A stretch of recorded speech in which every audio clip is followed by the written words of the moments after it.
Ladies and gentlemen, the story you are about to hear is true. The names have been changed to protect the innocent.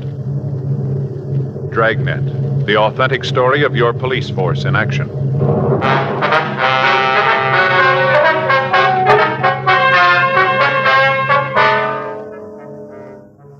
You're a detective sergeant. You're assigned to homicide detail. An elderly woman in your city has disappeared. There's no lead to where she's gone or why she left. Your job? Find her. Dragnet is brought to you by Chesterfield, made by Liggett & Myers, whose research laboratory in Durham, North Carolina, is acknowledged the most modern and best equipped for tobacco research. Enjoy your choice of these 3 brands, tested and approved by 30 years of scientific tobacco research. L&M Filters, newest, best, and purest of filter-tip cigarettes. Fatima, with tips of perfect cork. And America's most popular 2-way cigarette, regular and king-size Chesterfield.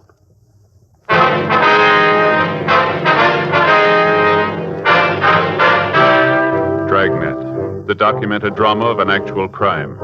For the next 30 minutes, in cooperation with the Los Angeles Police Department, you will travel step by step on the side of the law through an actual case transcribed from official police files. From beginning to end, from crime to punishment, Dragnet is the story of your police force in action. It was Wednesday, July 14th. It was hot in Los Angeles. We were working the day watch out of homicide detail. My partner's Frank Smith. The boss is Captain Lorman. My name's Friday.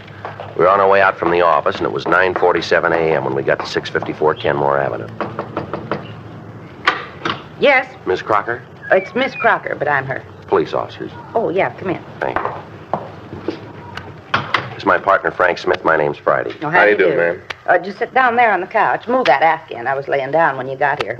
It's a terrible thing. I just know it. Yes, ma'am. If you tell us about it, please. You just bet I will. First off, can I get you something? Maybe a cup of coffee, a little piece of cinnamon toast? No, thank you, ma'am. Okay. If you change your mind, you just let me know. Yes, we will. Now, if you just tell us about Miss Gillespie, please. I hope if anything ever happens to me, I get this kind of service. Yes, ma'am. Are you a friend of Mrs. Gillespie? Her best. That's why I know something's happened to her. Uh-huh. She wouldn't just take off like this without telling me. Matter of fact, she didn't tell nobody. Just all of a sudden, she was gone. All right, if you'd start right at the beginning and just tell us the whole story, please. Well, Bertha Gillespie and me been friends for years. I see. Her and me been friends for years, ever since her husband died and she opened up the Tea Cozy. That's the little tea shop she has. Yeah. Nice place. She's done real good with it. All the ladies in the neighborhood go down there for afternoon tea. Serves those little tiny cake rolls with a pot of tea. Ladies' fingers, you know. Yes, ma'am. Well, a couple of days ago, I went down there to see Bertha. Do you know what day that was? Hmm? I say, do you know the exact date? Oh, now, let's see. This is Wednesday. I guess it must have been Saturday. Yes, that's it, Saturday. All right, would you like to go ahead, please? Well, I went down to the Tea Cozy, and there was a sign right on the door telling how Bertha was sick and she'd gone away for a couple of days. Was she in poor health? Bertha? Yes, ma'am. Bertha was as strong as an ox.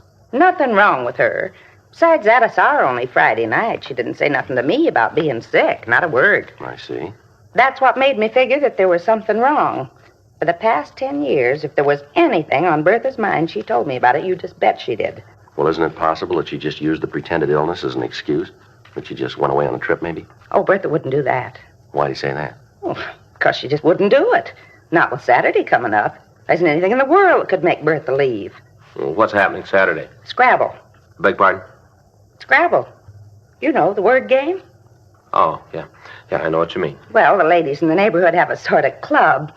We meet down at the Cozy and play our tournaments. Bertha's the champion. Hasn't been anybody that can beat her real good. You know, not regular. Yes, ma'am. That's why she wouldn't leave. This Saturday was her first big match outside the club. A woman from West Los Angeles was coming out here to challenge her. Bertha's been in training all week. Well, she wouldn't just walk out on the match. I'm telling you, officers, there's something wrong. Well, has Mrs. Gillespie any relatives here in Los Angeles? No, she's got some people back east. Mississippi, I think. Possible that she might have left to go see them? I told you. Not with the big match coming on. Ain't nothing in the world that could keep Bertha from playing in that. Nothing, and you believe it. Yes, ma'am. Does she have any men friends? Well, you mean romantic? Yes. Well, there's Chester, but that's not what I'd call a real romance. Bertha'd go out to the movies with him once in a while. Maybe he'd come over to the tea cozy of an evening, and they'd sit there and watch the television. But there'd always be somebody else there, mostly me.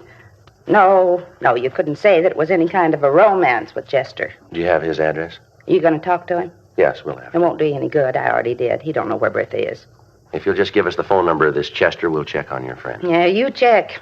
You'll find out what I said is true. Yes, ma'am. I think somebody done Bertha in. She wouldn't just take off like this without telling me.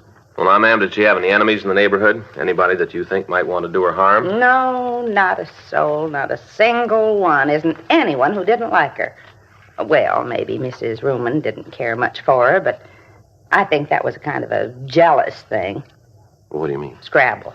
Well, what's that? Mrs. Ruman, Helen, she thought she could play the game. Then when she challenged Bertha to a match, it was pretty terrible. 457 to 214. Helen was pretty upset. She tried to make out like she was a good loser, kind of smiled and laughed. But I could tell. She didn't like being skunked. Yes, ma'am. Can you think of any reason why anyone would want to harm Miss Gillespie? Oh, not right off unless it was for money. What? Last time I saw her, she was carrying a lot of cash money around with her. Yeah? $2,500. 10:33 a.m. We put in a call to missing persons detail and checked the name Bertha Gillespie through the files. There'd been no report filed on her, and her name did not appear in the Gaga file. We checked the name through R&I, but she had no criminal record in Los Angeles. 10:47 a.m. We drove by the Tea Cozy restaurant. On the front door, attached with cellophane tape, was a hand-lettered note reading, "Taking a short vacation. Watch for reopening." Through the glass pane, we could see the interior of the shop. Everything appeared to be in order. Frank and I checked the rear of the building, but from what we could see, there was nothing out of line. 11:28 a.m. We put in a call to the missing woman's boyfriend, Chester Avon. He told us that he'd talked to the Gillespie woman on the previous Friday night, and she'd appeared in good spirits and had said nothing about leaving. We checked at her bank. We found that she'd made a withdrawal from her savings account to the amount of $2,500. This left a balance of over $12,000 in the savings account, $6,000 in the checking account. The manager of the branch told us that he'd spoken with Mrs. Gillespie when she'd taken the money, and that she told him that she was thinking of taking a short vacation. We got in touch with Miss Crocker and told her what we'd found. We asked her if she wanted to file a missing persons report. She said that she'd wait until the end of the week, and if her friend hadn't returned by then, that she'd come into the office. A month passed before we heard from her again. On the morning of Friday, August 20th, she called to tell us that she still hadn't heard from Mrs. Gillespie and asked that we conduct a formal investigation. She came down to the office and filled out a Form 316. Frank and I drove out to the restaurant to check it again. It was exactly as it had been when we'd last seen it. We tried the doors and found that they were still locked. 1:43 p.m. We went back to the office. Yes, sir. Mm-hmm. Well, that's kind of high, isn't it? Yeah. Well, did your people check into it? I see. Mm-hmm. Well, thank you, Mr. Jones. If you find out anything, we'd appreciate it if you'd give us a call. Right. That's Michigan 5211, extension 2521. Yes, sir. Either Officer Frank Smith or Sergeant Joe Friday. That's right. Thanks for your help. Yes, indeed. Thank you. Goodbye. Well, that finishes up the utility calls. And what do you got? Telephone bill for the past 30 days is just the service charge, no toll calls. Same with the electric lights. Uh-huh. They received payment in the last month, did they? No. Telephone company says they haven't been paid in over 60 days. Says they've sent a couple of reminders. Uh-huh. Only reason they haven't cut off the service is the bills have always been paid promptly in the past. I see. I checked with our business office. Girl tells me the bill usually runs around $10. Possible, then, that the phone hasn't been used at all, huh? Well, it shapes up that way. Same with the lights. The one thing doesn't match. Yeah, what's that? The water bill. I checked with them. Normal bill's about $4 for the place. Yeah. The last 60 days, it's been $79. It's a lot of water, isn't it? Yeah. I talked to one of the engineers at the company, a fellow named Jones. Yeah, what'd he tell you? Well, he told me there was only one thing that could cause a water jump like that. Yeah. A water tap. Yeah. Running for about a month.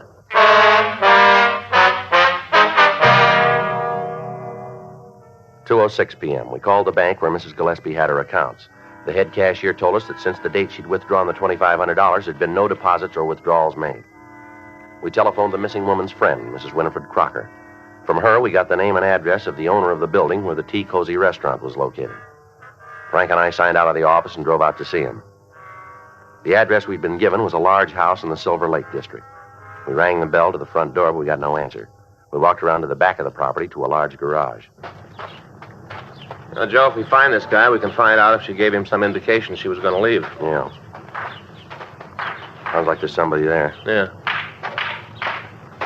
In here, I guess. Uh-huh. Yeah? We'd like to see Virgil Medina. I'm him. What do you want? Police officers. We'd like to check out a few things with you if we can. What about? Well, it might be easier if we talked inside. I got no truck with the cops. I got none and I want none. Now you can just ask your questions from out there. All right, sir, if that's the way you want it. Well, that's the way it's going to be. Now get your questions asked and go about your business. You own a building located at 687 Kenmore Avenue? Why? Look, Mr. Medina, we're trying to conduct an investigation. We'd like to have your cooperation. If you don't want to talk here, we can go downtown. I own the building. Why? You have a tenant named Bertha Gillespie? Yes? Why? When'd you see her last? Well, about a month ago, at least that. Do you remember the exact date? I don't know. It's a long time ago. What's all this about Bertha anyway? What are all these questions? You got something you want to know about her? Go ask her yourself.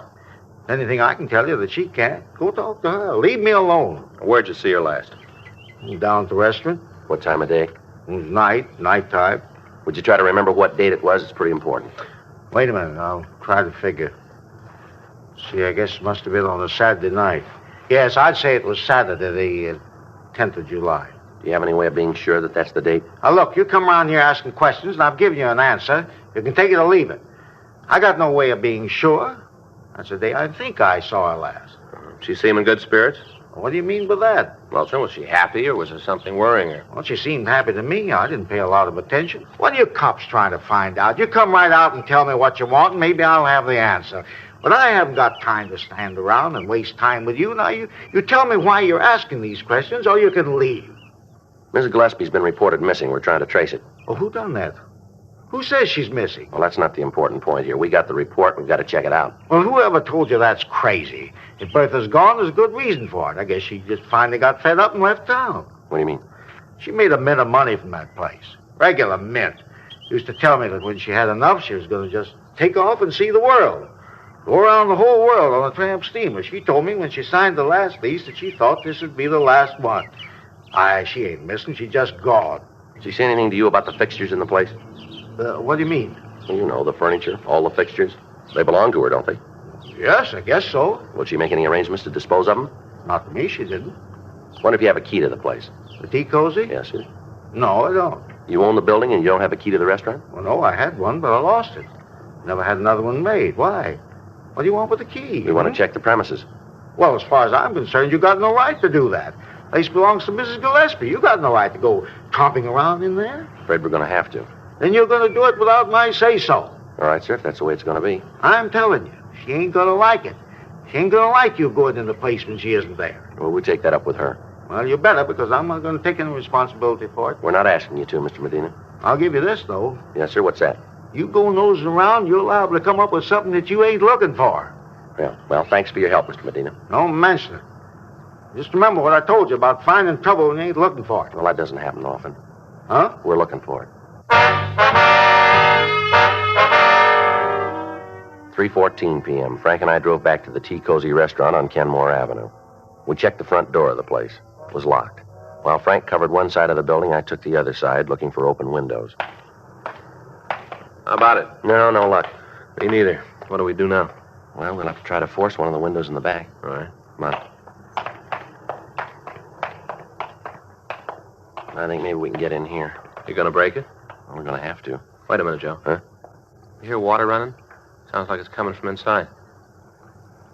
Yeah, might be. Well, let's get in there. All right. You want my gun? No, I'll use the handcuffs. See if I can knock a hole in the top half of the window here. Wait a minute. You better use your handkerchief. Let me borrow yours. Here. All right. All right, look. There, that does it. I'll go on in and open the door. Yeah, I'll meet you out in front. All right.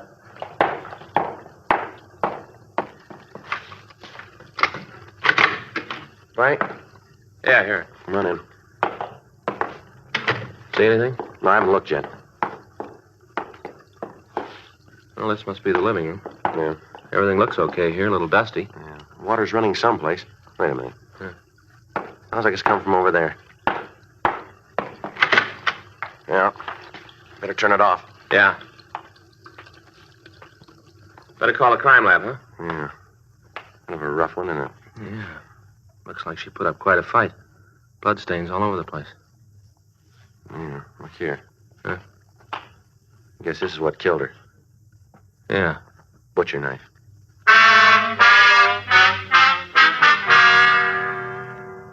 From a picture and the description that we'd gotten from Winifred Crocker, we identified the victim as the missing woman, Bertha Gillespie. We put in a call for the crime lab. Lee Jones and his crew came out and went over the place. The rest of the restaurant seemed to be in order. There was no sign of a struggle of any kind except in the bathroom where the body had been found. The murder weapon, the butcher knife, was dusted for prints, as was the rest of the restaurant, but the partials that the crime lab came up with were worthless for classification. They would be sufficient, however, for comparison if we caught the killer.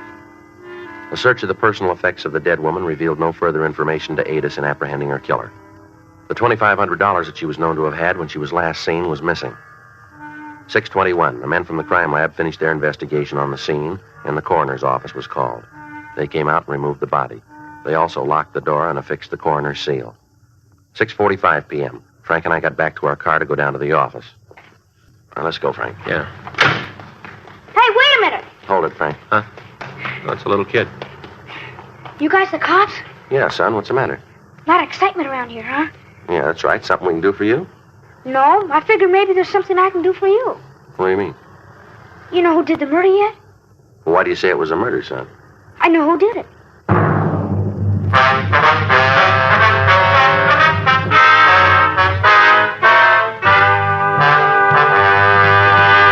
You are listening to Dragnet, the authentic story of your police force in action. There are good reasons why thousands of people are changing to Chesterfield every day. Why Chesterfield is the largest selling two-way cigarette in America. Why Chesterfield is best for me and best for you. People these days want facts. When you want people to use your product, you have to tell them what effect it has on people who do use it regularly. That's why a doctor has examined for almost 2 years a large group of Chesterfield smokers. 45% of them have, on the average, been smoking Chesterfields for well over 10 years. What is the effect on these people from smoking Chesterfield? No adverse effects to the nose, throat, and sinuses, says the doctor. Consider Chesterfield's record with these smokers, with millions of other smokers throughout America. Another good reason for you to change to Chesterfield. Regular or king size, Chesterfield is best for me, best for you.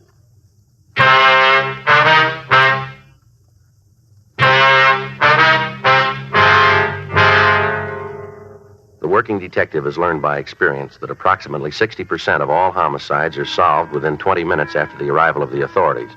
2 things are necessary in establishing the identity of a killer: motive and opportunity. In the present instance, we had the motive. $2,500 that the dead woman had withdrawn from her account was missing. However, a month had passed between the time the actual murder had taken place and it had been discovered. Ample time for the killer to cover his tracks. Now, before we could leave the scene, we had a witness who stated that he could name the killer for us. We asked the boy to get into the back seat of the police car while Frank and I questioned him. What's your name, son?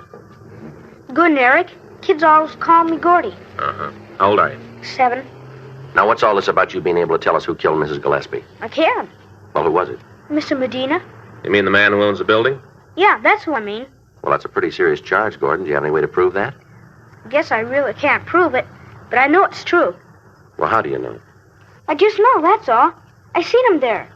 I just seen him going in and out. Well, when was this? 3 weeks ago. Maybe a month. But he used to go in and out all the time. Argue with Mrs. Gillespie. What do you mean by argument? Loud. Mr. Medina screamed at Mrs. Gillespie. Will you ever hear any of these arguments, son? Sure. My mother's a friend of Mr. Gillespie. We just live a couple blocks away on Dewey Street. I play over here all the time. I've heard Mr. Medina yell at her. What'd they argue about, son? Mostly about a lease or something. Seems like Mr. Medina wants Mrs. Gillespie to move out. She didn't want him. Made him pretty sore. You gotta talk to him. He'll tell you the same thing about how he used to fight with her. All right, son. Your mother ever hear any of these fights? Sure. You ask her. She'll tell you the same way just as I did. Okay, is she home now? Should be. Maybe she went out to the store or something. She should be home. Okay, son. Let's go, Frank. Yeah. Guess this is about the most excitement we've had for a long time. Yeah? Poor old Mrs. Gillespie. Sure a nice old lady. Real nice. Mm-hmm. Wasn't hardly anybody that didn't like her. Hardly anybody. How about Mr. Medina? 7:04 p.m. We drove young Gordon Eric to his home and talked with his mother. She verified his story about the arguments between the victim and Medina. She went on to say that Medina had threatened Mrs. Gillespie, saying that if she wouldn't vacate the premises, he'd take care of her. We had their statements taken, and at 8:40 p.m. we went by Medina's house and asked him to accompany us downtown. He finally agreed, although he was sullen and uncooperative. When we got him down to the office, we checked his name through the record bureau, but we found that he had no criminal record in Los Angeles. His prints were rolled and sent to Harlan Stahl for comparison with those found on the murder weapon. While we waited for the results, we talked to him in the squad room. You're going to regret this, you know that. Yeah.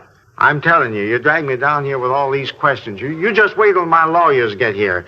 He'll put a stop to all this foolishness. You want to tell us what it's all about, Medina? Tell you about what? How one of my tenants got himself killed? Now listen, I got property all over town, a lot of tenants. I worried about each one of them. I wouldn't have no time to do nothing else. We understand you had some pretty big arguments with Mrs. Gillespie. Who said that? Who told you that? Is it true? Why, it's a lie. You bring the person in here who said it, and I'll tell them it's a lie right to their face. You just bring them in here. We can't do that, and you know it. Well, of course you can. You know why? You want me to tell you? Go ahead, you tell us. You can't show the person who said that because there ain't no such person. Anybody in the world who says, I'll argue with Bertha? Uh-huh. You tried to get her to break her lease with you? That's none of your business. I told you before, I'm not about to answer a lot of questions that aren't none of your concern. A couple of things we better set you straight on, mister. You're a suspect in a murder. Now, if you're smart, you're going to realize that and give us some straight answers. You just wait till my lawyer gets here. He'll take care of all this, and he's going to fix you for taking my fingerprints. I still don't think you had any right to do that. No right at all. Oh, yes. Homicide Friday. Yeah, Harlan. How many? All right. Thank you. You want to tell us why you killed her, Medina? What are you talking about? That was our fingerprint man. They checked your prints against the ones we found on the murder knife. They match perfectly. You sure, are they? They're sure. I didn't mean to do it. I really didn't mean to, honestly. Just all of a sudden, I got so mad. I was standing there smiling. You should have known this. She had a way of smiling at you, and you knew that there wasn't anything that you could do. You just stand there smiling. I didn't mean to kill her, though. You got to believe that I didn't mean to kill her. Want to tell us how it happened? Have you got a cigarette? Yeah. Here you go. Thanks. Here's a match.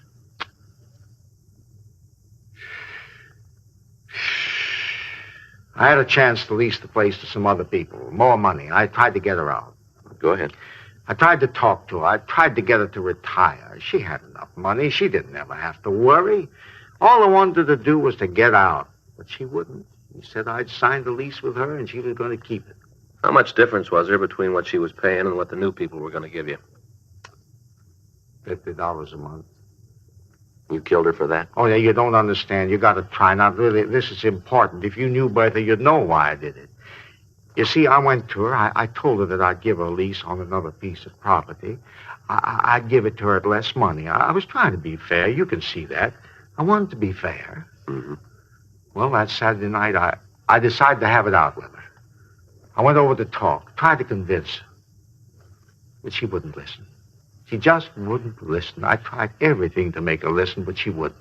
She just stood there and told me that she had the lease and that she was going to keep it.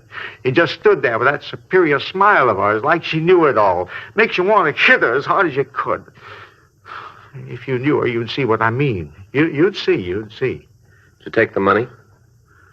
Yes. I don't know why I did that. Just all of a sudden, I got so mad at her, I picked up the knife. And I killed her. I didn't mean to, honest, I didn't. As soon as I saw her, I was sorry. I was real sorry. Yeah. Did you turn that water on? Well, I guess so. You see, I don't remember too good. I washed my hands after I'd killed her. I remember that. I guess I did leave the water on. I guess I did, yes. All right. Do you want to get the stenographer, Frank? Sure. Thanks.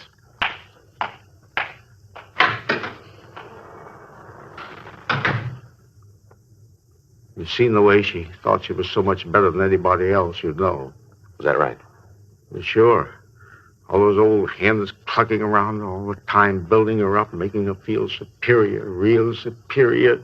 Mm-hmm. If she just moved out, if she just let me have the place, it all would have been all right. If she'd just done that. That's a lot of money, you know. $50 a month. That's what I stood to make on the deal. Yeah. It was worth it, don't you think? $50 a month without turning a hand? Everybody'd figured that way, wouldn't they? Well, everybody'd think so. Now, when you get where you're going, you can ask him.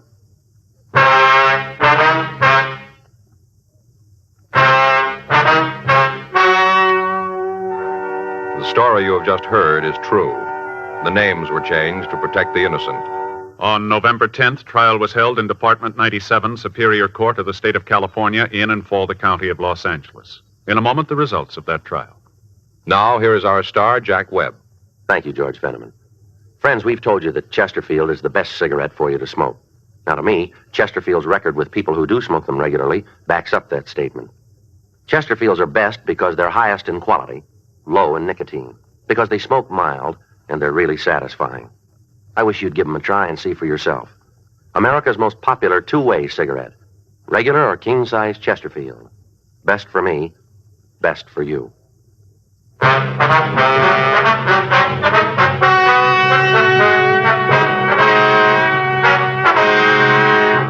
Virgil Emil Medina was tried and convicted of murder in the second degree and received sentence as prescribed by law. Murder in the second degree is punishable by imprisonment in the state penitentiary for a period of from 5 years to life.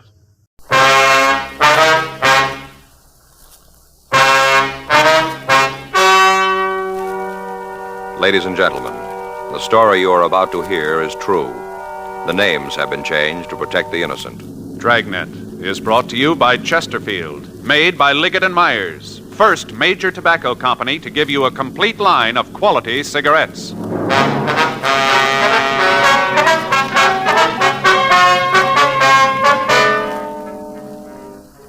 You're a detective sergeant. You're assigned to homicide detail. A young girl has been found in a cheap hotel room, apparently an attempted suicide. There's reason to suspect foul play. Your job, investigate. To sell a product, you have to make it good and keep it good. What do the latest reports show about Chesterfield? Well, our research laboratory has compared it with the leading cigarettes in the country.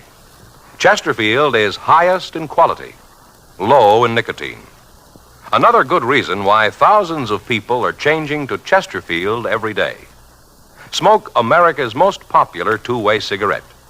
Regular or king size, you'll find Chesterfield really mild, really satisfying. Best for you.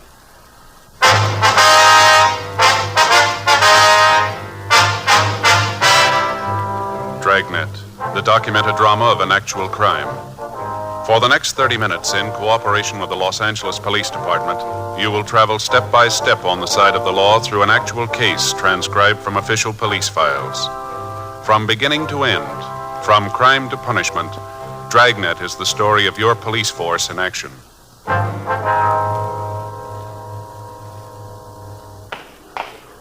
It was Thursday, November 19th. It was warm in Los Angeles. We were working the day watch out of homicide detail. My partner's Frank Smith. The boss is Captain Lorman. My name's Friday. We'd just gotten a call from Georgia Street Receiving Hospital, and it was 9:46 a.m. when we got to the second floor. The treatment room. Yes? Would you like to see Dr. Hall, please? Come in, Joe. Joe, Frank? Hi, Doc. This the girl? Yeah. How's she doing? Well, not sure yet. Just finished the transfusion.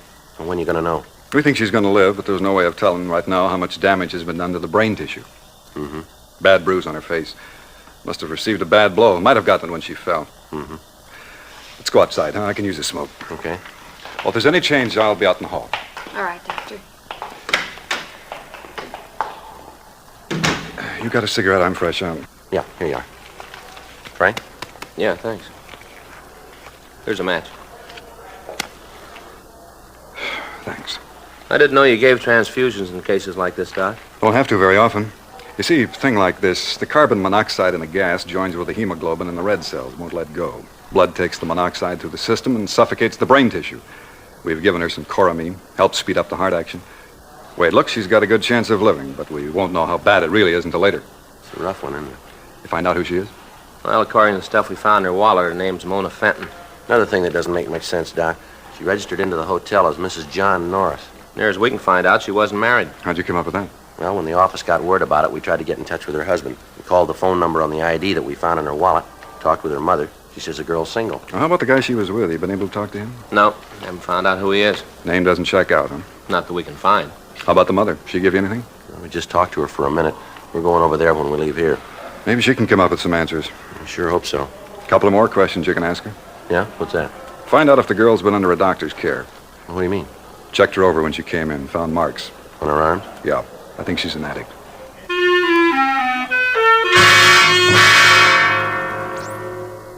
At 8:30 a.m. that morning, a guest in a small hotel on Grand Avenue had thought that he detected the odor of gas in the halls of the building. He notified the desk clerk, and together they conducted a search of the premises. Finally, they ascertained that the escaping gas was coming from a room on the 3rd floor of the hotel. When the desk clerk got no answer to his calls, he used a passkey to open the door. Sprawled across the bed was a girl who appeared to be in her early 20s. The gas heater in the room had been turned on full, and the windows were closed, locked, and stuffed with pieces of torn sheets to keep the fumes in the room. The quick action of the desk clerk had undoubtedly saved the girl's life. While the hotel guest called an ambulance, the clerk turned off the gas, opened the windows, and administered artificial respiration to the girl until the ambulance crew arrived. As an attempted suicide, the homicide detail had to make an investigation, and Frank and I were assigned to the case. After we talked to Doc Hall at Georgia Street Receiving Hospital, we drove down to the hotel where the girl had been found. Right in here. Anybody been in this room since the other officers left? No, sir. They told me to lock it until you could see it. All right, sir. Now, this is just the way you found it, is that right? Well, yes, of course, the gas is turned off, and I opened the windows, but everything else is the same. I see. Well, from what you said on the phone, she came in last night, is that right? Yes, sir. At least that's what the registration book says. They checked in at 10:15. Did you take care of him? No, I was out to dinner when they got here. Who checked him in? Jeff Christensen. Is he around? No, not right now. He'll probably be back tonight. You know where we can find him? I don't know. See, Jeff got paid last night. Got his week's wages. Last I saw him, he was on his way out on the town with some of his friends. Jeff goes out on the town. Maybe we don't see him a couple of days. I see. But you figure he'll be back tonight, huh? Oh, yes. Jeff only worked a couple of days last week, so he ain't gonna go on much of the town. Mm-hmm. Did you see the man Miss Fenton came in with? No, I didn't. They were already in the room when I got back from dinner. I checked the book. I got the money from Jeff before I left. The man must have gone out sometime early this morning.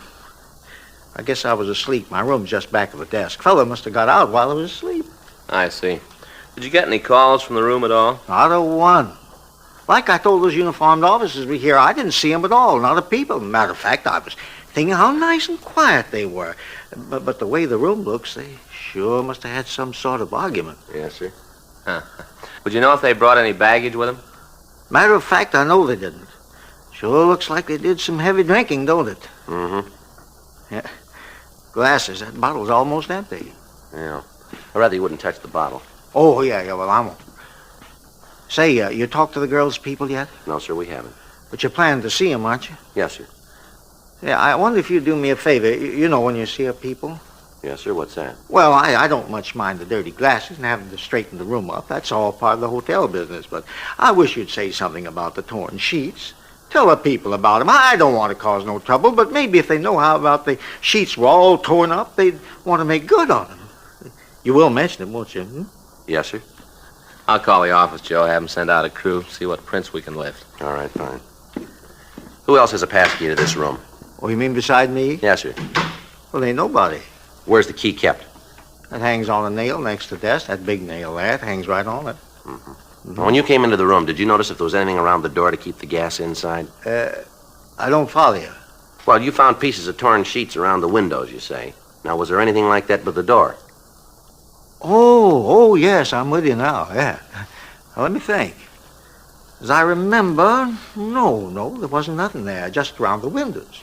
Mm-hmm. Was the key in the lock when you came up here? You mean inside the room? Yes, sir, that's right. No. The reason I know that for sure is that I looked through the keyhole, tried to see what was in the room.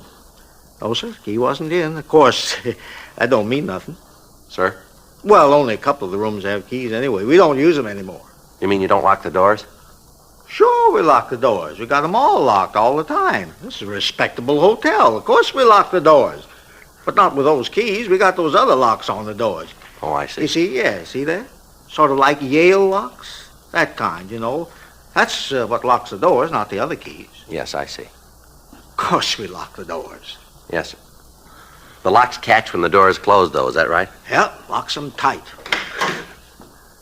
I got in touch with Lee Jones, Joe. He sent a crew right over. Good. I checked with Doc Hall. How's the girl? Oh, she's coming along. Doc says she's doing better. All these fellas that you're going to have roaming around here, what's this all about? There's something wrong? We're not sure yet, sir. Oh, dear. It always happens like this, don't it? What's that, sir? I try to run a respectable place. Goodness knows I do. I keep it right up to date. There's good service, and something like this happens. There was no reason for that girl to do a thing like this, not in my hotel. Now you cops come in here. Cops going to be all over the place. Tenants aren't going to like it. They ain't going to like it at all. Just because of that girl. Why'd she have to come in here and do a thing like this? Why'd she have to do it at all, sir?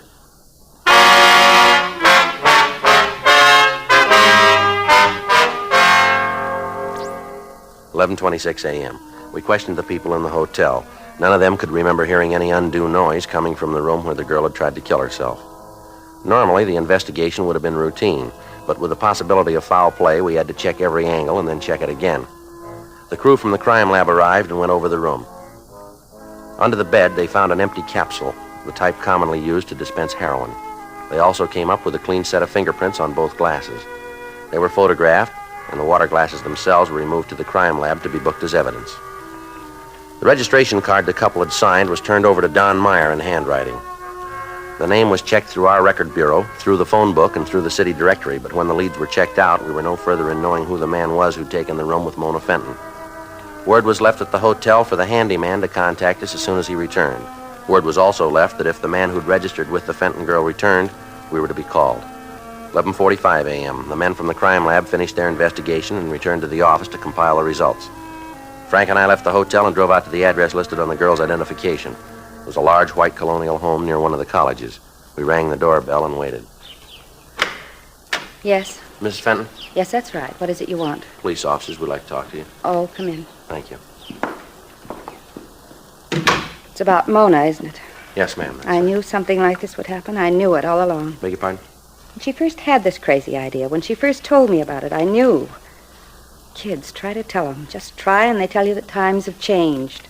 They say that you're not keeping up with the time. They know it all. Nobody can tell them anything. Well, what idea is this, Mrs. Fenton? When she wanted to quit school and take the job in that drive-in restaurant, the most ridiculous thing I ever heard of. But nobody could talk her out of it. Lord knows I tried. I knew something like this would happen. I just knew it. Yes, ma'am. Do you know any reason why your daughter might want to take her own life? Are you a policeman, too? Yes, ma'am. I'm Frank Smith. This is my partner, Joe Friday. How do you do? How are you, ma'am? Do you know any reason why your daughter might want to kill herself? It's a little hard to say, Mr. Friday. What's that? Mona and I had quite an argument about her leaving school. It was one of those silly things that starts and gets all out of hand, you know. We both have pride, and neither one of us was going to back down. Mm-hmm. I haven't seen Mona to talk to for over a month. Does she live here, ma'am? Yes, she does, Mr. Smith. But there's an outside entrance to her room. She comes and goes as she pleases.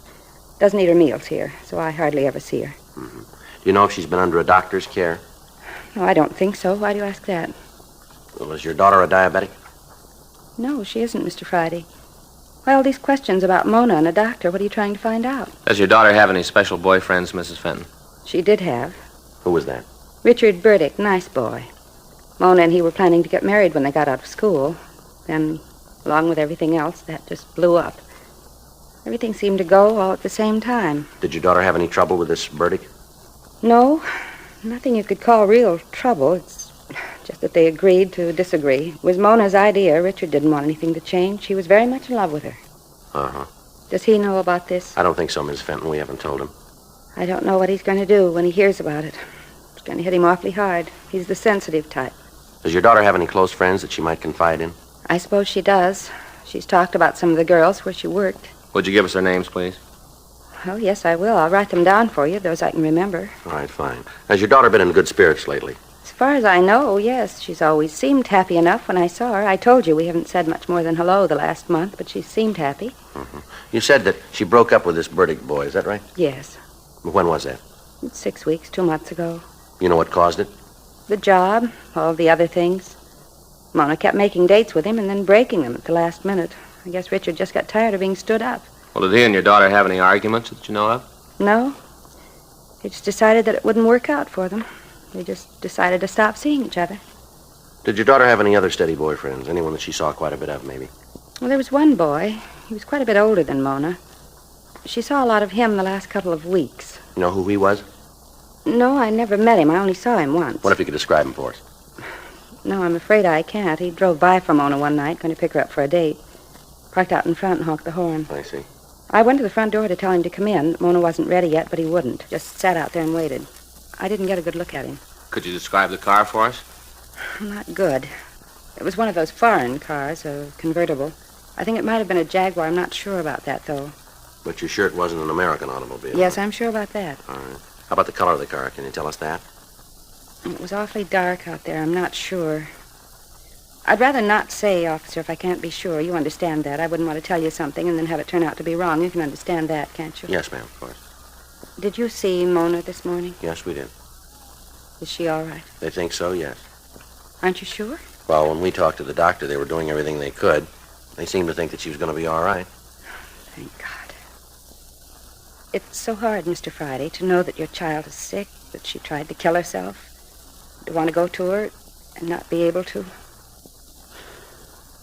It's so hard. Try to take it easy if you can, Miss Fenton. If you'll just give us the names of the girls that she might know, we'll be on our way. Yes, I'll write them for you. Thank you. Excuse me? Shirley? Hello? Yes, it is. What? Yes, they're here. Just a moment. It's for you. I'll get it, Joe. I'll get those names for you, Mr. Friday. All right, fine. Did your daughter ever refer to this man in the foreign car by name? No, I don't think she did. All I know is that whenever she went out with him, it was the big date of the bunch. How often did she see him? Maybe a couple of times a week. Might have been more. I had no way of knowing what she was doing. She kept pretty much to herself when she met him, but I could tell he was the big thing in her life. He was it. Joe? Yeah. See a minute? Yes, excuse me, Miss Fenton. I'll finish this list. Thank you. Yeah. Call was from Jack Smyers at the office. Yeah. Just removed her to the general hospital. Yeah. She had a relapse. They don't think she's going to live.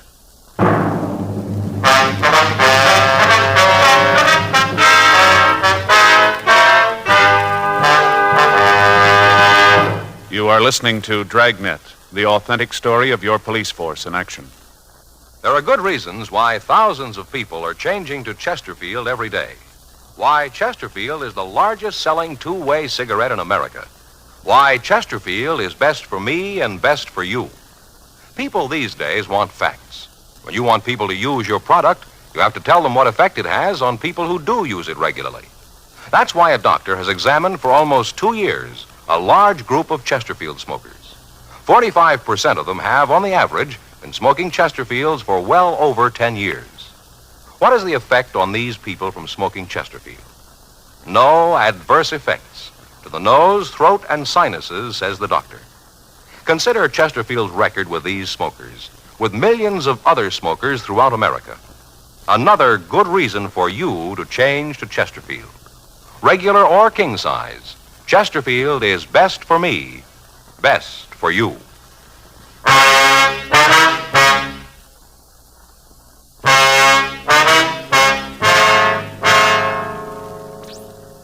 We obtained the name of the drive-in restaurant where the Fenton girl was employed. We also got the names of the girls that she worked with and the address of her boyfriend, Richard Burdick. Mrs. Fenton also gave us a list of names of persons who might be able to aid us in the investigation. Under further questioning, the mother was still unable to furnish us with a motive for her daughter's attempt to take her own life. The apparent lack of a motive, or any type of a suicide note, coupled with the bruise on the girl's chin, made the likelihood of foul play more than possible. 12:57 p.m. We left the Fenton home and drove over to the drive-in. We stopped on the way and put in a call to the office. There still hadn't been any report of the handyman at the hotel, the only person who could give us a description of the man who'd registered at the place with the Fenton girl. When we got to the drive-in, we asked about a Peggy Greigson, one of the girls on the list. After a few minutes, the girl came over to our car. You want to see me? You Peggy Greigson? Yeah, why? We'd like to ask you some questions about Mona Fenton. Who are you guys? Police officers. We'd just like to talk to you. I gotta get it okayed with the manager. I'm on duty now, lunchtime. Pretty busy. I gotta get it okayed. I'll take care of it. All right, fine. I'll check with the manager, Joe. Right. Hope this isn't gonna take long. I got a couple of customers waiting for orders. My partner will take care of it. Well, ain't the manager knowing that worries me. It's the tips they're gonna leave. Make what I do, and the tips are important. Yes, ma'am. What's all this about Mona, anyway? What are the cops after her for? Well, she tried to kill herself this morning. Mona? Yes. Why? How'd you do a thing like that? Well, we thought maybe you could help us there. Why, me? I haven't got anything to do with it. Well, we understand you were pretty friendly with her. Well, sure, I was a friend of Mona's, but I don't know anything about no suicide. I don't know anything about it, and I don't want to. Do you know any reason she might try to take her own life? Not a reason in the world. Not Mona. Do you know if she was under a doctor's care for any reason? No. I mean, I don't know. She didn't say anything about it, never said a word. Was she? Well, that's what we're trying to find out. Can you think of any enemies she had? Anybody who might have wanted to hurt her? How far is this going to go? Well, how do you mean, miss? I mean, who's going to hear about this? Who's going to hear the answers I'm going to give you? Well, no one. Now, what do you got for us? Well, I'll give you this for free. If anything happened to Mona, you go talk to Dick Burdick. Talk to him. He'll be able to tell you. Why'd you say that? Because it's true. No other reason. He's a real bum. You ask me, I think there's something wrong with him. You know, in the head. Well, do you have any reason to say that? All the reason in the world. Poor girl, this bum all the time coming around giving her trouble. All the time telling her how he's going to kill her and anybody that comes near her. Burdick said that to Miss Fenton, did he? Half a dozen times. Wasn't more than a week ago. Mona told me she told him off, told him to get lost. She didn't want any part of him, to leave her alone. He made a big scene. Mona told me all about it. One day this Terry drove in here. Got one of those flashy foreign cars. The Jaguar? I think so, yeah. All right, go ahead. Well, one day he drove into the place. Mona took care of him. I guess he liked Mona. He kept coming back, always parked in her station. Anyway, this Burdick kid found out about it. Wasn't anything for him to worry about, but he made a big thing about it. Told Mona she was supposed to stop seeing Terry. Said if she didn't, he was going to cause real trouble. Did he say what he was going to do? Well, I think he was kidding. I don't think he really meant it. He's just a kid. Well, what did he say? I really don't think he meant it. Well, all right. Now, what did he say to her? Said if he found them together again, he'd kill them both.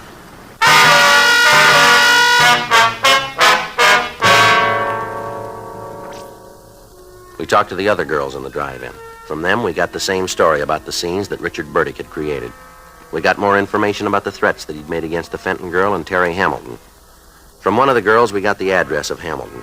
2:45 p.m. We left the drive-in and drove over to the address of the girl's boyfriend, Richard Burdick. We talked to the landlady. She told us that the Burdick boy had regular habits. He paid his rent on time. He never had any visitors. She told us that he wasn't in his room at that time, but she said that she'd let us in. In her company, we went upstairs. She unlocked the door, and Frank and I went in. Want to check the bedroom? I'll take the kitchen. Yeah.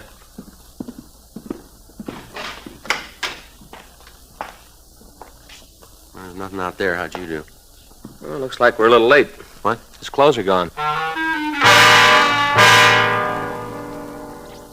We checked the room further. Every indication was that Richard Burdick had left the apartment in a hurry. We talked to the landlady again. She could give us no reason for his disappearance. She gave us the name of his employer. We put in a call to them, but they told us that Burdick had failed to show up for work that day. 4:15 p.m. We put in a call to the hotel on Grand Avenue, but the handyman still hadn't returned and there'd been no word from him. We went back to the office and checked the name Richard Burdick through R&I, but we found no criminal record for anybody answering his description. We put out a local and an APB on him.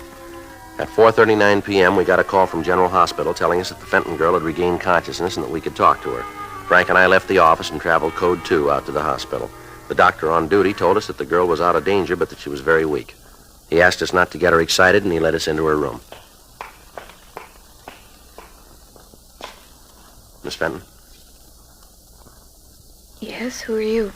Police officers. Why can't you leave me alone? Go away. Just a couple of questions we'd like to ask you. I don't want to talk to anybody. Why didn't you leave things the way they were? Why didn't you leave me alone?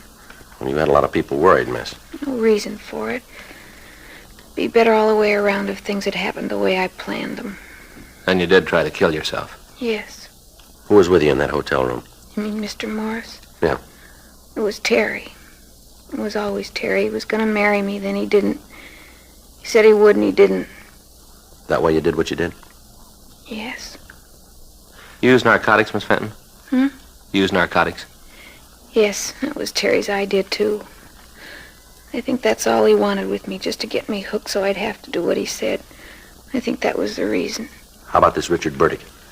What about him? Do you have anything to do with you deciding to take your own life? In a lot of ways. The biggest mistake I ever made was leaving Richard. I thought it was smart, real smart. I was going to show him. Terry said he'd marry me, said he was in love with me. Did he get you started on narcotics? Yeah. At first it wasn't so bad. I loved him, really I did. Then when I had to have the fixes, he changed.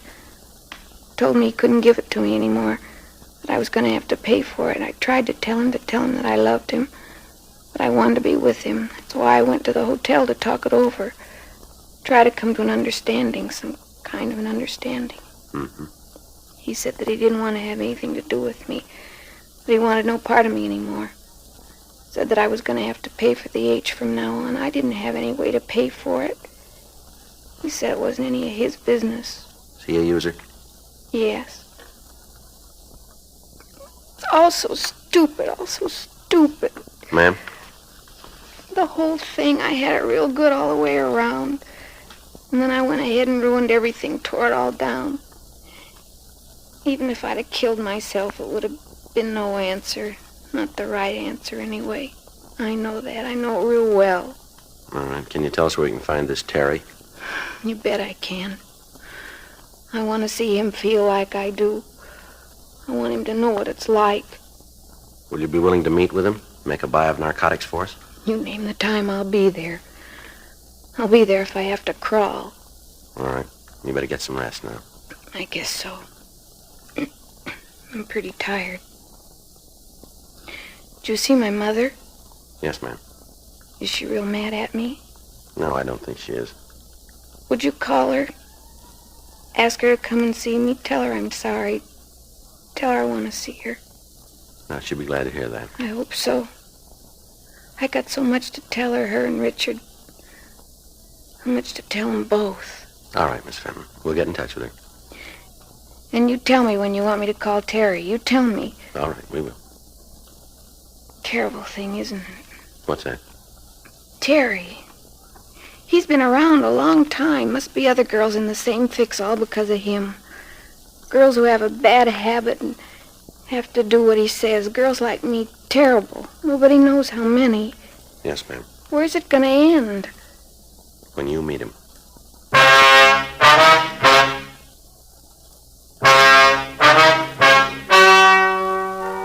The story you have just heard is true. The names were changed to protect the innocent. On March 10th, trial was held in Department 98 Superior Court of the State of California in and for the County of Los Angeles. In a moment, the results of that trial. Now, here is our star, Jack Webb. Thank you, George Veneman. Obviously, it would be impossible for you to question all the Chesterfield smokers that you'd run into, yet we're convinced that you want to know what effect a product has on people who do use it regularly. Well, Chesterfield tells you. Now, you've heard the report from the doctor who's been examining Chesterfield smokers. No adverse effects to the nose, throat, and sinuses from smoking Chesterfield. I think it would make good sense for you to change to Chesterfield today. Smoke America's most popular two-way cigarette. Regular or king size. You'll find Chesterfield's best for you.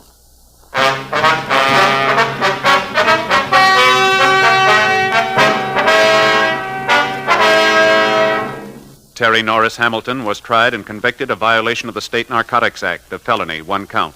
He received sentence as prescribed by law. Violation of the State Narcotics Act, a felony, is punishable by imprisonment in the state penitentiary for a period of from 1 to 5 years. Mona Irene Fenton pled guilty to the same charge and was placed on probation for a period of 3 years with the provision that she be placed under the care of a competent psychiatrist.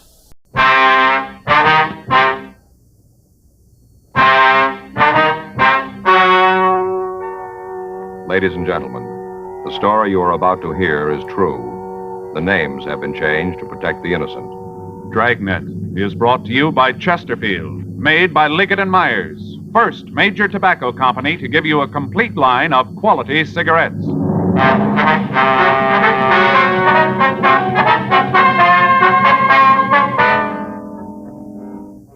You're a detective sergeant. You're assigned to robbery detail. You get a call from an informant telling you that 3 known gangsters have moved into your city. You don't know who they are or why they're in Los Angeles. Your job, check them out. To sell a product, you have to make it good and keep it good. What do the latest reports show about Chesterfield? Well, our research laboratory has compared it with the leading cigarettes in the country. Chesterfield is highest in quality, low in nicotine. Another good reason why thousands of people are changing to Chesterfield every day. Smoke America's most popular two-way cigarette.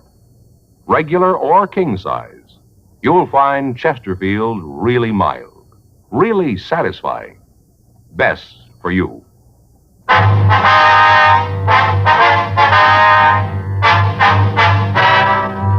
Dragnet, the documented drama of an actual crime. For the next 30 minutes, in cooperation with the Los Angeles Police Department, you will travel step by step on the side of the law through an actual case transcribed from official police files.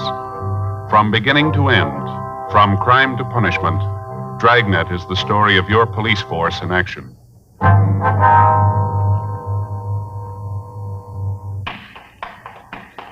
It was Wednesday, August 4th. It was warm in Los Angeles. We were working the day watch out of robbery detail. My partner's Frank Smith. The boss is Chief of Detectives Thad Brown. My name's Friday. We were on our way out from the office, and it was 9:42 a.m. when we got to the Osborne Turkish Bath. Steam room. Hot, isn't it? Yeah. It must be Dell back there. Yeah. Dell? Yeah, who is it? Friday and Smith. Oh, I'll be right with you. Okay. Hey, Joe, did you ever have one of these? Well, what? Turkish baths. You ever had one? No, I never have. I understand they're great for colds. You just sit there and it burns the germs right out. It's great. You ever have one? No, but Armin, my brother-in-law, he takes them all the time. Tells me about how it does for colds. Next time he has one, I think I'll go with him. Yeah, it's a good idea. Hi. Sorry to keep you waiting. We've been having trouble with the boiler. Got to keep a close check on the steam pressure in here. That's okay. Let's get out of here, huh? It won't make me unhappy. It sure is hot, Dell. Go on upstairs. We can talk there. Okay. What do you got for us, Dell? Might not go anyplace, but I thought I ought to fill you guys in on it. Mm-hmm. Fellow rolled in here last night. Must have been about 10:30. Nightman's out with a cold, so I had to fill in. A cold? Yeah, some kind of virus or something. Oh, yeah. Come on, we can talk in the office. Sit down. You mind if I go over some of these bills while we talk? No, go ahead. Well, this bimbo pulls in here last night, really carrying a load. I registered him and had Jimmy take him upstairs. Guy's kind of loud, rolling all over the place. I wanted to get him upstairs to a room, figuring he'd sack out and we wouldn't hear no more from him. Yeah. Well, he had a different idea. A couple minutes later, he comes downstairs, wants to know what's going on. What do you mean? Wants to know where the steam room is. Says he's not going to sit in the little room all night. He paid for his steam bath. That's what he wants. Yeah. When he starts to talk about his high-powered friends and this deal they're out pull, I kind of figure there's something wrong. He tell you who the friends were? No, not right now. Just mentioned a guy named Bud. Kept talking how Bud was going to be sore at him because he got drunk. Must have said it 100 times, how Bud was going to be real sore. Sounded to me like this Bud is the big man in the deal. I see. No idea what the deal is, though, huh? No, most he said was that when they left town, they were all going to have a lot of money. More money than I'd ever seen. You got the name on this guy? Oh, here's the register here. Let's see. Yeah, you can see right here. Vernon Carmichael, Los Angeles. Didn't give an address, huh? Once he mentioned he had to meet Bud at a hotel down on South Flower. Didn't say which one, though. Well, Flower's a long street, Dell. That doesn't help much. Didn't give you any ideas at all of what the deal was going to be, huh? No, must be a good one, though. Why do you say that? Well, when I took him up to his room last night, I could see his clothes hanging on a chair. Yeah. On top of his coat, he had a shoulder holster. Looked like a .45 automatic in it. The way I look at it, guy that's carrying that kind of muscle is figuring on scoring heavy. Did you make any phone calls while he was here? No. Anybody had the room since he left? No, I told the cleanup man to leave it alone. Figure you'd want to go over it. It's a good idea. What time did he leave this morning? Jimmy says it was about 7:30. I figured sure he'd sleep most of the morning. If I'd have known he was going to leave that early, I'd have called you last night. Mm-hmm. Well, we better take a look at that room, Dell. Might be able to come up with something that'll tell us who he is. I got something else for you. Yeah, what's that? I mentioned this Carmichael to Jimmy last night. Told him that I thought there was something wrong. Yeah. The reason the guy left so early is that he got a call from somebody. Guess it's the guy that picked him up. Did this Jimmy see who it was? No, did the next best thing, though. Yeah, what's that? Got the license number of the car.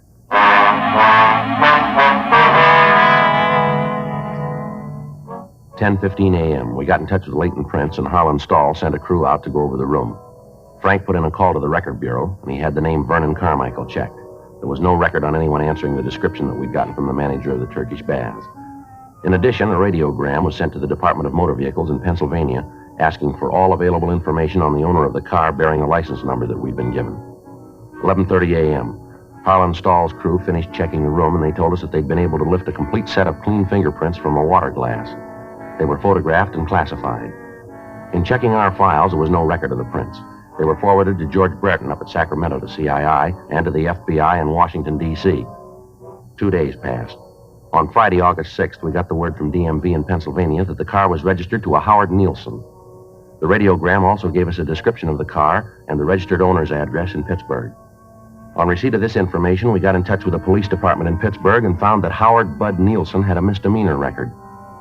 Late Friday afternoon, the kickback from Washington, D.C. arrived with the information that the fingerprints found in the room at the Turkish Bath were those of Vernon Carmichael. His record listed arrests for petty theft and robbery in Pennsylvania. He'd been brought to trial, but he'd been acquitted. Both men were well known to the police department in Pittsburgh as hoodlums. On Saturday morning, the mugshots of both Nielsen and Carmichael arrived.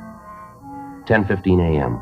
We met with Lieutenant Jack Smyers, and we decided that the information, coupled with the records of the two men, made the incident worth investigation. The mugshots of the pair were copied, and a canvass of the hotels on South Flower Street was started in an attempt to find the residence of the suspects. The search went on for another 2 days without results. Monday, August 9th, 11:47 a.m. Frank and I got back to the office from communications. You know, we're going to feel pretty silly if Carmichael and Nielsen are already back there. Yeah, I know. Beginning to look like the tip from Dell about the hotel on Flower was off, huh? Yeah. Still a lot of places to check, though. They can... Friday? Yeah. We got it for you. What? Carmichael and Nielsen. We found the hotel.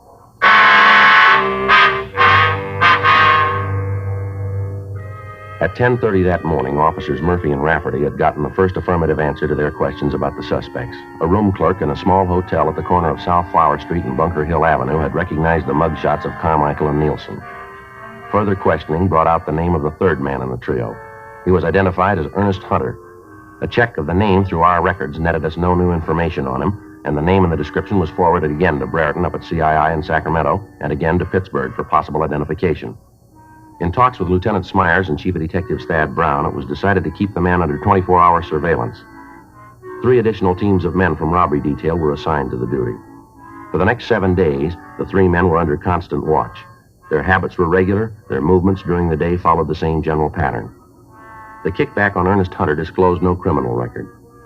At the end of the first week of watching the men, it was decided that the next step in the operation was to place a microphone in their room so that we might be able to monitor their conversations. Frank and I got in touch with the sound crew at the crime lab, and we made arrangements with them. The necessary permits were obtained from the Federal Communications Commission, and the listening equipment itself was ready.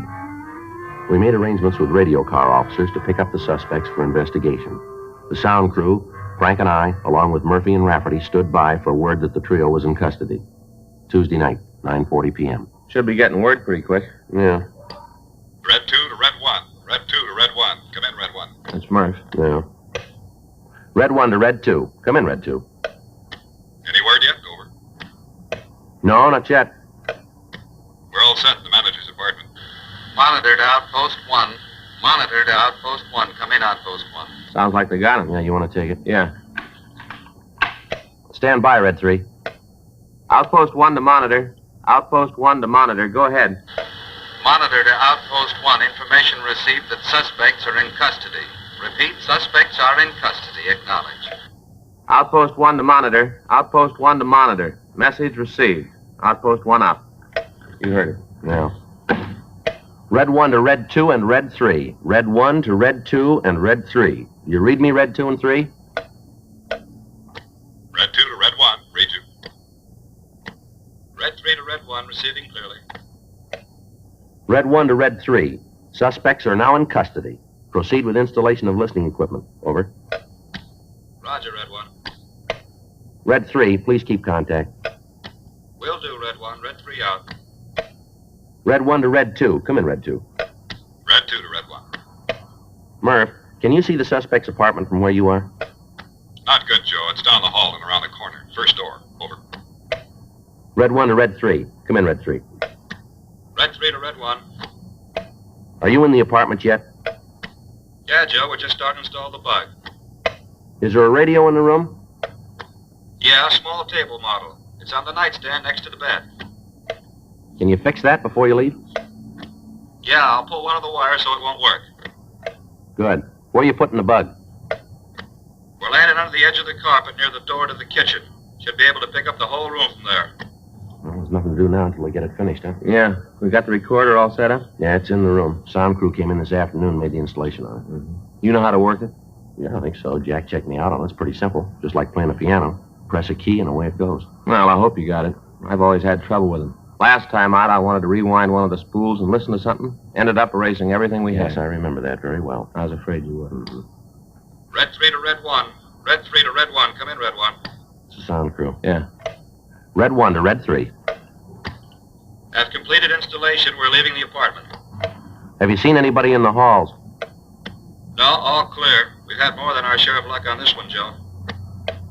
Yeah, let's hope it holds out.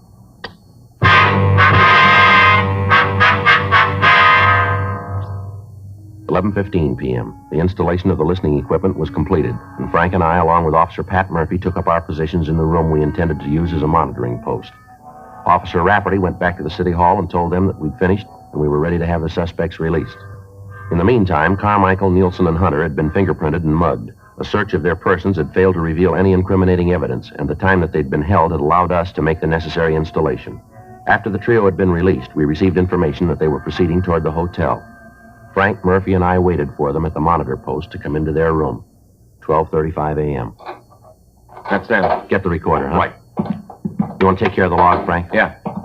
See, it's 12:36 a.m. That's it. Lousy deal, boy. Just wanted to ask you some questions, that's all. That's what you think. They had a reason. You're so smart, you tell me why. Ah, shut up. Will you, Carmichael? You weren't such a big man when he started asking you the questions. All the time saying how he was going to tell them all. Why don't you shut your Probably mouth? when you got cranked up with that Turkish bath, that's probably what tipped him. What tip? A couple of uniformed cops stop us on a routine investigation. They got nothing. Anything on us you think you'd let us go? Well, do you? You think you'd let us go? Oh, why don't you dry up? Hunter? Yeah? Turn on the radio, will you? Get some music? Yeah. And next time you get tanked, come back here, huh? Don't go roaming all over town. That's why they picked us up. You said something. What'd I say? You know what I said, huh? Do you? You being a big man, you tell me what I said to him. They picked me up. Go ahead, tell me. You said something. I don't know what it was, but you shut up your mouth. Hey, Hunter, what's the matter with the radio? I thought you was going to turn it up. I'm trying to. I'll keep moving. Don't worry. That doesn't make any difference. I'm going to hit the sack. Nice to have you shut for a while. You open your mouth anymore, you get more trouble you can handle. That's the way it looks to you. Yeah, it does. You guys don't shut up, I'm going to throw one of you out of here. Now shut up and get some sleep. Good night. Good night. Still wish we got the radio on this. And that's the way it went for the next 5 days. When the men were in the room, they argued continually. They talked about the deal they were working on, but from their conversation, there was no way of learning what they planned. When they left the room, they were constantly under surveillance, but their movements were routine. They took their meals in the same restaurant. They went to movies. They sat in bars, always together. During the time they were out of the apartment, they made no local contacts. They received no telephone calls. They made none. We knew that they were planning something, but there was no way of knowing what it was. All conversation in the room was recorded and listened to over and over again in the hope that we could come up with some kind of a lead. But the time spent in replaying the recordings netted us nothing. From what they'd said, we figured that whatever they were planning would take place on either Tuesday, August 17th, or on Wednesday, August 18th. On Tuesday, three-way cars were assigned to the streets in front of the hotel, but the suspects acted as usual. On Wednesday, they didn't leave their room. Frank, Murphy, and I continued to wait. On the streets outside, 3 other teams of men were standing by in undercover cars. 9:30 p.m. That's their telephone. Get the recorder, Murph. Yep. 9:31 p.m. Yeah. I'll get it. Hello? Yeah. When? Right, okay, we'll leave right now. Yep. What? Yeah, that's the word we got. Right, we'll see you in about 30 minutes. Right. Hey, how are we going to know you? Yeah. Mm-hmm. Yeah, I got it, right. Hey, who was that? The contact? Yeah. So the stuff just got in. We're supposed to pick it up right away. Oh, looks like maybe we got to work now. It's too soon for me. Let's go. That's it. I'll get it out. Outpost 1 to units 1K89, 1K88, 1K87. Suspects are leaving room. Suspects are leaving room. Outpost 1 out. All right, let's go. I wish we knew what it was. Sounds like it might be narcotics. Well, it could be. Doesn't make a lot of difference, does it? Yeah? At least we know it's something.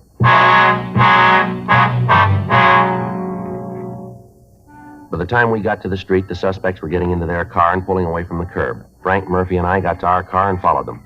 They drove down South Flower to the corner of Palm Drive and turned left. 3 blocks further, they pulled into a gas station and apparently asked directions. They turned south on Broadway and drove about a mile. At Santa Barbara Avenue, they turned left again and drove 3 blocks. They stopped and parked the car in front of a small bar. We informed the other units of the activity and asked them to stand by in the area. Carmichael got out of the car and entered the bar. Murphy left us and entered the bar after him. Carmichael returned in a few minutes with another man. The 2 of them got back into the car and they talked. At the end of that time, all 4 of the men got out of the automobile and then they entered the bar. Shortly after that, Carmichael, Nielsen, and Hunter walked out of the place. Carmichael was carrying a small package wrapped in plain brown paper and tied with a string. The 4th man wasn't with him. Frank and I got out of our car and approached the men as they stood talking. All right, hold it up, police officers. Over there. Put your hands up on that wall. What's going on? Get your hands up there. Frank, you want to check in the package? Yeah. Keep your hands on that wall. Lousy deal. I hope you're happy, Carmichael. I hope you're real happy. What are you talking about? I've got to lay this one to you. You really took care of this. Stand still and keep quiet. How about it, Frank? I don't know. What do you mean? Where's money? $20 bills. Must be $15,000, $20,000 worth. Where? As far as I can tell, it's good. Where's that put us? Well, there's $20,000 here. Yeah. Let's find out where they got it.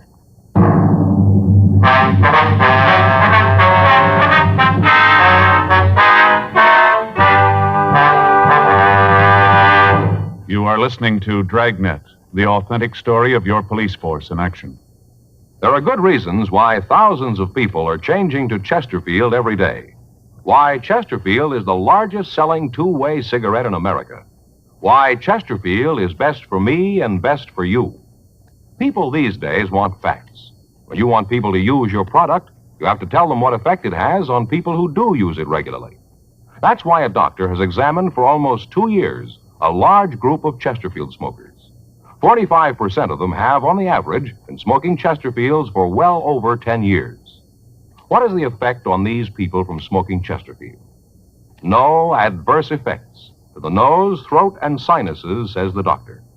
Consider Chesterfield's record with these smokers, with millions of other smokers throughout America. Another good reason for you to change to Chesterfield. Regular or king size, Chesterfield is best for me, best for you.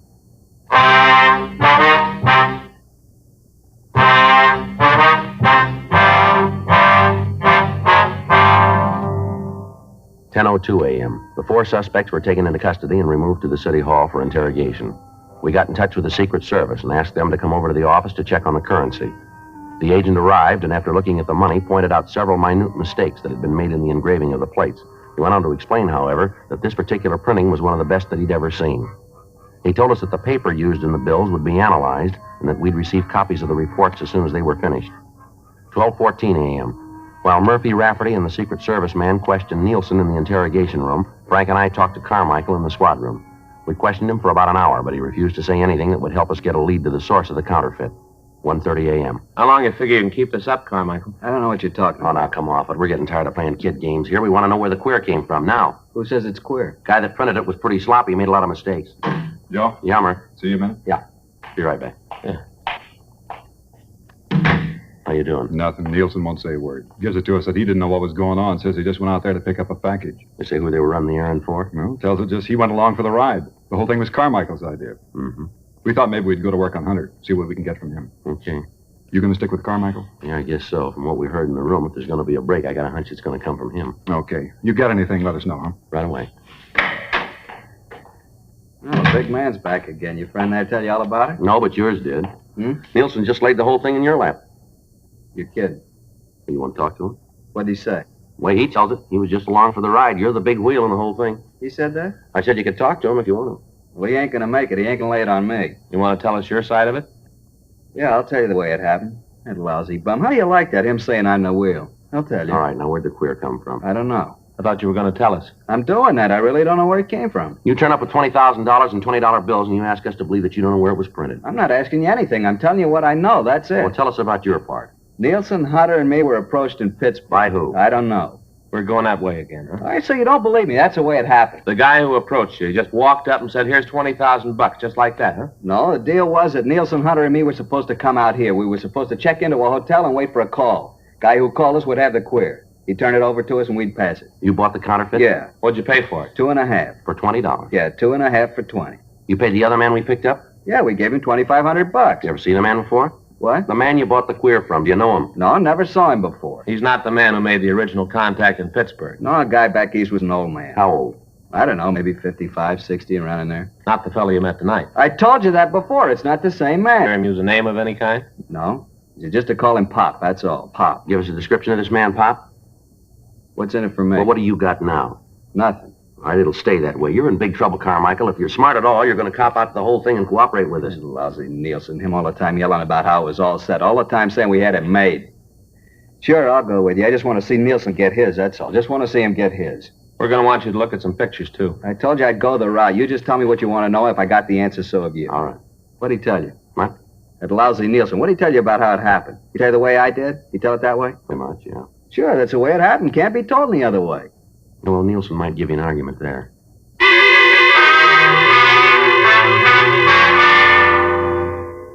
Further interrogation of the other 3 men in the operation served to corroborate the story that we'd been given by Carmichael. $2,500 in cash was found on the 4th suspect. Once the other men were confronted with the fact that Carmichael had told us everything he knew concerning the operation, they all followed suit. But other than telling us that they knew the head man in the counterfeiting act as Pop, they couldn't come up with any further information. From the man who'd been in the bar, we learned that he'd met Pop in Pittsburgh. He also told us that as far as he knew, the counterfeiter had been in prison at one time or another. However, the suspect was unable to tell us in what state or on what charges Pop had served time. He went on to tell us that he'd gotten the money in Pittsburgh and that Pop had told him that he'd be contacted later.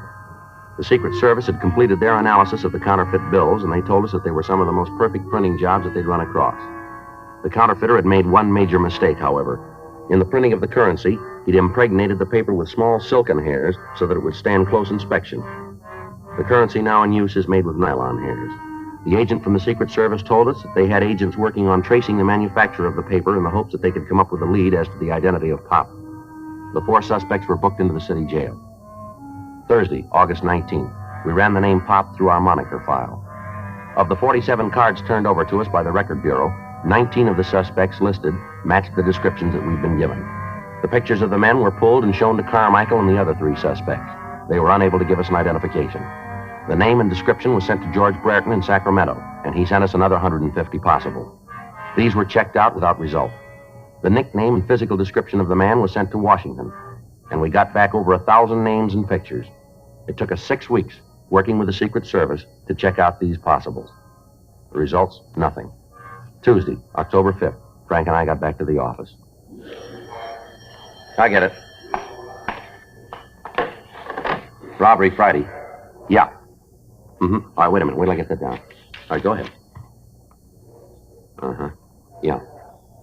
Yeah, well, it should check out. Right. Okay, we'll meet you. What you got? Report of the paper and the queer bills just came through. Yeah? Looks like we found Pop.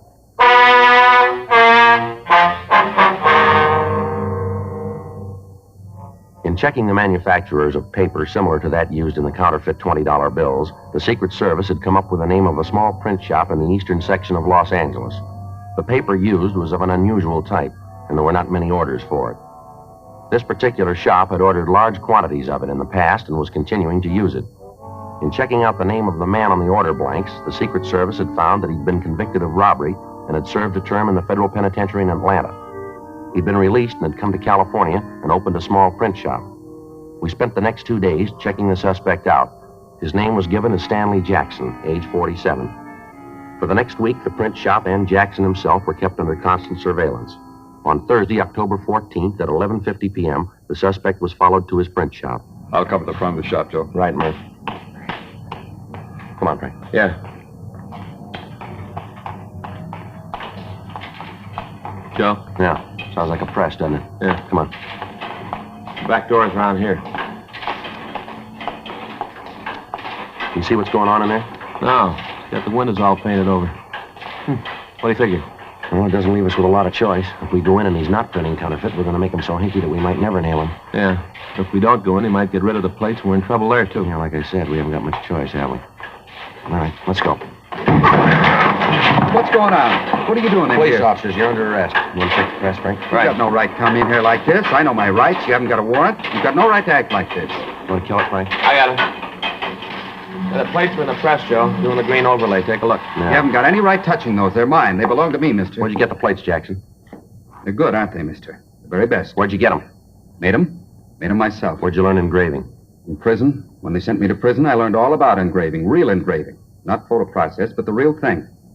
Finest plates I've ever seen. The best. Beautiful money, isn't it? Best I've ever seen. Fool anybody. Did it all myself. Pass it anywhere. Fool anybody, anywhere. Yeah. Just look at it, mister.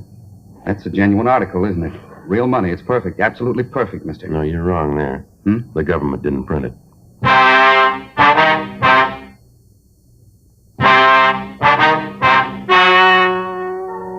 The story you have just heard is true. The names were changed to protect the innocent. On January 11th, trial was held in federal court, Southern District of California. In a moment, the results of that trial. Now, here is our star, Jack Webb. Thank you, George Fenneman.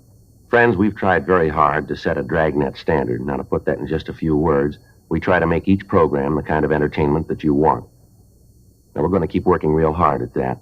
And you know, the people who make Chesterfields feel the same way about their cigarette. To sell a product, you have to make it good and keep it good. And the latest reports from our research lab shows Chesterfield is highest in quality. Highest in quality, low in nicotine. Smoke America's most popular two-way cigarette. Chesterfield, regular or king size. They're milder, they're satisfying, they're best for me, best for you.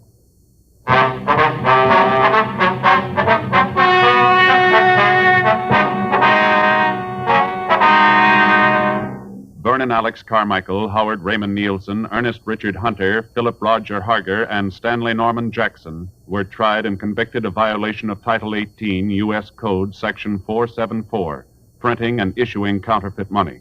Violation of this title is punishable by a fine of $5,000 and imprisonment in a federal penitentiary for a period not to exceed 15 years.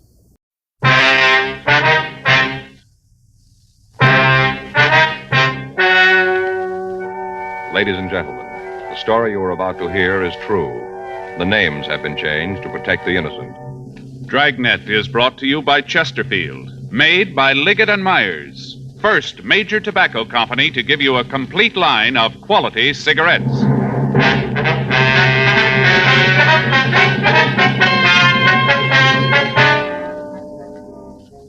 You're a detective sergeant. You're assigned to burglary detail. An organized gang of thieves is working in your city. Their method of operation is clever and fast. There's no lead to their identity. Your job? Stop them. To sell a product, you have to make it good and keep it good. What do the latest reports show about Chesterfield? Well, our research laboratory has compared it with the leading cigarettes in the country. Chesterfield is highest in quality, low in nicotine. Another good reason why thousands of people are changing to Chesterfield every day. Smoke America's most popular two-way cigarette. Regular or king size, you'll find Chesterfield really mild, really satisfying. Best for you.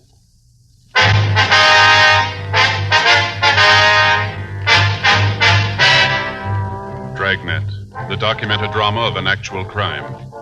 For the next 30 minutes, in cooperation with the Los Angeles Police Department, you will travel step by step on the side of the law through an actual case transcribed from official police files.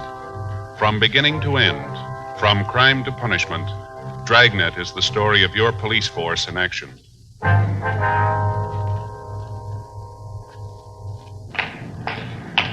It was Tuesday, May 7th. It was warm in Los Angeles. We were working the day watch out of burglary detail. My partner's Frank Smith. The boss is Captain Bernard. My name's Friday. We were on our way out from the office, and it was 9:46 a.m. when we got to the corner of Beverly Boulevard and Fountain Streets. The Brighton Arms Apartments. 12A, isn't it? Yeah. Is it?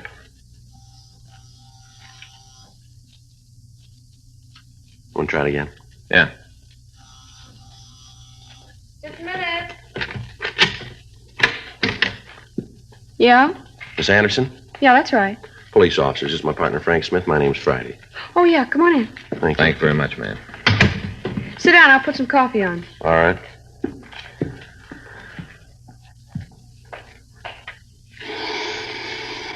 That's the only way to do it, Joe. What? Coffee grinder here. Well, that's what it is, huh? Yeah. You buy the coffee beans and you grind them up as you need the coffee, real fresh. I'm going to get Fay one of them. Great gadgets. Yeah, guess so. You never tasted coffee that fresh, Joe. Whole different flavor. Well, if you say so. Yeah. Wait till I get Fay one. You'll be asked over for the first pot of coffee. That's nice. You got a match? Yes, ma'am. Here. It's about the burglary, isn't it? Yes, ma'am. A couple of questions we'd like to ask. Go ahead. We've got the report you gave the officers last night. Now, this list of stolen property, I wonder if you'd look at it and see if it's right. Here you are. Diamond watch. Yeah. The mink. Yeah, that's it. It's the mink that's important. Took me 3 years working to get that. Sure hope you bring it back. Yes, ma'am. We'll try. Have you got any ideas as to what time the theft might have occurred? Well, near as I can figure, it must have been around midnight.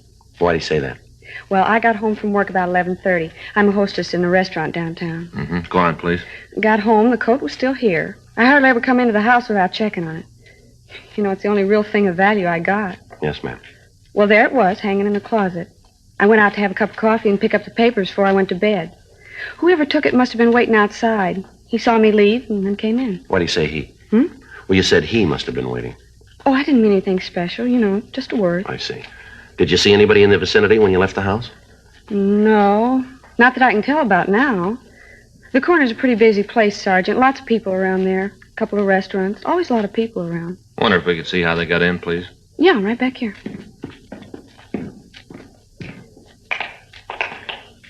Here, you see, they cut the screen on the porch door and then just reached in and opened it. Top half of the door. You had it like this, did you? Yeah, you see, you just flip these two little things and the glass part of the door comes out. Always take it out on warm nights. Anything else in the apartment disturbed? Not that I could tell. Seems that they just went into the bedroom and took the coat.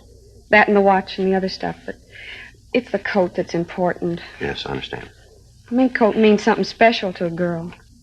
I told you it took me 3 years of saving before I could buy it. It's a long time to do without things, Sergeant. An awful long time. Yes, ma'am. I only had the coat 3 days, and this happens. Just 3 days. Hardly even had a chance to wear it. Is the coat insured? I think so. Ma'am? Well, I just got it. I think it's insured. I have to check with the salesman. I told him I wanted the coat covered. Boy, I just hope it's in effect.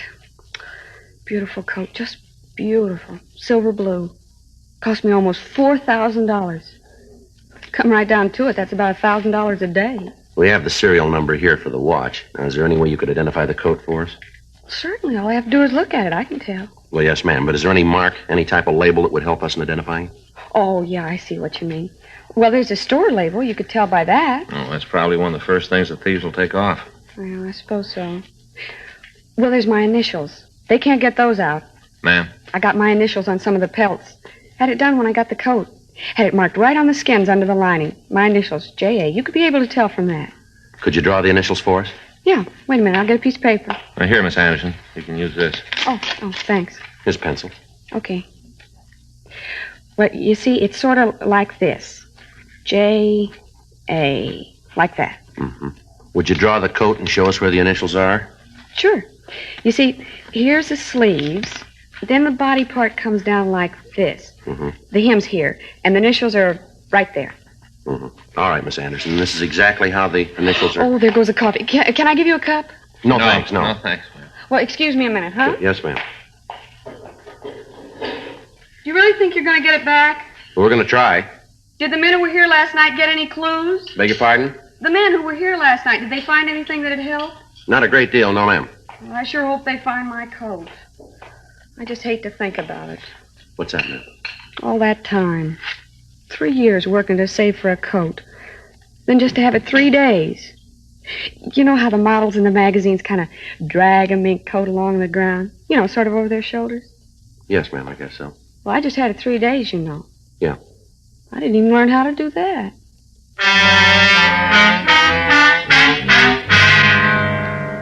Reports of similar burglaries had been coming into the office for the past 6 weeks. In each one, the method of operation was similar enough to let us know that we were dealing with the same thieves. All of the homes that were prowled were residences. The owners of the houses were always absent. Entrance to the places was made through a rear window. In those cases where the window was open, the screen was cut. Where the window was locked, the pane of glass was broken, and the entrance made that way. The classification of goods stolen was also the same in all of the burglaries. Pieces of jewelry, whatever money was found, and fur coats. The only room prowled was the one where the fur coats were kept. None of the valuables in the rest of the house would be touched. Bulletins had been gotten out to all of the pawn shops in the area on the stolen pieces, but there'd been no replies. The MO had been checked with the staff's office, and the possibles that they came up with were checked out. We failed to come up with a suspect. The investigation of the crime lab on the scene had produced no tangible evidence. Frank and I had gone over the burglary reports time and time again, trying to find something that would tie the thefts together. None of the victims were acquainted with each other. They all lived in different parts of the city. The coats were bought from different retailers, and yet within a week of the time the coat was purchased, it would be stolen. Friends of the victims were checked. In most instances, we found that they didn't even know the victim had been in possession of the article stolen. On the night of May 6th, another burglary was reported. Among the stolen articles were a mink stole and a full-length natural mink coat. The coat had been purchased only 3 days before the theft. The victim had worn it in public only twice. After going over the physical evidence at the scene and talking with the woman, we were no further than we had been. Saturday, May 11th, Frank and I checked into the office. Another one that doesn't go anyplace. Yeah, you want to get the reports out? Yeah. You know, Joe, there's got to be something to tie them all together, something in common. Well, if we come up with that, maybe we got the answer. You see the bunch down by Chief Brown's office when we came in? Yeah? I recognize one of them. Yeah, who? Insurance man. They'll most likely be down here when they get through talking to Chief Brown. What's it figure the thefts have cost them? A little under $47,000.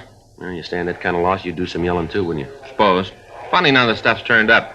Well, it isn't doing them any good unless they sell it. I get it. Burglary Friday. Yeah, it is. Mm-hmm. What's your name? What? Oh, where are you now?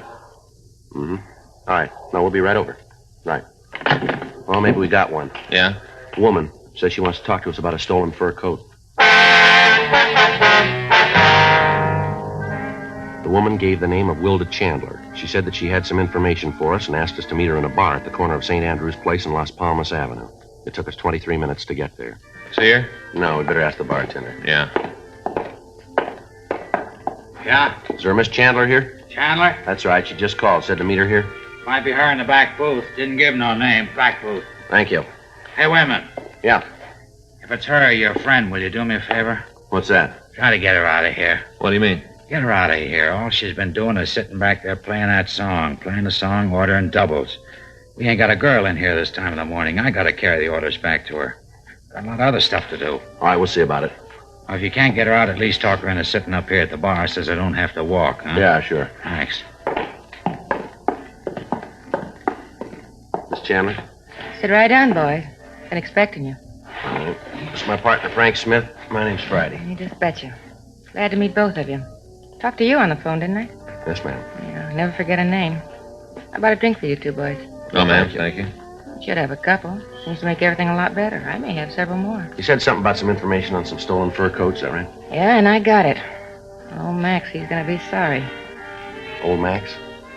Hear that on the jukebox? Melancholy mood. Hear it? Yes, ma'am. Our song. Is that right? You just betcha. Old Max, our song.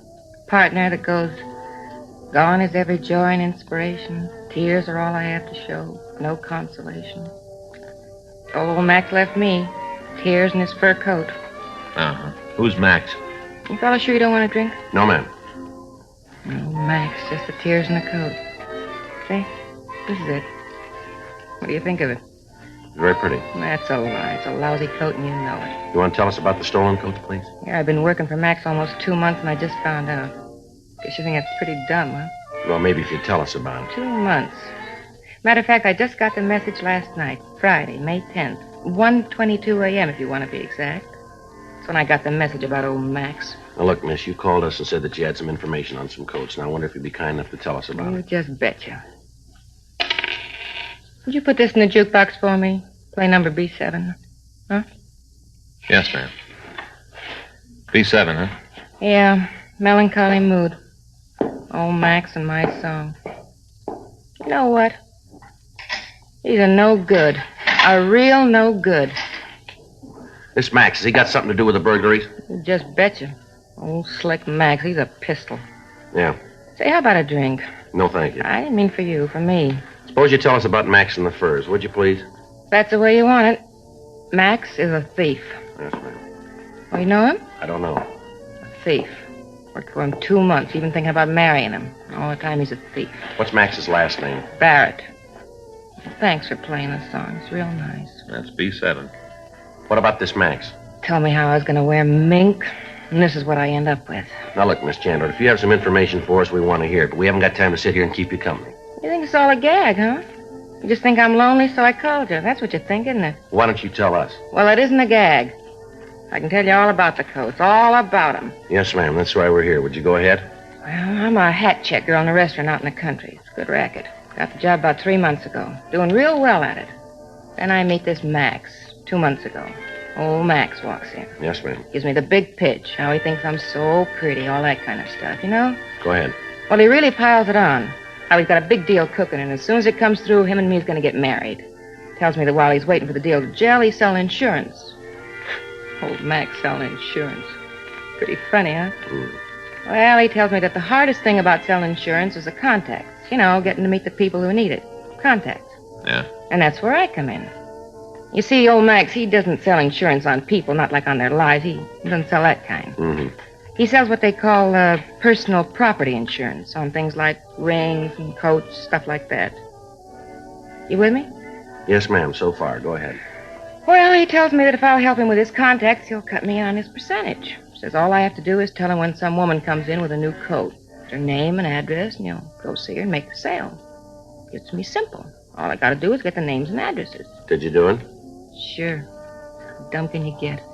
I gave him the names and addresses. I knew there was something wrong. Can you tell us what names you gave him? I got every one of them. Got them at home. You can have them. When'd you find out he wasn't an insurance salesman? Last night, 1:22 a.m. I wasn't feeling so good, so I took off from work. Went by his place. Old Max is just coming in. Got the car parked out by his garage. The backseat is loaded with fur coats, all kind of other stuff. Watches, jewelry. That's when I knew he was a no good. Old Max, a pistol, a real no good. Yes, ma'am. What happened? Well, I asked him about the stuff, where he got it. Yeah? He told me all about it. How he'd been stealing. How all the names I'd been giving him were his sucker list. How as soon as I'd give him the information, he'd lift the stuff. All that time. 2 months, and I figured he was an insurance salesman. You know what he's doing with the coats? What? Well, is he selling them? Sure. He's got a regular order business. You call up and order a blue mink coat. If you want a platinum stole, just call Max. You'll have it. Is he disposing of it here in L.A.? Not old Max. He's too smart for that. Ships the stuff east. Is that right? Didn't I just tell you it was? You just betcha. Max gets an order, and he goes out and he fills it. Then he gets a hold of some young kid and offers him a trip to the east. Maybe Chicago, Detroit, New York. Wherever the delivery's supposed to be made. Gives the kid a plane ticket and sends him on the way. The carrier know what he's doing? Oh, no. Max just gives him the suitcase and tells him where to deliver it. How'd you find out about the operation setup? Old Max, he told me. Said that since I found out, he'd have to cut me in. Give me all the scoop. Barrett ever been arrested? I don't know, maybe. You any close friends in town, do you know? I guess. Never saw none of them myself. You want to show us where he lives? Sure. I want to see him get his. After the way he lied. Ain't nothing too bad for him. Oh, Max, a pistol. You sell all the stolen goods? What do you mean? Well, do you know where the stolen coats are and the rest of the things? Must be in his apartment. Can't think of any other place it'd be. Gotta be there. Do you know if he's there now? He should be. He don't ever get up before noon. Should be there. I just want to see you get him. Lousiest trick in the world what he did to me. Yeah, what's that? Oh, that time him stealing those coats. Oh, that beautiful mink. Look at this. Yes, ma'am. That's a very pretty coat. I thought so, too. Take a close look. Old Max gave it to me to show he was on the level. Take a good look. Yeah? All that mink, and he gives me rabbit.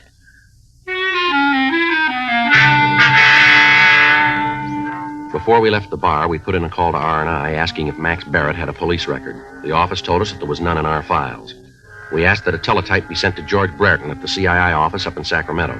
We also had the name Wilda Chandler checked. She had no record in Los Angeles. 11:20 a.m. We got Barrett's address from the Chandler woman, and then we called a radio car. The officers took her to the city hall where she could make a full statement. Frank and I drove over to Barrett's apartment. Wilda Chandler had told us that the suspect drove a late model Pontiac sedan. We found the car parked in the garage in the rear of Barrett's address. A preliminary search of the garage and of the car failed to turn up any evidence of the thefts. 11:46 a.m. Frank and I went up to see Barrett. I'll get it. Probably still asleep. Uh-huh. Who is it? Like to see you. Just a minute.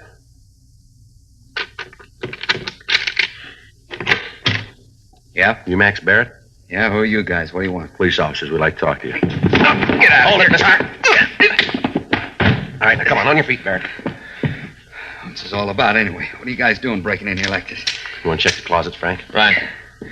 You got no right to come in here and do this. What are you looking for? I got nothing to hide. You didn't act that way when we came in, did you? How'd I know you were real cops? You read all the time in the papers how guys say they're cops and then break in and rob people. That's what I thought you were. Phony cops. We showed you our identification, didn't we? Well, how'd I know it was real?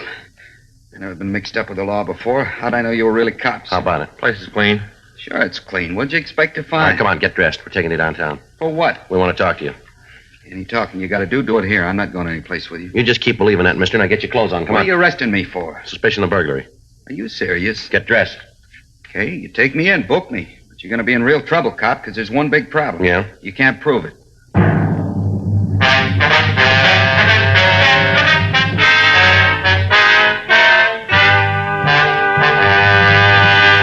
You are listening to Dragnet, the authentic story of your police force in action.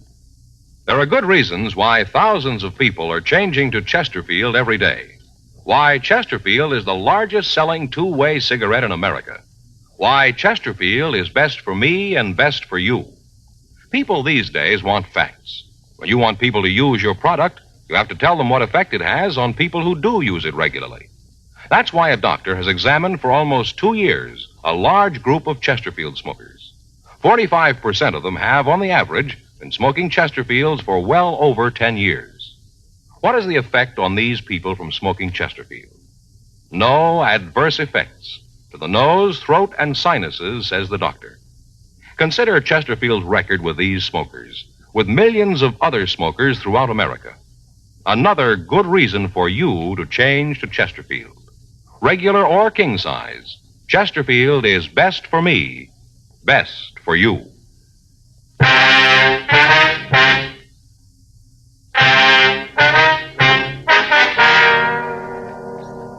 12:10 p.m. We called the office and arranged for a stakeout on Barrett's apartment in the event any of his associates contacted him.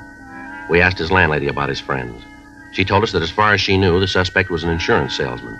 She said that he told her that because of his type of business, it would be necessary for him to keep late hours and that he didn't want to be disturbed during the day.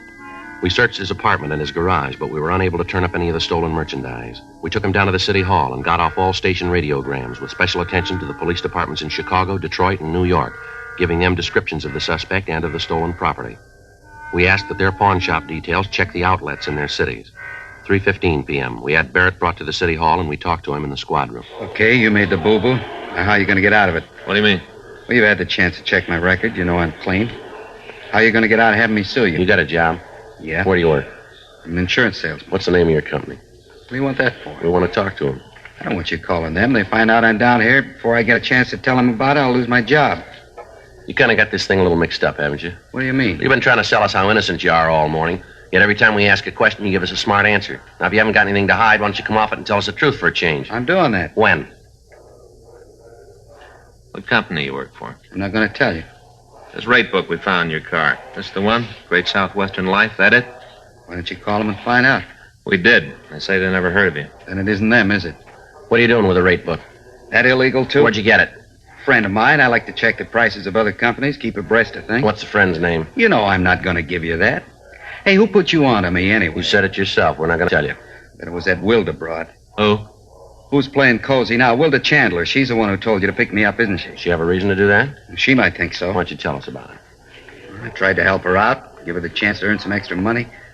Told her I'd give her $5 for every prospect she turned over to me who bought some insurance, and it worked good for a while. Then she started boozing it up. Got to be a real lush. Couldn't trust her anymore. She was giving me a list of bad names, making them up. I had to get rid of her. Yeah?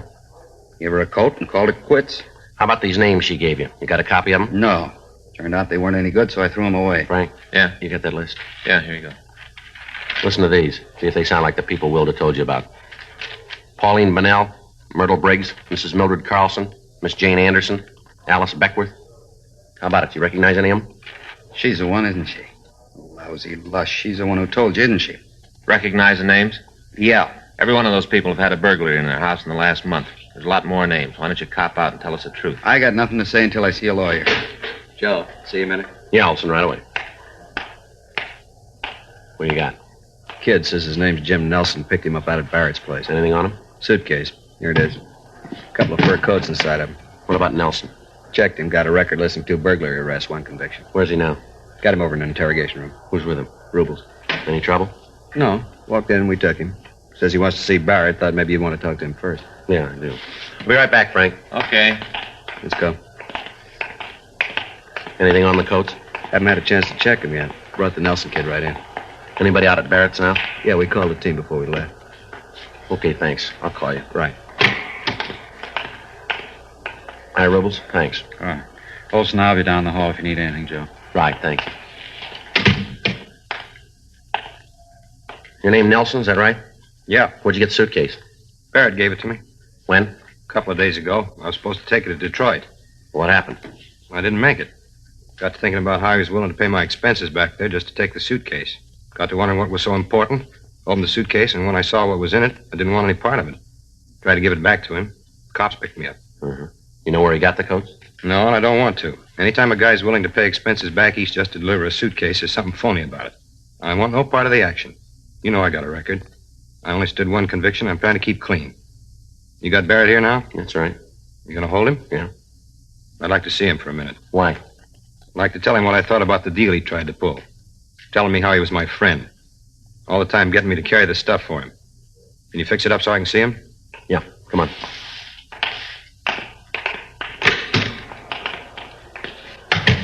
You gonna be able to nail him? We will now. Imagine a guy would pull a stunt like that on his friends. A guy'd do that, do about anything. Yeah. You willing to testify about how Barrett gave you the suitcase? I sure am. I want to see him nailed good. Barrett? Yeah? Turn around here. A friend of yours wants to see you. What are you doing here? Thought I'd be in Detroit by now, didn't you, Max? Just keep your mouth shut. They got nothing on us. Watch him while I get the suitcase, Frank. Yeah.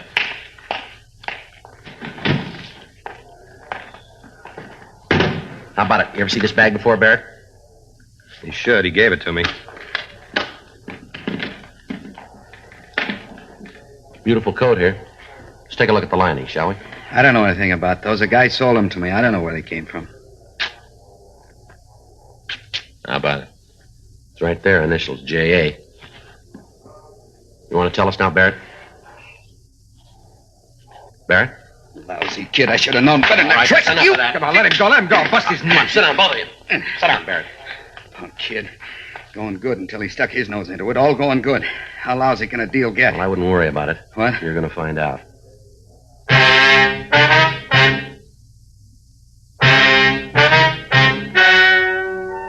The story you have just heard is true. The names were changed to protect the innocent. On September 18th, trial was held in Department 97, Superior Court of the State of California, in and for the County of Los Angeles. In a moment, the results of that trial. Now, here is our star, Jack Webb. Thank you, George Fenneman. Friends, going into the new year, there are a couple of things that we sincerely hope you'll do. One, continue to listen to Dragnet. We're going to do our best to make it the kind of a program that you want. And two, if you're not already smoking Chesterfields, try them. And of course, all of us on Dragnet wish you a happy and prosperous new year.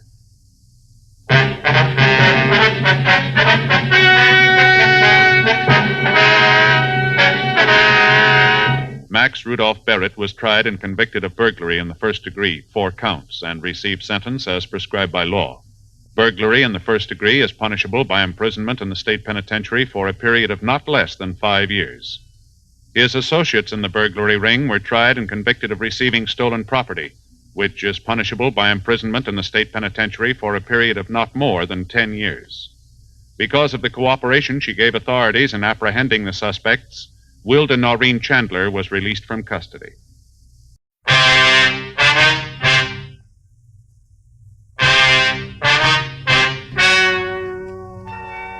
Ladies and gentlemen, the story you are about to hear is true.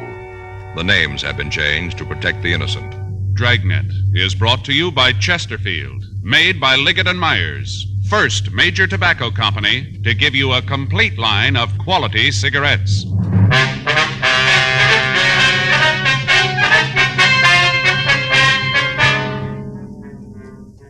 You're a detective sergeant.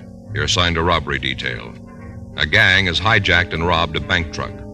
They've stolen over $100,000. There's no lead to their identity. Your job? Get them. During this holiday season, young America, all of us, will be concentrating on our favorite winter sports: ice skating, bowling, basketball, skiing. One thing you'll notice: whatever young America does, wherever it goes, Chesterfield goes along. Yes, Chesterfield is the choice of young America. Chesterfield is the choice of more thousands of smokers everywhere.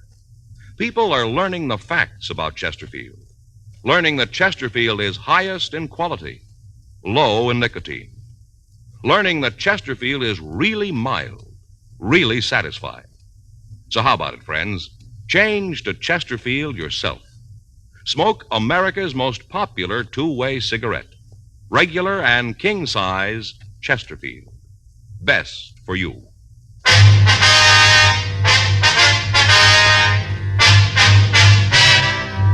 Dragnet, the documented drama of an actual crime. For the next 30 minutes, in cooperation with the Los Angeles Police Department, you will travel step by step on the side of the law through an actual case transcribed from official police files. From beginning to end, from crime to punishment, Dragnet is the story of your police force in action.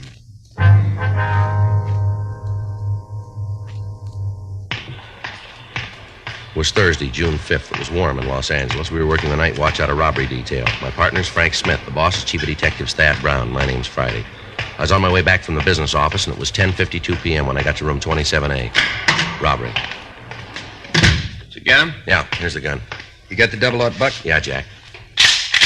Here you go. Any word yet?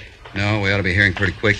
Nothing from Herman and Benson, huh? Last we got from them, they were over on Hobart. No action there? Nothing. I get it. Robbery Friday. Yes, ma'am. That's right. Well, when was this? No. No, that's a burglary. If you'll hold on just a minute, I'll have you switch them. Yes, ma'am. Hold on just 1 minute. Would you give this call to 2524, please? That's right, burglary. Thank you. Woman who wants somebody to come out and talk to her about her husband's work pants being taken from the clothesline. You should have gone out. Yeah. You got a cigarette? I'm fresh out. Here you are. Got a match? Yeah, thanks. Well, you might as well sit down, take it easy. We got no idea how long we're going to be here. Guess so. You know, I'm still not real sure about how this tip came in. You want to fill me in? Call came through this afternoon. Man refused to give his name, just said he had some information he thought we'd like to have. No idea who it was, huh? No. Said it wasn't important. Went on to say that he could tell us where to pick up the men who held up the bank truck. Well, I figured it might be a crank, so I asked him how we could be sure the story was true. How'd he answer that? Said he could prove it. Said he had some of the serial numbers on the stolen bills. You check out? Yep. Gave me the numbers from 10 of the 20s. I checked the serial numbers. They're good. And that's when he said he'd call back, huh? Yeah, said he'd call tonight around 10 and give us the address where we could pick up the men. It's late now, about an hour, huh? Yeah. But he knows what he's talking about. We got to be here when the phone rings. No way of getting an ID on him, huh? None. What'd he say about the men? They heavy? From the way he tells it, they're loaded. Got all the guns and ammunition they need to hold out for a week. He knows that. Why couldn't he give us the address this afternoon? He said he wanted to put a lot of distance between him and the rest of them. See how many there were? Not right out. The way he talked, though, we figure there are 3. Any names? No, said he'd tell us where to pick him up. Said when we blew the whistle, they'd tell us. Might be a little tight taking him then, huh? If the way they handle the guards on the truck is any indication, it isn't going to be a picnic. How many men we got? Herman and Benson, we can call them in. Murph and Rafferty, Stewart and Creasy. Where are they now? Well, I saw Murph and Raff down at the business office just a minute ago. Said they'd be right in. I get it. Robbery Friday. Yes, it is. Where? Yeah, put him through. Call from San Francisco. Operator says station to station. Might be our boy. Huh, you'd have to fly up north to get there this fast. Airlines don't ask for recommendations when they sell a ticket. Wait just a minute. This Friday. Who's this? Okay, if that's the way you want it. Yeah. Give me that address. All right, let me read that back to you. 1657 Garfield Place, apartment 408. Is that right? Okay. Why don't you tell us your name? It won't do any... Hello. Hello. Oh, he hung up. I'll have the business office get on it, see if they can come up with a number. You got the address? Yeah, I got that. Here. The way he put it, job might be tougher than we figured. What do you mean? Well, I asked him his name. I told him it wouldn't make any difference if he told us. Yeah? He said make a lot of difference. Said they'd kill him if they found out that he finked on them. That figures. Yeah. Said that when he reads in the papers that they're dead, then he'll come in. When they're dead? Yeah. Says we won't take him alive. 10 days previously, on Thursday, May 26th, 3 men had stopped an armored truck on its way to the Federal Reserve Bank. The truck had stopped for collection on Wilshire Boulevard. The 3 hold-up men had approached the truck and produced sawed-off 12-gauge shotguns. At gunpoint, 2 of the men forced the drivers to go out to the San Fernando Valley. The third followed in another car. On a side road south of Ventura Boulevard, the suspects had tied and then beaten the driver and the guard. The 2 men were placed in the back of the truck, and after stealing all of the cash in the vehicle, the thieves had driven off. As soon as the theft was discovered, men from the Federal Bureau of Investigation were notified. Together with them, Frank and I followed down every lead. The crime lab went over the truck but found nothing that would help us in getting to the thieves. Latent fingerprints were able to come up with nothing. The driver of the truck and the guard had been shown the mug books, but they were unable to make an identification. The method of operation was checked through the stats office, but when the leads that developed were checked out, we were in the same position as when we first got the call. We had no idea who the thieves might be. Descriptions obtained from the 2 victims were broadcast to the entire nation, but there were no kickbacks. The FBI weighed and sifted all evidence in its Washington headquarters, but they came up with the same results we had. Nothing. The phone call from the informant was the first concrete lead that we'd gotten. There were 9 men from Robbery Division and 3 teams from the FBI in the operation. From the information we had, we knew the suspects were armed and they were dangerous. The people in the building were gotten out of their apartments. The building itself was completely surrounded. 1:36 a.m. We moved in. Boys in the street are set. Let's go. All right. Did you check the manager? Yep. Descriptions of the men in the apartment match the one we got from the driver of the truck. Checks out to be the same guys. The manager say how many there were? 3. She's not sure they're all in. All right.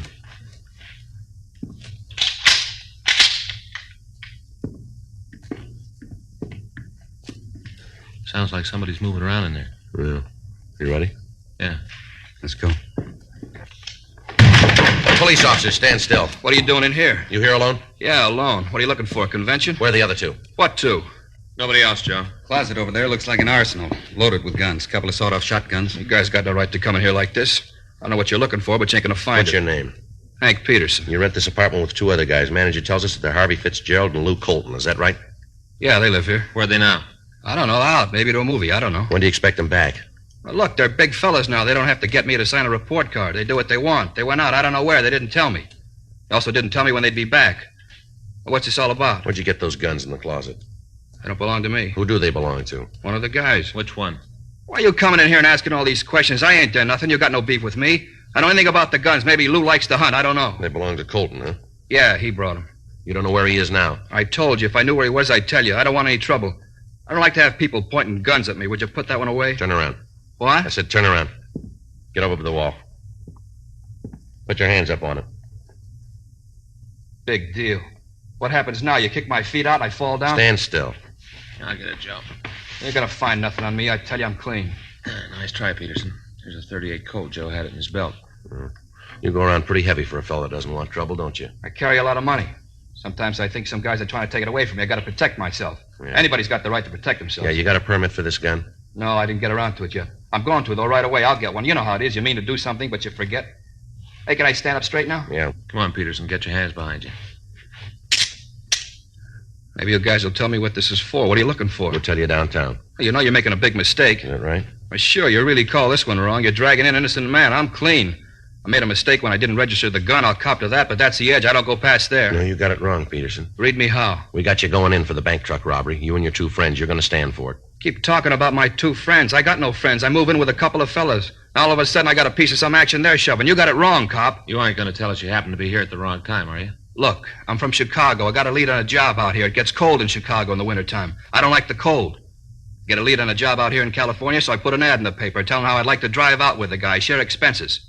The fellow that answers the ad wants to leave when I got to go is Lou Colton. I took a third of the tab driving out. We got into town. He's got this apartment lined up, this one right here. I got no place to stay, so he says for me to pad down with him. That's it. The beginning, the middle, the end. Anything outside of that, I don't know. If you got trouble with Lou, then take it up with him, but don't make me fit in. I got no part of the action. I don't want any. What about the gun? The gun you had on you. I tried to explain that. I meant to get a permit for it. I didn't get around to it yet. What about the ones in the closet? Well, talk to Lou. They belong to him. Maybe he's going to open a museum. All right. Let's get out of here. Come on, let's go. Look what you did to the door, breaking it up like that. No reason. All you had to do was knock. Landlady's going to be pretty sore about it. I'd have let you in if you'd have knocked. Breaking up a door like that, she's going to be real sore. Probably won't talk to me. Well, it's going to be a while before she's got the chance.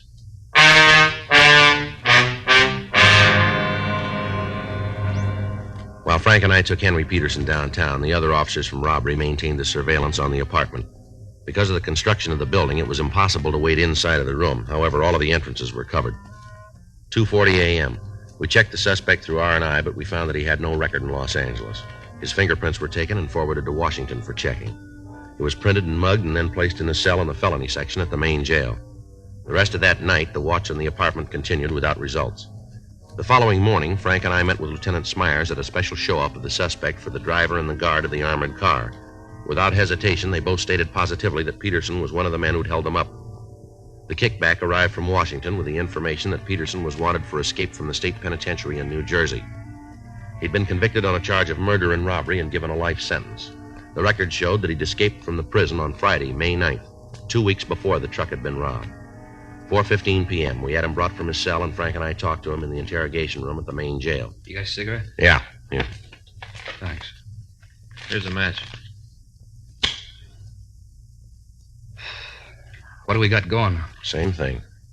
We want to know about the robbery of that armored car. You figure there's something I could tell you on it, huh? We wouldn't be here otherwise.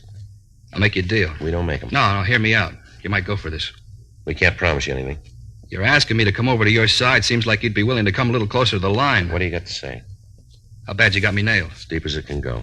For real? That's right. Well, lay it out. All of it? Yeah.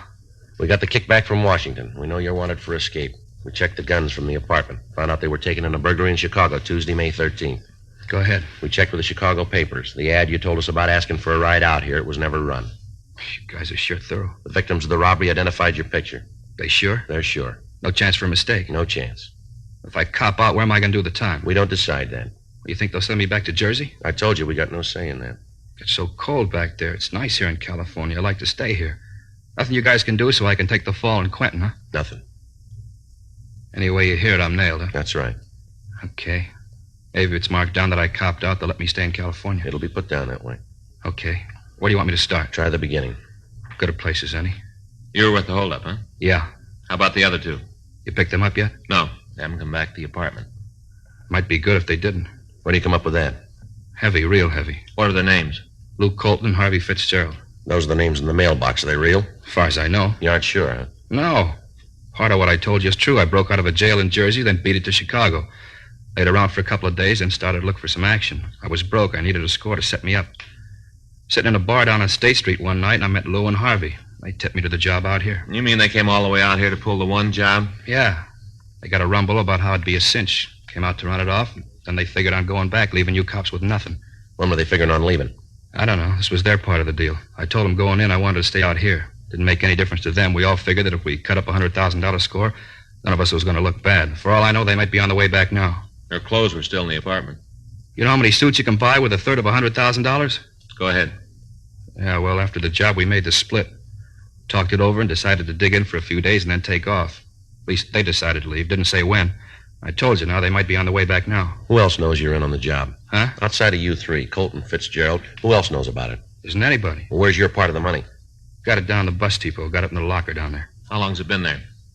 Since day before yesterday. How often do they clean out them lockers? Every 24 hours. Then there's $33,000 floating around in the check room. You got the key to the locker? Yeah. Where is it? In my shoe. I got it taped with the sole inside. You want to give it to us? Well, no, but I don't guess there's any other way. No. Okay. You spend any of the money? You mean the stuff we stole? That's right. No, not a dime. Why do you ask that? Who else might know the serial numbers on the bills? Well, nobody. Nobody but us, and I guess the guys at the bank, they got a record of them, I guess. How about Colton and Fitzgerald? They spend any of their part? I don't know. You got to ask them that. The car you drove out after the armored truck, who'd that belong to? Colton. It's the one we drove out here in. What kind of car is it? Plymouth, 1952. What model? Sedan. Color? Light blue. You know the license number? No, I never paid any attention to it. What state's it out of? Illinois. Who drove the car when you went on the holdup? Harvey? Fitzgerald, huh? Yeah, he drove the car, and Lou and I went in the truck. Either of them been arrested before? Well, I'm not sure, but I think Lou fell in New York. I'm not sure, though. How about Fitzgerald? No. At least he never said anything about it. Only way I knew about Lou is that he talked about the food in Sing Sing. That's the way I knew about him. You know what he fell for? Armed robbery, I think, and there was a kidnap rap, too, but he beat it. He out clean? I don't know. Seems like you planned a job with two guys that you didn't know very well, doesn't it? I was hungry and I was cold. I wasn't about to ask for a life story when they offered me a part of the action. How'd they pick you? I told you, I was in a bar on State. Lou and Harvey came in. Both of them were carrying a load. I was sitting there drinking beer, just the three of us in the place, and Lou was drinking pretty heavy. He gets in a beef with the barkeep, and I saw the roll he was carrying, so I figured that if I could take his side in the brawl, maybe I could make a touch. We walked out of the bar, and he offered to buy me a meal. Next thing I know, I'm on the way to California. I'm a partner in a piece of goods that looks safe. All that time in the car, and you didn't find out anything about your two partners? We drove straight through. And we weren't driving, we were sleeping. Anyway, I wasn't a solid member of the club. I wasn't about to get my nose mashed in for having it someplace where it didn't belong. I figured if they wanted me to know something, they'd tell me. Did you go with them for the guns? No, they already got those when I fell in. You knew they were stolen? Guys turn up with that kind of muscle and can't come from anywhere else. Sure, I knew it was stolen. Colton and Fitzgerald have any friends out here? No, not in L.A. Anywhere on the coast? Well, I hear Lou's got some people up north. Where? Maybe San Francisco, Marin County, I don't know. Might even be Oakland. Somewhere around the Bay Area. They say anything about going up there? No. Of course, they might have. The way Lou likes to eat, coming out here, he'd go 10 miles out of the way because he knew a place that had a good chili size. Think nothing of it. Never saw anybody who liked to eat so much. Real gourmet. Only with him, it was glutton. He mentioned any names of people he knew up north? No, just said he had people. Anything about the car they're driving that'd make it easy to spot? What do you mean? Well, like a dented fender, a scratch, anything to identify it. Yeah, it might be something. There's a kind of scratch in the back left fender, I think. Woman backed into us on the way out here. Cut right through the metal. You think of any reason why they might ditch the car? No. We kept a close tab on the papers right after the job and looked to see how much you had on it. When we didn't see anything, we figured the car was all right. I don't think they'd ditch it. It'd be pretty easy to trace. Lou owns it outright. Unless you want to try to grab cold plates, he'd drive it like it was. Okay. We'll get you your things, and you can come over to the city hall and make a statement. How about the key to the locker? Oh, yeah. Here it is. Probably some money due on the package I'll have to owe you. We'll take care of it. Too bad, isn't it? What's that? $33,000. I haven't got the dough to bail out the package. Well, it works out even. What? You'd have no place to spend it.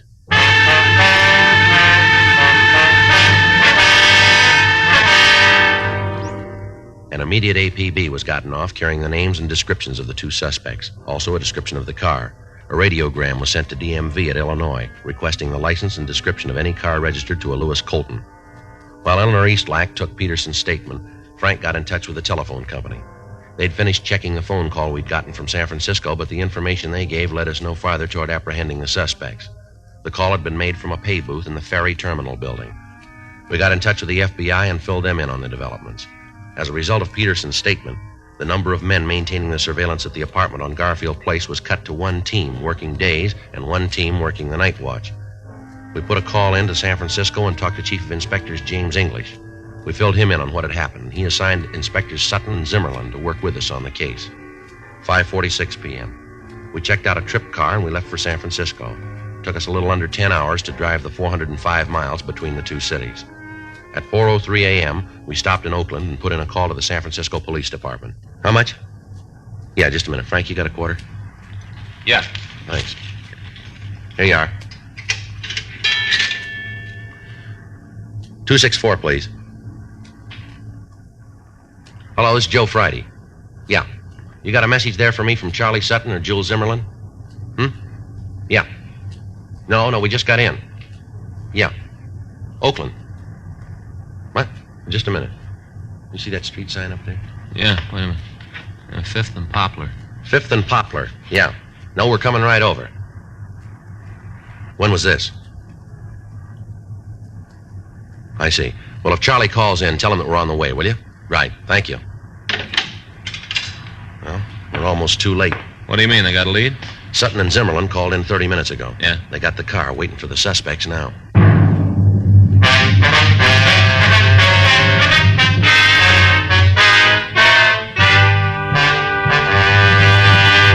You are listening to Dragnet, the authentic story of your police force in action. There are good reasons why thousands of people are changing to Chesterfield every day. Why Chesterfield is the largest selling two-way cigarette in America. Why Chesterfield is best for me and best for you. To sell a product, you have to make it good and keep it good. What do the latest reports show about Chesterfield? Well, our research laboratory has compared it with the leading cigarettes in the country. Chesterfield is highest in quality, low in nicotine. People these days want facts. When you want people to use your product, you have to tell them what effect it has on people who do use it regularly. That's why a doctor has examined for almost 2 years a large group of Chesterfield smokers. 45% of them have, on the average, been smoking Chesterfields for well over 10 years. What is the effect on these people from smoking Chesterfield? No adverse effects to the nose, throat, and sinuses, says the doctor, from smoking Chesterfield. Consider Chesterfield's record with those smokers, with millions of other smokers throughout America. Another good reason for you to change to Chesterfield. Regular or king size, Chesterfield is best for me and best for you.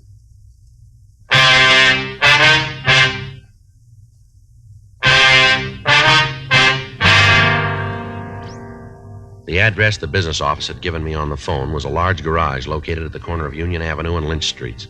When Frank and I got there, we met with Inspectors Sutton and Zimmerman.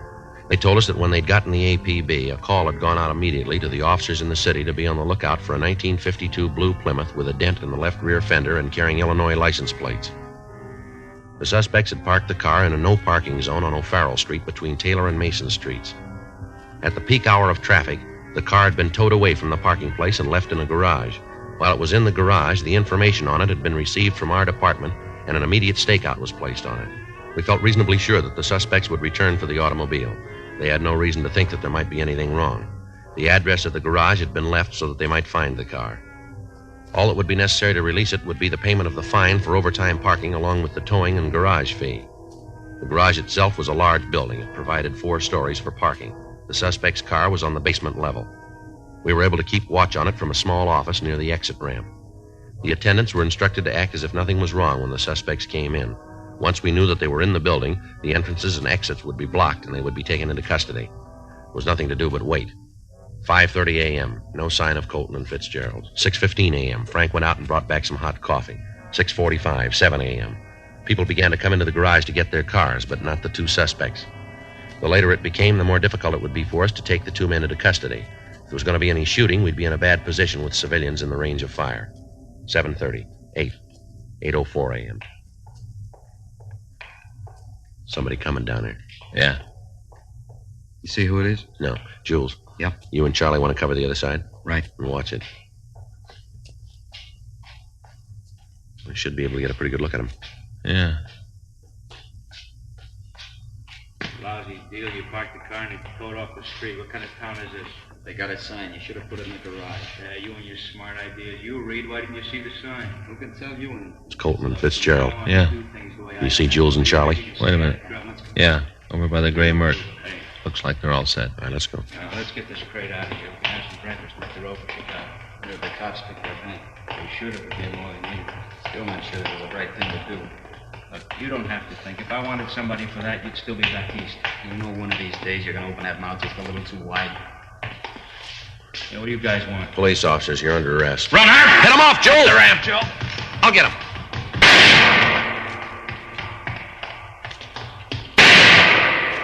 Colton, this isn't the way out. You follow your own map, Pop. The doors are blocked, Colton. You're in here for good. You're wearing the wrong kind of glasses. I'll get out. Now, look, we got you for robbery. Don't make it any more. Joe? Yeah. He's over in the corner. How about Fitzgerald? Sutton and Zimmerman got him. 2 of their guns in their lap. On no part of trouble. Colton doesn't figure it that way. I'll try to get around him. All right, watch yourself. Keep those people back out of the doorway. Go on, Frank. I'll cover you. You come near me, cop, I'll kill you. There's 3 more, Colton. You aren't going to get by all of us. Your partner quit. Why not be smart like him? He's not smart, he's scared. All right, Colton, I'm coming to you. You do and you'll be dead when you get here. Throw down that gun. Colton! Colton! See him, Joe? No. Take it easy, Joe. Colton. How about it? He's hit. I can't tell how bad. He's still got the gun. Colton! You can hear me? Throw that gun out here. Nothing. Come on. Better call an ambulance. Right. Never should have taken us. Better take it easy, Colton. You're hit where it shows. Never should have taken us. 2 of you, 2 of us. You got it wrong, mister. Huh? You were outnumbered going in.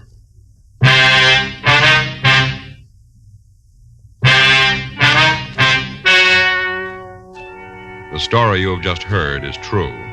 The names were changed to protect the innocent. On September 18th, trial was held in Department 92, Superior Court of the State of California, in and for the County of Los Angeles. In a moment, the results of that trial. Now, here is our star, Jack Webb. Thank you, George Fenneman. The Chesterfield Christmas carton is the most talked-about gift of the year. It features the covered bridge, which, of course, inspired the Kissing Bridge song, now a highlight of the Radio City Music Hall Christmas show. The carton itself is featured in most of the 1,300,000 retail tobacco stores coast to coast. This Christmas, do what I'm going to do. Give America's most popular two-way cigarette, regular and king-size Chesterfield. Best to give, best to get for Christmas.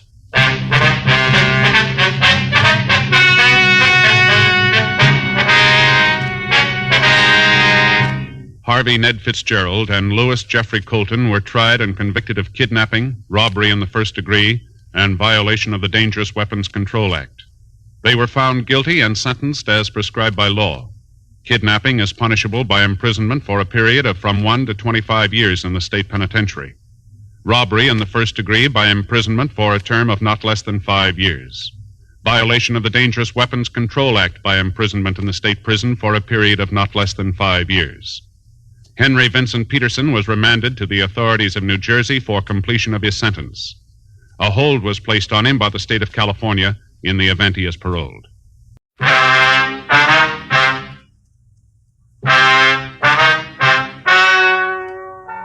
Ladies and gentlemen, the story you are about to hear is true. The names have been changed to protect the innocent.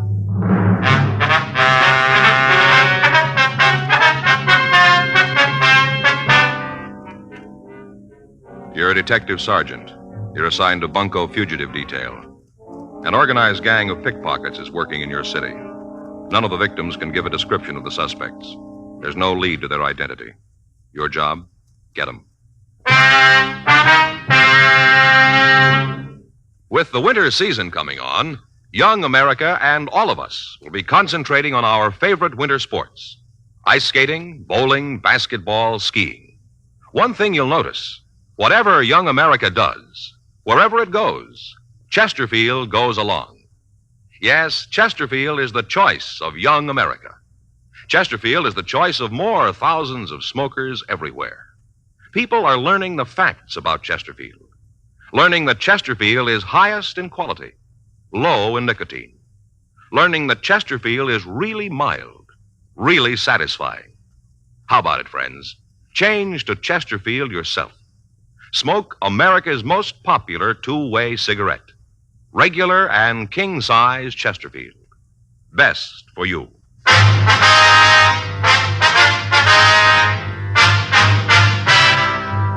Dragnet, the documented drama of an actual crime. For the next 30 minutes, in cooperation with the Los Angeles Police Department, you will travel step by step on the side of the law through an actual case transcribed from official police files. From beginning to end, from crime to punishment, Dragnet is the story of your police force in action.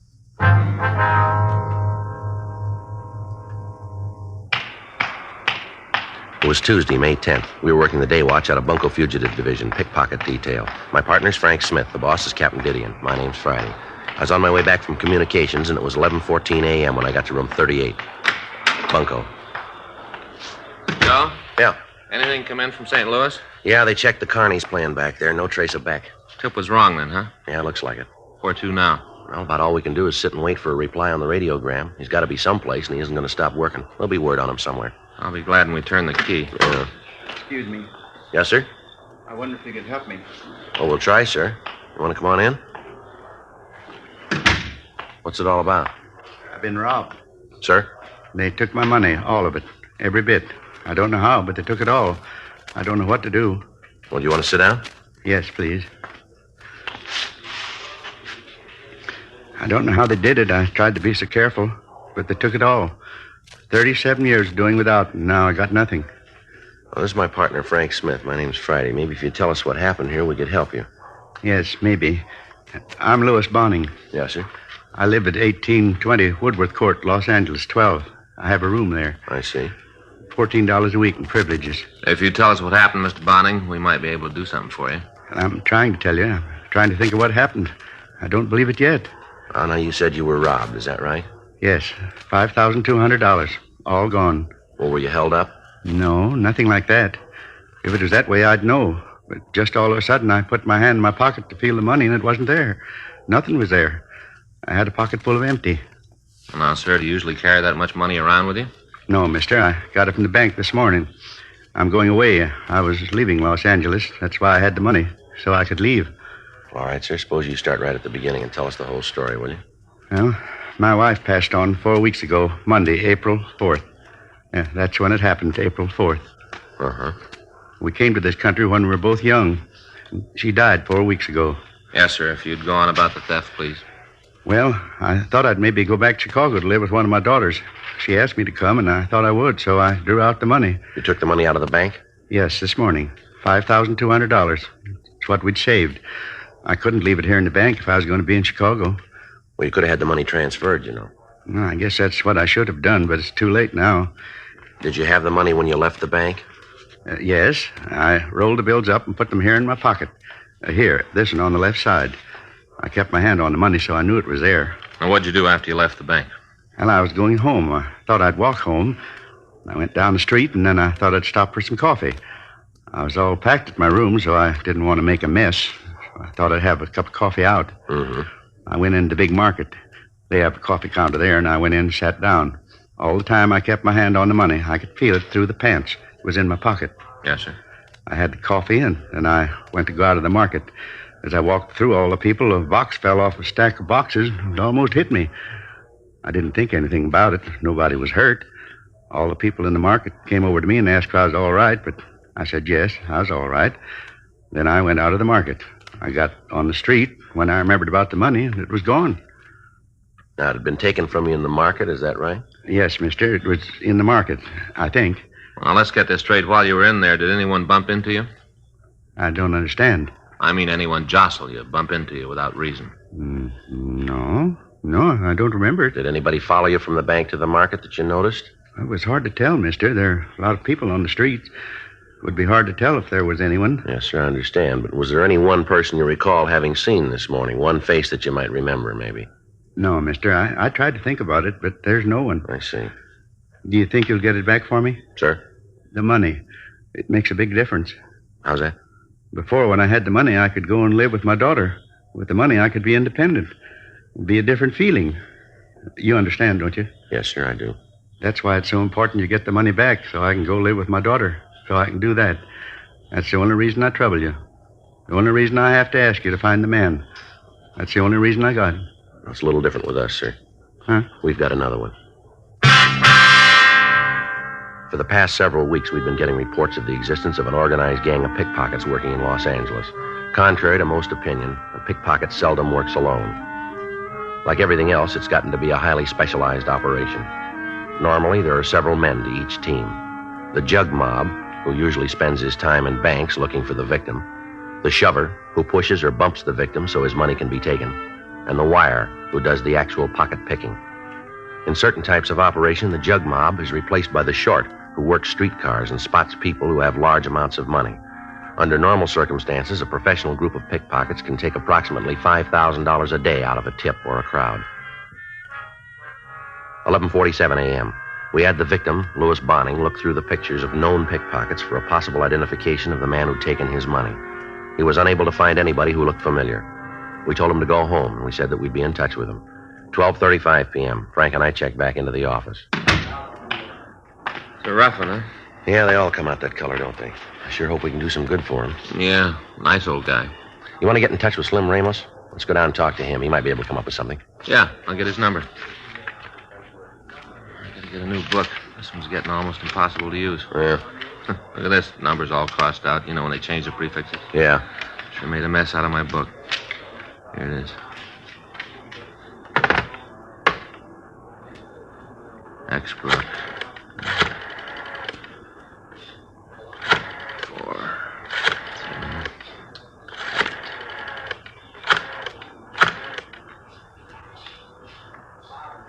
Slim Ramos there? Hey, Slim, this is Frank Smith. Yeah. Good. Yeah, say, Slim. Now, wait a minute. No, the reason I called you, Joe and I'd like to come down and talk to you if it's okay. You going to be there this afternoon? Uh-huh. No, nothing wrong. Just a couple of things we want to check over with you. Yeah. Okay. See you around 2:30, huh? Is that all right? Yeah. Okay. No, I know where it is. Right. See you then. He's going to be in all afternoon. Said he'd be glad to see us. Good. Maybe he's got something we can use on this thing. Well, he'll lay it out for us if he has. Well, it's the one good thing about starting with nothing in it. Yeah? We can only go one way. 12:06 p.m. Frank and I checked out of the office and we started for Santa Monica. Slim Ramos had been one of the best pickpockets in the business. He'd been arrested and served a term in San Quentin. After he'd been paroled, he'd opened a small stand on one of the amusement piers near the beach. From his past record, Ramos had been cooperative with the police department, and several arrests were attributed to his information. Ramos was operating a Wheel of Fortune booth at the end of the pier. Frank and I parked the car and walked out. Quite a place, huh? Yeah. I got to bring the kids down here some Sunday. They get a real kick out of it. Yeah. That's Slim's booth there, isn't it? Yeah. I don't see him. He said he'd be here. He might be around back. Yeah. I'd sure like to win one of those hams. Yeah. Big ones, aren't they? Uh-huh. Slim, you around? Yeah, hold on. I'll be right out. Hi, Joe, Frank. Hi, How are Slim. you? I was in the back packaging some groceries. Uh-huh. What can I do for you? I'd like to talk to you about a cannon operation. Yeah, I should have known. Come on back here. We can sit down. All right. Hey, watch your heads on the counter. Yeah. Got a couple of chairs back here. Come on, I can finish up the sacking. All right, go ahead. Oh, what's it about? You got any rumbles about a bunch working the downtown area?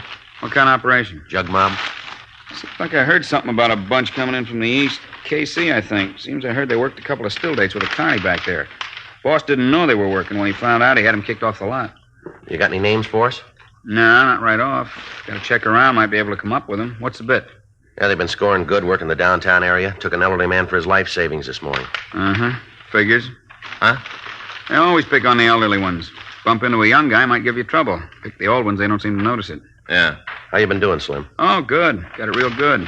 I ain't killing the world, but my rent's paid. I know there ain't going to be a fuzz on my tail tonight. I got it real good. How long you been here now? Oh, I guess it's been about a year. Thought if I could get permission, I might go out with a carny this year. You know, work the front end. Mm-hmm. Got a letter from a friend that's got a grind store, one of the big ones. Says he might be able to get me in. A grind store? Yeah, you know, everybody plays, everybody wins. You pay a dime to win a piece of slum worth maybe a couple of cents. Well, this carny I might go with's got no grift in the front end, all percentage games. Way I figured, if you go out with a good one, weather holds, you're going to do all right. Well, you figure you can come out better than you do here? Oh, sure. You see, we get a real good play over the weekends. Regular days, it's kind of slow. Go out with a big carny, you can draw crowds anytime if the weather's good. Bound to come out better. Mm-hmm. You'll check into those names for us, will you, Slim? Yeah, I'll make a couple of calls. Can you make them now? No, I'll have to get in touch with the guys tonight. I'll get back to you first thing in the morning. All right, fine. Same number, Michigan 5211? That's right. Bunko Fugitive. Yeah, all right, I'll give you a call. Buy you guys a cup of coffee? No, thanks, Slim. We're just going to eat. You want to come along? We'll buy you one. Okay. Now, hold on while I check with Harry. Have him keep an eye on things. All right. Yeah, you go ahead. Okay. Now, watch the counter. I came up too fast the other day, like took all the skin off my back. Yeah. Hold on a minute. I'll be right back. All right. Nice looking place, huh? Yeah. He's painted it since we were down here last time. Yeah. Well, let's go. You painted up the place, huh, Slim? Yeah, thought I might turn a bigger tip if the place looked good. You know, people like a clean-looking place. How are the rest of the booths doing down here, Slim? Oh, pretty good. I told you, weekends we do great. Other times it's a little slow. Uh-huh. Any grift down here? No, at least if there is, I haven't heard of it. Guy in the Santa Monica Police Department, Lieutenant Cunningham, he keeps the place real clean. Yeah, that's right. Last thing I heard about was a guy who was working with a camelback wheel. A what? Camelback. Like mine, only this was gaffed. How? Smoothest pitch around. The arrow is connected to a spindle. The spindle goes through a stand. Looks like there'd be no way to G it. Plain pipe. Looks clean. What's the gimmick? Well, the frame rests on 4 pins. Pins are supposed to be what anchors it to the counter. Uh-huh. Now, 3 of the pins go into one piece of the counter. They really do hold the wheel in place. The other one goes through a separate piece of wood on the booth side of the counter. There's a space between the board on the booth side and the one the 3 legs go through. Yeah. Now, the pin in the 4th leg is loose. It's connected with a bunch of levers inside the pipe, acts as a brake on the wheel. All the operator has to do is lean against the board, and he's got complete control of the wheel all the time. Well, that's a real nice deal, isn't it? Yeah, the way they figured, it's perfect. In case they get a cowboy in the crowd, the mark can pick the wheel right up out of the counter. Shows that there's no wires running to it. The wheel's gaffed, there's no way to prove it. Set it up with a couple of sticks in front, let them win a couple of times, you got it made. That's the way they figure it. Doesn't work out, though. Well. Now, like on my wheel, I got 120 numbers on it. Figure I get good action, I'm going to have maybe half of them covered. Right off, the odds are on my side. Out of the rest, there's only one winner. Half of them covered means a gross of about $6. I give away $5 worth of groceries. Even with a winner, I come out every time. Percentages prove it. Look at it that way, you don't need a gaffed wheel. Yeah, it's too bad more of them don't figure it like that. So. Yeah, I suppose. Took me a long time to find it out. Yeah, but you came up with the answers. I hope I can do the same for you on the cannon operation. So do we. It's funny. I get to thinking when I was working as a wire, how we figured that any time we could lift a poke from the mark was a big laugh. A lot of difference now. Yeah, right. Yeah. Now I sleep nights. 2:15 p.m. We continued to talk to our informant, Slim Ramos. He said that he didn't know the name of the carnival the possible suspects had been fired from. He said that he'd call some of his contacts and try to get the information for us. We set up a time for him to get in touch with us, and then Frank and I drove back to the office. We contacted Captain Didion and made arrangements for additional men to be assigned to help us. Sergeants John DeBetta and Danny Gilmore were asked to aid us in a search of the market where the victim had been robbed. We spent the next 3 hours in the market looking at the crowd in the hopes that we'd see a known pickpocket or even see a wire in operation, but the surveillance netted us nothing. We made arrangements for the victim's bank to be watched the following morning. 6:15 p.m. Frank and I got back to the squad room. Well, sure does a good business, doesn't it? What? The market, Joe. A lot of people go in there. Yeah. What's the matter with you? Well, I was just thinking. I guess it comes down to the point where the only way to hang on to your money is to carry it in your hand and keep your fist closed. It's darn close. I was talking with Lieutenant Jack Swan. He was telling me a guy came in here from Nebraska, came in by bus. Yeah. Was sitting in the station waiting for a coach to take him up north. Had all his money in his shoe. In his shoe? Yeah, had it in his left shoe. Had the money all flat so we could walk on it. Figured it'd be safe there.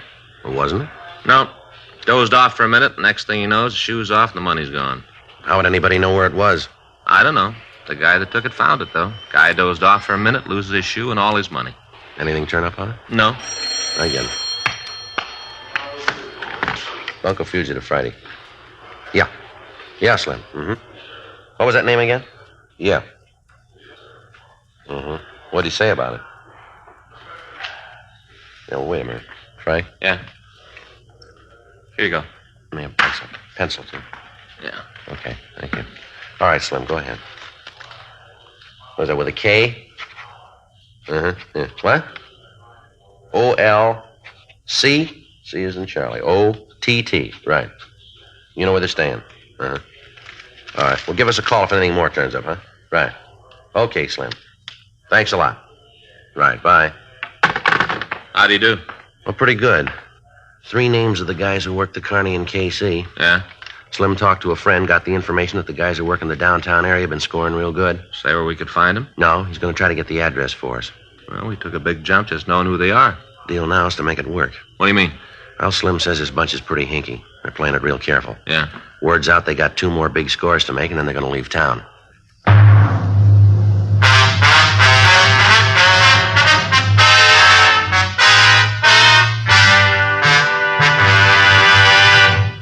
You are listening to Dragnet, the authentic story of your police force in action.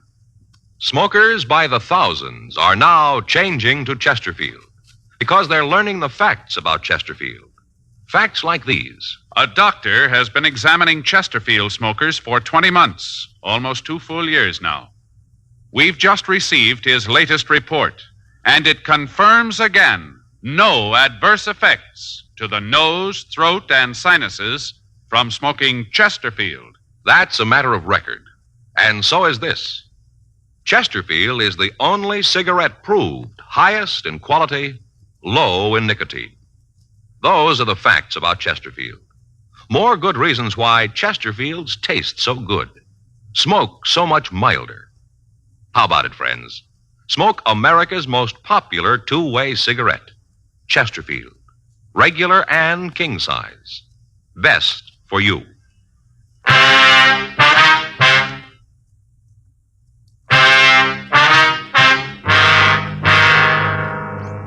The 3 names our informant had given us were Howard Kremer, Victor Leyden, and Edward Olcott. We had the names checked through our record bureau, but we found that none of the 3 men had been arrested in Los Angeles. We got a radiogram off to the police department in Kansas City, the last place the trio was known to have worked. We asked that all information on the thieves be forwarded to us. We also sent a teletype to George Brereton up at Sacramento, CII, asking him to check the names for us. The following morning, Wednesday, May 11th, we got word from Kansas City that the officials there were forwarding mugshots and descriptions of the three men. During the day, Frank and I met with Captain Didion, and a surveillance of the downtown area banks was set up. On Friday morning, when Frank and I checked into work, a special delivery letter was waiting for us. In it, we found the records and pictures of Kremer, Leiden, and Alcott. The pictures were handed over to the photo lab, and they started to reproduce them. The descriptions were sent to the print shop, and MO sheets were made up. As soon as possible, the pictures and the bulletins were distributed to all bank guards in the area. Additional officers from Bunko Fugitive were placed in the vicinity. Frank and I maintained a rolling stakeout in the downtown area. At 9 p.m. Friday night, the banks closed, and we'd gotten no report that the thieves had worked. Local broadcasts were gotten out on the men, but there were no replies. Monday, May 16th, the plan was put into effect again. No results. Tuesday, the gang didn't work. Began to look as if they might have closed up operations in Los Angeles and moved on. Wednesday, May 18th, Frank and I came back from lunch. I get it. Bunko Fugitive, Friday. Yes, sir. That's right. Where? Right. No, don't do anything to let them know. Right. Well, let's go. Something good? The shover, bank guard, just spotted him.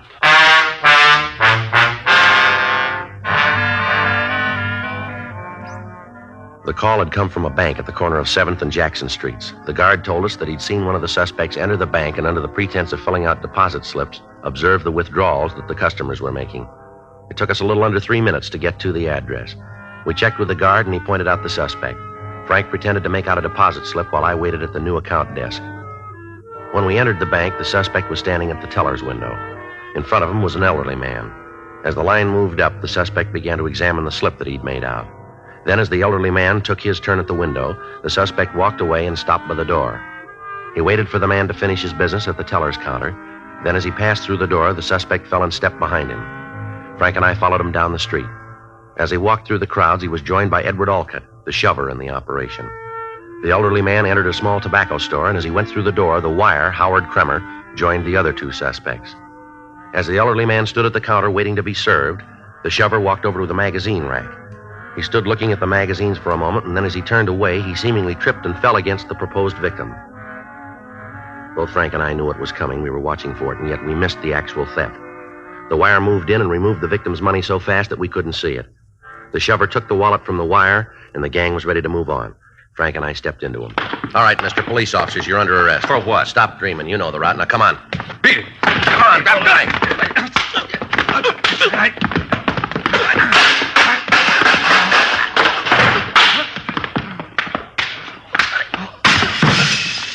All right, mister, come on your feet. Get up. Get away from me, cop. Leave me alone.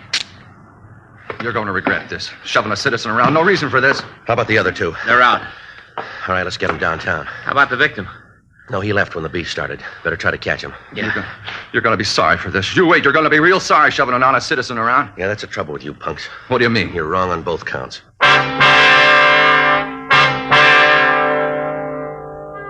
The three suspects were taken into custody and brought downtown. The victim's wallet was found on the person of Edward Alcott. It was identified by the owner and booked as evidence. 3:15 p.m. We took the wire, Howard Kremer, to the interrogation room.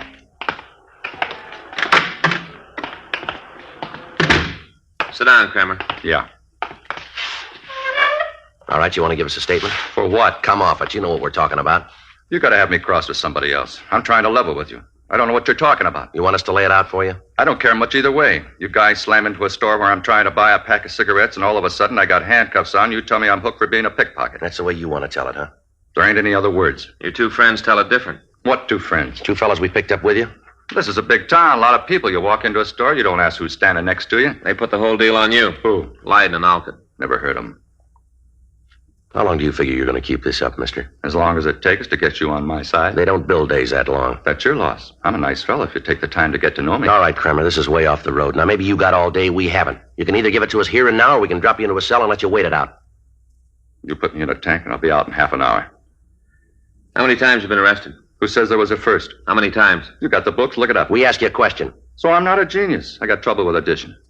Take everything out of your pockets. What? Come on. For why? Now, look, you're running out of funny time here, Kremer. Then you better ring the bell, because I'll need more of it. You got a job? Yeah, I'm a president of a bank. You're going way out on this, Kremer. I like the scenery. You work? Yeah. Where? Round, no special place. What do you do? I'm a salesman. What do you sell? Whatever people can afford. All right, now come on, put your things on the table right now. You can sign a receipt? They aren't going to be taken from you. We want to see what you're carrying. Okay. You boys deserve a break, but I'll tell you now, the numbers on my phone book are mine. Don't go near them. Come on, get it up. Here's my wallet. Handkerchief, comb, nail clippers, some change. A couple of ticket stubs from a movie. A lousy picture. Cigarette slider, that's it. You got any money in that wallet? Yeah. How much? I don't know. I don't pay much attention to how much I'm carrying. You can't even come close to how much you got. No. Take it out and count it. Okay. 1, 2, 3. All right. Comes out to $3,700. You must do real good at that salesman's job. Company pays big commissions. All right, put the money in your pocket. Why don't you put it in yours? What'd you say? Look, cop, I've been around. I've been with most of the carnies in the country one time or another. I know the score. There ain't a place in the world that the fix can't be put in. Now, why don't you just take the money? You drop it in your pocket, and I'll forget I was ever in here. Won't be nobody hurt. The old guy's may be out a couple $100, but so what? He won't miss it. Why not put the fix in? We'll both come out all right. No, the fix just curdled, Kremer. What? You said we had the record. Well, you called it. We got all the word about you. Way down the line, you talk about how you worked with carnies. How long? Huh? What's the longest time you ever stayed with one outfit? I like to move. Yeah, sure you do. That's the way the people who run the show want it. Decent carny doesn't want a guy like you around. You or anybody like you. You've been on the road taking money away from people who can't afford it for a long time. Now we nail you and you come in here acting like a big man. You do the indignant bit, and then when that doesn't work, you try to buy your way out. Well, you've had it, mister. We know it, and your two buddies know it. When are you going to take a good look? You really figure you've got it made, huh? We know we have. The other two guys really cop out? The whole thing. All comes down to how you engineered it. You buy what they say? We buy it. Uh-huh. Then there isn't much more for me to say, is there? Not a great deal, no. Okay, let's go. How about a statement? Why? Make it easier on yourself. Easier if I cop out? You know what I mean. Yeah, all right. Bring the girl in. I'll give you a statement. Right. Yeah. Mind if I have a smoke? What was that? I said, you mind if I have a smoke? No, go ahead.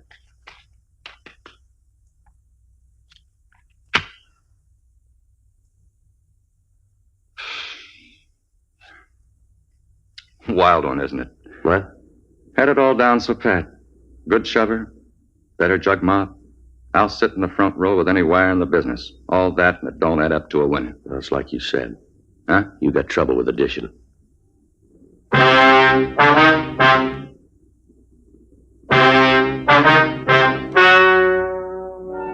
The story you have just heard is true.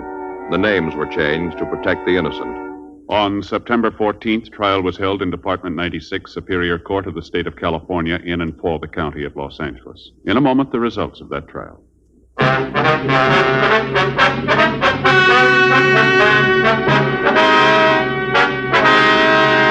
Howard Nathan Kremer, Edward Francis Alcott, and Victor Frederick Leighton were tried and convicted on 6 counts of grand theft money and received sentence as prescribed by law. Grand theft money is punishable by imprisonment in the state penitentiary for a period of not less than 1 nor more than 10 years.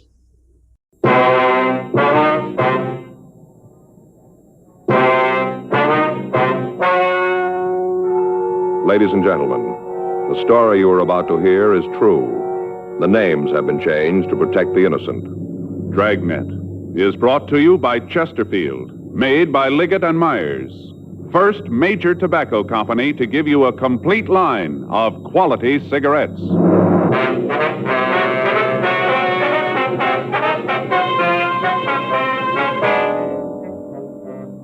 You're a detective sergeant. You're assigned to auto detail. An organized gang of thieves has been stripping cars in your city. None of the stolen merchandise has turned up. There's no lead to the identity of the members of the gang. Your job? Stop them.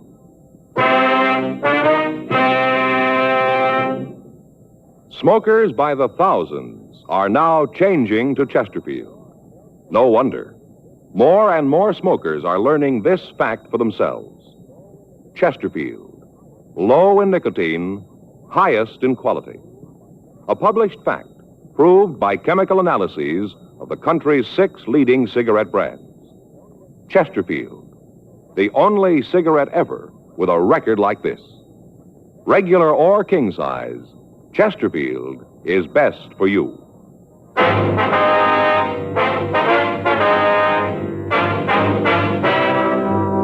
Dragnet, the documented drama of an actual crime. For the next 30 minutes, in cooperation with the Los Angeles Police Department, you will travel step by step on the side of the law through an actual case transcribed from official police files. From beginning to end, from crime to punishment, Dragnet is the story of your police force in action.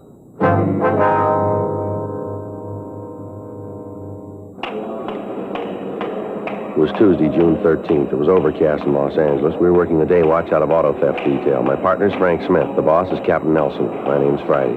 I was on my way into the office, and it was 7:52 a.m. when I got to room 45. Auto theft.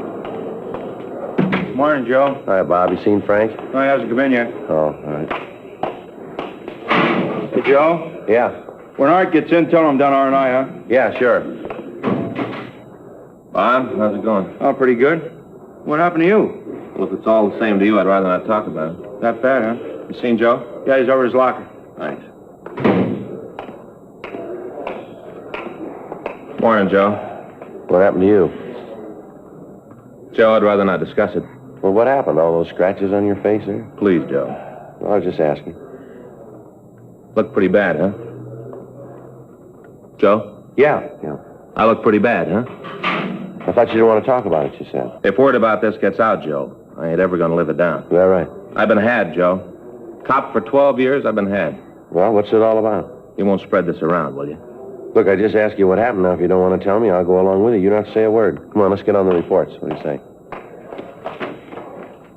You better get in touch with Bowles when he comes in. Try to check some of these out, huh?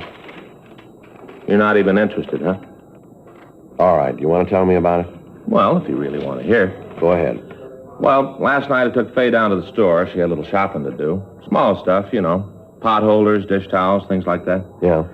I got a parking place right in front of the store, so I waited in the car for her. Mm-hmm. I was sitting there listening to the radio when this fella walked up to the car. He leaned in the window and asked me if I had a minute. I told him I did and asked him what he wanted. Did you know the guy? Never saw him before. Didn't know him from Adam. Uh-huh. Right off, I could see the guy had trouble. How do you mean? Well, he looked real bad, like he'd been on a drunk for at least a week. His clothes were all rumpled up, looked like he slept in them for a week. You know how I mean. Yeah. What did this guy want to talk to you about? When I saw him, I figured he was going to put the bite on me, so I braced myself, you know. You braced yourself, huh? Yeah, you know. I'm a real sucker for hard luck stories. Faye's always telling me I should learn to stay away from those guys. She was just saying the other night that What'd this guy want? Huh? Well, what do you want, this fellow that talked to you? Oh, well, he gave me this story about how he'd been on a bat and how he was broke and he needed some money to clean up before he went home. Mm-hmm. But he makes it real plain that he does not want a handout. Nothing for nothing. What do you suppose he meant by that? That's when he showed me the package. The package, huh? Yeah. What package? Well, the one he was carrying. Didn't I tell you that? No, you didn't yet. Well, you see, before I couldn't see it. Then he showed it to me. It's all done up in tissue paper, ribbons and all. Paper was kind of dirty, like he'd been carrying it for a long time. Ribbon was a little tired, but it was there. Mm-hmm. So he asked me if I wanted to buy it. That was this package. Well, what was in it? He asked me if I wanted to buy that. Well, what was in it? He took off the paper and he opened the thing up. And, Joe, inside is a brand new razor. Brand new. Worth $26 in town. What kind of a razor? Well, he said he'd let me have it for $20. No, what kind of a razor? Just a razor, the kind you shave with? Yeah, an electric razor. Oh, well, you didn't tell me it was electric. Didn't I say that, Joe? No, you said he'd let you have it for $20 just because he needed the money. Yeah. Well, happened that I didn't have $20. You know me, so I told him I couldn't make a deal. Then he left, huh? No, Joe. Now, look, you wanted to hear it. Will you let me finish? Well, it takes you a little time. I have to keep drawing you out here. I'm sorry, Joe. I want you to get all the facts. Mm-hmm. We're officers together. We talked back and forth for a little bit. Guy finally said that I looked like I had an honest face. That's a new approach, isn't it? Joe. Well. So finally he says you let me have the razor for $15. So I bought it. That's how you cut your face up, huh? With that new electric razor. Well, in a way. You see, I had to buy some blades last night, and since I had the new electric, I didn't do it. Well, you don't need blades for an electric. No, it wasn't for the electric, Joe. It was for the old one that I had at home. home. But you had the electric now. Sure, and once I had that in my hand, I didn't want any blades. Only thing I had in the house was a blade that was a week old. So I got up this morning, plugged in my brand new electric. What do you figure happened? Well, I'm going to take a real blind guess. It didn't run. How'd you know? Well, the same thing happened to Murphy over in robbery last month. There was a big laugh around here. You were one of the guys who laughed the most, don't you remember? Yeah. Oh, yeah, I remember now. Miserable. Murphy know about this yet? No. I ain't about to tell him either. Mm-hmm. Friday, Smith? Yeah, Skipper. See you guys? Right. Close the door. Sit down. Thank you. What happened to you, Smith? It's a long story, Skipper. Well, you can tell me later. Why don't you guys take a look at this? What do you got there? Just saw Chief Brown on the way in. He's getting pressure from the corner pocket. They want this thing cleared up. What is it, Joe? Last few weeks, car stripping's taken a big jump. Not the usual line of stuff. Not just happening in certain neighborhoods. We got reports here from the Valley, Hollywood, Wilshire, all of the divisions. Same thing's happening all over town. Talk to the boys in the sheriff's office. They're getting it. Same in Burbank, Beverly Hills, Santa Monica. Doesn't seem to be any place they aren't getting to. How about the stolen stuff, Skipper? Any of it show up yet? Not that we can find. All the usual outlets have been checked. None of the loot can be bought. Any special kind of things being taken? Let him see those reports, Chum. Yeah, here. Thanks. Take a look. We're not messing with kids in this thing. The way the victims tell it, this gang can break into a locked car and lift the radio in under 10 minutes. They can pull all four wheels off a car in under 6 minutes. Insurance companies are screaming. They already got into the police commission.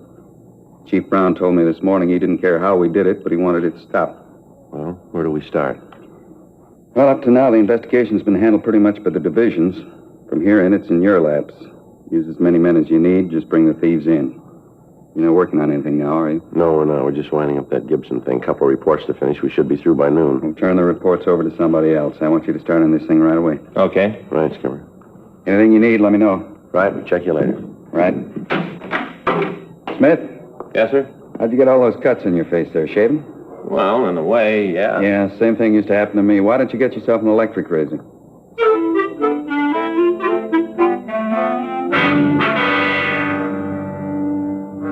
Eight 11 a.m. Frank and I asked one of the other men in the detail to take care of the reports on the case that we'd finished, and then we started through the statements we'd gotten from Captain Nelson. From them, we got a pretty good idea of how the car stripping ring was operating. There seemed to be a definite plan for the thefts. Most of the stolen articles were in the luxury class. Only radios were taken from Cadillacs and Lincolns. Heaters were stolen from Chryslers. Special hubcaps from foreign cars were listed among the stolen property. We had the stats office make a run on the MO that we could piece together, but their information led us nowhere. In none of the reports was there a possible description of the thief.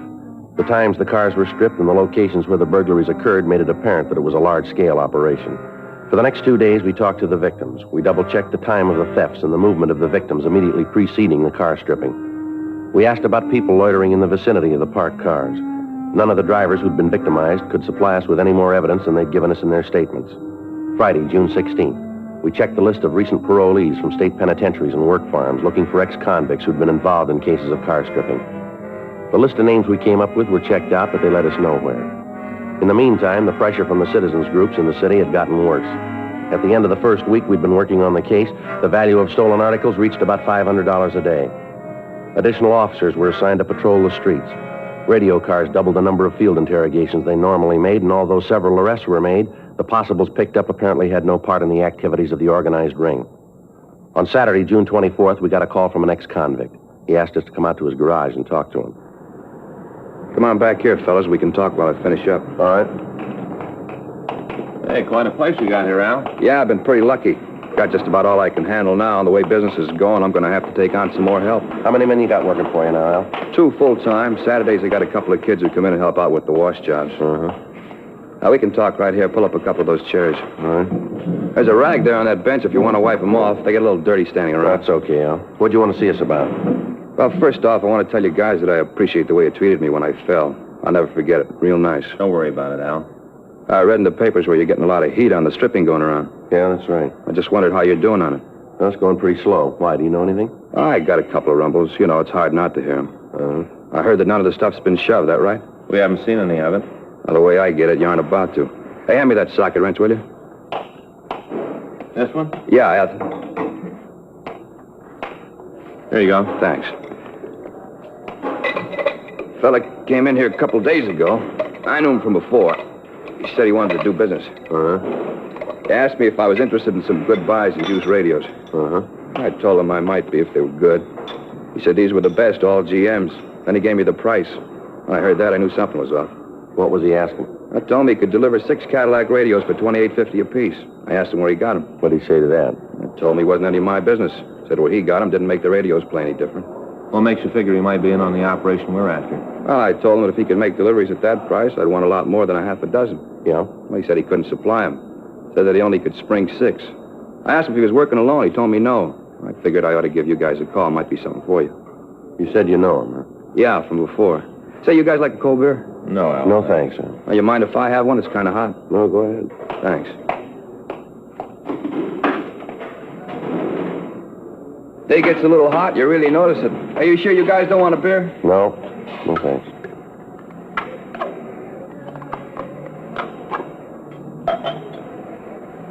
Never could drink out of a can. Seems to taste better in a glass. Oh, that's good. Who was the guy, Al? Oh, it's Manny Phillips. You know where you can get in touch with him? Haven't got the slightest idea. Has he ever fallen? Yeah, I did time at Q for GTA. Is he on parole? I don't know. I think he made it free like I told you. I didn't know him real well. Used to hang around, never had much to do with him. Mm-hmm. Yeah, this is the first time I've seen him since I got out. I've been steering clear of the old bunch. Makes it easier if you don't pal around with them. Business I got's going good. Got no trouble with anybody, and I want it to go on like this. Mm-hmm. I never could figure it. Guy falls out, and right away he's back with the same old bunch. How you going to stay clean like that? Well, you aren't. Somewhere along the line, you got to make a mistake. You're right back where you started. How long did it take you to learn it? I spent 4.5 years at the joint. Well, some of them fall harder than that, Al. Yeah? And they still don't learn.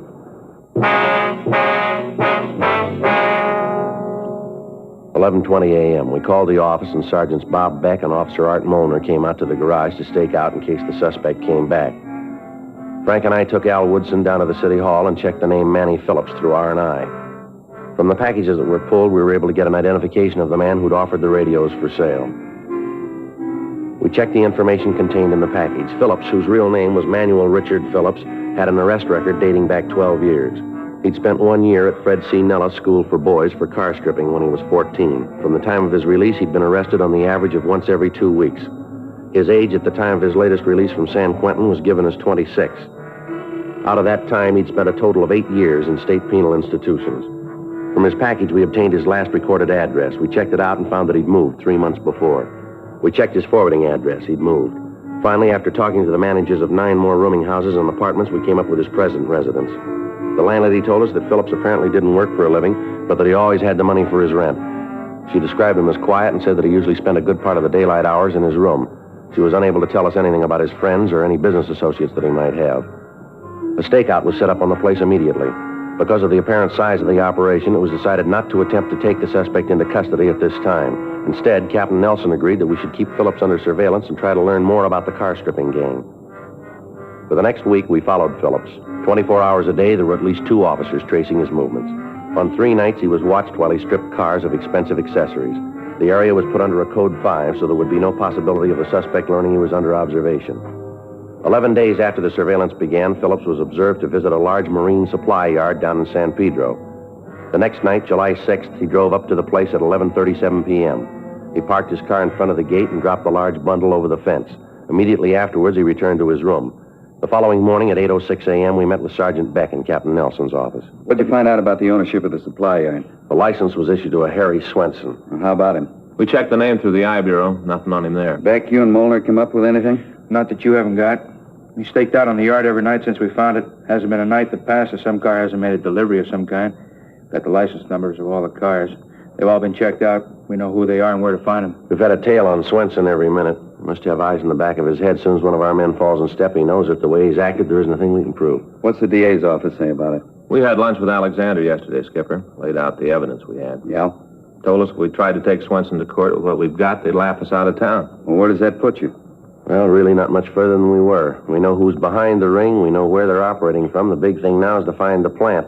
Unless we can produce the stolen merchandise in Swenson's possession, we haven't got a case that'll stand up. There no leaks about the plant? No, not that we can find. Everybody that's been near Swenson's place has been tailed. Twice a week there's a truck that leaves the yard. There's no way of telling what's in it, and the times we followed it, we've lost it. Well, how about a bug? Can you get one into Swenson's office? Well, I don't know how. There's no way of getting him out of there long enough to install one. The night watchman's always on the premises. We're not even sure he's not in on it, too. So where do you stand on it? Well, your guess is as good as ours. Alexander says that without finding the plant, we can't take him to court. Now, we've used every trick in the book to get him to lead us to it, and not one of them's worked. They haven't left a thing open. They're playing it real smart. How many men involved in the operation? Well, we're not sure, but as near as we can figure, 12. That's not counting Swenson or that night watchman. You've been in the business long enough to know it, then? What's that? The When there's that many men working, there's got to be a leak someplace. Yeah. Find it.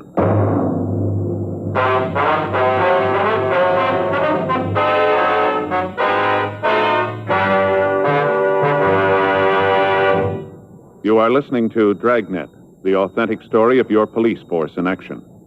At cigarette dealers, in vending machines,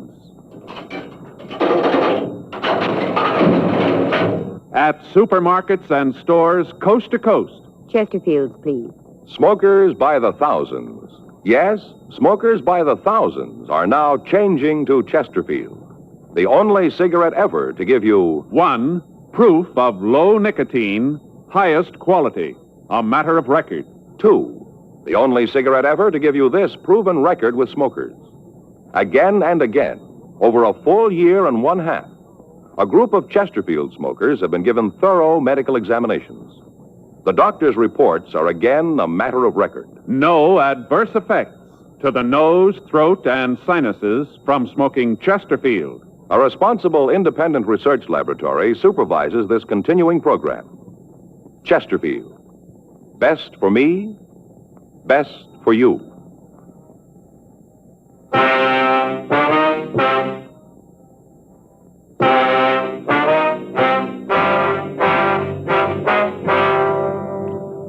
For the next week, a close surveillance was kept on Swenson's Marine Supply Yard, but there were no breaks. Kickbacks from George Brereton up at CII in Sacramento and from Washington, D.C. didn't disclose any previous criminal record on the suspect. During that week, on Tuesday, July 11th, and on Thursday, July 13th, a large stake truck left the yard. The back of the truck was covered with a piece of canvas so that we were unable to see what was in it, but we were reasonably sure that it contained stolen merchandise. In scouting the neighborhood for a possible place to establish a more workable stakeout, we came across an empty office on the second floor of the building directly across the street from Swenson's place of business. Officers equipped with binoculars maintained a constant watch on the activities in the yard. After another week, the events that had been seen were reported to Assistant District Attorney Adolph Alexander, and he stated that if we could get pictures of the operation, we might be able to make a case that would stand up in court.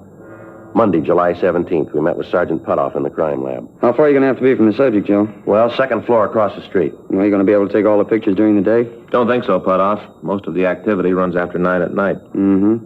Well, best bet probably infrared, then. We can shoot it with a 4x5. How about light? Oh, is there any sort of telephone pole, traffic signal in front of the place? Yeah, I think so. The way I remember it, there's a phone pole about 10 feet to the left of the gate as you face the yard. Well, we can tie the lights to that, then. Well, any chance they could be spotted? Outside. We can put them up pretty high. Be regular lamp reflectors with heavy infrared filters. If you know they're there and look up, you're going to be able to spot them. Any chance of taking movies? Yeah, we can swing that. Life Magazine's been experimenting with a new fast film. Results I've seen with it are pretty amazing. All you need is one street lamp. We can use that. Well, if you have to string the infrared lights, wouldn't it be better to shoot the movies on that kind of film? Well, you'd get something. Film's pretty slow, though. Be better to use the stuff Life's come up with. All right, how long will it take you to set it up? Well, how careful do we have to be? Well, these guys are pretty cagey. They get any idea at all, and we're dead. Mm-hmm. Well, we can have a couple of men go out in the morning. We can outfit them as linemen. They should be able to have the rig ready for you by tomorrow night. We can start shooting pictures then, huh? Should be able to, yeah. All right. Is Jay Allen around, do you know? Well, I think he's over the court this morning, Joe. Well, then maybe you can help us out there, too. What's that? We're trying to figure some way to tail a truck. We've been trying to find the plant these guys are using for a couple of weeks now, and we just can't get near them. We wondered if Jay might have any ideas on that. Probably use fluorescent paint. That ought to do it. What's the gimmick there? They tie a can of transparent fluorescent lacquer to the back of the truck, punch a hole in the can, and all you got to do is follow the drops. You punch a hole in the can, won't all the stuff run out? Well, there's a couple of brands on the market. They've got enough viscosity so the paint will stay in the can. Regulate the frequency of the drops by the size of the hole. Can you see it? Not without ultraviolet lamp. Tie one of those to the hood of your car and you got it made. You got the equipment here to do that? Mm-hmm. Well, would you have Jay give us a call when he comes in? Right. He'll know more about it than I do. Be able to give you all the dope. Okay. I'll get right on the other for you. Thanks a lot. Say, how long you been after this bunch? Well, let's see. We got the assignment on June 13th. That'd make it over a month now. A lot of time. Well, maybe now we'll have something to show for it.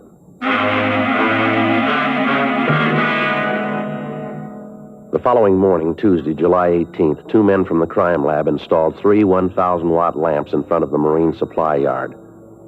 The reflectors were equipped with heavy infrared filters. Test exposures from our position across the street indicated that whatever pictures we got would be recognizable enough as to be admitted in a court of law. The new fast film was obtained, and 16-millimeter cameras were installed in the window of the office across the street from Swenson's. We talked with Sergeant J. Allen in the crime lab, and he went to work on the use of the fluorescent paint. After experimenting, he was able to come up with the correct size hole in the bottom of the can so that a single drop of the lacquer would fall from the can every 10 seconds. A portable ultraviolet lamp was obtained and was ready for immediate installation on our car. For the next 3 nights, we sat in our vantage point and we photographed all activity on the suspect's premises. The pictures were shown to Adolph Alexander in the district attorney's office, and he told us that they would play a large part in the prosecution of the case. However, he said that if we could come up with the hiding place of the stolen loot, the conviction would be assured. Tuesday morning, July 25th, 3:15 a.m., Frank and I took the can of fluorescent paint and climbed the fence into the supply yard. Back here. Right. Lousy thing, I didn't see. All right, you better hold it a minute. Who's there? The watchman. Yeah. Better get back in the shadows. Yeah, come on, easy. Come on out, I know you're there.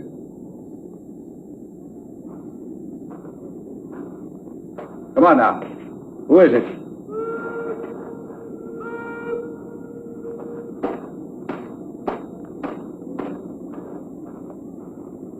That was close. Yeah. All right, let's go. The truck should be back in the shed. Right.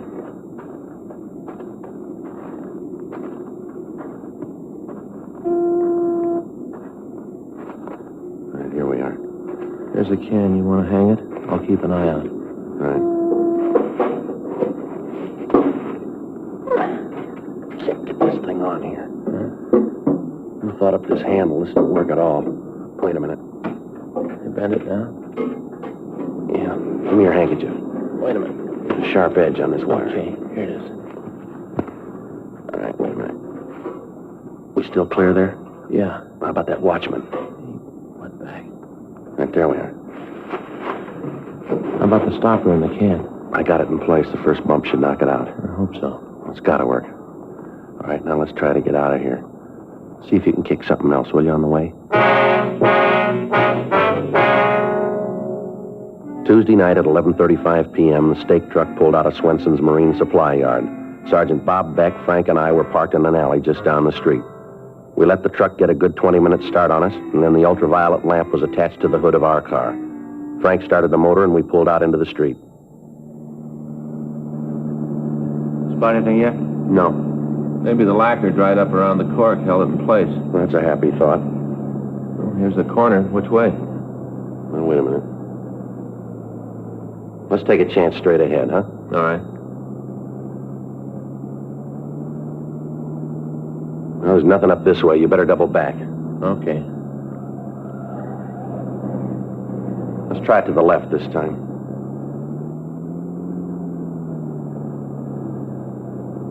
How about it? See anything yet? Go on up a little more, will you? Yeah, there it is. Yeah. Look at that stuff. It's really lit up. For the next 35 minutes, we followed the trail left by the fluorescent paint. From time to time, we'd lose the trail, but we'd always pick it up again. The truck followed the main highway from San Pedro to Santa Monica and then turned left up Santa Monica Canyon. The trail wound around toward Sunset Boulevard and turned to the left. About 1 mile from the beach, the drops indicated that the truck had left the main street and turned onto a private dirt road. Half a mile along the road, the trail stopped in front of a large wooden building in the middle of a field. We turned off the car lights and went up to the place. The blinds on the windows were drawn, but there were lights on in a front room. Sergeant Beck covered the rear of the building, and Frank and I went up to the front door.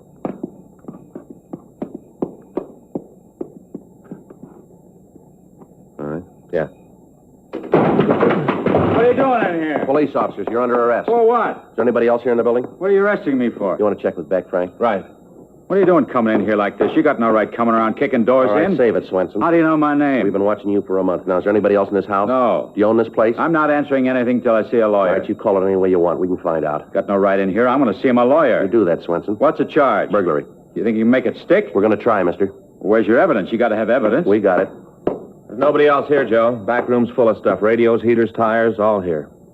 So what? You can't put me away for that. All right, let's go, Swenson. Now, just a minute. Will you listen to me a minute? All right. You got this all wrong. You're making a big mistake here. I intend to pay for every bit of that stuff back there. I'm going to pay for it. Yeah, that's right. You will.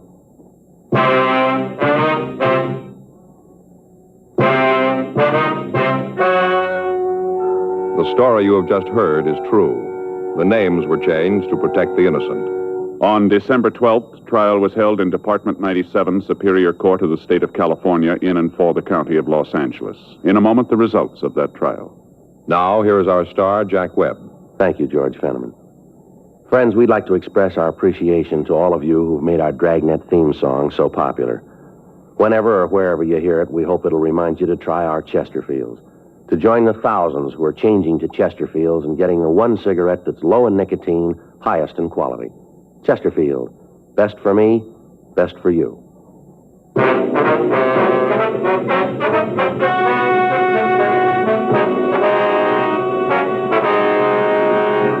All other members of the gang were taken into custody and were brought to trial. Harry Ralph Swenson, along with his accomplices, was tried and convicted of 14 counts of burglary in the second degree and received sentence as prescribed by law.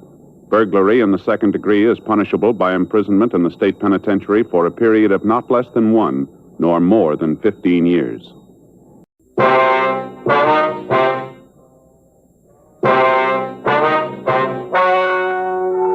Ladies and gentlemen, the story you are about to hear is true.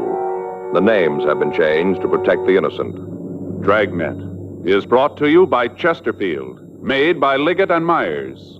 First major tobacco company to give you a complete line of quality cigarettes.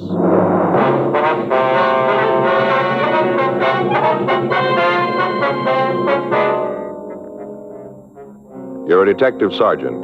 You're assigned to robbery detail. 2 hold-up men have been operating in your city. You've got descriptions of the men and of the car they're driving. Your job, get them. Smokers by the thousands are now changing to Chesterfield. No wonder. More and more smokers are learning this fact for themselves. Chesterfield, low in nicotine, highest in quality. A published fact proved by chemical analyses of the country's 6 leading cigarette brands. Chesterfield, the only cigarette ever with a record like this. Regular or king size, Chesterfield is best for you.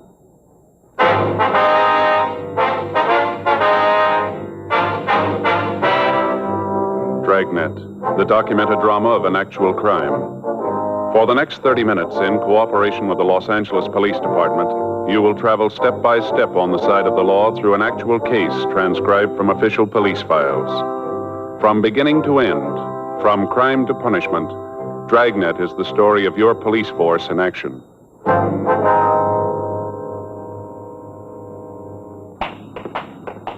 It was Tuesday, April 14th. It was warm in Los Angeles. We were working the day watch out of robbery detail. My partner's Frank Smith. The boss is Chief of Detectives Thad Brown. My name's Friday. We were on our way out from the office, and it was 10:46 a.m. when we got to the corner of Calhoun Street and Van Nuys Boulevard. The Universal Hobby Shop. Yes, sir. What can I do for you? We'd like to see Stanley McGowan, please. Oh, Stan's not in right now. Anything I can do for you? When do you expect him? It shouldn't be long. He just went out for some coffee. Hey, sure there's nothing I can do? No, sir. You know where he went? No, I don't. Probably up the street. He'll be right back, though, if you want to wait. All right, fine. Pull up a couple of those stools. Make yourself comfortable. Thank you. You mind if I go ahead with this? I'd like to get it finished this afternoon. No, sir. You go right ahead. Pretty jazzy deals. You seen them? What's that? These boat models. Put them in a bottle. Oh, yeah. Mm-hmm. This is a new one. Just came in. Take a look. Jean Lafitte's boat. Pretty, isn't it? How's that? Lafitte, the pirate, you know. Oh, yeah. How do you get it inside the bottle? Well, the bottle comes in 2 halves. It's cut apart lengthwise. Here, you put the boat in and glue the halves together. There are a couple all finished over there. Look pretty good. Mm-hmm. How long's McGowan been working here? Oh, I guess it's been about 6 months, around in there. You guys friends of his? We want to talk to him. Oh. That's funny about him. What's that? Well, he doesn't seem to have any close friends. Hey, you know, like you could call up and ask a favor from. Never hear him talk about anybody like that. You ever seen any of his associates? Oh, a couple of times when we get ready to close up, there might be a guy waiting for Stan. Most of the time he plays a single, though. I've tried a couple of times to get him out, you know, stop at the bar on the way home, have a couple of drinks. Stan won't have any part of it, plays it single. Do you have a car, would you know? Not that I've ever seen. Say, will you hand me that gold paint over there? Yeah, sure. This one? No, the small one there. Yeah, that's right. Here you are. Ah, thanks. A little bit of this goes a long way. Touch up the tops of the mast here and she'll be ready to rig. These friends of his that pick him up, what kind of car do they drive? What are all these questions for? Who are you guys? Police officers. It's Frank Smith. My name's Friday. Cops. Well, what do you want with Stan? He done something? We just want to talk to him. I sure hope it isn't anything serious. I'd sure hate to lose Stan. That so? Yeah, he's one of the best riggers we've ever had. There's a couple of his models over there. Take a look. That one in the case, $150, old Ironsides. One of the best boats we've turned out. Stan did that. Sure got a steady hand. That's what it takes when it comes to rigging, steady hand. Want to go out now, Rudy? Yeah, in a minute. A couple of fellas here want to talk to you. You want to see me? Your name's Stanley McGowan? Yeah, that's right. What's this about? They're cops, Stan. Yeah? This is Frank Smith. My name's Friday. I'd like to talk to you, McGowan. You sure? What about? Might be better if we went out to the car, huh? Make no difference to me. You fellas stay here. I'll go out for some coffee. All right, thank you. Bring you back some? No. No, thanks. I won't be long. Okay.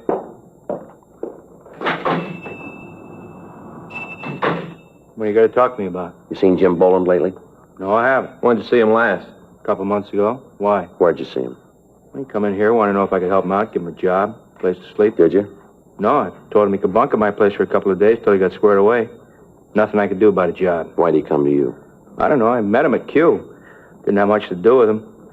Hey, why'd you guys come to me? What makes you think I might be running with him? We didn't say you were. Same thing. You figure I know where he is? Well, the record says you knew him. We're just checking it out. I got nothing to do with him. I'm reporting every month. You check with my parole officer. He'll tell you. I've been carrying a bucket since the day I got out of the joint. I'm going to keep on carrying it. We got no beef with you, McGowan. We just want to get in touch with Boland. I'm sorry. There's nothing I can do to help you out. Anything comes up, I'll give you a call. You mention any of his friends in town when you saw him? Some guy named Phil, that's all. You know who he is? No, I never met him. Jim said they were cooking up some kind of deal. You know what it was? No. Look, I'd like to feed you guys, but there's nothing I can tell you. As far as I'm concerned, I want to stay away from Jim and the crowd he runs with. I want no part of him. I did my time. Couple more months, I'll finish up with the parole. I don't want to fall again. Nothing you can tell us about this guy, Phil, huh? Not a thing. You know where he met Boland? Seems like Jim mentioned it. I think it was some bar down on West 7th. It's just a guess, though. I couldn't back it. You know if Phil drove a car? Yeah. You know what kind? It seems like it was a Lincoln, a late model sedan. How about the color? It was dark. I saw it once when he came by to pick up Jim. It was nighttime. I couldn't tell too good. It was just a dark color. Where was this? My place. I told you Jim bunked with me a couple of days right after he got in town. He just said you offered to let him stay with you. Is that right? Well, same thing. Anyway, he was only there a couple of days. You say where he was going? No, I didn't see him. Him and me had a beef about how he wasn't looking for a job. He used to sit around all day reading magazines. We finally had a fight about it. I told him to get out. Wanted no part of him. I came home that night. He was gone. I haven't seen him since. I don't much want to either. Mm-hmm. Look, what are you after him for? What's he done? Just want to talk to him. He got a piece of these market jobs around town? Why do you ask that? Well, sounds like Jim, the way he works. I just figured maybe it was him. He checked the board. He violating parole? They tell us he hasn't shown up for 3 weeks. That's too bad. Kind of figured maybe he'd swing it this time. How do you mean? A couple times up in the joint, we'd get to talking. He said he finally learned it. Figured out there was no way to beat it. Said if he got his parole, he's going to stick by it. Get a job, carry a bucket. Too bad. Mm-hmm. All that talk, I really believed he meant it. So did the parole board. 6 weeks before, on March 3rd, the manager of a large supermarket had arrived at work. When he opened the front door, he found that a customer had followed him into the building. When the manager told the person that the store wasn't open for business yet, the man had drawn a gun and demanded that the safe be opened. The manager complied, and after taking $1,400 from the safe, the thief had fled. The manager was able to give us a good description of the hold-up man and an accurate description of his car. He was unable to give us the license number, and he could tell us little about the man who remained in the car. Immediate broadcasts were gotten out on the thieves, but they'd apparently made good their escape. On March 12th, the procedure was repeated. Again, we were able to get good descriptions, but we were unable to come up with the suspects. In the following 4 weeks, the thieves hit 5 more times. Each time, the M.O. employed was the same. The descriptions from each of the victims tallied with those that we'd already gotten. The description of the car was the same. This information was turned over to the stats office for compilation. Their findings listed 14 possible suspects. The packages of these men were pulled from R&I, and the mugshots were shown to the victims. In each instance, one picture was picked as bearing a close resemblance to the hold-up man. The prime suspect was identified as James Boland, WMA, 32 years old. He'd been arrested twice for violation of Section 211 of the Penal Code. He'd been convicted once and had been sentenced to San Quentin for a period of from 5 years to life. However, at the prison, his behavior and attitude had been good, and he'd been paroled on February 19th, 10 days before the first holdup. We'd found that Boland had violated his parole and was wanted by the state adult authority. A check of his friends netted us no new information. His relatives could tell us nothing about his whereabouts. The legwork continued. Informants were questioned, but were of no material aid. Saturday, April 18th, 8:46 p.m. I'd just gotten home from work, and I was unlocking my front door.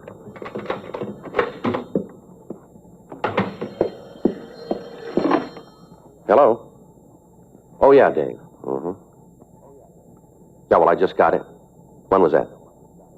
Yeah, I guess so. Yeah. I'll have to call my partner. Right. Yeah, where? Yeah, I know where that is. Well, let's see. It's 8:47 now. It'll take us about, 15, 20 minutes. Right. Okay, we'll see you there. Yeah, sure. Bye.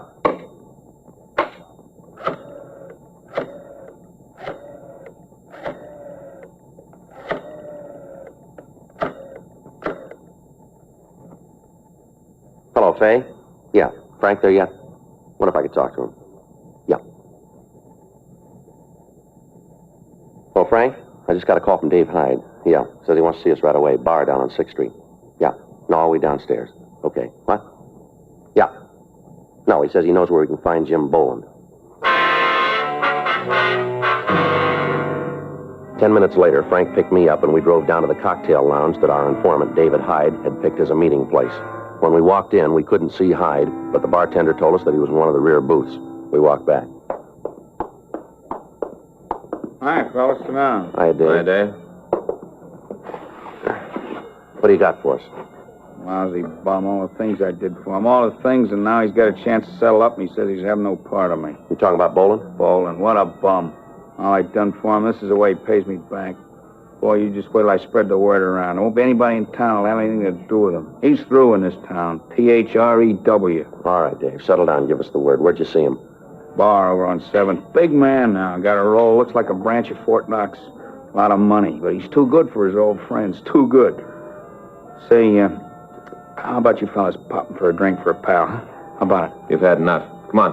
When'd you see Boland? Just this morning. Big man. Got good clothes, driving a big car. Asked him for a loan, just to get squared away, pick up a couple of tabs I got around town. Just see me over the hump. You know what kind of car he's driving? Yeah, big Lincoln. Brand new. Got red leather trim on the seats. Even got one of those seats that goes up and down, but he can't give a pal a helping hand. I spread this word around town, he's really finished. Ain't a guy in town to touch him with a 12-foot pole. A real darb, a real darb. You know where he's living? I don't know. Probably got a house out in Bel Air. Looks like he can afford it. Who's he running with, you know? Yeah, some guy who's lighting cigarettes. What's that? Some guy who lights his cigarettes all the time. Supposed to be some gun from the East. Thinks he's such a big shot. The cheap kind, you know. Kind of guy who has his suits cut so as you can see they're carrying a gun. You know, cheap. You know this fella's name? A couple of times I heard old Jim call him Phil. Phil something, I don't know. A real darb. Hey, fellas, how about a drink? I'm feeling real bad. You still on H? Oh, no, I swear to you. I haven't had a pop in a long time. I'm trying to get off this stuff. Figured if I could get drunk enough, it wouldn't be so bad. Rough go. Come on, how about a drink? You've had enough, Dave. You know if Boland's carrying a gun? I don't know for sure. I didn't see one. This darb Phil's got one. Got his coat cut so as you can see it. Real cheap, small time. You want to show us where you saw Boland? I'll take you there if I have to carry you on my back. What a way to treat a friend. All the times I've helped him when he's had a bad yen, and now he treats me this way. Real dog in a manger. I got a lot of friends in this town, a lot of buddies. Word gets out about Jim, he's finished. Miserable bum. I think about the rough times him and me had together. I get ill. I-L. All right, let's go. If you nail him, you going back to the joint? Suppose so. How long are they going to give him? It's up to the court. Ain't a court in the world that'll give that bum what he's got coming. All I want to see is that he gets it good.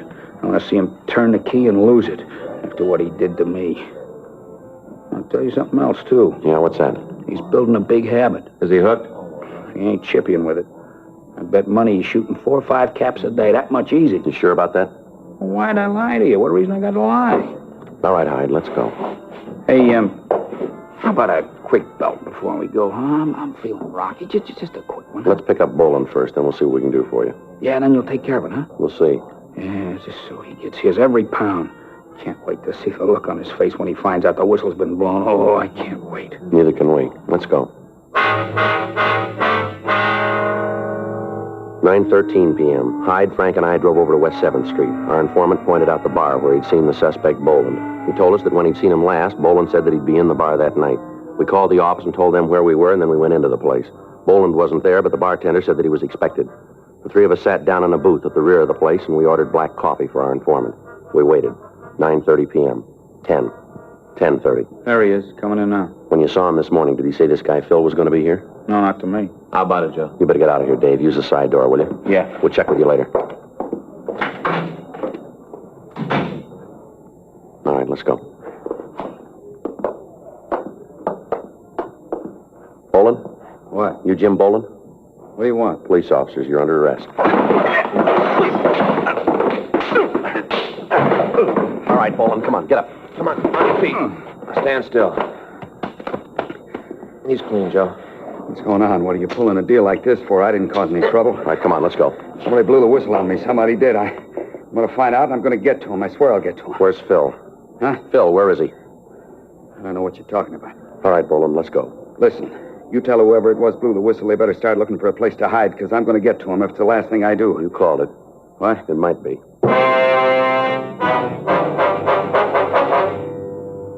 10:14 p.m. We returned the suspect to the city hall and questioned him.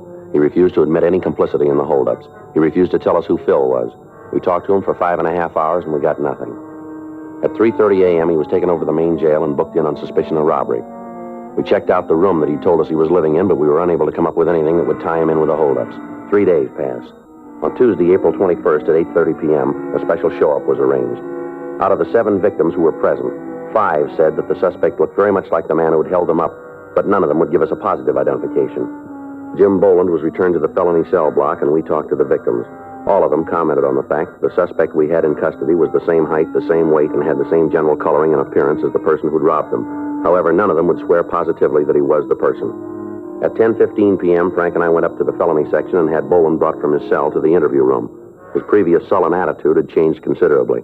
How'd I make out? You get any identification? 5 of them say you look like the man. Well, they're wrong. They gotta be.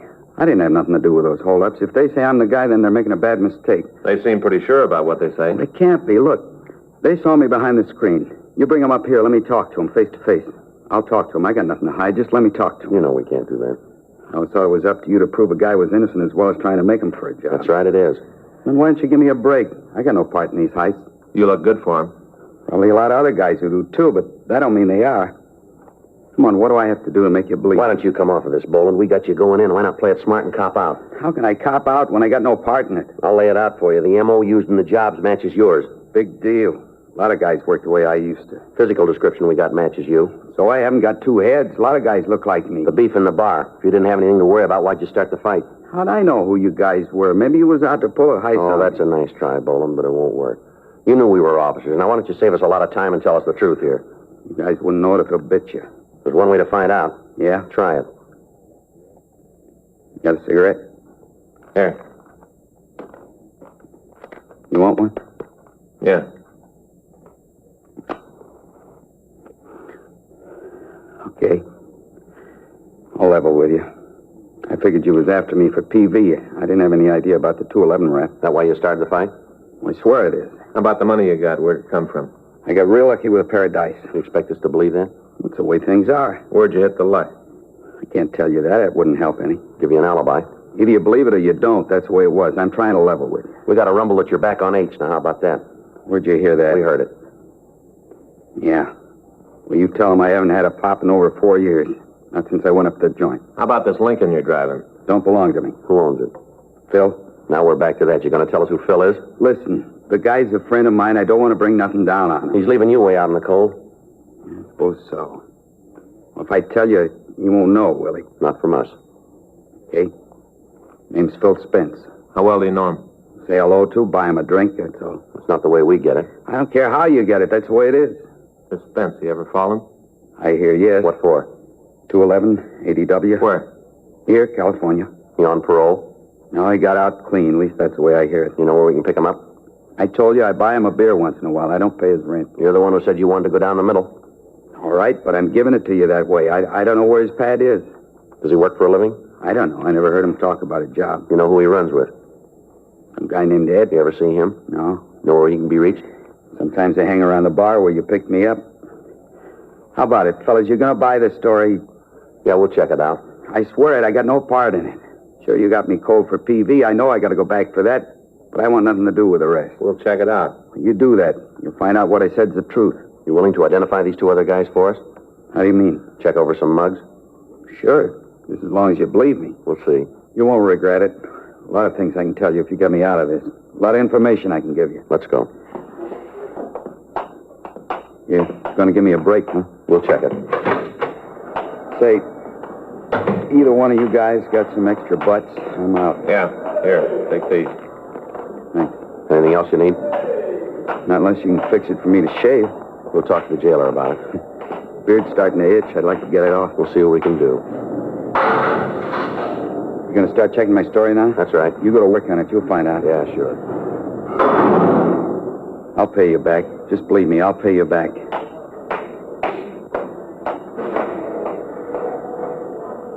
Figure he's telling the truth? It's hard to say. The identifications weren't too sure. Everything else is only one way. Yeah. Check him out.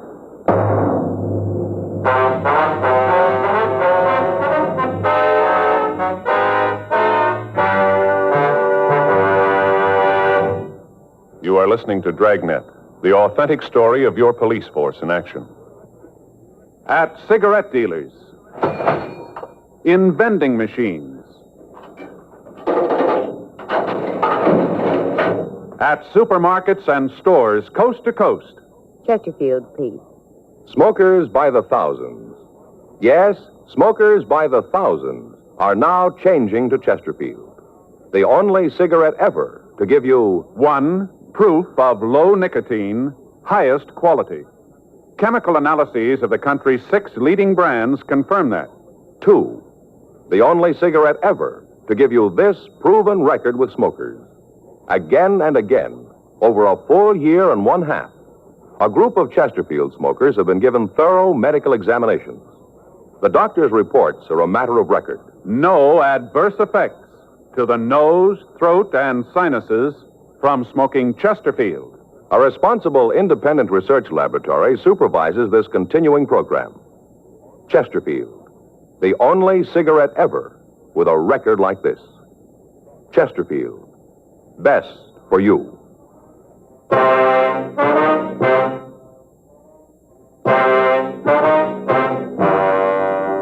Tuesday, April 21st. After we left the suspect, Jim Boland, at the main jail, Frank and I went back to the city hall and checked the name Phil Spence through R&I. There were 9 packages carrying records for men with that name. 2 of them had served terms for robbery in the state penitentiary at Folsom, California. We got off communications to George Brereton up at Sacramento and to Washington, requesting information on known criminals having that name. 12:30 a.m. We went back to the jail and had Boland brought from his cell. We showed him the mug shots from the packages we had, but he failed to give us an identification. We talked to him about Phil Spence. He gave us all of the information he could about the missing suspect's habits. At this point, we were still not sure that Boland wasn't implicated in the holdups, but we had to check out what facts we had. The one point which seemed to verify Boland's story was that the victims were unable to give a positive identification of him. 1:30 a.m., we went back to the office and checked out for the night. The following morning, Wednesday, April 22nd, we started to recheck Boland's story of his movements during the times of the holdups. Upon re-questioning some of the witnesses, we found that they weren't as sure as they had been of the facts. That afternoon, we got a kickback from Sacramento. It contained 3 more possibles. CII said that they were sending us mugshots of the men by airmail special delivery. Boland gave us a list of places Spence was known to frequent. We came up with the name of a girl that the suspect was known to see from time to time. We got the address and we went out to talk to her.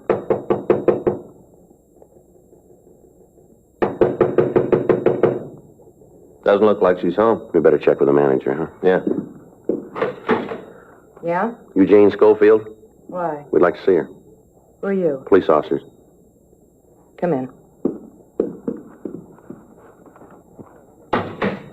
I'm her. What do you want? I'd like to ask you a few questions. No, I figured that. Move some of those clothes and sit down. Can I get you anything? Drink, maybe? No, ma'am. Thank you. All right. What do you want to talk about? How long's it been since you seen Phil Spence? Who says I know him? We understand you know him pretty well. I've gone out with him a couple of times. That's the end of it. When'd you see him last? A couple of days ago. Monday night, I think. You know where he is now? No. You know where he lives? Some hotel over on Flower. You know the name of the place? No. You ever been there? No. You know what Spence does for a living? I don't know. Got some kind of a job, I guess. He ever talk to you about what he does? I told you I just been out with him a couple of times. I didn't ask for his birth certificate. I just said I'd go out with him. What are all these questions about anyway? What do you want to talk to Phil about? Personal matter. What kind of trouble is he in now? You been in trouble before? I don't know. Just with you cops around, must be something he's done. Spence got any close friends that you know of? Couple. You know who they are? One of them is a guy named Jim something. How about the rest? Fellow he calls Ed. What do you know about Ed? Not much. Is he in it too? Ma'am? He mixed up in this personal thing you want to talk to Phil about? Maybe. Never did like him. I always figured he'd end up getting Phil in trouble. Phil see quite a bit of him? Yeah. I think he's maybe in some kind of business deal with Ed. You ever say what the deal was? Not to me. One night a couple of weeks ago, he got real looped, and him and Phil were talking about it. What'd they say? I don't know. Phil told me to go powder my nose. I don't know what they said. And how do you know what they talked about? Because when I came back, I heard Phil say something about how the deal was going to work out all right. Then he saw me, and they shut up. Phil owns a car, doesn't he? Yeah, a new Lincoln. You ever let anybody else drive it? Once in a while, he lets Jim take it. Not often. Phil's kind of touchy about the car. Say, how'd you fellas know about me? Routine. Check and fill out. Your name came up. Oh, that's all, huh? Ma'am? I'm not mixed up in it. You can answer that better than we can. Yeah. Well, I want you to know that I'm not. I got nothing to do with Phil. Mm-hmm. I mean it. I just met the guy. I had a couple of dates with him. He's hung up in something. I got nothing to do with it. You got to believe that. When are you going to see Spence again? Well, you believe what I tell you, don't you? If he's in trouble, I got no part of it. When are you going to see him again, lady? You mean when have I got a date? Yes, ma'am. Tomorrow night. He's going to pick me up when I get through work. Where's that?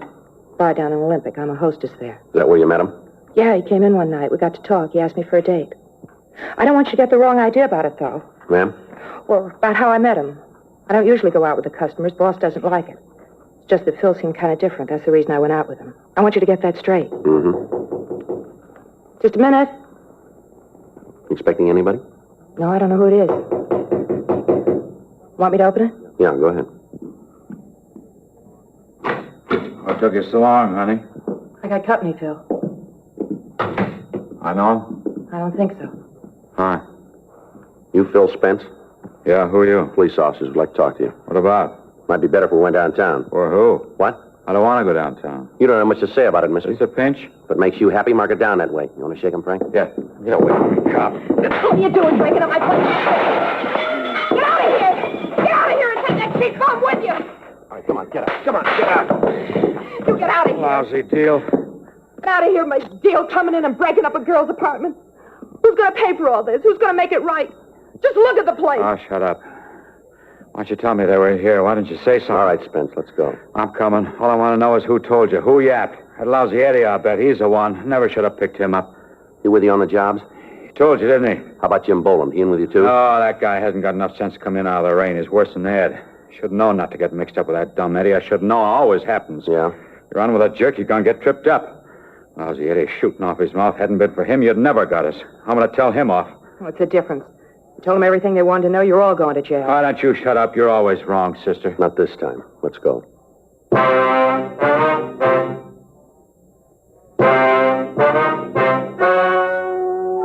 The story you have just heard is true. The names were changed to protect the innocent. On August 13th, trial was held in Department 92 of Superior Court of the State of California in and for the County of Los Angeles. In a moment, the results of that trial. Now, here is our star, Jack Webb. Thank you, George Fenneman. Well, this is brief, but I think very much to the point. Chesterfield is the only cigarette that gives you proof of low nicotine, highest quality. That's what I want in my cigarette, and that's what you should look for in yours. Chesterfield, regular or king size, best for you. Try 'em.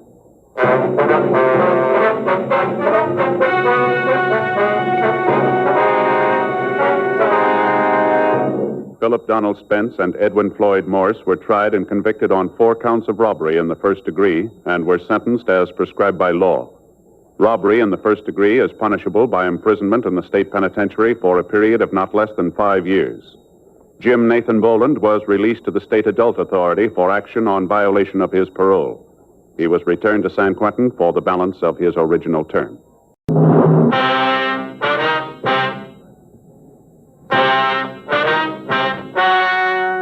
Ladies and gentlemen, the story you are about to hear is true. The names have been changed to protect the innocent.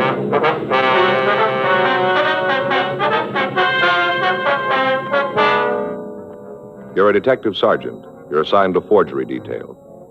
For the past 6 years, a forger has been working in your city. The victims describe the suspect as a woman. Her M.O. is simple, but it continues to work. Your job, stop her. Smokers by the thousands are now changing to Chesterfield. No wonder. More and more smokers are learning this fact for themselves. Chesterfield, low in nicotine, highest in quality. A published fact proved by chemical analyses of the country's 6 leading cigarette brands. Chesterfield, the only cigarette ever with a record like this. Regular or king size, Chesterfield is best for you.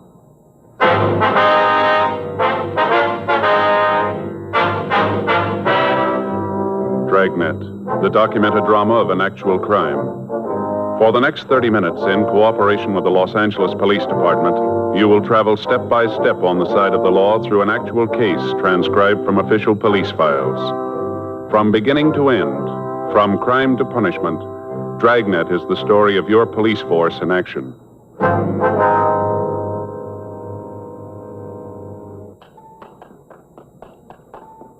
It was Friday, September 18th. It was warm in Los Angeles. We were working the day watch out of forgery detail. My partner's Frank Smith. The boss is Captain Welsh. My name's Friday. We were on our way out from the office, and it was 10:42 a.m. when we got to the 9th floor of the Beckworth department store, the credit manager's office. Yes? We'd like to see Mr. Donaldson, please. May I say who's calling? Sergeant Friday, Los Angeles Police Department. Oh, yes, he's expecting you. Just a moment. Thank you. Yes? The gentlemen from the police department are here, Mr. Donaldson. Send them in, please. Yes, sir. You want to go right in? That's the door. Thank you very much. Come on in, gentlemen. Thank you. Mr. Donaldson? Yes? I'm Sergeant Friday. This is my partner, Frank Smith. How do you do? How you do, sir? Sit down. Thank you very much, sir. Now, do you want to tell us what this is all about? Well, it's the little mother again. I've got the receipts here in the desk. Is Sergeant Ferguson still working on this case? Yes, sir. I talked to him the last time we were stuck. Usual type of things charged? Yes, children's shoes, dresses, sweaters, same as always. I see. Now, I wonder if I could have those slips, Mr. Donaldson. Sure. Here you are. Thank you. All made out the same day. Mm-hmm. August 22nd. Yes. Our experience is that she usually comes in on a Saturday. Seems that the store is more crowded then, and the girls don't take any more time to verify the accounts than they have to. Can I see those, Joe? Yeah, here you are. Thanks. Wonder if we could talk to the sales girl who waited on her. Sure. I'll have her sent up. Fine. Yes, sir? Miss Firestone, would you please have Mrs. Allen sent up? Yes, sir. I notice here the only item she charged not for children is a woman's slip. Yes, we've had a couple of them in the past, pieces of women's clothing. I talked to Sergeant Ferguson about it when he was here. Mm-hmm. Did you get the bulletin we sent out this month? Beg pardon? The bulletin, giving the woman's description, samples of her handwriting. Did you get it? Yes, sir, we did. You've got to understand, Sergeant. This is one of the biggest stores in the city. We do a lot of business. It'll be almost impossible to alert all of the sales girls to watch for the woman. Yes, sir, we understand that, but was the description sent to the children's department? It was. It didn't do any good, though. If the woman charged large amounts, it might be easier, but look at the sales slips yourself. Mm-hmm. $4 shoes, $3 dresses. Nothing to make a charge like that stand out. We make sure that there's an account in the name and then let it go. Don't you use the charge plate system? Yes, we do. But if a customer wants to charge an item and hasn't got the plate, we usually just verify the account and let them sign the sales slip. Well, how about identification? Well, normally we do ask for it. But as I said, these sales are such small amounts, and the woman comes in when the store is crowded. The girls just call the credit department and let her sign the receipt. I see. Oh, excuse me. Yes, sir. Yes? Mrs. Allen's here. Oh, all right. Just a moment. Yes, sir. The woman who waited on her is out in the office. Do you want to talk to her in here? Well, we don't want to take up any more of your time, sir. We can see her out there. All right. If there's anything else you need, I'll be here. Yes, sir. Oh, officer. Yes, sir. You know, I feel a little funny about this thing. Why is that, sir? Well, the things she's charged. What's that? Things she's taken. They were almost all kids' clothes. Doesn't seem to be interested in anything else. Total amounts of the articles she's taken don't add up to much. It's the principle of the thing more than the value. It just seems that the only thing she's interested in is the children. And it feels a little funny to call the police about a person like that. Yes, sir, we understand. We've got a lot of this going on, but the others, they take things for themselves. Luxuries, you know, expensive items. But she doesn't, just for the kids. She doesn't seem to be at all interested in herself. Well, we are. Yes, well, I suppose so. Well, I'll be here if you need anything more. Thank you, Mr. Donaldson. Thanks very much. We'll be in touch with you. You'll bring the sales slips back, won't you? Yes, sir, as soon as we've had the chance to photograph them. Well, I hope you can do something about it. Yes, sir, so do we. Thank you very much. Anything you need, you let me know. Yes, sir, thank you. Just a moment. Mrs. Allen? Yes? These are the police officers. How you doing, ma'am? I'm Sergeant Friday. This is my partner, Frank Smith. Hello. How do you do, Miss Allen? You want to sit down over here, please? Yes, all right. I feel just terrible about this. Ma'am? All this forgery thing. Now, you waited on the woman, did you? Yes, at least in the little girls' department. Uh-huh. What if you could describe her for us? Well, she was a little woman. I'd say a 10. How's that again, ma'am? A size 10. Oh. 5'1", about 105 pounds. Cute as a button. Mm-hmm. Did she have the children with her? No, she didn't. I thought it was a little funny at the time, but as I say, we were so busy with the school rush that afternoon that none of us girls had a chance to really think about anything. Yes, ma'am. What color hair did she have? Kind of sandy color. Guess you'd call it a blonde. Wore it up in a bun. Back here, Yes, ma'am. The other girls noticed it. Long. Looked nice. Different than all the other short haircuts. Kind of old-fashioned and homey. Yes, ma'am. How was she dressed? Not very well. A little blue hat, dark coat, cloth coat. Collar came up like this, Slash pockets. Nice, but not expensive. I say, ma'am, now, would you know her if you saw her again? Oh, my, yes, sure would. Well, we'd like you to come over to our office and look at some pictures, if you would. All right. I'll have to talk to the floor manager. We'll take care of that, Miss Allen. All right. Do you think that you might have a picture of her? We don't know. I kind of hope not. Ma'am? I hope you don't have a picture. I guess it's a little sinful to even think of it, but she had a reason for what she did. I'm sure of it. Why do you say that, Mrs. Allen? Officer, I've been selling for a long time. I met a lot of people in that time. Nice ones and nasty ones. And believe me, this is one of the sweetest people I've ever served. Mm-hmm. I understand that you call her the Little Mother. Is that right? Well, we don't, ma'am. That's what the newspapers call her. Well, it fits her to a T. Right to a T. Where she bustled around those dresses, looking, testing. She was just like a mother hen trying to find something for her brood. Little doll, cute as a button. She just got to have a reason for what she's doing. Sergeant Friday? Yes, Mr. Donaldson? I'm glad I caught you. I think we've got it. Sir? The Little Mother is downstairs now.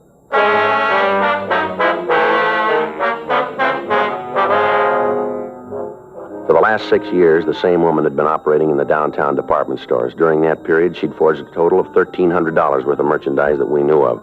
Because of her M.O., there was no way of telling how much more had gone undetected. The operation was a simple one. She'd enter a store, go to one of the departments. There she'd pick up articles of apparel, mostly for children, and then ask to charge them.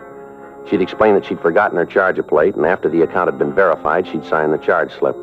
These slips would be put in the mail to the people who maintained the account, and it wouldn't be until they noticed a discrepancy that we'd be notified. Usually a month would pass between the time the clothing was taken and we were told of it. In the 6 years that the Little Mother, as the newspapers had dubbed her, had been operating, almost every team of detectives in the forgery detail had worked on the case. Statements from salesgirls who'd waited on her were taken. Photostats of the sales slips were made. Witnesses were interrogated, and then when the sum total of actual physical evidence was weighed and sifted, there was no lead to the identity of the forger. The police department had gotten out printed bulletins and copies of composite drawings of the suspect, and these had been distributed to all department stores in the area. But because of the suspect's appearance and the way she operated, none of the victims became suspicious in time to notify us. The Department Stores Protective League was working with us, but they met with the same dead ends that we'd found. Meanwhile, the evidence continued to pile up. The operation continued to work. When the manager of Beckworth's department store told us that the suspect was in the store, Frank and I were able to come up with the first concrete lead we'd had since we'd been working on the case. In the company of the manager and the saleswoman, Mrs. Myra Allen, Frank and I went down to the boys' department where the suspect was reported to be. Down this way. Yes, sir. The girl said she was over by boys' suits. I hope they were able to hold her. Mm-hmm. Just a minute. Yes, sir. I know I don't have to tell you gentlemen about the store's liability in a situation like this. No, sir. Now, I'm sure it's her, but it could be very embarrassing and expensive to the store if we made a mistake. All right, sir, we understand. Good. Over here. All right. Mr. Donaldson? Mr. Donaldson? Yes, Miss Franklin. Where is she? It's not my fault. You've got to believe that. What's the matter, miss? Don't tell me you stopped the wrong person. You caused trouble with an innocent party and she could sue the store. I'm sorry, Mr. Donaldson. Where is the woman, miss? That's what I'm trying to tell you. Yes, ma'am? She wouldn't wait.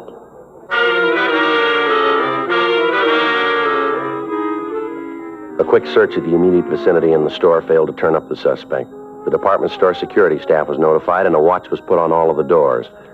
The credit department was notified, and they took action. We checked with the elevator operators. We found one that told us she'd seen a woman who answered the description get in her car. She explained that the woman seemed to be in a hurry and had left the elevator as soon as it had reached the main floor. A further check of the store netted us nothing. The suspect had escaped. In the downtown crowds, it would have been almost impossible to try to find her on the streets. However, an additional broadcast carrying a complete description of the clothing she was wearing was gotten out to all cars in the area. The first good chance we'd had for apprehending her was gone. We had to go back to the legwork and the waiting. 3 months passed. During that time, Frank and I cleaned up a series of counterfeit payroll check cashings. Another 30 days went by without activity for the little mother. There were 4 new sales slips added to the file, but when the leads resulting from these were checked out, we were no closer to her than we'd been 6 years before. Thursday, December 17th, 12:55 p.m. I checked into the office. Joe, that you? Yeah. What do you got? Oh, just talked to Skipper. Yeah. Got a couple of more beefs about the little mother. When did they come in? This morning. Where are they? Don Myers got them. He's checking the handwriting. Well, how about the names she used? Wait a minute. I got them here in my book. There they are. Mrs. Norris Farrow, Mrs. James Slagle, I guess it is, and Mrs. Ross Neiman.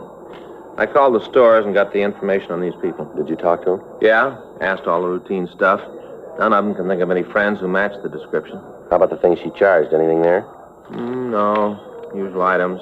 Let's see. A pair of Levi's for kids, one child's cotton dress. There is one thing different. What's that? Well, I checked the sizes of the clothes. The last bunch of sales slips we had, the dresses were for a 10-year-old. Yeah. This time she bought them for a 12-year-old. Kids are getting bigger, Joe. You know, that's a big help. All we got to do is look for a couple of kids that are growing. Well, I was just trying to help, Joe. No, I mean, there just doesn't seem to be anywhere to go. All the time we've put in, all the people we've talked to, all we got for it is a file drawer all to ourselves on the thing. I get it. Forgery, Friday. Who? Yes, ma'am. Mm-hmm. Yes, ma'am. I remember. Where is she now? I see. Yeah, we can be right over. Yes, ma'am. Bye. Bye. Well, we got it. What do you mean? That was Mrs. Allen. Remember the sales lady over at Beckworth's? Oh, yeah, I think I do. What'd she have to say? Told me she's having lunch in a restaurant at the corner of Jackson and Hill. Yeah? Our suspect's sitting next to her.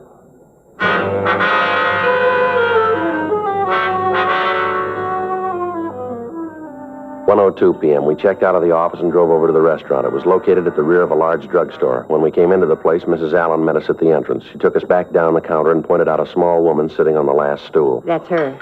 You sure, ma'am? I'm positive that's her. All right, let's go. Yes. You want to wait here, Miss Allen? Certainly. Something you gentlemen want? We're police officers, ma'am. We'd like to talk to you. Police? Yes, ma'am. You want to step over there to talk? Might be better. Well, if you want to say anything to me, you can say it right here. I haven't done anything wrong. What if we could see your identification? Why? Your identification, ma'am. Could we see it? All right, just a minute. I've got my purse. Getting terrible. I don't know what you officers are trying to find out, but I'm going to tell you right now, if you can't prove you've got a reason for making me do this, you're in trouble. We're not making you do anything, ma'am. We don't want to cause you any embarrassment. A funny way of showing it. I want to tell you that my husband knows people in this town. When he hears about this... Oh, here you are. Here's my driver's license. Would you take it out of your wallet, please? Here. Mrs. Evelyn Nelson? And that's who I am. This your present address? No, it isn't. We moved a few months ago, but I haven't had a chance to have it changed. Is that all you want? No, Miss Nelson, it isn't. I wonder if we could talk to you in our office. Why? I always thought you had to arrest people before you could order them around. We're asking you to come over to the city hall with us, if you will, ma'am. There are a few things we'd like to check out. What things? Wonder if I could see what you've got in the bags here. What are you looking for? Would you mind if we took a look? Well, they're just some clothes for my children. Nothing in there to interest you. Well, then it wouldn't hurt if we looked, would it? Go ahead. You won't find anything. You want to take a couple of these, Frank? Yeah, I got it.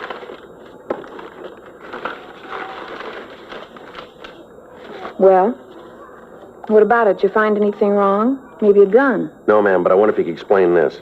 What's that? This charge slip here, signed by Mrs. Ross Neiman. Well, certainly that was probably in the bag when I bought the things. I don't know anything about it. All right, Miss Nelson. Afraid we're going to have to ask you to come with us. On what charge? Suspicion of forgery.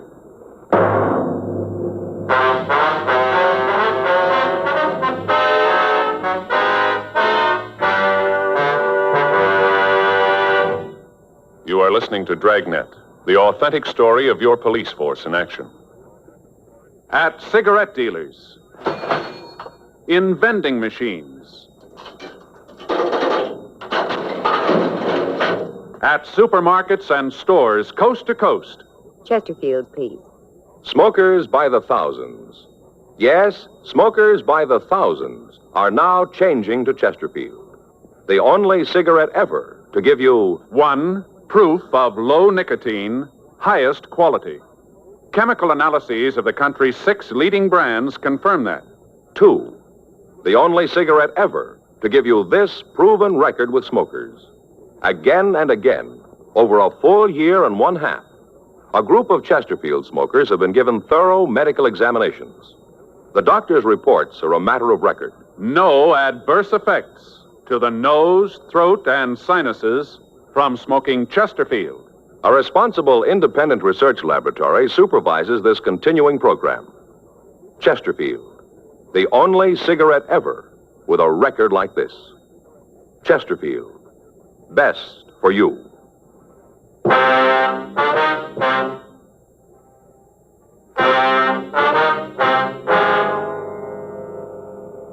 We returned the suspect to the city hall for questioning. While Frank checked her name through the files, I tried to get her to talk. For 20 minutes, her attitude was one of surprise, and she answered the questions I put to her with indignance. Finally, she lapsed into silence and wouldn't reply at all to further interrogation. Frank came back from R&I with the information that there was no arrest record for Mrs. Nelson. We put out calls to the salesgirls who had waited on the little mother in the past and asked them to come down to the office to see if they could identify the suspect. Yes, ma'am. Room 29. Yeah, come right in the First Street entrance, turn left into the police department. That's right, ma'am. There's an arch there. Go right through it. Straight down the hall and to the right. Well, it's the only way you can go. It's on the left as you go down the hall. That's right, 29. If you'll ask for Sergeant Friday or Officer Smith. No, ma'am, Smith. That's all right, ma'am. We'll expect you. Goodbye. I'll call the next one. Yeah. You know, you'd save yourself and us a lot of trouble if you'd tell us the truth, Mrs. Nelson. Mrs. Nelson? Hello, may I speak with Miss Brundage, please? In children's wear? Yes, ma'am, I will. Hang up the phone. Beg your pardon? You don't have to go through this anymore. All right, ma'am. You want to tell us about it? Mrs. Nelson? I only did it for them, the kids. I didn't want to. How do you think I felt when I knew I was stealing? How do you think I felt? You want to go ahead? My husband, Paul's a good man. What he's done, he thinks is right. I can't quarrel with him. But he doesn't know, he doesn't understand. It isn't that he doesn't love the kids. He does. He really does. It's just that he doesn't understand. You can see that, can't you? He doesn't understand about them. Do either of you have a handkerchief? I came away this morning without one. Yes, ma'am. Here you are. Thanks. You want to go ahead, please? All his life he's worked. Put in long hours without a thought of what he was doing to himself. Every nickel he made was put away so he'd be able to feel secure, so he wouldn't have to worry about anything. It was all right when we first got married. I could understand it then. I went along with what he thought. But the last few years, it's gotten to be an obsession with him. The almighty dollar, that's all that seems important to him. Now, what kind of work does your husband do, Mrs. Nelson? He owns a grocery store. Small place, but it does good, makes a good living. Only we aren't living, we're existing. He gives me $10 a week to run the house and buy clothes for the kids. I've tried, Lord knows I've tried, budget meals, cheap cuts of meat, day-old bread. Any way you spend it, no matter how you figure, $10 just doesn't go very far. Now, Mrs. Nelson, didn't you talk to your husband about it? Didn't you ask him for additional money for the expenses? Yes, I'd ask him, and he'd tell me that I had to make do all the time, make do just a little longer until he had the money in the bank. Then we'd be all right. Only the more it went on, the worse it got. It didn't seem to make any difference how much money we had. How the total in the passbook went up, he wasn't satisfied. Had to be a little more, a little more. I guess I'm feeling sorry for myself, but you see, he could afford to buy the kids decent clothes, at least that. You agree with me, don't you? Well, that's hard to say, ma'am. Not for me. I'll never forget the day when my boy came home crying. Been fighting. One of the other boys at school had said something about the patches on his clothes. Just a little kid, that's all he was, ridiculed by his friends. That's when I made up my mind to do something about it. Does your husband know anything about your activities? No, nothing. How'd you explain the new clothes for the youngster to him? I didn't have to. Last year, he's been working so hard at the store, I hardly ever see him. The kids don't hardly know him. He even spends Sunday at the store dressing the windows. You mean he spends all his time there? Every minute he's not asleep. He let one clerk he had go so he could save the money. Always save the money. It doesn't make any difference who gets hurt. Get that $1 and put it away. That's what counts. Put the $1 away. You know something, officer? What's that, Miss Nelson? I haven't been able to sit down and talk to my husband for 6 weeks. 6 weeks. He gets home at 12:30, 1 o'clock in the morning. He's up and gone at 6:30. Kids are always asking when Daddy's coming home. How do you answer him? How do you make him understand? I can't. I've tried the only way I know how. And I did it so wrong. All right, Miss Nelson. We'll try to work it out. Can I use your phone? I've got to tell the children what to do about dinner. I'll call for you if you like, ma'am. What's the number? Hollywood 98844.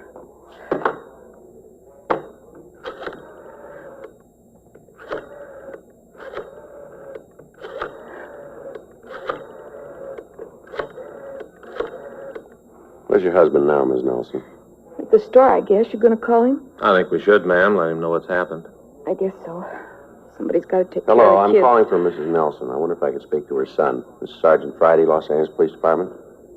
Who? Yes, no, she's down here now. Room 29. All right, fine.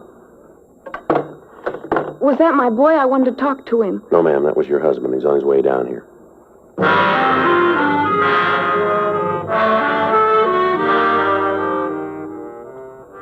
2:14 p.m., Paul Nelson walked into the office. Frank and I took him and his wife to the interrogation room. She'd asked us while we waited for him if we'd let her talk to him for a few minutes alone. We stayed out in the hall, and after a brief wait, Paul Nelson opened the door and asked us to come into the room. His wife had evidently told him the full story because he was visibly shaken. He walked over to his wife and sat down beside her. Well, I guess I've really done it, haven't I? What do you mean, sir? I've really ruined everything. My home, my kids, everything. All the time it was happening, I never knew it, never had an idea. Don't blame yourself too much, Paul. But I should have known. I should have seen it myself. Even when you tried to tell me, I was too busy to see it, too wrapped up with the business. It wasn't for me, Paul. It was for the children. It doesn't make any difference who it was for. I'm the one who caused it. I'm the one. It's my fault. I'm sorry, Evelyn. How can I ever make it up to you? Don't think about that now, Paul. It won't do any good. What's been done can't be changed. How about it, officer? Sir? What happens now? Well, your wife is going to be given a preliminary hearing. She'll have the chance to plead guilty. If she does, the court will decide what to do. What's the punishment for what she's done? Well, according to Section 473 of the Penal Code, it's imprisonment in the state penitentiary for 1 to 14 years or for not more than a year in the county jail. Is there any way out of it? What do you mean? Any way of getting Evelyn out of it? If I went to the judge and told him why she did it, if I told him it was my fault, would that make a difference? I don't know. I'd be up to the court. But I could try. Yes, sir.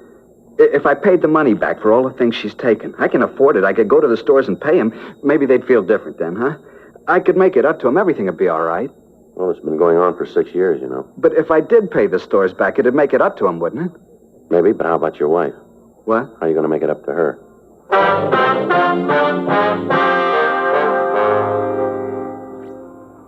4:30 p.m. The suspect was released on a writ. The next afternoon, Frank and I met with Mr. and Mrs. Nelson and their attorney. We talked over the case. It seemed that the husband's change of heart was permanent. He swore that he'd never give his wife cause for unhappiness again. 2 weeks later, in Department 89 of the Superior Court, Mrs. Nelson entered a plea of guilty to 14 counts of forgery. When the court reviewed the circumstances and was informed that Mr. Nelson intended to make full restitution, the probation board recommended that Mrs. Nelson be placed on probation for 3 years. After the hearing, Frank and I had a brief talk with the couple. They thanked us for our consideration and understanding. Apparently, the cause of trouble between the Nelsons had been erased. Another 2 weeks went by. January 22nd, Frank and I got back from lunch and we checked into the office. Here they are, dear. Mr. Friday, Mr. Smith? Ms. Nelson, Mr. Nelson, how are you? Just fine, Sergeant. How are you two? Fine, thank you very much, ma'am. What can we do for you? That's what we want to do for you. Sir? You got the boxes, honey? Yeah, here they are. It's not much, but we thought that you'd like them. Made them ourselves to say thanks. Look at that, Joe. Mm-hmm. That's not necessary, ma'am. You didn't have to do that. No, we wanted to. Toll House cookies. Eve made a box for each of you. Real good, lots of chocolate. Well, that's very nice of you. We just hope you'll enjoy them. Yes, ma'am, I'm sure we will. Yes, ma'am. How are things going with you? We're just fine. Paul and I have gotten everything straightened out. I help him out at the store now. That way he's got more time to spend with the kids. Things just couldn't be much better. Well, we're glad to hear that. It's a funny thing to say, Mr. Friday, but it's true. The best thing that ever happened to us. What's that, Ms. Nelson? My getting arrested.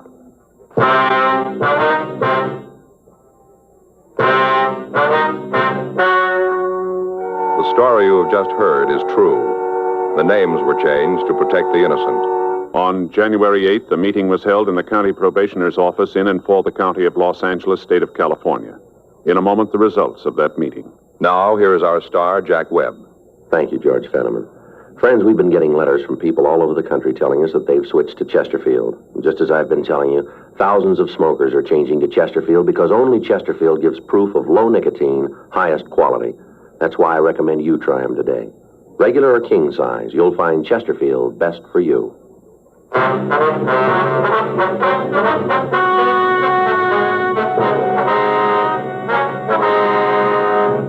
At the end of 3 years, Mrs. Evelyn Margaret Nelson had fulfilled the requirements of her probation, and the case was officially marked closed.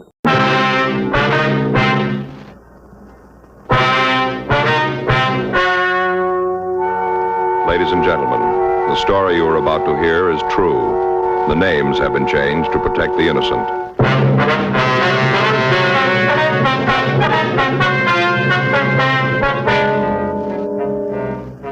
You're a detective sergeant. You're assigned to homicide detail. You get a call that a man has barricaded himself in his apartment. The report says he's going to kill himself. Your job, stop him. Smokers by the thousands are now changing to Chesterfield, the only cigarette ever to give you 1, proof of low nicotine, highest quality. 2, this proven record with smokers. No adverse effects to the nose, throat, and sinuses from smoking Chesterfield. Chesterfield, regular or king size, low in nicotine, highest in quality, best for you.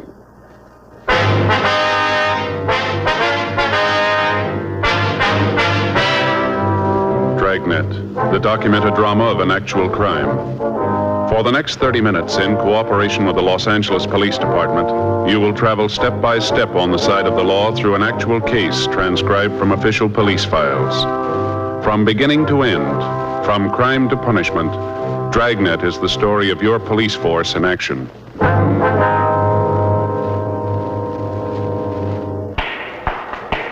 It was Wednesday, November 18th. It was cold in Los Angeles. We were working the day watch out of homicide detail. My partner's Frank Smith. The boss is Captain Lorman. My name's Friday. I was on my way back to the office, and it was 10:32 a.m. when I got to room 42. Homicide. Joe? Yeah? That didn't take too long. No, Saul just got the coffee made. Here you are. Thanks. Boy, it sure is hot. Mm-hmm. Anything come in? No, it's been pretty quiet. I got it. Homicide, Friday. Yes, ma'am. Mm-hmm. Yes, ma'am. When was that? Mm-hmm. No, ma'am. No, if you'll wait just... Yes, I understand, but... Yes, ma'am. If you'll wait just a moment, I'll transfer you to robbery. Yes, ma'am. Well, I'll explain it to you over there. Right. Could you hold on, please? Would you give this call to 2511, please? Yes, that's right. Sure dismal weather. Yeah. Feels like it's going to rain, doesn't it? Paper says it might hit tonight. Yeah. Well, I hope it clears up before Sunday. What do you got figured out this time? Well, Joe, I don't understand why you say it that way. You don't, huh? No. Well, what do you got figured? Take a look at this. I got just the ticket right here. The ticket, huh? Yes, sir, look at that. The answer to every homeowner's prayer. Take a look. Yeah. Gonna be a beauty, isn't it? No, if you say so. Now, look here, Joe. Look what it says. Easy, simple, install in a few hours. Just the ticket. Do you need one of these? Have you seen our backyard lately? No, not for a couple of weeks. Looked all right the last time I did see it. Well, you ought to see it now. It's pretty bad. It is, huh? Awful. I just stand there and look at Perry's yard and want to throw rocks at mine. Perry's a fireman, isn't he?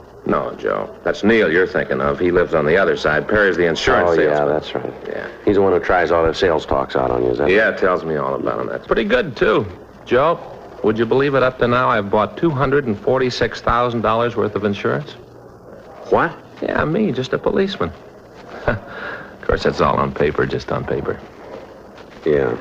What's wrong with your yard? Too dry. Too dry. Yeah.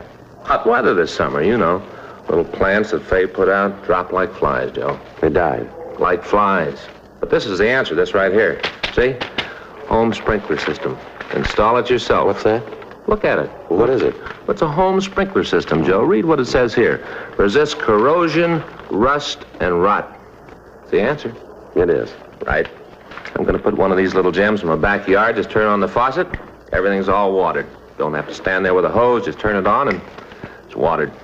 You're going to put this in yourself, are you? Well, I could, Joe. Like it says here in the paper, shouldn't be any trouble at all. Who's going to do it?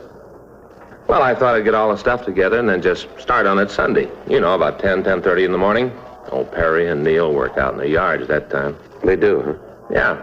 They'll see this little gem and they're going to hop over the fence, see what it's all about. And then what happens? I got him, Joe. I got him. You have?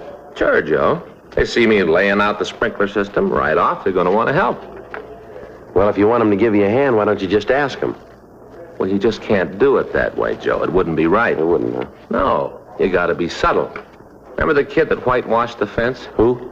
You know, Huck Finn or whatever his name was. Whitewashed the fence. You still reading those books? No, but I remember that he was pretty subtle. I got it figured out. They'll come over and, you know, look around, start asking questions, and next thing they'll be working. After we get the system in, I'll throw a little barbecue and just sit around, turn on the new sprinkler, and it'll be cool. Yeah. Sure hope it clears up before Sunday. Well, it doesn't matter, does it? Well, sure, Joe. If it rains Sunday, old Perry and Neil won't be out in their yards. They won't be able to see me with the hoses and the sprinkler heads. Yeah, but if it rains, there won't be any need to put in the sprinkler system right away, will there? I got it. Homicide, Friday. Yeah, Sid. Uh-huh. Did you talk to him? What'd he say? Right. All right, we'll be right over. Want to get your coat? What is it? Sid Hughes over at the Mirror. Yeah. Just got a call from a guy who's going to kill himself.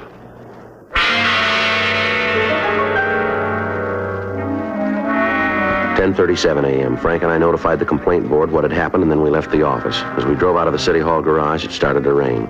We turned up First Street and then over to Spring. Sid Hughes, the reporter who'd called me, was waiting in front of the Mirror building. Sid, over here. Oh. You got the address, Sid? Yeah, here. 2682 North Ardmore, out by the Ambassador. Hi, Smith. Hi, Sid. All right, let's go. What do you got on it, Sid? Well, a couple of minutes ago, the guy called. I answered the phone. Told me his name was Jan Patacek. Said he was going to kill himself. Yeah? I talked to him for a couple of seconds. It was easy to see he wasn't just another crank. He meant what he said. How'd he happen to call you? I don't know. He said something about the paper treating him right. Said he wanted to thank us. You know what he's talking about?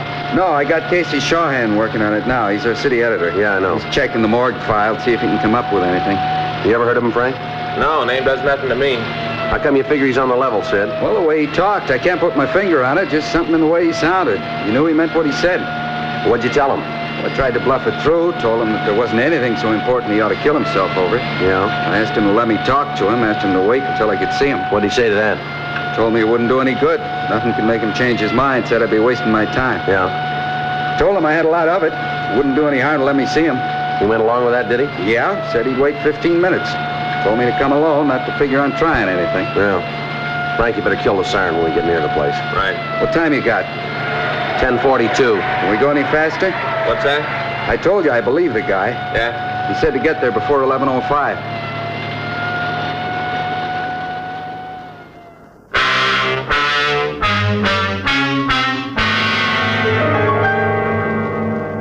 2682 Ardmore was a two-story Spanish-type apartment house. There was a large courtyard in the center of the U-shaped building. Apartment number 8 was at the rear of the yard. When we got there were several other people standing by the entrance. 2 police units had arrived, and the officers were trying to keep the crowd away from the door to the apartment. 11:03 a.m. As we walked back toward Patachek's apartment, Sid Hughes and I tried to figure some way to talk the man out of carrying out his threat to take his own life. I'm not sure how to handle this thing, Joe. I'd feel pretty bad if I went in and botched it up. I wish you could do it. Well, has Patachek ever seen you before? I don't think so. Why? Well, we can try a switch if you want to. Tell him I'm Sid Hughes. Well, that'd be better, Joe. You got some idea what to do in there. I'm not sure I could swing it. All right. I told him I'd shove one of my cards from the newspaper under the door. That way he'd know it was me. All right. Now, after you're inside, I'll try and get in touch with Casey and see what he's been able to come up with on Patachek. Good. Oh, better leave your gun here. Told him I'd come unarmed. All right. You think it's a good idea to go in there without a gun, Joe? Well, we haven't got much to say about it. The big thing right now is to try to get him out alive. Yeah, I guess you're right. Okay, you want to hang on to this for me? Right. All right, let's give it a try.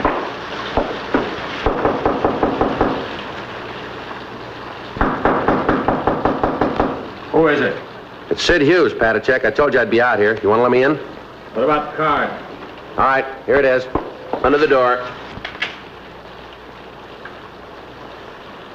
How about it? Patachek? Well, he took the card. Yeah. I don't know. I hope this thing works out. You're going to try to get in touch with your office, aren't you, Sid, and see what you can get on him? Wait. Might help. Come on, Patachek, let me in. The police are there. I'm not going to let them in. They aren't going to bother you. Tell them to go away. Tell them to get off the porch. All right, Frank, you better get the other officers to clear the place out. Right. All right, the police are gone now. You want to let me in? Will you bring my mail in for me? What's that? My mail, it's in the box, right on the side of the porch. In the box. All right, I'll get it.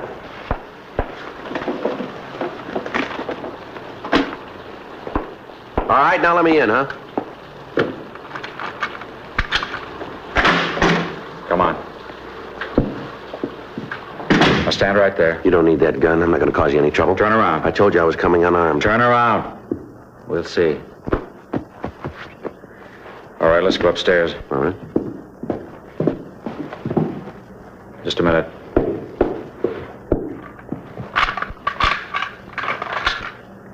Okay, let's go.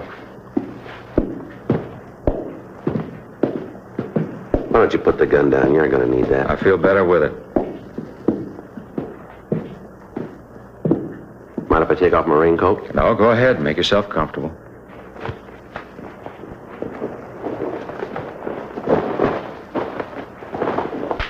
Here's your mail. Thanks.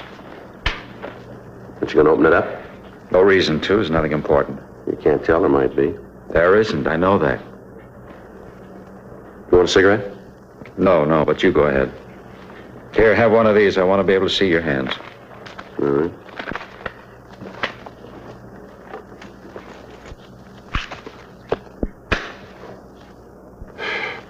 So what's this all about? There's no other way. What do you mean? All night I've been thinking about it since I got home. There's nothing for me anymore. I'm not going to prison. If they think they're going to take me, then they're wrong. Well, who says you're going to prison? The authorities. They said I have to go to jail for 90 days. I know how they plan it. They tell me 90 days, and then they'll keep me there for more. Well, I'm not going back to prison. You ever been in jail before? Yes, 5 years. What for? For nothing. 5 years because I didn't agree with what they were doing. I'm not going back. I'm not going. I'll kill myself first. All right, take it easy. You want to start from the beginning and tell me what happened? I said I forged a man's name to a check. Did you? Yes, but you've got to understand I didn't have any money. They're going to take my car away from me. I'm behind on my rent here. I owe money. All my creditors were hounding me. I thought if I could just get a little money to pay the bills, then I could pay it back when I got a job.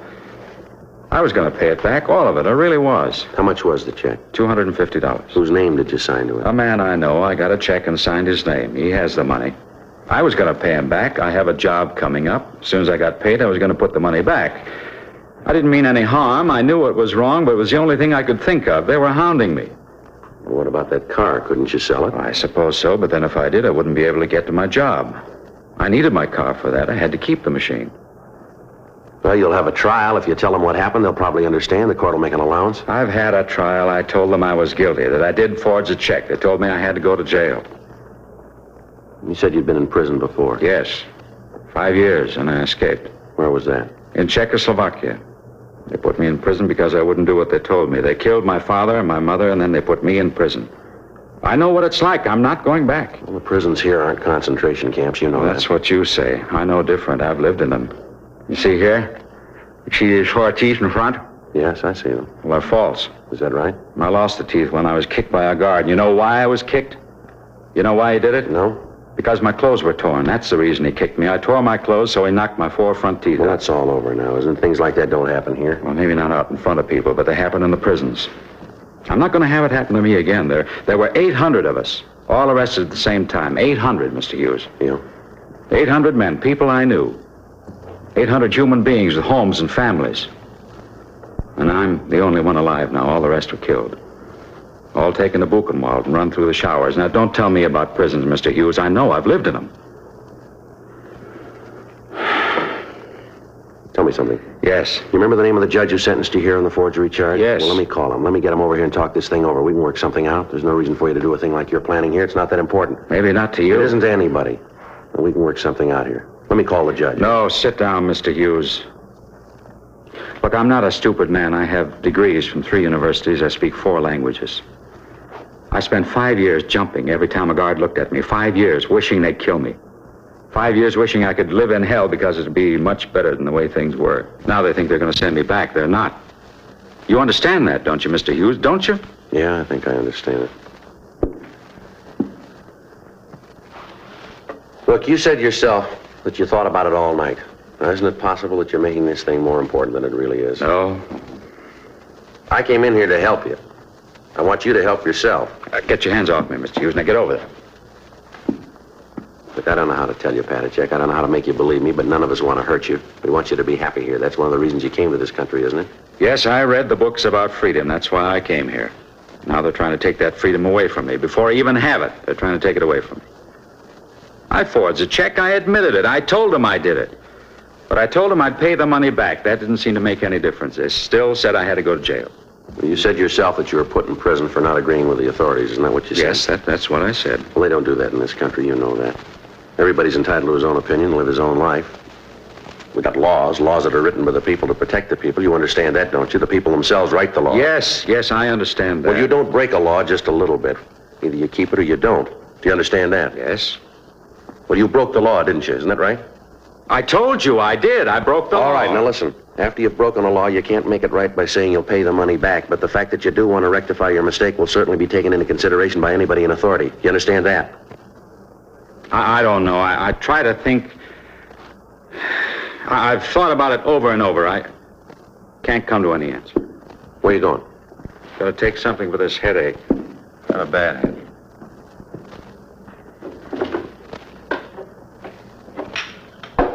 What's this here? What? This note here on the bureau. That's what I wrote. Tell why I did it, so they'd know.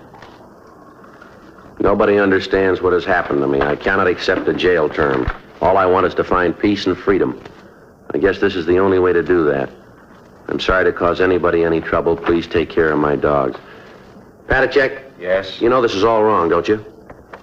I don't know. I wish I did, but I don't know. No, we're not going to need this. There's going to be no reason for it. What are you doing? Get away from me. Leave my things alone. Like all the rest, you don't understand either. You better get out of here. Get out. All right, if that's the way you want it. Why'd you crumple up this note? Now, why? I didn't think that you'd need it. I thought we had this thing straightened out. Well, we haven't. I told you, get out. All right, wait a minute. You said that you'd pled guilty. You admitted you forged that check. Isn't that right? That's what I said. Well, how come you're here? How come you happen to be home? They gave me 24 hours to arrange care for my dogs. I put up a bond. They gave me 24 hours. Where'd you get the money for the bond? One of the companies by the jail. They put it up for me. Well, how about the dogs? Did you take care of them? No, not yet. Where are they? They're out in the kitchen. Can I see them? You like dogs? Certainly I like dogs. All right, come on.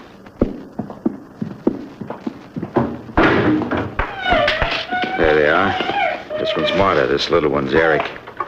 Yeah, they look like real good dogs. They are. Thoroughbred shepherds. Only friends I have. That's not true. You got friends. Who? Tell me who. Well, me, for one. I'd like to be your friend if you'll just give me the chance. How about it? What do you say? What's that on your belt? What? The leather case on your belt. What is it? You don't have to answer. I'll tell you. It's a bullet clip. You're not Sid Hughes, are you? Are you? No, Jan. No, you're a policeman. You're here to take me to prison, but you made a mistake, a big mistake. Yeah? I'm going to kill you.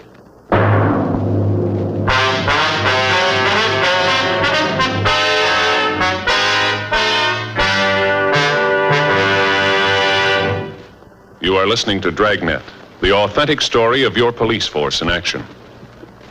At cigarette dealers, in vending machines, at supermarkets and stores coast to coast. Chesterfields, please. Smokers by the thousands. Yes, smokers by the thousands are now changing to Chesterfield. The only cigarette ever to give you one, proof of low nicotine, highest quality.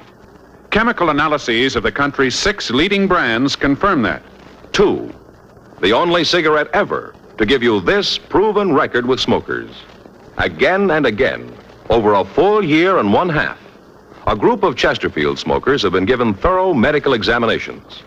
The doctor's reports are a matter of record. No adverse effects to the nose, throat, and sinuses from smoking Chesterfield.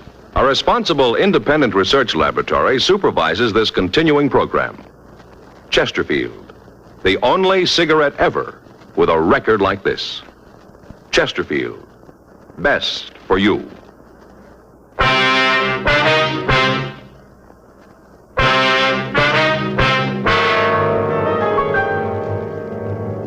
$11:18 a.m. I'd been in the apartment with Jan Patachek for 13 minutes. During that time, he'd held a chrome-plated Luger pointed at me. We'd gone into the kitchen to see the dogs, and Patachek had noticed the cartridge clip on my belt. When I'd given my gun and holster to Frank, I'd forgotten to take the clip off. Patachek had noticed it when I kneeled down to pet the dogs. He'd looked at it for a minute, and then he motioned me to go into the living room. He followed, keeping the gun pointed at me. When we got into the center of the room, he told me to sit down, and he walked over to the other side of the room and sat on a chair. There's some cigarettes on the table next to you. Please give me one. Yeah, sure. Here. Just throw it over here. All right, here you are. Thanks. Take one yourself if you like.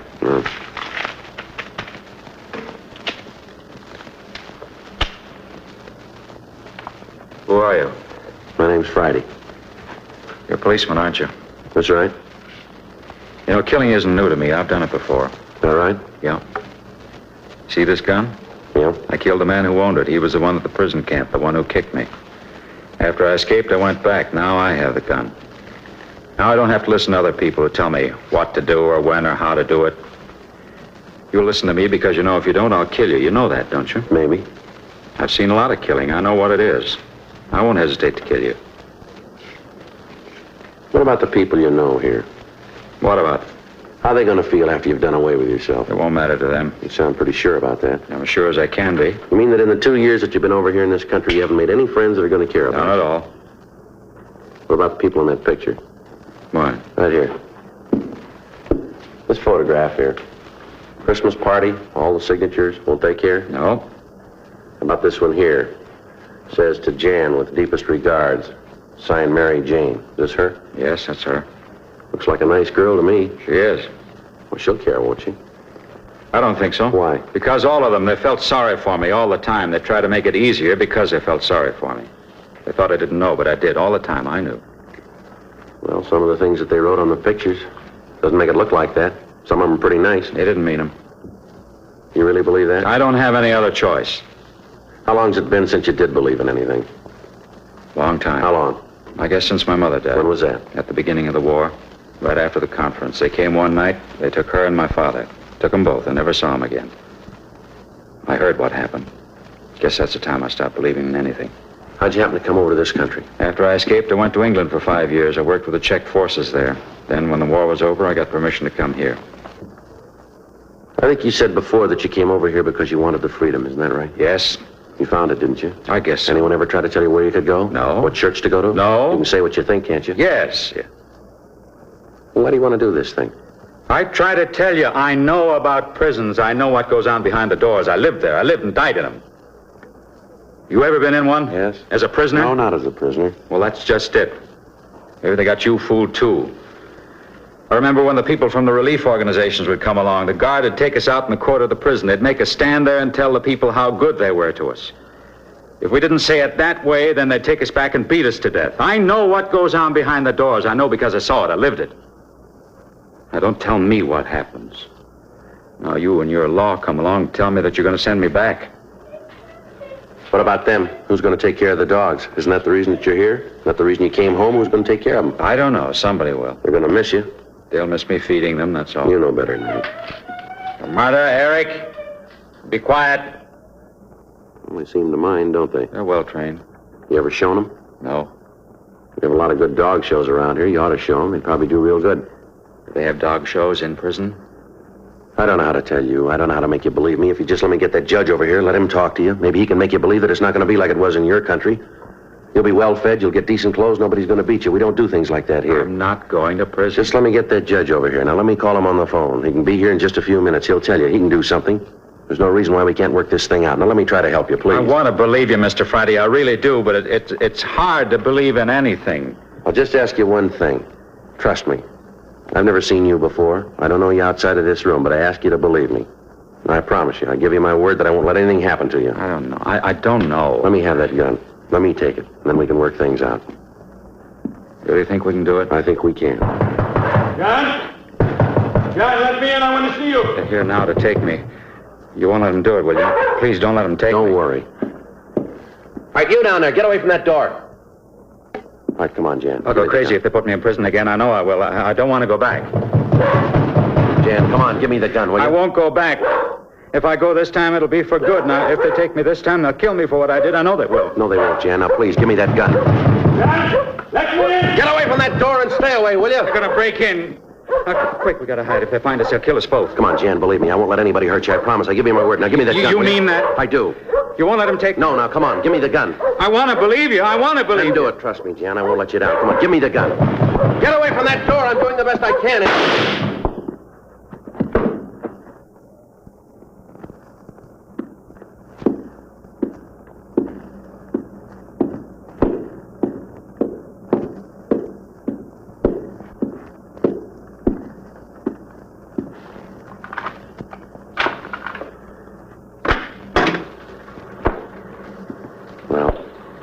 Who is he? Now, just stand still, you. All right. We did all we could, Joe. This guy got by us. Says Patachek owed him money. We tried to stop him, Joe. Yeah. You the man who was with him? That's right. Well, you had no business up there. That's what you get for trying to impede justice. That's just You want what to tell me get. something? What were you doing pounding on that door? Patachek owed me money. I heard he was going to jail. I wanted to get it before he left. I had a right to be here. If you'd kept your nose out of this, I'd have gotten it straightened out. Sure you would have. Patachek's dead. I know that. I heard the shot. I'm out $200 he owed me. Think I'll ever get it back? I hope you're happy. You just took $200 away from me, didn't you? Come on, Frank. Sit. Yeah. Let's go.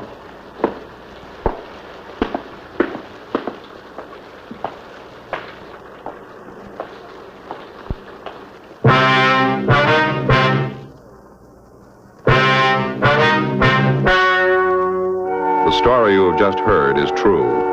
The names were changed to protect the innocent. On November 19th, an autopsy was performed in the coroner's office in and for the county of Los Angeles, state of California. In a moment, the results of that autopsy. Now, here is our star, Jack Webb.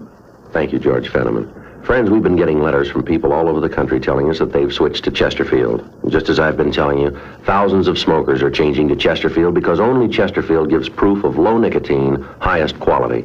That's why I recommend you try them today. Regular or king size, you'll find Chesterfield best for you.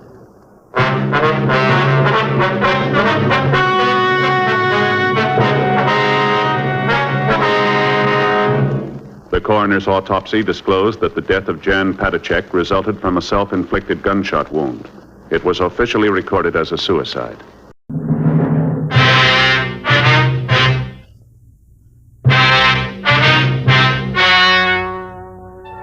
Ladies and gentlemen, the story you're about to hear is true. The names have been changed to protect the innocent.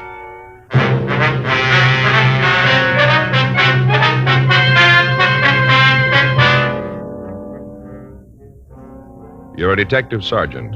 You're assigned to auto theft detail. You get a call from the owner of a used car lot. He tells you he thinks he bought a stolen car. Your job, check it out.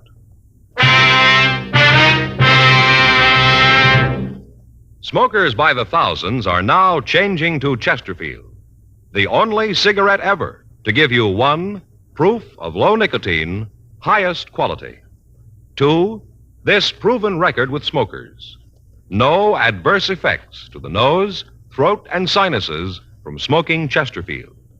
Chesterfield, regular or king size, low in nicotine, highest in quality, best for you.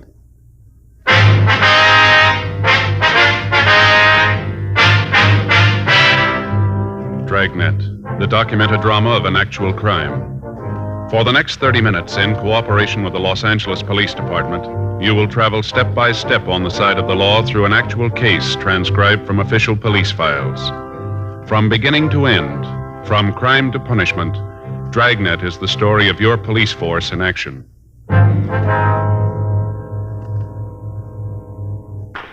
It was Monday, May 4th. It was warm in Los Angeles. We were working the day watch out of auto theft detail. My partner's Frank Smith. The boss is Captain Nelson. My name's Friday.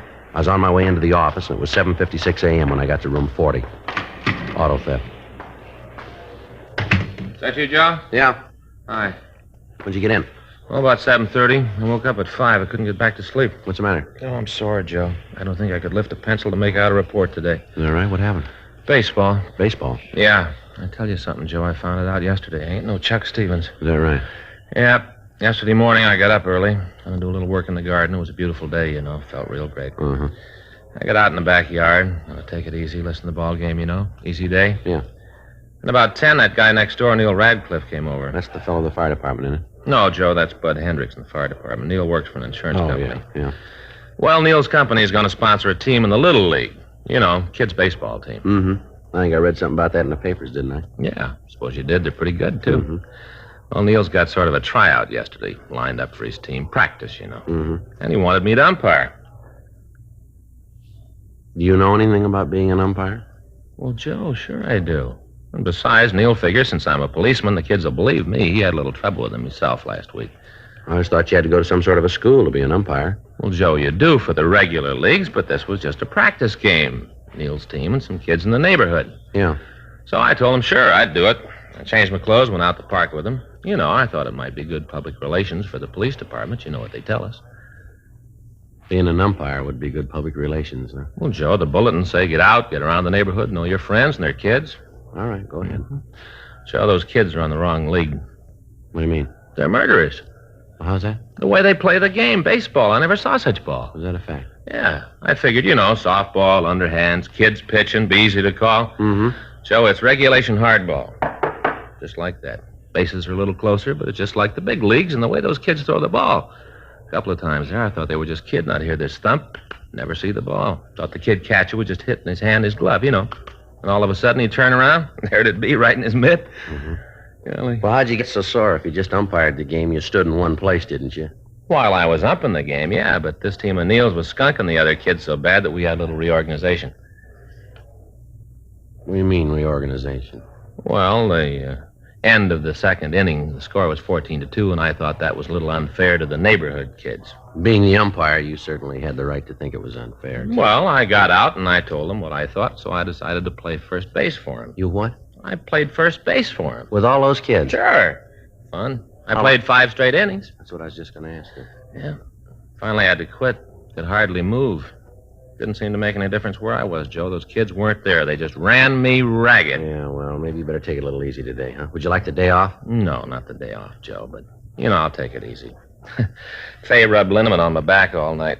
All over my arms and legs. Man, I'm sore. It even hurt to get dressed this morning. Mm-hmm. Well, what was the final score, anyway? Well, at the end of the second inning, it was 14-2 in favor of the Little Saints. You like told me all That's that. Neil's team. 14-2. You got in the game and played. What did it end up with? You know, I didn't even get one hit. You didn't? No. 3 times the bat, didn't even get a hit. Yeah, well, that's too bad. What was the final score of the game? Did you hear me? The final score of the game? Oh. Not the original score, but after you played 5 innings, what was the score, the total? I was just curious to know. Yeah. 46-12 when I left. That was at the end of the 7th. The Little Saints were up when I left. That was the other team's favor. Mm-hmm. The team you weren't playing on. Joe, don't rub it in. The other team had run through their batting lineup twice. The way they were going, I think they were going to have to call the game on account of darkness. They've been up for over an hour. Only one out. They sound pretty good. Well, they may sound pretty good to you, but they're murderers. You know, Joe, those kids grew up. There isn't going to be a ball club in the country that's going to have a chance against them. I never saw anything like it. Mm-hmm. I'm sorry I missed being there to see you play. I bet you are. It was pretty bad, Joe, really. Well, you'd never know it. Had me marked down for 10 errors when I left. Only 10. It wasn't 5 innings. Mm-hmm. I guess you got to be pretty bad to run up a score like that. Oh, I wouldn't say that. I was, Joe, though. I was pretty bad. Mm-hmm. I get it. Hot off that Friday. Yes, sir.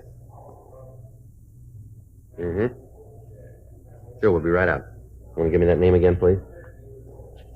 Uh-huh, and that address. Fine. No, right away. Yes, sir. Friday. That's right. Right, bye. What do you got? Well, I don't think you're going to get much rest today. There's a used car dealer out on Washington Boulevard. Yeah? He thinks he bought a stolen car.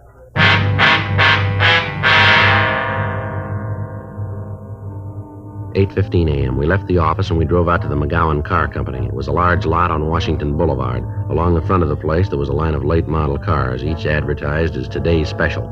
We walked through the aisles of automobiles to the office in a trailer at the back of the lot. There was nobody around, so we knocked on the door and waited. Well, he said he'd be here, didn't he? Yeah, I told him we'd be right out. Yeah, maybe he's gone out to breakfast. Yeah?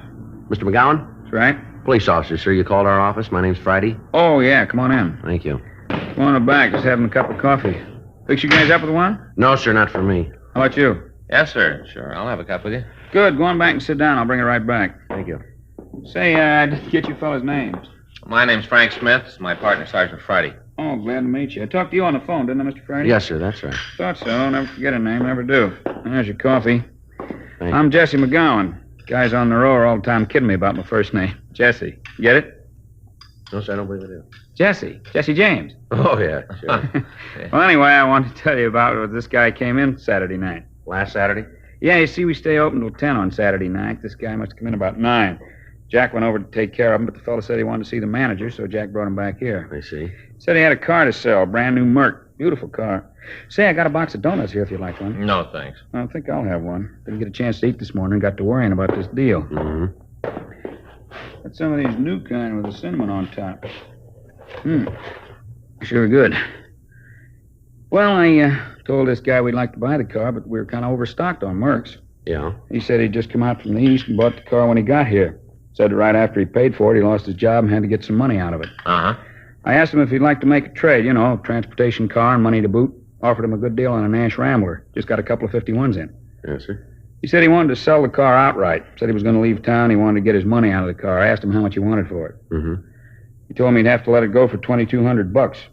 It's about $800 under what he must have paid for it. Mm-hmm. Right away, I figured there was something wrong, so I had the mechanic look it over. Only had 3,200 miles on it. Hardly broke in. Beautiful. Radio, heater, white sidewalls, continental hookup. Real beaut. What'd your mechanic say about it? Said it was in perfect shape. So I asked the guy who the legal owner was. What'd he say? He said he was. He'd paid cash for it, had the pink slip made out to him all right. He had the identification to go with it. You bought the car then, did you? Yeah, sure looked like a good deal. I gave him a certified check made out to cash for the amount. He gave me the keys. That was the last I saw him. Well, aside from the fact that it's an unusual deal, why do you think there's something wrong with it? Well, for the first thing, the price he wanted for the car was too low. I had the feeling that if I'd have given him any trouble on it, he'd have come down on it. Do you have the pink slip here? Oh, yeah, I brought it with me this morning. I got it here in my wallet. Any other reason you think the deal might be phony? Well, it's hard to put it into words, Sergeant. Nothing I can point out to you, just a feeling. You stay in this business very long, you kind of get to know people. Mm-hmm. Yeah. Oh, there it is. Thank you. Yeah, there's been a lot of gags about used car salesmen, about how we're always after somebody. Most of the time, though, it's the other way around. Is that right? Yeah, the bums were put out of the business right after the war. Public wouldn't stand for the way they did business. Got to rely on people coming back if you're going to come out in the long run. I guess it's like almost any other kind of business. Yeah, I suppose so. What kind of identification did the man have to prove he was this, was it Lewis Carter? Yeah. Well, to tell you the truth, Sergeant, I didn't ask for any. He had the pink slip. Price he was asking was right. We checked the block and body number. It was the one listed on the slip. No reason to believe he didn't own the car. How about it, Joe? Well, looks like it's one of the slips from DMV in San Diego. You mean there is something wrong? What if I use your phone, please? Sure, you bet. It's right there. Help yourself. Thank you. Can I dial a Michigan number on this? Yeah. All right.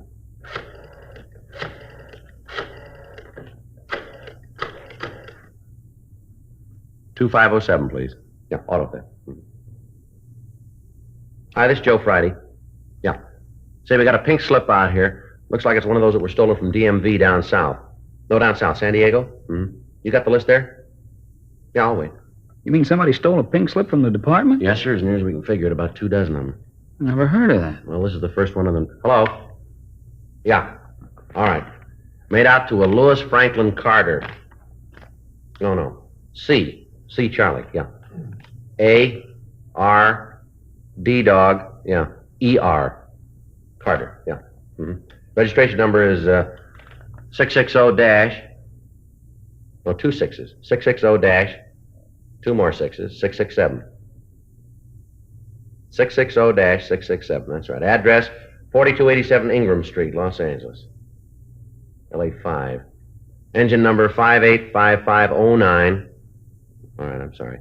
58550925. That's it. Mm-hmm. Mercury 8. Yeah. Well, that's what we figured.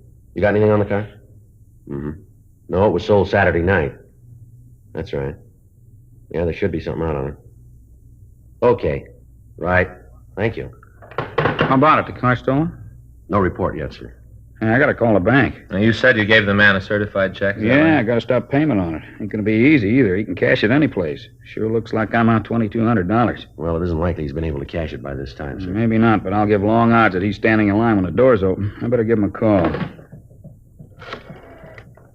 Hope somebody's there. It's just 8:25. Yeah. Probably a little early. Yeah. Doesn't sound like anybody's there yet. Well, keep trying. I gotta get that check. See what I mean? What's that? About the jokes.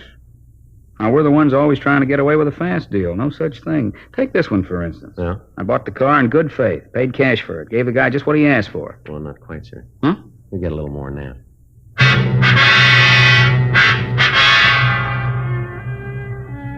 We got a complete description of the suspect, Lewis Carter. We put out a local and an APB on him, and then we asked Dean Bergman to come out and go over the car for fingerprints.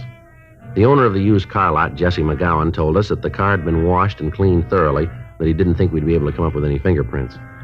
9 a.m. We put in a call to the bank and asked them to stop payment on the check and to notify their branch offices to do the same.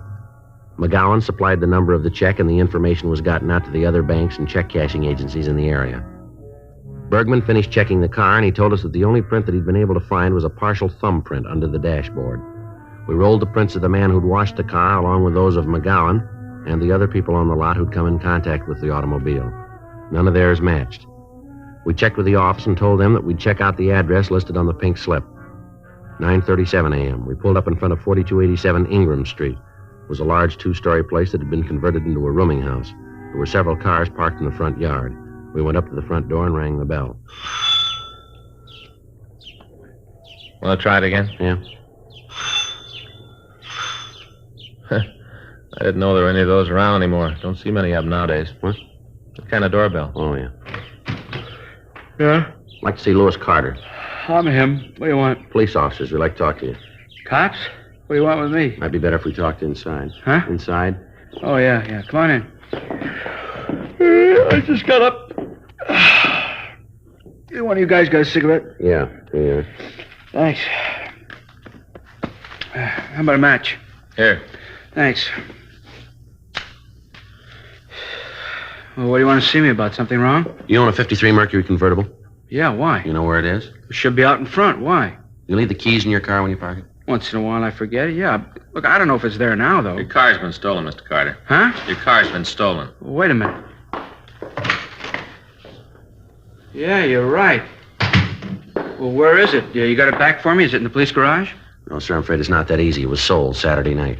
Sold? Who to? A used car dealer out in Washington. Who owns the car, sir? Well, I do. Do you have the pink slip on it? No, I didn't get it back from the Department of Motor Vehicles yet. Why? Well, the man that sold the car had the pink slip with him. Well, I don't care if he did have it. The car doesn't belong to him. He had no right to sell it. When's the last time you saw your car? I guess it was Saturday afternoon. I came home early. I parked it out in front. Yeah, Saturday afternoon. How is it you didn't know the car was taken? Officer, you saw the front of this place. Must be half a dozen cars parked out there. The rumors, they use the yard. You didn't use the car over the weekend, then, is that it? Oh, no, I didn't. I got home Saturday afternoon, like I told you. I spent the whole weekend doing some painting in one of the upstairs rooms. It's been vacant a long time. I figured maybe if I put a little paint on it, I might be able to rent it. Mm-hmm. See, my wife used to take care of the place. She and I had some trouble. She went back east to see her mother. Seems like the house went to pot after she left, and we're really going to have trouble when she comes back and sees this mess. How many people do you have living here? 9. Mm-hmm. I'd like to have you take a look at this description and see if any of them fit it. You figure it might be one of them? Well, we'd like you to check the description if you would. Okay. No, I'm pretty sure it isn't one of them. None of them match this. Wonder if you can give us their names. Oh, sure I can. Why do you have to have them? Just routine. Oh, yeah. Well, I can give them to you, but I'm sure they aren't mixed up in it. Yes, sir. The thing I can't figure is how he got the pink slip. It was stolen, sir. From the state? Yes, sir. Last month, someone broke into their offices in San Diego and stole 24 registration slips. How much you get for the car? $2,200. $2,200. Thing cost me over $3,000. Guy must be a jerk, huh? I don't know. It didn't cost him anything.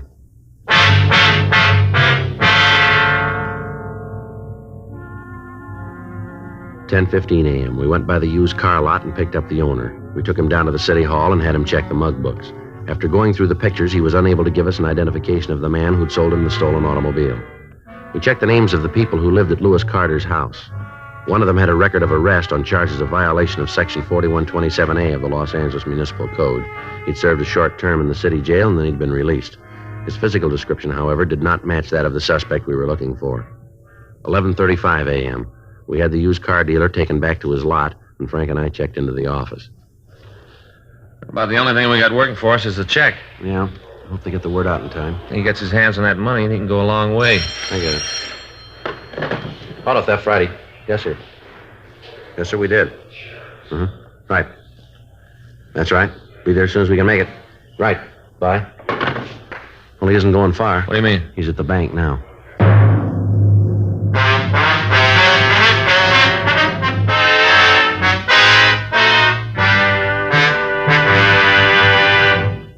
You are listening to Dragnet, the authentic story of your police force in action.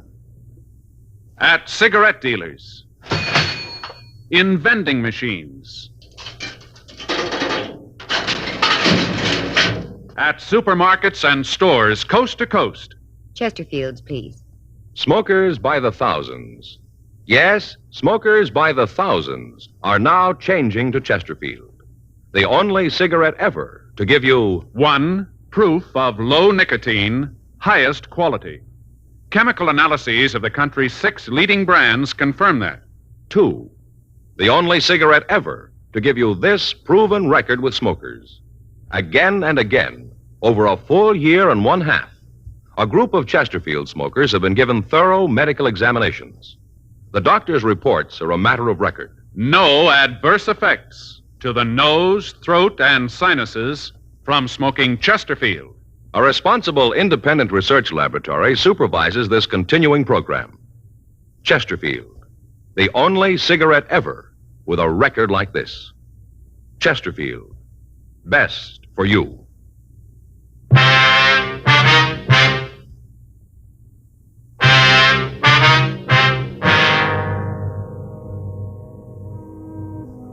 We'd gotten a call from a branch office of the bank that the check had been drawn on. At 11:30 a.m. that morning, a man had walked into the bank and presented a check for the amount of $2,200 drawn on the account of Jesse McGowan. Because of the amount of the check, it had to be okayed by the head cashier. Fortunately, he'd gotten the information about the check and had stalled the suspect long enough to call us. He was able to keep him waiting until we got there. The man was taken into custody without any trouble. He denied having anything to do with the stolen car, and he said that we'd made a mistake. We took him downtown and started to question him. I tell you, I don't know what this is all about. I'd like to help you out, but there's nothing I can do. Frank? Yeah? You want to get in touch with McGowan and have him come over? Yeah, right away.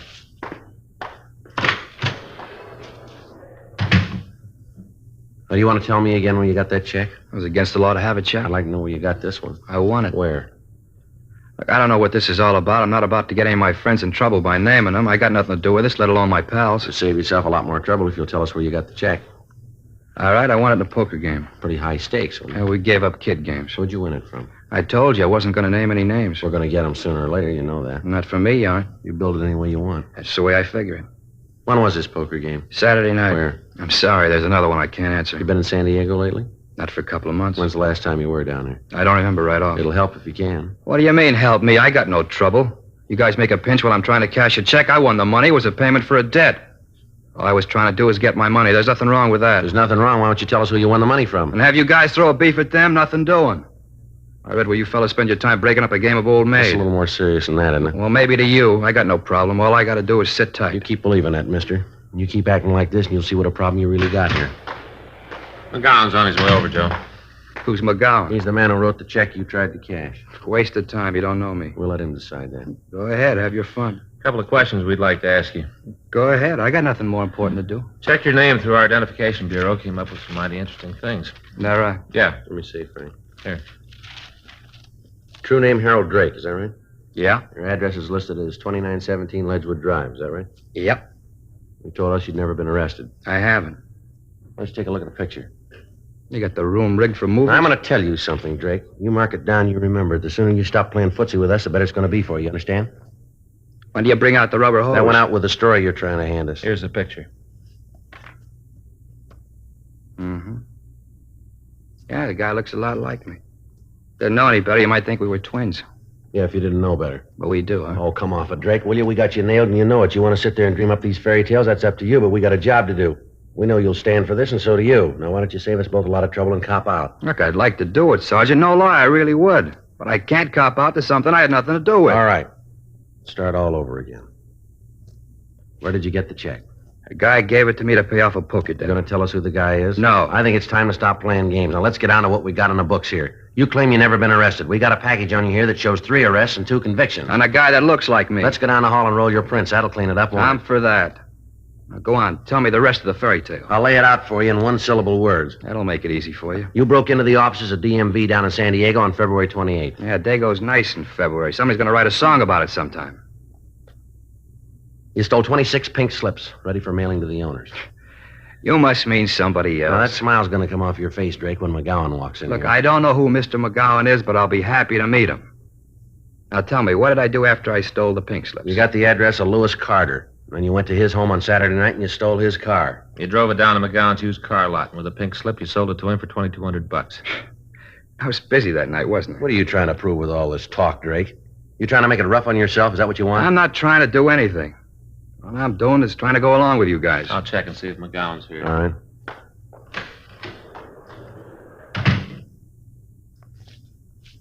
Can I have one of those? Yeah, help yourself. Thanks.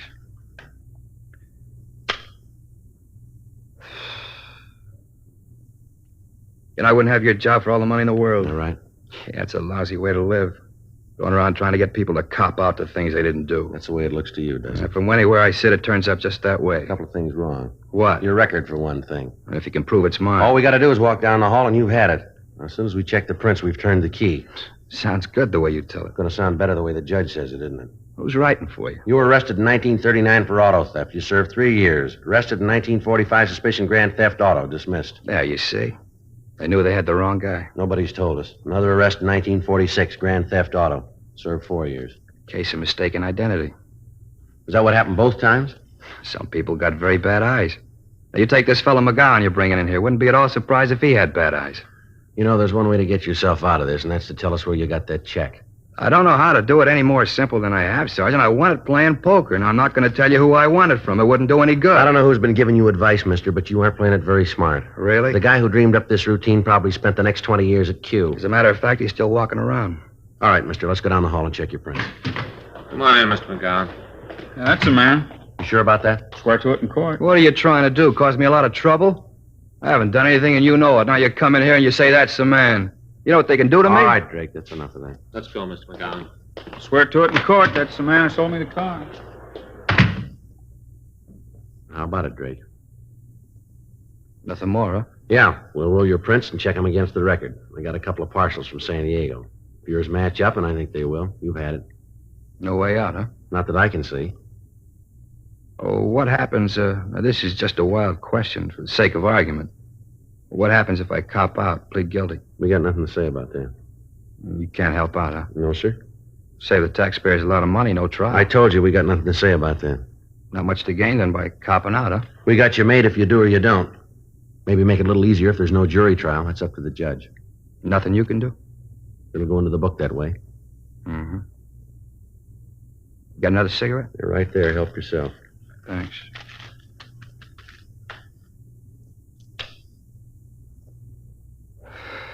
All right, let's go. Might as well get the prints and finish this thing up. Come on, Drake, get up. No hurry. Let me finish the cigarette. I said, come on, we got other things to do. Well, so have I. What? 1 to 10 years.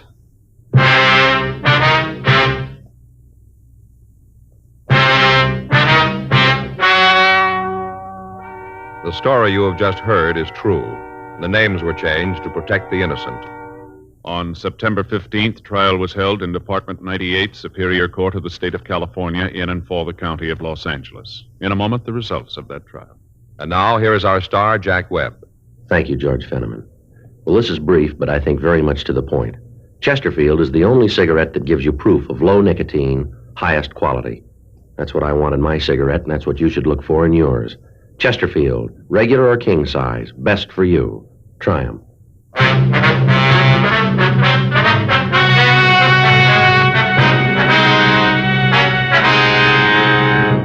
Harold Alex Drake was tried and convicted of grand theft auto, 3 counts, and was sentenced as prescribed by law. Grand theft auto is punishable by imprisonment in the state penitentiary for a period of from 1 to 10 years. A hold was placed on the suspect by San Diego County for prosecution on the burglary charge.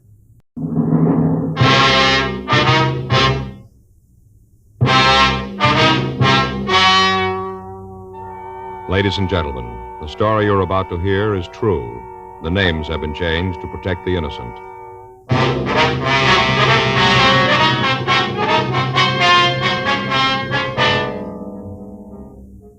You're a detective sergeant. You're assigned to robbery detail. A hold-up man has robbed the owner of a neighborhood grocery store. The victim has been beaten unmercifully with a sawed-off shotgun. The assailant has escaped into the city without a trace. Your job? Find him. Smokers by the thousands are now changing to Chesterfield, the only cigarette ever to give you 1, proof of low nicotine, highest quality. 2, this proven record with smokers. No adverse effects to the nose, throat, and sinuses from smoking Chesterfield. Chesterfield, regular or king size, low in nicotine, highest in quality, best for you.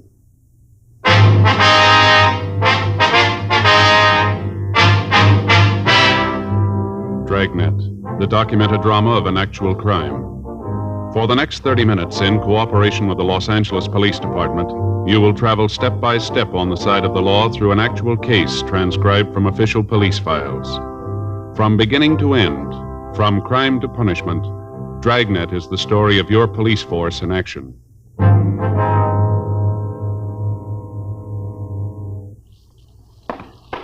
It was Wednesday, February 18th. It was raining in Los Angeles. We were working the day watch out of robbery detail. My partner's Frank Smith. The boss is Chief of Detectives Thad Brown. My name's Friday. The office had called me at 3:46 a.m., and by the time I got dressed and out in front of my apartment, it was 3:59 a.m. Frank was there waiting to pick me up. What's the best way to get there? Down the freeway, I guess, and cut over on the Liso, huh? All right. Who called you, the hospital or the office? The office said that Bailey had regained consciousness. We might be able to talk to him now. The rain's gonna slow us down. Well, I better use the light and siren, Frank. We may not have much time. Huh? The way the skipper put it to me on the phone. Yeah? They still don't know if Bailey's gonna live.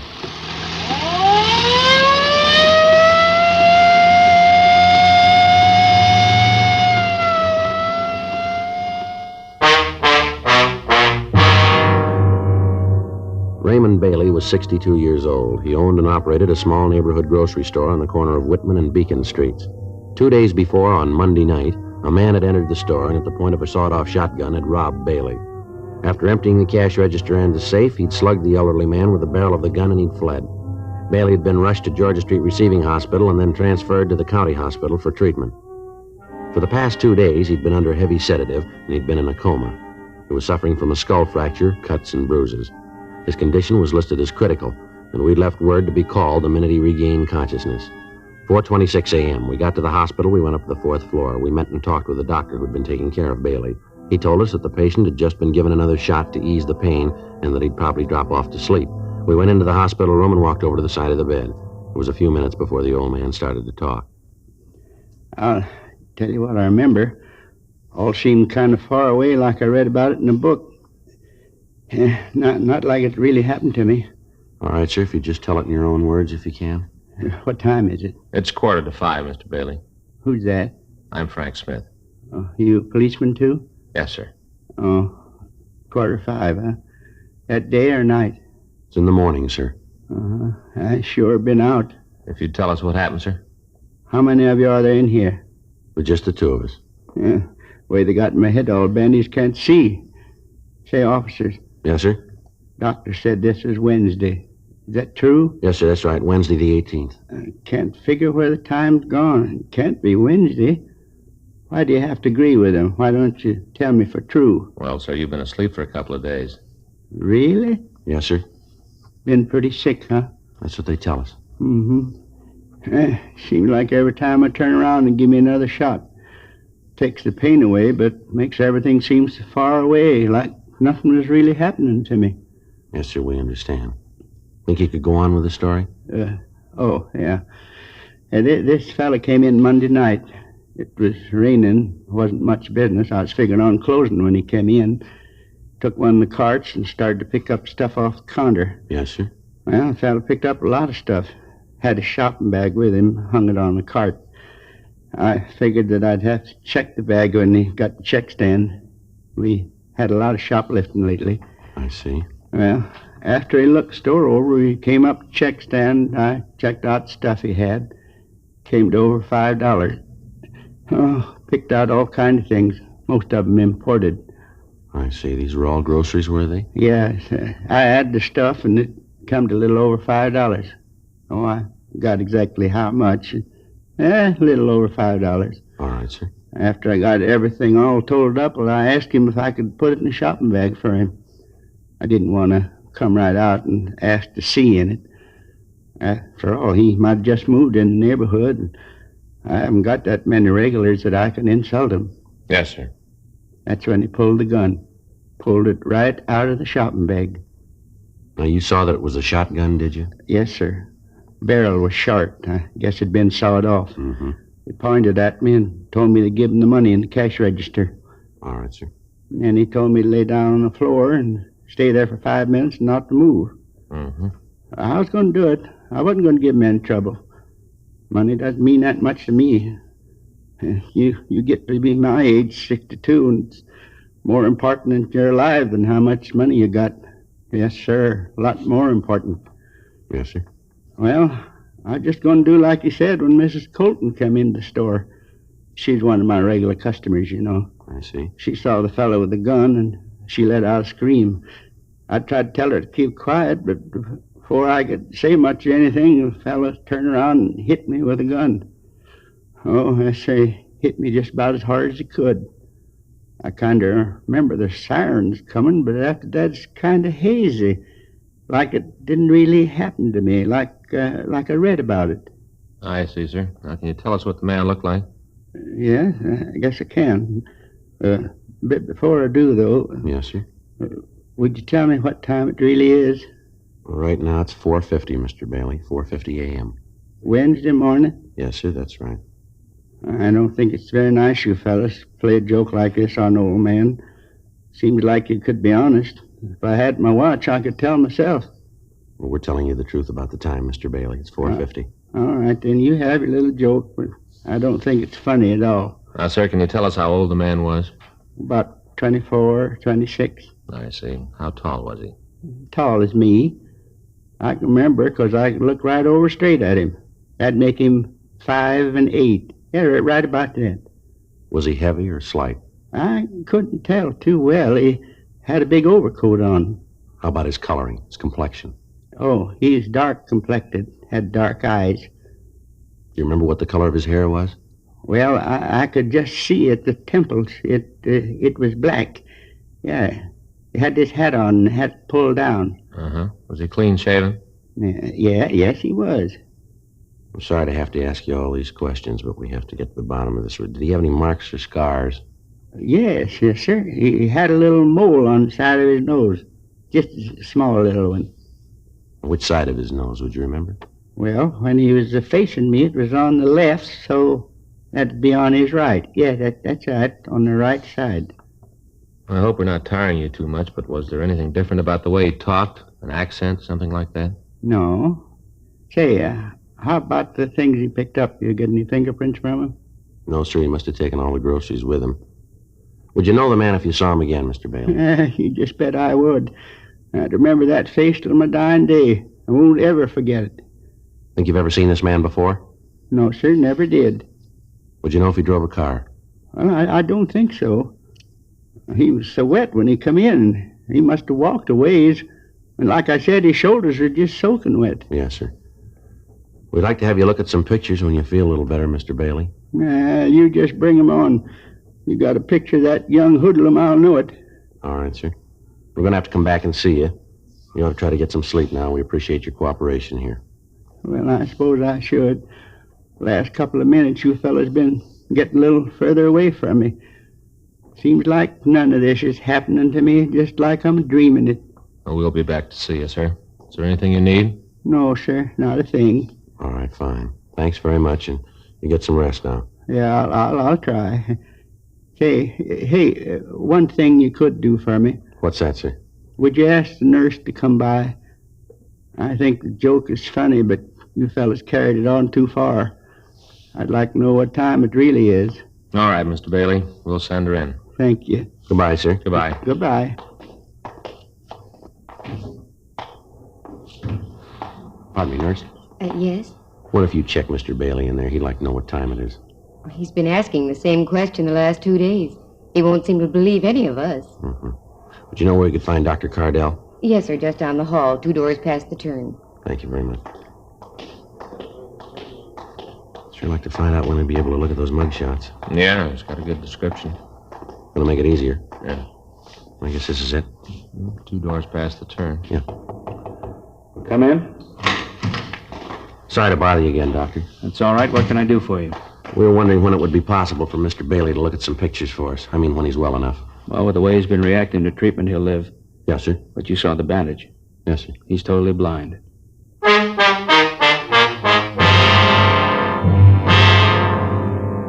5:10 a.m. We got to the city hall. We got out a supplementary broadcast and an APB carrying the description of the suspect. We asked the stats office to make a run for us on the information the victim of the holdup had given us. They said they'd be able to give us a list of possibles by 10:30 that morning. We checked through the oddity file to see if there might be something in the records on the small mole on the suspect's nose. There were several cards turned over to us, but none of them matched the rest of the description that we had. 6:30 a.m. We went across the street, we had breakfast, and then we came back to the office and put in a call to the hospital to check on Bailey. The doctor told us that he was sleeping comfortably and he appeared to be past the critical point. For the next hour, Frank and I checked through the mug books to see if there were any recent parolees who matched the description that we had. We came up with nothing that would help us in getting an identification of the suspect. The woman customer of the store mentioned by Bailey in his report of the crime had been questioned thoroughly, but she was unable to give us any additional information on the holdup man. She was unable to give us a concrete description of the thief. She'd been shown the mug books, but after looking at them, she stated that she was more confused than she had been before seeing them. She also told us about the suspect's black overcoat. She said that while the shoulders looked quite wet from the rain, the rest of the garment appeared to be dry. 10:30 a.m., we got the results of the run from the stats office. There were 17 names on the list. All men matched the description of the suspect and had at one time or another used the same M.O. used in holding up Bailey. It took us 2 days to check them out, and at the end of 48 hours, we were no nearer apprehending the thief than we had been before. 7:58 a.m. Saturday morning. I checked in for work. Hi, Joe. Morning, Frank. It's one of the best investments I ever made. Huh? This trench coat sure gave me a lot of wear. Well, if you only used it this week, you'd gotten your money's worth. Yeah. Sure is the answer to the rain question, though. I've been wearing that plastic coat of mine so long, I'm beginning to feel like a package of frozen food. Yeah, you look like it, too. Yeah. Anything in the book? No. I talked to Stoner this morning, thought for a minute he had something for us. What's that? Well, they picked up a kid down on 7th yesterday. Tried to heist a liquor store. Manager pulled a gun and held him. Stoner answered the call. But at first, it might be the guy we're looking for. Didn't check out, though, huh? No. Kid just got in town yesterday morning, broke and hungry. You know, I got to thinking about that Bailey thing last night. Yeah? Well, what he said about the suspect's coat. What do you mean? Well, you remember that Bailey said the guy didn't look very wet, just the shoulders on the coat. Well, no, Joe. Bailey didn't say exactly that. He said the shoulders on the coat looked wet, but it was that woman customer we talked to, that Mrs. Colton. She's the one that told us the coat looked dry except the shoulders. Yeah, well, that's the point I'm trying to make. I don't remember who said it. But if just his shoulders were wet, the way the rain was coming down out there, he couldn't have walked far and come in out of it that dry, could he? No. There's no bus or streetcar lines within 6 blocks of Bailey's store. We know he doesn't live close to the store. He had to come in a car. Nobody saw one, though. Yeah. Yeah. Well, it's happened before. I guess it's the same thing you're thinking, huh? Well? Could have took a cab, huh? Maybe. Well, let's run it down. It's better than standing still. There are 22 taxicab companies listed in the phone directory, all serving the downtown Los Angeles area. Each of these companies may have from 6 to several hundred cabs in service at any given time. Each driver might make as many as 6 trips an hour. In wet weather, the cab traffic is almost double that of any normal day. As a result of the number of possibilities, Frank and I spent the next week going through driver's way bills, checking for a cab that dropped off a customer near the corner of Virgil Avenue and Bimini Place at approximately 9:30 p.m. on the date of the robbery. After checking the reports, we came up with one trip that looked good. A driver had picked up a passenger at the corner of Mariposa and Wilshire Boulevard and had dropped him 1 block from Bailey's store, waited for him, and then driven him downtown. We checked with the traffic manager of the cab company, and we found that the driver could be located at a cab stand out on Wilshire Boulevard. Frank and I drove out to see him. We gave him the description of the suspect and asked if he'd ever seen anybody who matched it. Yeah, I remember him. A little guy. I picked him up out on Wilshire. I remember because he wanted out on a corner. And I thought it was funny that he didn't want me to let him out in front of wherever it was he was going. Did you wait for him? Yeah, he gave me a sawbuck and said for me to wait. I dropped the flag and, I guess it was about a half an hour later, he came running back to the cab. Jumped in, told me to take him down to First and Spring. Let him out there. Remember him pretty good now. Had a big shopping bag. I see. Do you know where he went when he got out of your cab out on Bimini? No. I think it was an apartment out there. The way the rain was coming down, I didn't stick my head out to watch him. How about when you dropped him off downtown? You see where he went then? No. You think you'd know this man if you ever saw him again? Not sure. He wore his hat kind of down over his face, dark in the back of the cab. Might know him, then maybe I wouldn't. I'd like to have you come downtown and look at some pictures if you would, see if you can spot him for us. Sure, I got to get cleared through the dispatcher first. That's all right. We'll take care of that. Say, what's this guy done? Something pretty bad, huh? Well, we want to talk to him. Going to a lot of trouble just to talk to a guy. Come on, you can tell me. I won't spread it around. What's a beat? What's he done, huh? That'll be a little better if we talk to him about it. Okay. That's the way you want to play it. I don't want to get nosy. I'll get you cleared with the dispatcher. Okay. I'd like to have you show us the apartment you think the man might have gone into, if you would. Sure. Glad to do anything I can to help. Oh, say about those pictures. Yeah. Sure was dark that night. I hope I can point him out. Yes, sir. So do we.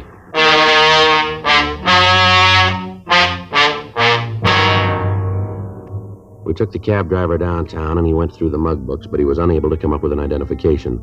The neighborhoods where he'd picked up the suspect and where he'd dropped him off were checked. None of the people in the vicinity could tell us anything.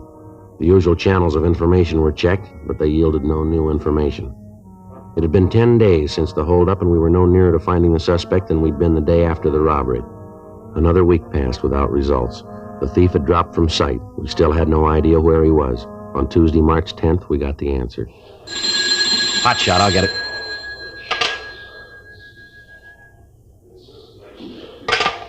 Anything? Yeah, he just hit again.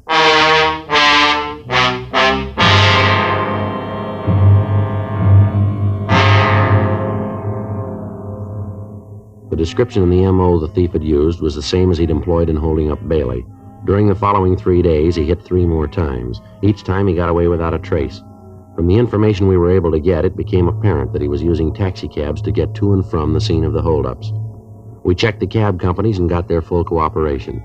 They agreed to help us as much as they could, but explained that with the tremendous volume of business that they handled each day, it would be almost impossible to check every passenger that the drivers carried. We got out printed descriptions of the suspect, giving detailed information of the hat and the coat that he wore, the shopping bag that he carried, and the fact that he asked the drivers to wait for him. Another week passed without results. The bandit had stopped operating.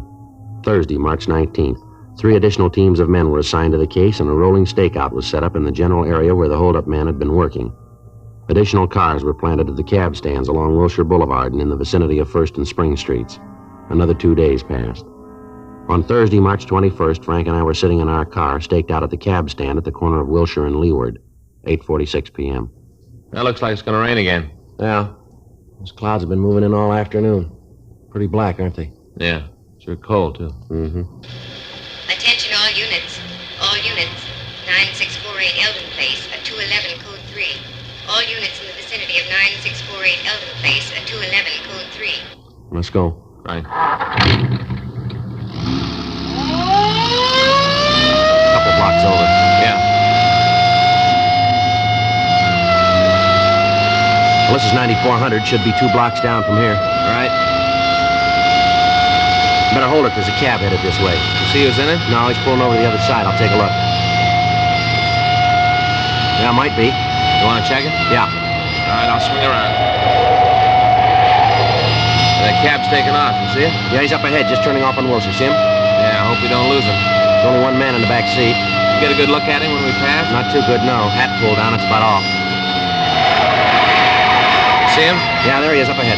Yeah, probably pulled a gun on the driver. All right, stick to him now. Yeah. It looks like he's headed for MacArthur Park. Yeah. Turn right. Yeah. There's a cab. Come on, pull up. Come on.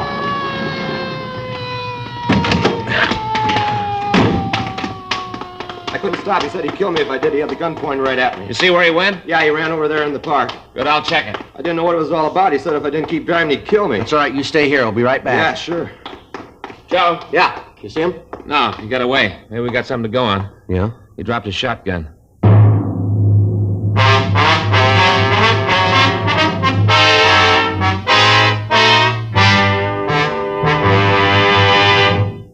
You are listening to Dragnet, the authentic story of your police force in action.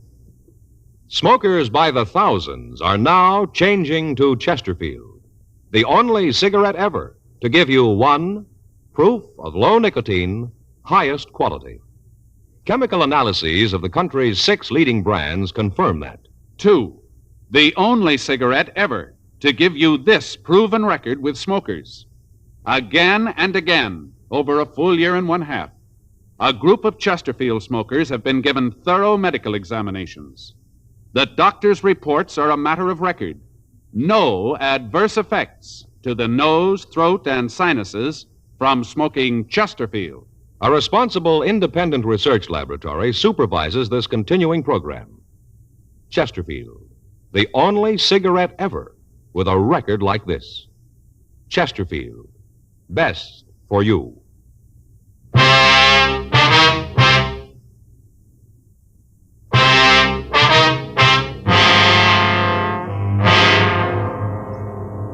A blockade of MacArthur Park was ordered. The surrounding streets were checked, but apparently the suspect had made good his escape. The crime lab crew was called, and they came out and went over the cab for physical evidence. In the back seat of the cab, we found the shopping bag that the thief had carried. It was a plain brown paper bag with heavy cord handles. There was no way of tracing it. In the bottom of the bag, under several cans of food, there was a sales slip with a penciled notation. One of the prices that had been rung up had apparently been wrong, and after the total had been made, a credit to the customer had been deducted. There was no market name on the slip and no address, just the penciled notation.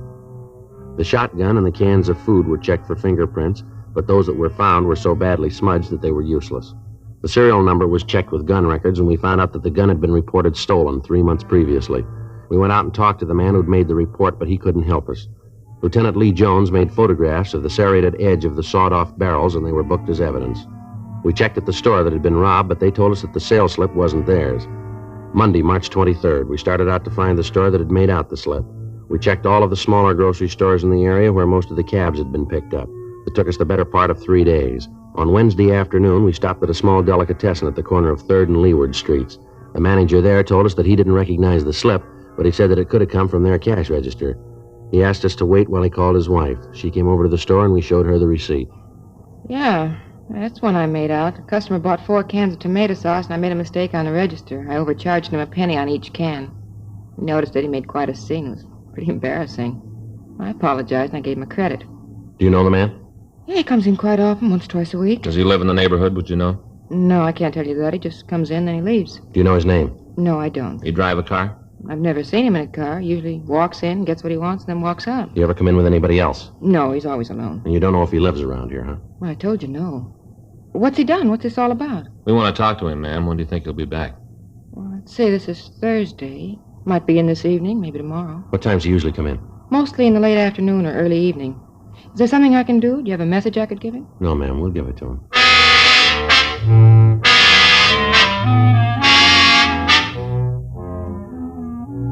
We called the office and told them where we were. Sergeants Murphy and Rafferty were sent out to help us cover the place.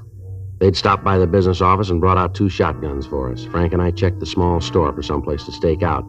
The only place we could find where we could keep the entire store under observation and yet not be seen ourselves was on top of one of the large refrigerators that held frozen foods and dairy products. Murphy and Rafferty took up their positions outside of the store, and we waited. At 5:30, it started to rain again. There was no sign of the suspect. 7 p.m., 8 p.m., still no sign of him, and the rain got heavier. 8:30, 9 p.m. Oh, every time this thing switches on, it feels like the dentist is working on the teeth. Sure not much room up here. Don't shove me off. Yeah, there just isn't one. What's that? Well, there just isn't any way a man can lay on top of an icebox and be comfortable. Yeah. Evening. Yeah. Glad to see you back. Huh? Thought you might be mad about me overcharging you the other day. Looking for anything special tonight? No, just a couple of can things. I can get them. Sure is raining. Yeah. Looks good. Yeah. Let's wait till he comes over this way. You can jump him then, huh? Right.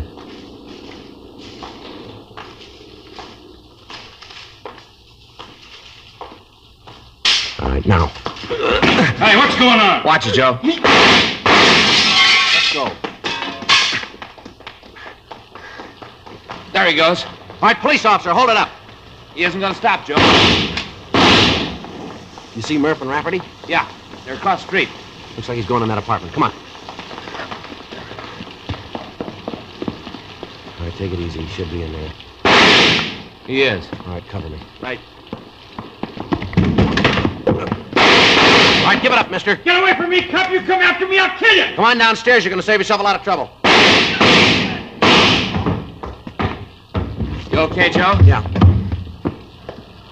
He's still alive. You want to call the ambulance? Yeah. Who told you? Who tipped you off? You did. I never talked in my life. I wasn't even worried. You were once, fella. What about it? 4 cents.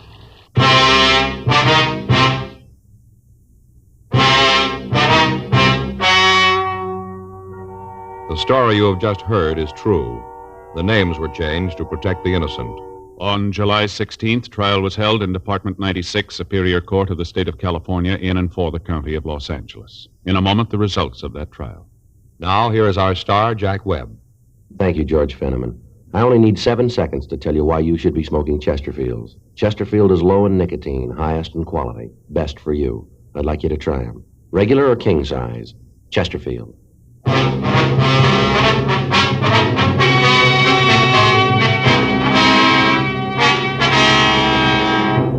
Earl Russell Craig was tried and convicted on 3 counts of robbery in the first degree and 1 count of assault with a deadly weapon.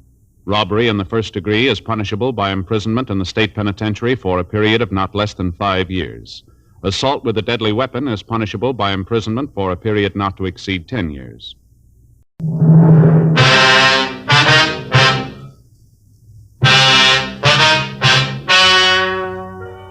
Ladies and gentlemen, the story you are about to hear is true. The names have been changed to protect the innocent.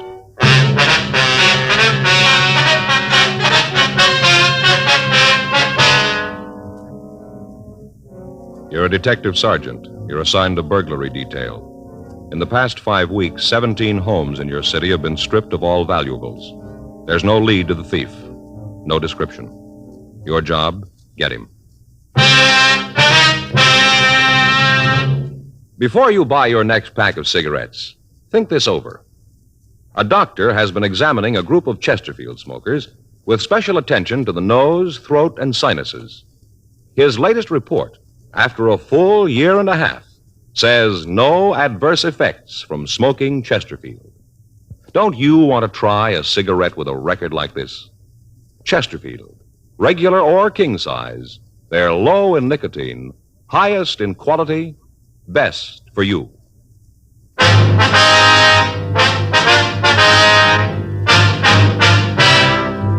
Dragnet, the documented drama of an actual crime. For the next 30 minutes, in cooperation with the Los Angeles Police Department, you will travel step by step on the side of the law through an actual case transcribed from official police files. From beginning to end, from crime to punishment, Dragnet is the story of your police force in action.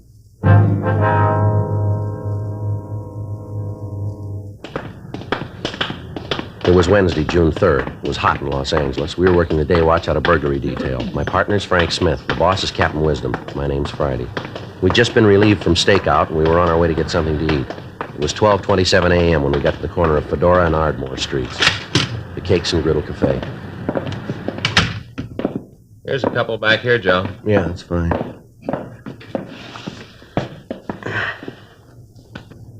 What'll it be, fellas? You got a menu? Up there on the board. Huh?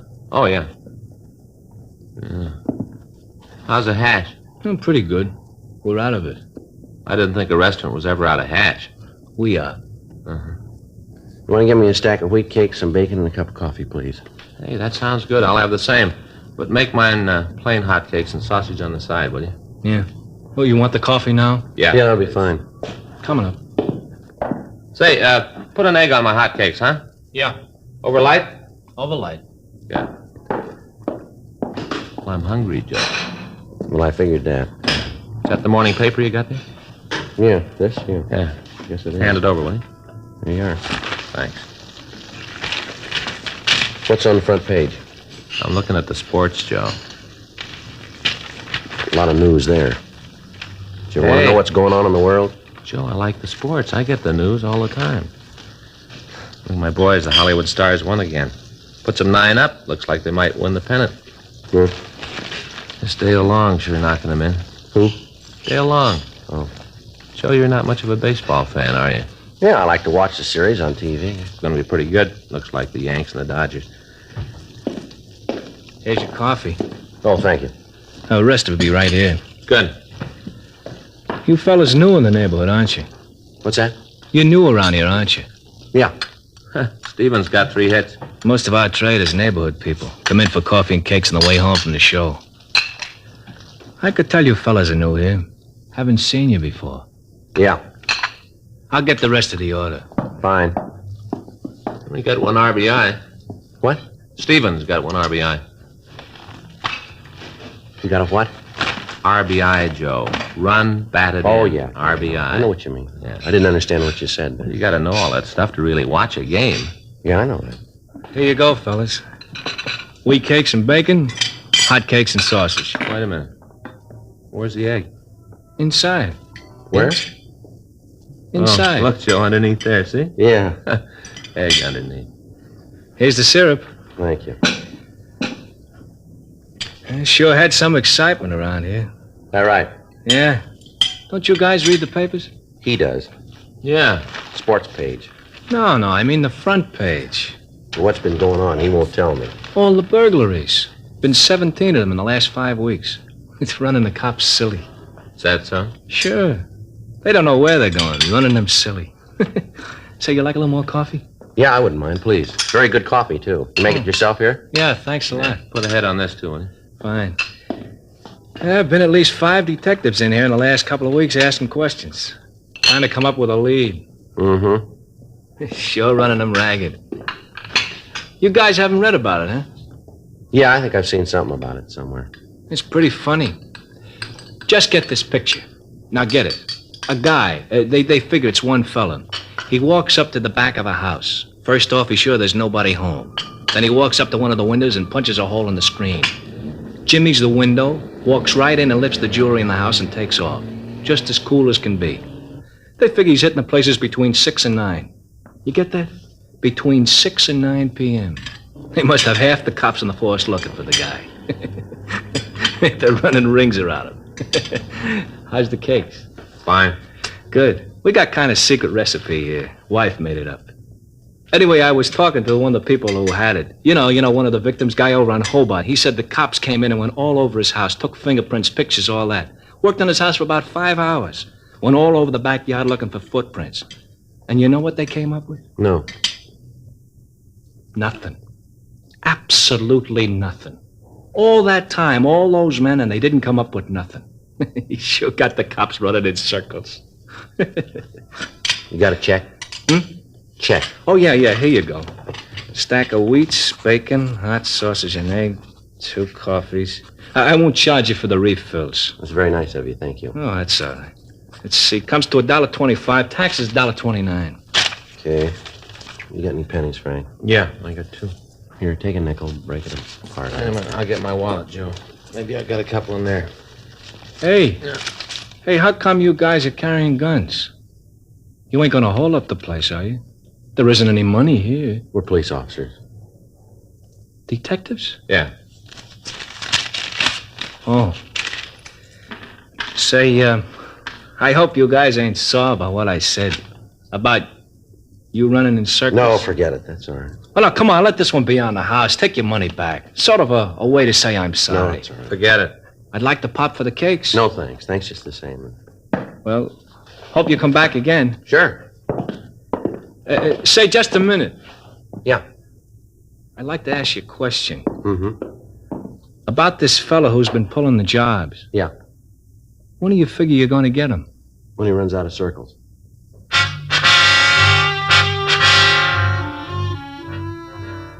The papers had carried the story since the 5th burglary.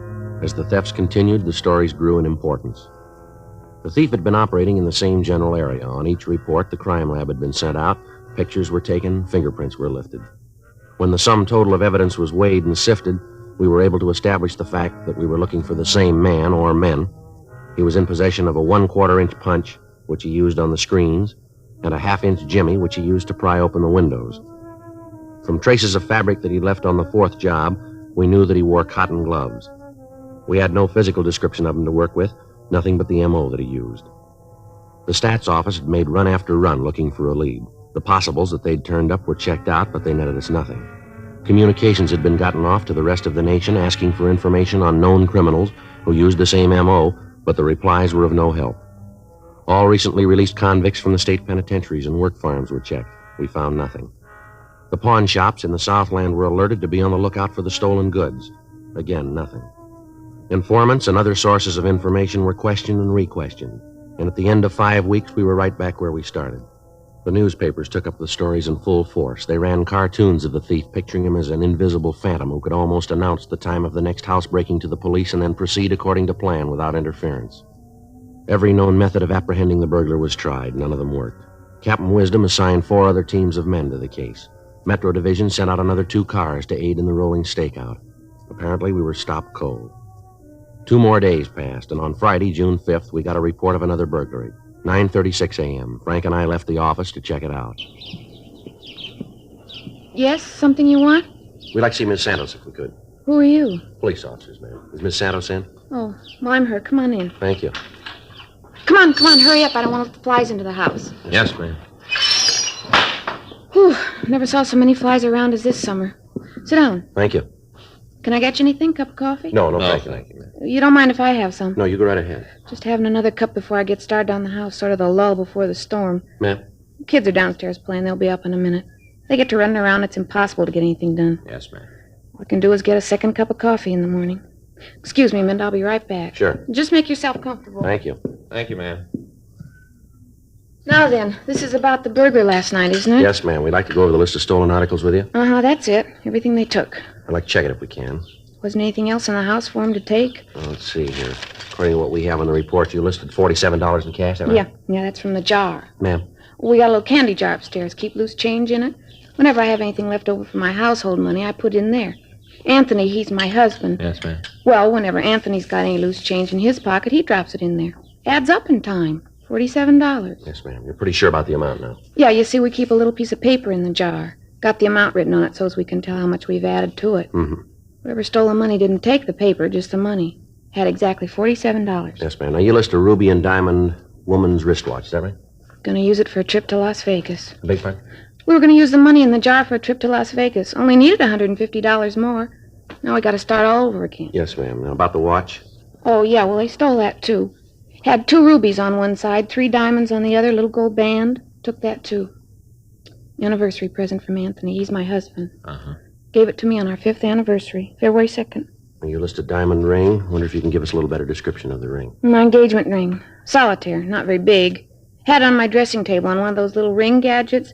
You know, the little block of wood on the little stick? Yes, ma'am. You put your rings on it when you're doing the dishes.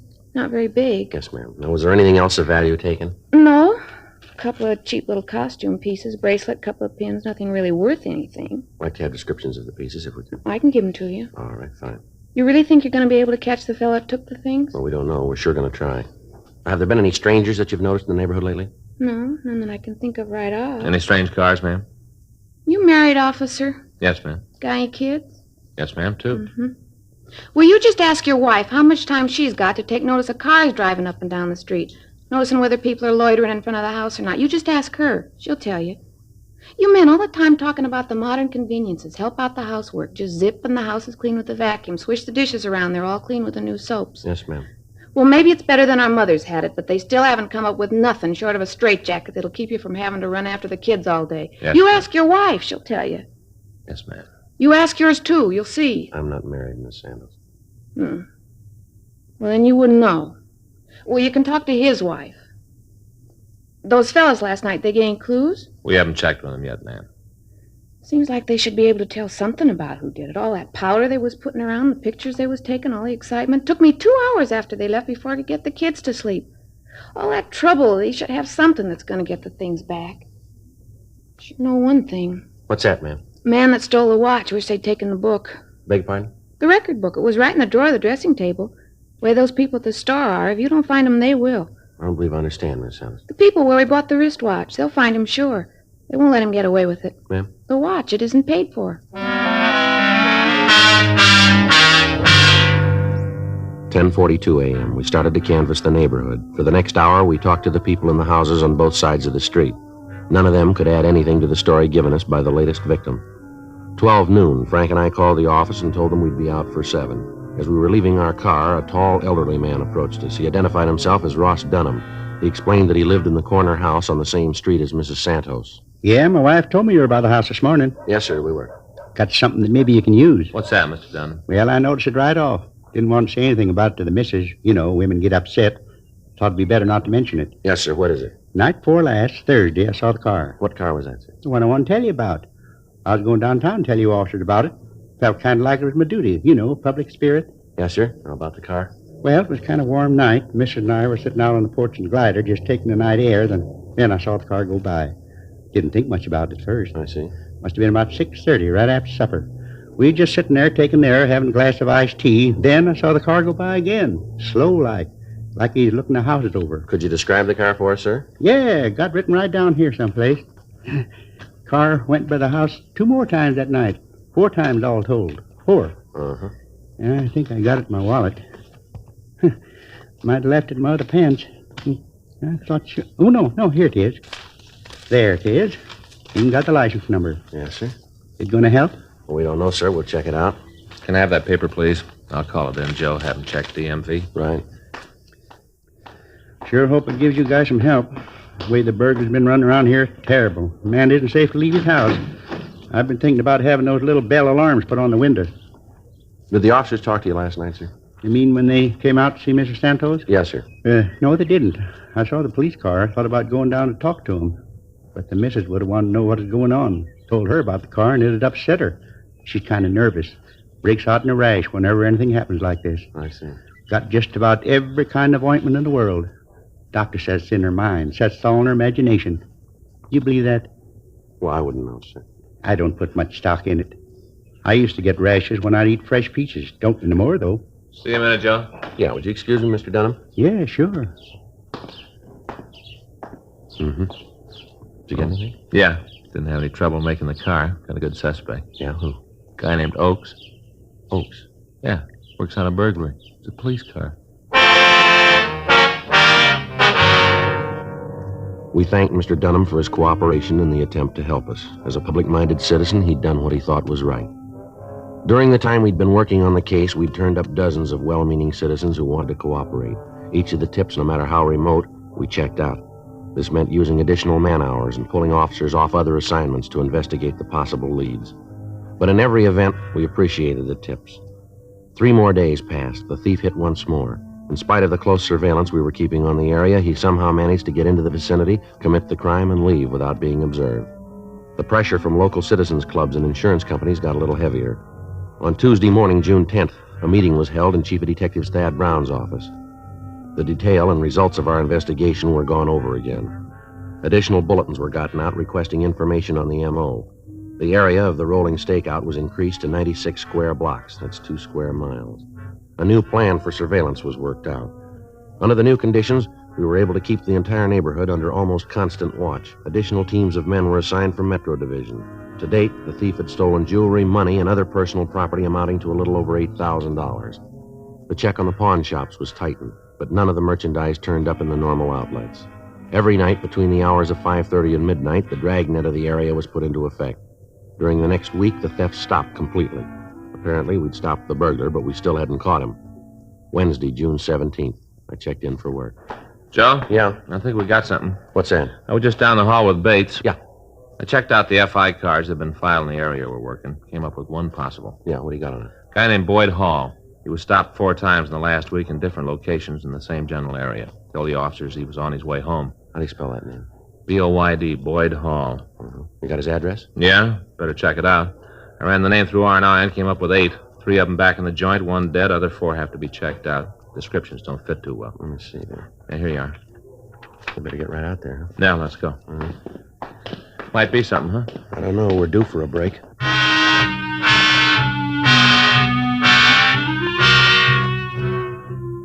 "15 minutes later, we turned off Vermont Avenue onto Venice Boulevard. 4 blocks to the left, and we turned onto Dewey Street. Another block and a half, and we pulled up in front of the address. Well, this is 1800. Ought to be right. Here. Mm-hmm. Well, we're still batting 1,000. 1804 Dewey. Yeah. Vacant lot.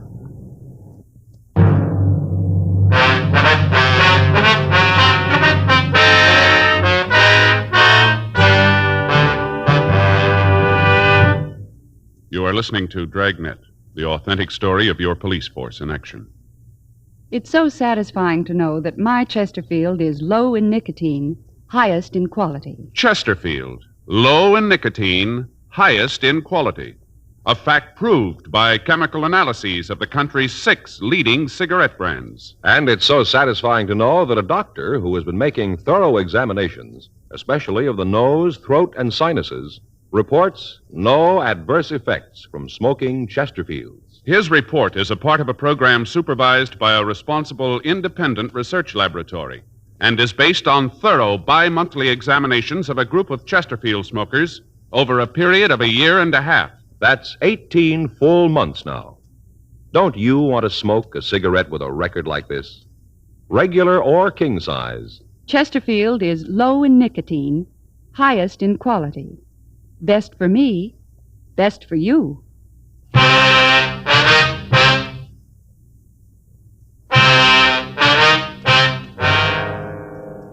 Wednesday, June 17th, 8:48 a.m. We canvassed the neighborhood around the vacant lot. None of the people had ever heard of Boyd Hall. We asked about anyone answering the description listed on the FI cards. The neighbors couldn't help us there either. 11:17 a.m. We returned to the office and we started to check out the remaining 4 possibles. All of them were able to establish alibis for the time of the burglaries, and they were eliminated as suspects. We got in touch with the officers who'd filed the FI cards. They remembered the man. Each of the teams of men who'd stopped him had asked for identification. He'd produced a driver's license, personal cards, and several letters to himself bearing the Dewey Street address. He told the officers that he'd lived in the neighborhood and that he was returning to his home from a grocery store. The officers had checked the bag of groceries he was carrying and found nothing suspicious and let him proceed on his way. We got in touch with Sergeant Zook at the warrant office and asked him to check and see if there were any outstanding traffic warrants on Boyd Hall. He called back to tell us there were none. APBs and local broadcasts were sent out, asking for information on anyone answering the description using the name Boyd Hall. We got in touch with the Department of Motor Vehicles and asked them to give us all the information they could on the suspect carrying California operator's license number Z941511, issued 12/5/52. They checked their files and told us that there was no record of a Boyd Hall being issued that particular license number. They also stated that no number had been given out on the Z series. This left little doubt that the license was a forgery and the name was an alias. In the meantime, the rolling stakeout continued. 2 days passed while we followed down leads. Saturday, June 20th, Frank and I were in position for the night surveillance. 8:30 p.m. Joe, up at the corner getting off the streetcar? Yeah, maybe. Yeah. Description fits. He's carrying a shopping bag. Now let's take a look. Right. Pull up here is good. Right.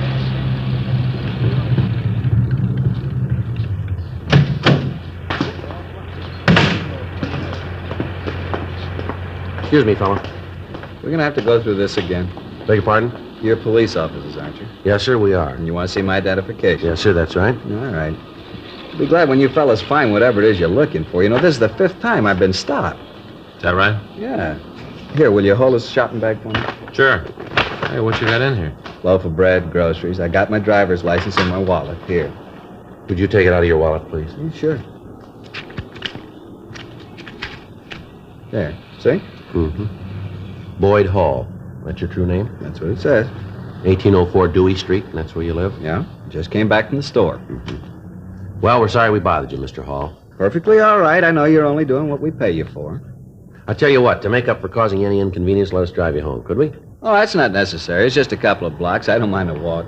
Don't like to put you fellas out. Well, don't worry about it. Get in the back seat, huh? Really, I appreciate the thought, but it's not necessary. Want to get in the back there? All right. Want to take the shopping bag in front, Frank? Yeah. Go ahead, Hall.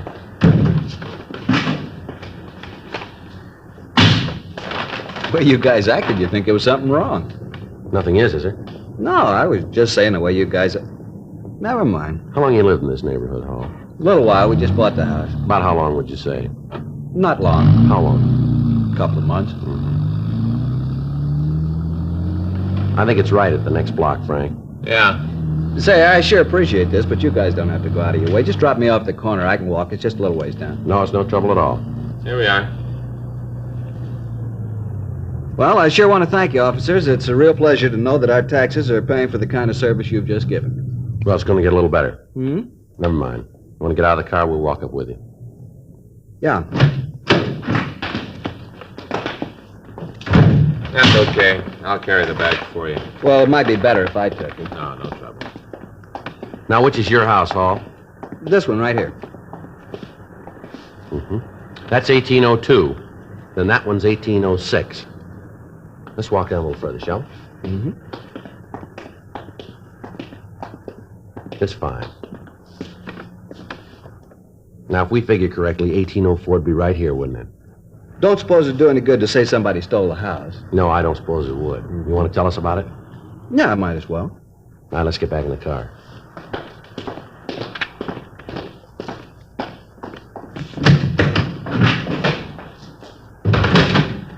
All right. Well, what do you got in this shopping bag? Sure is heavy. Let's see. A box of breakfast cereal. And a loaf of French bread. You ought to take this bread back, Hall. Look here, somebody cut it right in half. See here, Joe? Yeah. All hollowed out.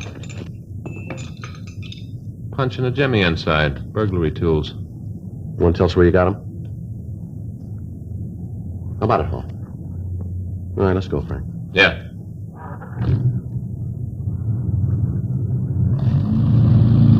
Suppose you guys think you're pretty smart, don't you?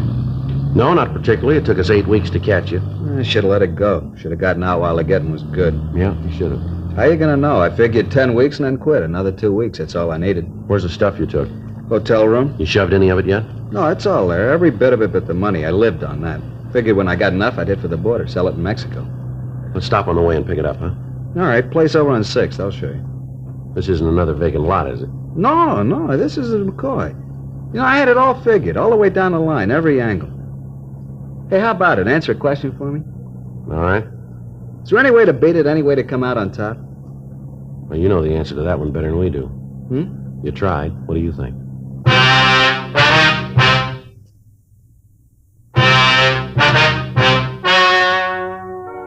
The story you have just heard is true. The names were changed to protect the innocent. On October 15th, trial was held in Department 96, Superior Court of the State of California, in and for the County of Los Angeles. In a moment, the results of that trial. Now, here is our star, Jack Webb. Thank you, George Fenneman. Friends, as you heard George tell you earlier, we've received the full year and 1/2 report. It comes from the doctor who's been examining Chesterfield smokers with special attention to the nose, throat, and sinuses. Now, the report shows again no adverse effects from smoking Chesterfields. I think that's very important to you as a smoker, and I hope you'll keep it in mind next time you buy cigarettes and get Chesterfields.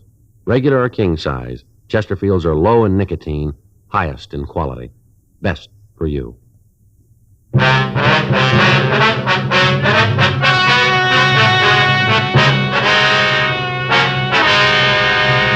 Lawrence Philip Harris, alias Boyd Hall, was tried and convicted on 6 counts of burglary in the first degree and received sentence as prescribed by law.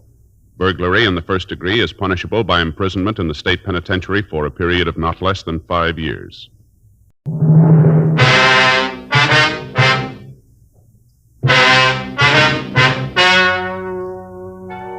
Ladies and gentlemen, the story you are about to hear is true. The names have been changed to protect the innocent.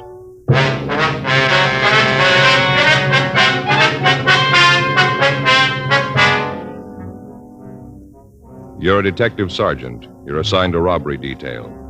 For the past 3 weeks, a lone thief has been victimizing stores and check-cashing agencies. You've got a description of the man, but so far you've failed to identify him. Your job? Get him. Before you buy your next pack of cigarettes, think this over. A doctor has been examining a group of Chesterfield smokers with special attention to the nose, throat, and sinuses. His latest report, after a full year and a half, says no adverse effects from smoking Chesterfield. Don't you want to try a cigarette with a record like this? Chesterfield, regular or king size, they're low in nicotine, highest in quality, best for you.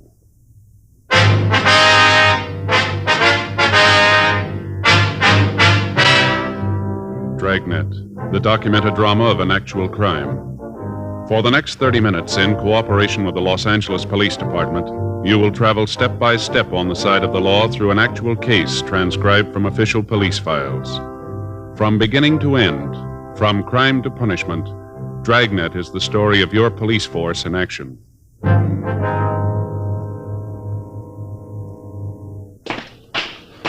It was Friday, June 10th. It was warm in Los Angeles. We were working the day watch out of robbery detail. My partner's Frank Smith. The boss is Chief of Detectives Thad Brown. My name's Friday. We'd gotten a call that there'd been a holdup, and it was 10:36 a.m. when we got to the corner of Alvarado and Catalina Streets, the Harrison check cashing agency.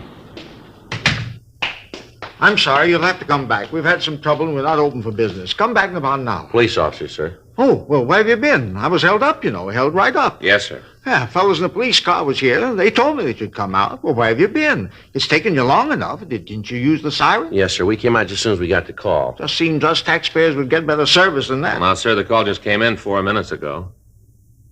Oh, well, all right then.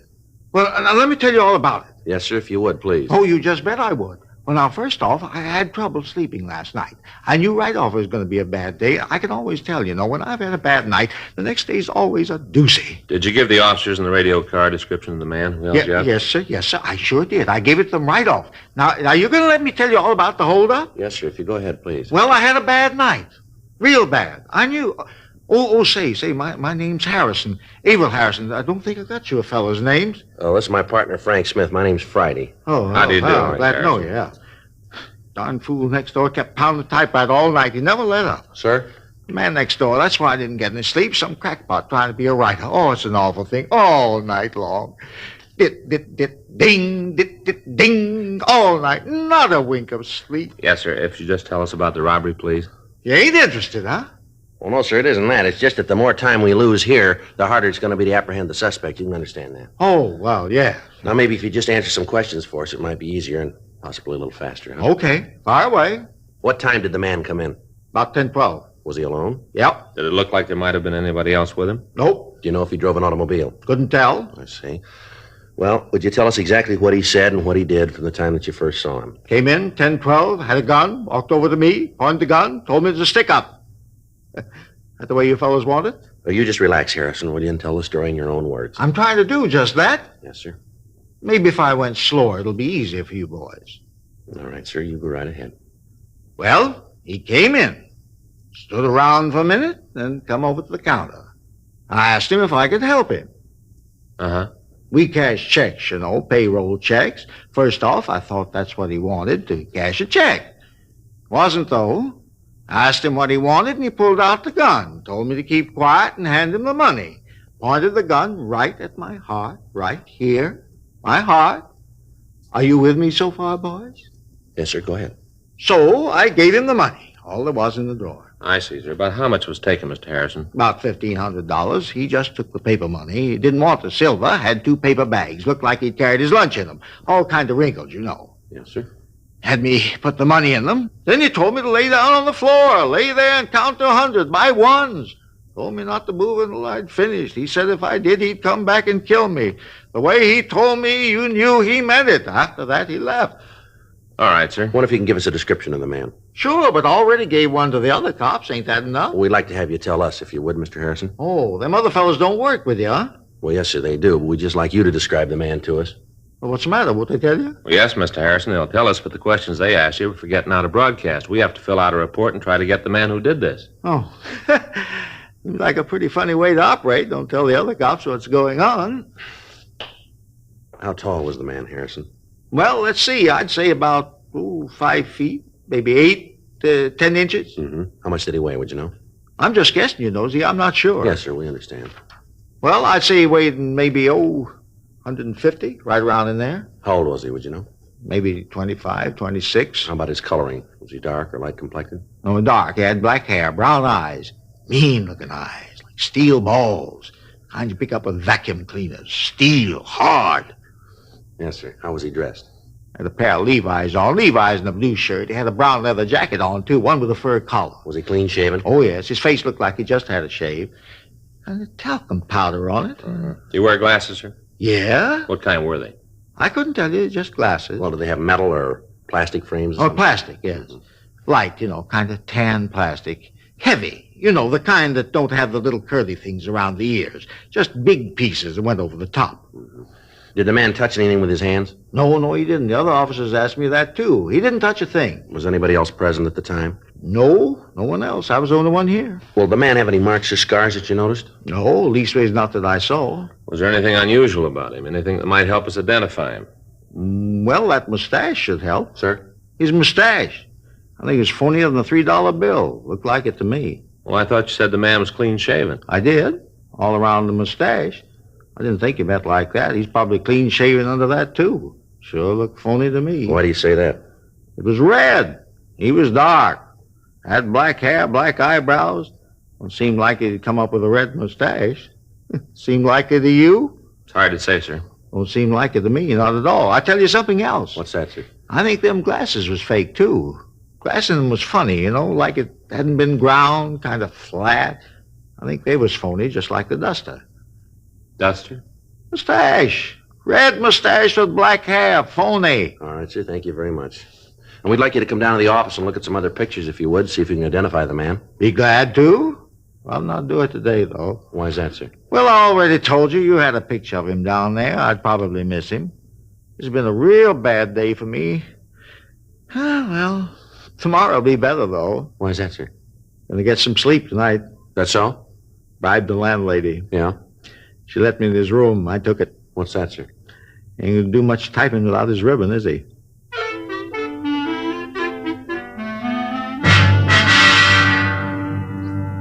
For the past 3 weeks, we'd heard the same story. A man had entered a check-cashing agency or a small neighborhood store and at gunpoint taken all the currency. Each time, he'd hit just after the owner or the manager had come back from the bank. The descriptions we'd gotten in each theft was the same. Each of the victims looked over the mug books, but they were unable to identify the suspect. The stats office had made an M.O. run going back 10 years. The leads they turned up were run down, but they led us nowhere. Communications to George Brereton up at CII in Sacramento had turned up no new information. We were right where we were after the first robbery. We had a suspect we couldn't identify, a suspect that we couldn't find. 10:45 a.m., the latest victim closed up his place of business and started to accompany us downtown. As we walked out of the store, a police car pulled up to the curb. In the back seat was a man of about 25 years of age. The officer told us that they'd caught the man running down an alley 3 blocks away. The man who matched the description of the thief identified himself as Rudy Martin. While the radio car officer stood by, we took the suspect over to our car to see Averill Harrison, the victim. Caught him already, huh?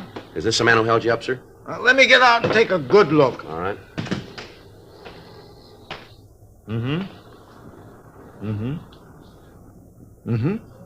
Tell him to turn sideways, north and south. All right, sir. No, I'll turn sideways. That's him. Are you sure? That's the man, even without his mustache and glasses, I can tell. He's lying. He don't know what he's saying. Don't you talk that way to me, young fella. And where's my money, huh? What'd you do with my money? I haven't got it. I never took any money from you or anybody else. You're crazy. I'll teach you to talk to me like Harrison, that. never mind. Now, if we need anything more, we'll be back to talk to you. You mean you ain't going to take me downtown now that you caught the fella? No, sir, we'll get in touch with you later. You make him tell you where he hid the money. $1,500, all in paper. You make him tell you. All right, sir, we'll do that. Thank you very much. Yeah. Well, I'll be right here. Anything you want me to do, just give a holler. I want to see this fella get what's coming to him. Yes, sir. Here's our card, and you call us if you need to. Yeah, you do that. And make him tell you what he done with the money. Oh, you want to get back, Martin? I'll check with the radio car, Joe. You want him to follow us to the office? Yeah, tell him we'll take Martin here to the robbery division. We'll check him later. Right. All right, Martin, put your hands up as high as you can. With handcuffs on? With them on. You ain't gonna find anything. All right, get them up. See, I told you. This is a bad thing that man did. I haven't done anything to him. I didn't take his money. Settle back, Martin. Back in the seat. You ever seen that man before? No, I haven't. Is he mad at you for any reason? I told you I never saw him before. Well, he says he knows you. He says you held him up a little while ago. He's crazy. Why'd he say something like that without a reason? I don't know. Your wallet back here? Yeah. All right, slide up a little. Any money in it? No, all I got some change, maybe 40, 50 cents. Just a few cards there and a couple of phone numbers, that's all. There's no money. Mm-hmm. Who's this? This Johnny Salvatore? He's a friend of mine. Chris Turan? Another friend. They haven't done nothing. They're both nice guys. And look, you got no right to do this. You got no right to arrest me. I just want to talk to you. If you haven't done anything wrong, then you haven't got anything to worry about, have you? That sounds good, but what am I doing sitting here in his car with you? All right, now tell us the real story, huh? I have nothing to tell. I was over by Central Avenue when these two cops came by and picked me up. I wasn't doing anything. Officers say you were running down an alley. They say that you wouldn't stop when they told you to. Now, how about all that? I was scared. You can see how that had happened, can't you? What'd you do with the gun? Wasn't any gun. The victim says it was. I don't know what you're talking about. You registered for the draft, Martin? Yeah. Well, where's your draft card? Isn't it in the wallet? No, it isn't. Guess I must have lost it. You ever been arrested? Did you hear me, Martin? How about it? Yeah, a couple of times. What for? Back. Where? Here, back east. Where back east? KC. You sure that's all? Yeah. What were you doing in that alley this morning? I was on my way to see a guy. Who? A friend of mine. Okay, Joe. Yeah? I'll call in. We can get started. Right.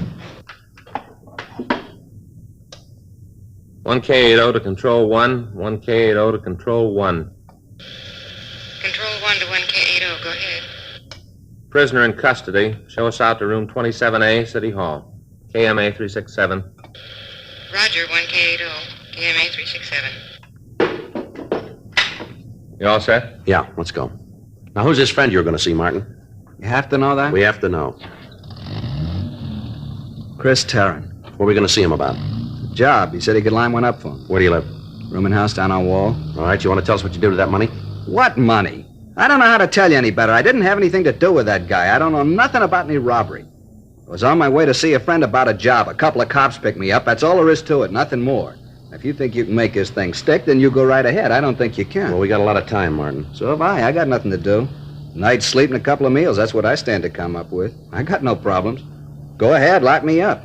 You're going to have to let me go. I don't care what the old guy says. I didn't hold him up. Not him nor anybody else can say I did. The clothes you got on match the ones the hold-up man wore. So what? A lot of people wear these kind of clothes. The victim identified you. The guy made a mistake. I told you that. All right, Martin, you called it. I hope you know what you're talking about. The victim of the robbery identified you, and there's 5 more we think we can tie you into. We make you on the rest of them, you got real trouble here. Now, you'll save us and yourself a lot of time if you'll tell us the truth. You wouldn't know it if you saw it. Well, there's one way to find out, isn't there? Yeah? Try us.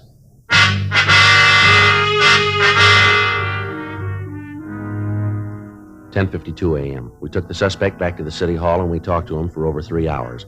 He refused to admit any knowledge of the holdups. We checked him through R&I and we came up with the arrest record that he told us about. In checking his record, we found that the suspect was wanted for draft evasion. In the meantime, the other victims of the holdup man had been brought down to the office. The suspect was placed in a show-up with several other persons. They all failed to identify Martin as the thief. In checking further with the last victim, Harrison, he stated that he'd probably made a wrong identification. We had a search of Martin's room made, but we were unable to come up with anything. The 2 friends he'd mentioned were checked out, but there was no record on either one of them. The suspect was turned over to the federal authorities for prosecution on the draft evasion charge. We were right back where we started 3 weeks before. The next morning, Saturday, June 11th, we started all over again. This time we went back into the files 15 years. Anybody who even vaguely matched the description was checked out. The M.O. of the thief was rechecked. The machines came up with an additional 17 possibles. Each of these were checked out. It took us 2 weeks, and at the end of that time, we were back where we started again. We had nothing but a description that apparently didn't match anybody in our files, and an M.O. that didn't fit any known criminal. During the time that we'd been checking out leads, the bandit was inactive. Additional cars from Metro Division had been assigned to the detail, and rolling stakeouts were maintained around check-cashing agencies throughout the city. The holdup man had apparently dropped from sight. Saturday, June 25th, I checked into the office. Robbery, Smith. Yeah. Oh, yeah, Ben. Huh? Oh, just a minute. Little John. You see him, Joe? No, I don't think he's here. Little John? No, he's not here. No, Ben, he isn't here. All right, wait a minute. I'll check the book. Yeah, here. No, I left about an hour ago. Yeah, I'll be back. Want him to call you? Okay, wait a minute. Here's a pencil. Uh-huh. 0281? Right, yeah. Okay, Ben. I got something here. Teletype from San Diego from Hewen and Davis. Yeah? What is it? I'll read it to you. R.E. your APB, dated June 10th, R.E. robbery. Robbery occurred this city last night. M.O. and description matches your suspect. We have identification as Jerry Lane. San Diego number 146382. Are sending mug shots. Huh, looks like a break. Well, it might have been. You didn't let me finish. Yeah? He got away. 12:15 p.m. A special delivery letter arrived from San Diego with the mug shots of Jerry Lane. There was also a note from Sergeant Carl Davis. He explained that the suspect had held up a small liquor store in the city and had badly beaten the owner. A witness was shown the mug books and was able to pick out the bandit. He was identified as a Jerry Lane. He had only one arrest record, and that was for a misdemeanor offense in San Diego County. We checked the name through our identification bureau, but there was no record on him in our files. The mug shots from San Diego had been taken over 4 years previously, but the victims of the robberies in Los Angeles had no trouble identifying it, even without the glasses and the mustache. Additional broadcasts were gotten out carrying the name, and radiograms were sent to Washington and to Sacramento requesting any available information. Another week passed while the search went on. During that time, the holdup man hit once more, this time in National City, just south of San Diego. From the reports we got, the M.O. matched the one previously used. The suspect made good his escape. Tuesday morning, 11:30 a.m., Frank and I had been out running down a lead. We just got back to the office. Well, there's another one that didn't go anyplace. Yeah? You know, Joe, if somebody could figure out a way to filter out the bad leads, it'd sure save a lot of legwork, wouldn't it? Yeah, I guess I get it. Robbery Friday. Yeah, all right. It's Hewen. Yeah? Hi, Pappy. Yeah. When was that? Yeah, anything on him? Mm-hmm. Yeah, well, you're probably right. Well, I guess the only thing we can do is put out another broadcast. Yeah. No, nothing up here. What'd you say? Right, yeah. Well, if anything else turns up, let us know, will you? Right. Oh, wait a minute. Say hello to Carl. All right, Pappy. Yeah, we'll be talking to you. Right. Thanks. Bye. What's he got? Well, it's our suspect, Jerry Lane. Yeah? He's going to have to stand for more than a 211 charge now. What do you mean? Latest victim just died.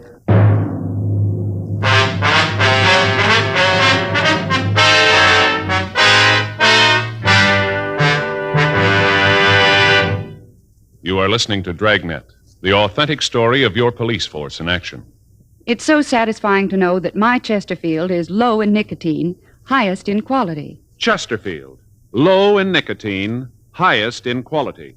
A fact proved by chemical analyses of the country's 6 leading cigarette brands. And it's so satisfying to know that a doctor who has been making thorough examinations, especially of the nose, throat, and sinuses, reports no adverse effects from smoking Chesterfields. His report is a part of a program supervised by a responsible research laboratory and is based on thorough bi-monthly examinations of a group of Chesterfield smokers over a period of a year and a half. That's 18 full months now. Don't you want to smoke a cigarette with a record like this? Regular or king size. Chesterfield is low in nicotine, highest in quality. Best for me, best for you.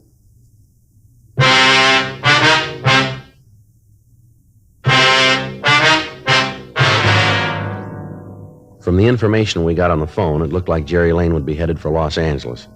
One of the witnesses to the latest robbery said that the suspect drove away in either a 1942 Plymouth or a Dodge Coupe.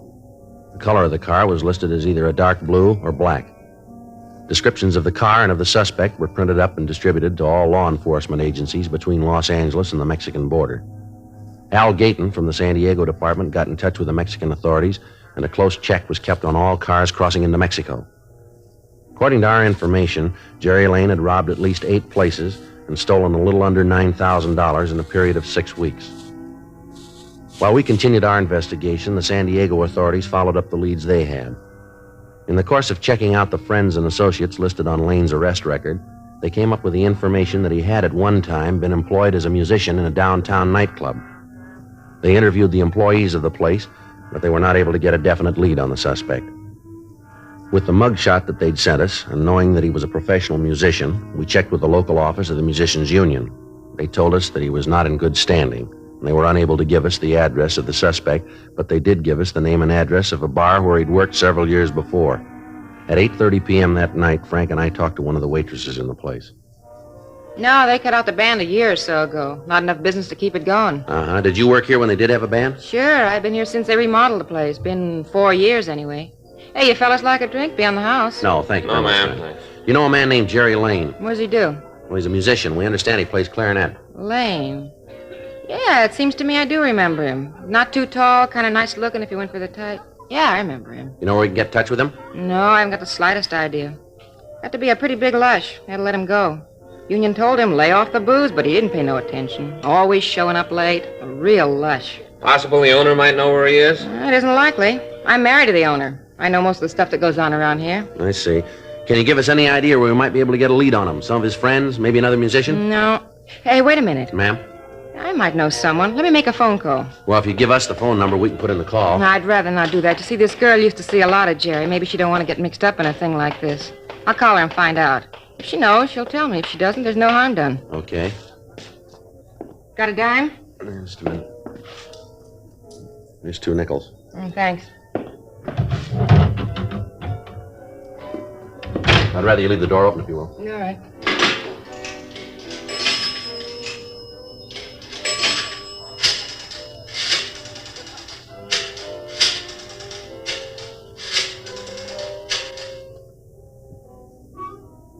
Hello, may I speak to Betty Hodgin, please?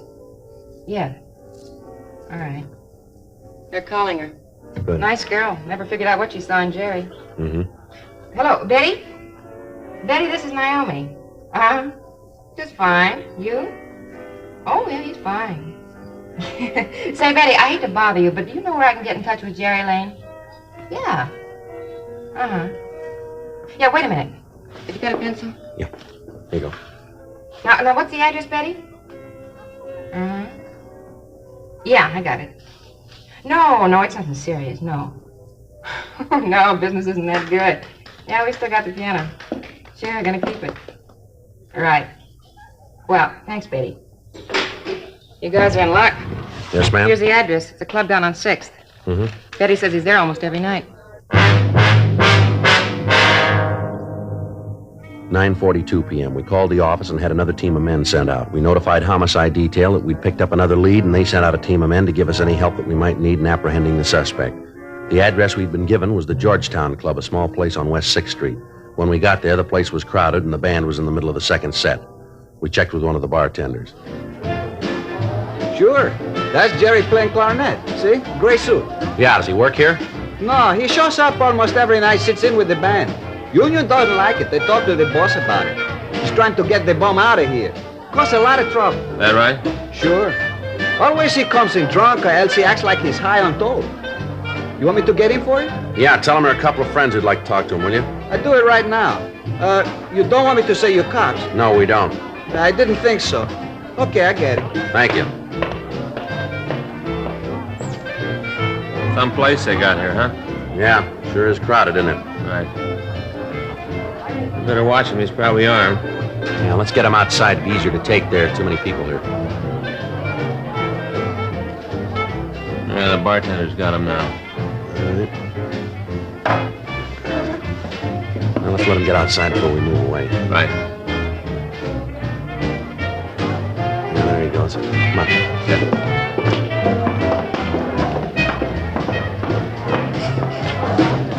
Yeah, sure. Well, where are they? You said a couple of friends. Where are they? You said they would be here. Now, wait a minute. Here they are. Oh. I know you. Where did I know you fellas from? You Jerry Lane? Yeah. What do you want to see me about? I gotta get back in there. If you fellas don't need me no more, I'll get back to work, huh? Yeah, thanks a lot. Go No problem. I know what's this all about. I don't know you guys. Police officers, you're under arrest. What for? Frank? Yeah. Stand still. What are you trying to do? You got nothing on me. Stand still. You stay away from me, cop. Now leave me alone. All right, hold it up, mister. All right, now come on your feet. Get up. Now stand still. Knees clean, Joe. Now put your hands behind you. I didn't do anything. You got no reason to shove me around. Cut my mouth. It's bleeding. Yeah, well, that makes two of us, mister. What are you after me for? What have I done? I have too much to drink? Is that it? I wasn't bothering anybody in there. That's a nice try, Lane, but it won't work. We got a half a dozen positive identifications on you for robbery. I didn't hurt anybody. You killed a man. Yeah. The last one, I heard he died. Is it true? Did he die? That's right. I didn't know what I was doing, you know. I wasn't responsible. I just didn't feel so good. It wasn't my fault. He wouldn't give me the money. I didn't know what I was doing. That's going to make a difference, isn't it? I didn't know what I was doing. I wouldn't know about that, Lane. That's going to be up to the jury, but you can bet on one thing. What's that? They'll know what they're doing.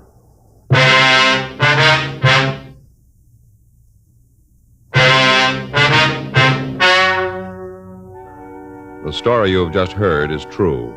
The names have been changed to protect the innocent. On December 17th, trial was held in Department 92, Superior Court of the State of California, in and for the County of Los Angeles. In a moment, the results of that trial. And now, here is our star, Jack Webb. Thank you, George Fenneman.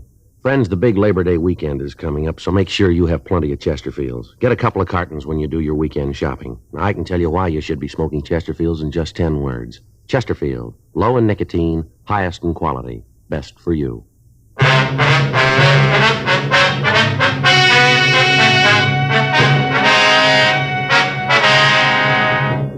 Gerald Carlisle Lane was tried and convicted of murder in the first degree and was executed in the lethal gas chamber at the state penitentiary, San Quentin, California.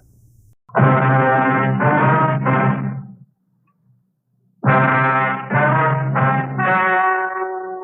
story you are about to hear is true.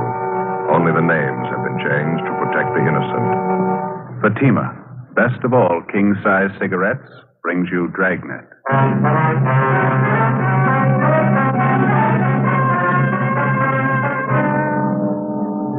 You're a detective sergeant. You're assigned to homicide detail. An elderly man is found dead in the living room of his home. There's a single bullet hole in his chest. On the surface, it appears the man took his own life, but the evidence points to the opposite. Your job? Investigate. More and more smokers coast to coast are saying this about king-size Fatima every day. They're different. Better. They are different. So pleasing. Yes, in Fatima, the difference is quality. You see, Fatima contains the finest domestic and Turkish tobaccos superbly blended. And Fatima is extra mild, with a much different, much better flavor and aroma. Compare Fatima with any other king-size cigarette. You'll find Fatima gives you all the advantages of extra length, plus Fatima quality, which no other king-size cigarette has. Yes, in Fatima, the difference is quality. Next time, buy Fatima. Best of all, king-size cigarettes.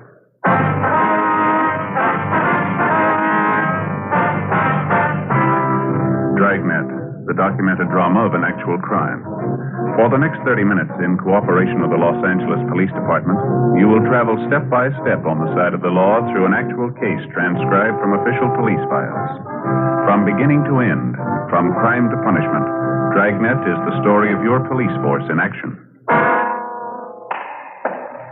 It was Wednesday, January 10th. It was cold in Los Angeles. We were working the day watch out of homicide detail. My partner's Ben Romero. The boss is Thad Brown, chief of detectives. My name's Friday. It was 8:25 a.m. when I got to the police academy. The doctor's office. Morning. Morning. Can I help you? I'm checking in for my annual physical. Oh, okay.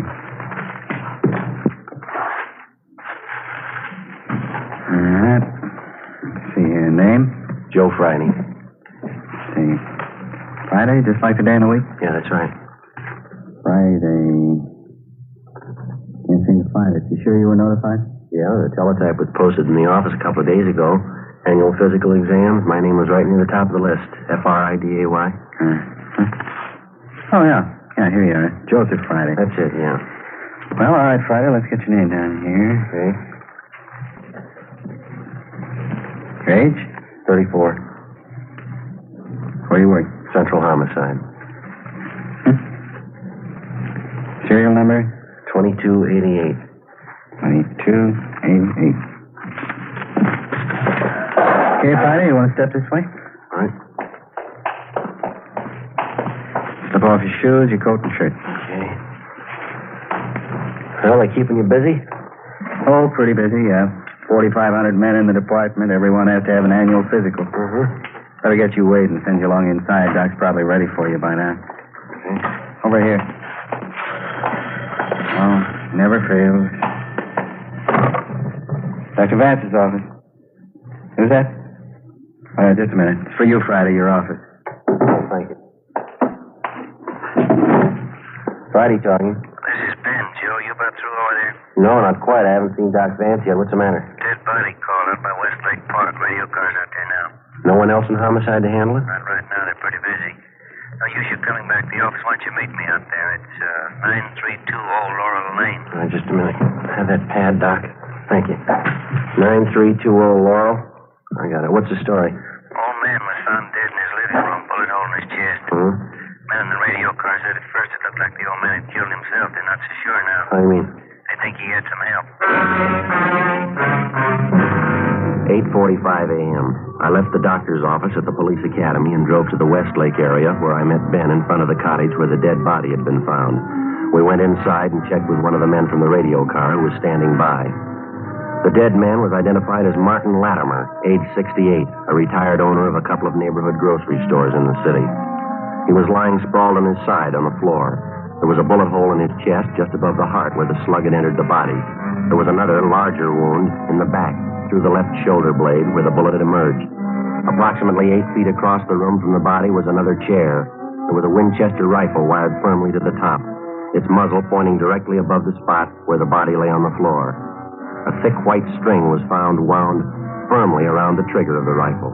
It ran through a metal ring on the stock of the gun and stretched across the room where it had been tied to the dead man's right index finger. At first glance, it seemed like an obvious suicide arrangement. Officer Harkness, one of the men in the radio car who had answered the call, took exception. I don't know, Sergeant. Maybe I'm all wet. Just doesn't gel right for me. Who discovered the body, Harkness? Next door neighbor, Mrs. Donworth. My partner's with her now. You fellas call the crime lab? Yeah, they're on their way out. Was the old man the only one who lived in the house here? Yeah, that's what the neighbor told us. Sure like to see what the crime lab crew's going to think of it. Well, what's the big question, Harkness? Well, I know it's none of my business, Sergeant. You fellas are the detectives. I just couldn't help but notice, though. What's that? Well, here. Now, over here, this rifle wired to the back of the chair. Yeah. Now, take a sight along the barrel of the rifle. See what you think. Right through the sight, huh? Mm-hmm.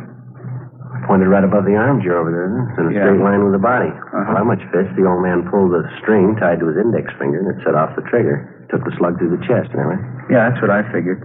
Now, here, take a look at the wall directly behind the old man. Yeah? The slug went clean through the body, we know that. Through the chest above the heart, then out through the shoulder blade. I see what you mean. Oh, here, now, take a look at this wall here. Got a mark on it. Yeah. One thing, sure, if the old man was shot in that position, the slug had to come this way. Well? Pass through his body right about this height here. We ought to find the bullet hole in this wall. Right around here. Yeah, it ought to be. Not a trace of a slug there. Not much chance it could have been deflected, do you think? Well, that's what I thought. It's a 30-30 Winchester, enough power to go through a couple of plaster walls. Well, we know the slug went through the body. It's got to be somewhere in one of these four walls. Take a look over here and see what you think. All right. Down here near the corner of the wall. Where? Well, right here. Yeah, looks like it. Ben? Something's out of kilter. The rifle never could have thrown the slug this far down on the wall. Not the way far to the chair there. And besides that, it's way out of line. At least 4 feet, the way I figured here. Well, I know it's none of my business, Sergeant. I couldn't help but notice it, though. You want me to stand by outside? Yeah, okay, if you will. Would you mind checking with your partner? See if we can have that neighbor lady brought over for questioning, will you? Right, I'll check with him now. Thank you. Sure. I'm going to take another look at that rifle. Well, it sure doesn't add up too well, does it? Even if the old man jerked the gun when he pulled the trigger with that string arrangement, the slug couldn't have passed through his chest, out his back, and then hit the wall where it did. Well, stand just behind the body, will you, Joe? See if it's possible to line it up. All right, what about here? Look about it to you? Yeah, that's good. Let me see here. No, not a chance, Joe. It's way out of line. That's the gun that killed him. The old man didn't pull the trigger. Not from there, anyway. Well, there's one other chance. Yeah? Somebody pulled it for him. Lieutenant Lee Jones arrived with his crime lab crew and went to work. We put in a call to the coroner's office, and then the dead man's neighbor, Mrs. Elsie Donworth, was brought over for questioning. She was a chubby, matronly lady, about 45. She told us she'd been a neighbor to the aging Martin Latimer for more than 10 years. I take it you knew Mr. Latimer pretty well, ma'am. Yeah, I suppose. Didn't have any relatives, poor man. All alone. He was in the grocery business for years. He made some nice money, I guess. Retired about 8 years ago, sold both his stores. Had an income from a mortgage on one of them. $150 a month. Yeah, he was very comfortable. Wasn't a penny pincher at all, but he was thrifty. It was the same way with my husband, Claude. He used to say, take care of the dimes and the dollars will take care of themselves. Well, Mrs. Donworth, can you think of any reason why Latimer would want to take his own life? Oh, I suppose. The poor old man is getting along in years. For a long time there, he was afraid he was going to die with cancer. Is that so? Did Mr. Latimer have cancer, do you know? Oh, no. He kept thinking he was going to die with it. Could you come next door to my place while I get some of my laundry out? We could talk there. It's just across the yard. All right, ma'am. That'll be fine. Did you want to tell Lee Jones we'll be next door, Ben? Guess you better let Harkness know, too. Yeah, right. I'll tell him. Thank you. About that cancer business, officer, Mr. Latimer was always talking about it. Yes, ma'am. He finally went to a doctor about it. That was last week only. He came back and he told me the doctor said for him not to be so silly about it. He was a well man in good health. Well, when was the last time that you saw Latimer, ma'am? Day before yesterday. Oh, we laughed and joked over the back fence. Poor old man. He had such a nice smile. Reminded me a good deal of Claude. That was my husband. Well, I'd like to have your honest opinion, Miss Donworth. Do you think Mr. Latimer killed himself? Well, I suppose that rifle in there, that terrible contraption. Joe, I wonder if I could talk to you a minute. Yeah, okay. Would you like to go on ahead over next door, ma'am? We'll be right with you. All right, officer. Thank you very much. We'll be right there, ma'am. Yeah. Crime lab crew's having a field day. They say if the old man shot himself with that rig, it ought to make Ripley's call him. They find anything definite? Dusted the rifle for fingerprints. Didn't find a warrant. How about that? Yeah, it makes less sense than that slug buried in the corner of the wall, doesn't it? Sure does. Checked the desk in the living room, found some correspondence Latimer was having with some woman through a Lonely Hearts Club. Yeah? Did you find any reason why he'd want to die? Pretty good reason why he'd want to live. Huh? Found a photograph. Beautiful girl. Looked to be about 24 or 5. What about it? She was going to marry him. The crime lab crew continued their routine investigation of Martin Latimer's cottage. They removed a 30-30 slug from the corner of one wall. Ben and I went next door to question the neighbor, Mrs. Donworth. There didn't seem to be any common ground at all between the evidence in the house and the information that she had to offer. As we continued questioning her, Mrs. Donworth remembered that a month before, Latimer had told her that something might happen to him and he wanted to make out a will. He asked if she would witness the will. A few days later, Latimer's lawyer came to the house and Mrs. Donworth witnessed the signing. At that time, she said Latimer made the remark, "I don't feel like going on much longer anyway. If death means arrest, I think I deserve one." Mrs. Donworth kept busy with the laundry while we interviewed her. Could you let me get by to the mangle, officer? I have to get some of this ironing done. Yes, ma'am, I'm sorry. I'm afraid there's one thing I don't remember you telling us, ma'am. Did you hear anything out of the ordinary going on next door, or this morning or last night? No, nothing I noticed anyway. Officer, did you see that knob on the washer, the one on the left? Oh, you mean this over here? Yeah, just lift it up and turn it around to off, please. It says off right there in the dial. Yes, ma'am, I see. There you are. Yeah, thanks. No, there was nothing I heard from next door to remark about. Of course, it's so noisy around here that time of morning, you can't even hear yourself think anyway. How's that, ma'am? Trucks passing by up and down. Every morning. They're not small trucks either. They start in at 6 a.m. and they rattle past for 2-3 hours, please. The first good explanation we've had on this thing. Could you give us the names of some of the other people on the street who knew Mr. Latimer pretty well, Mrs. Dunwood? Yeah, I suppose. I don't think any of them knew the poor old man as well as I did. Most of them are younger folks, parties and things. When you get up around 65 or past it, like Mr. Latimer, parties don't mean so much anymore. Yes, ma'am, I understand. Yeah. Just a nice, quiet home with a good heating system. Good books on the shelf. Good man around the house. Is that all you can ask for? Yes, ma'am.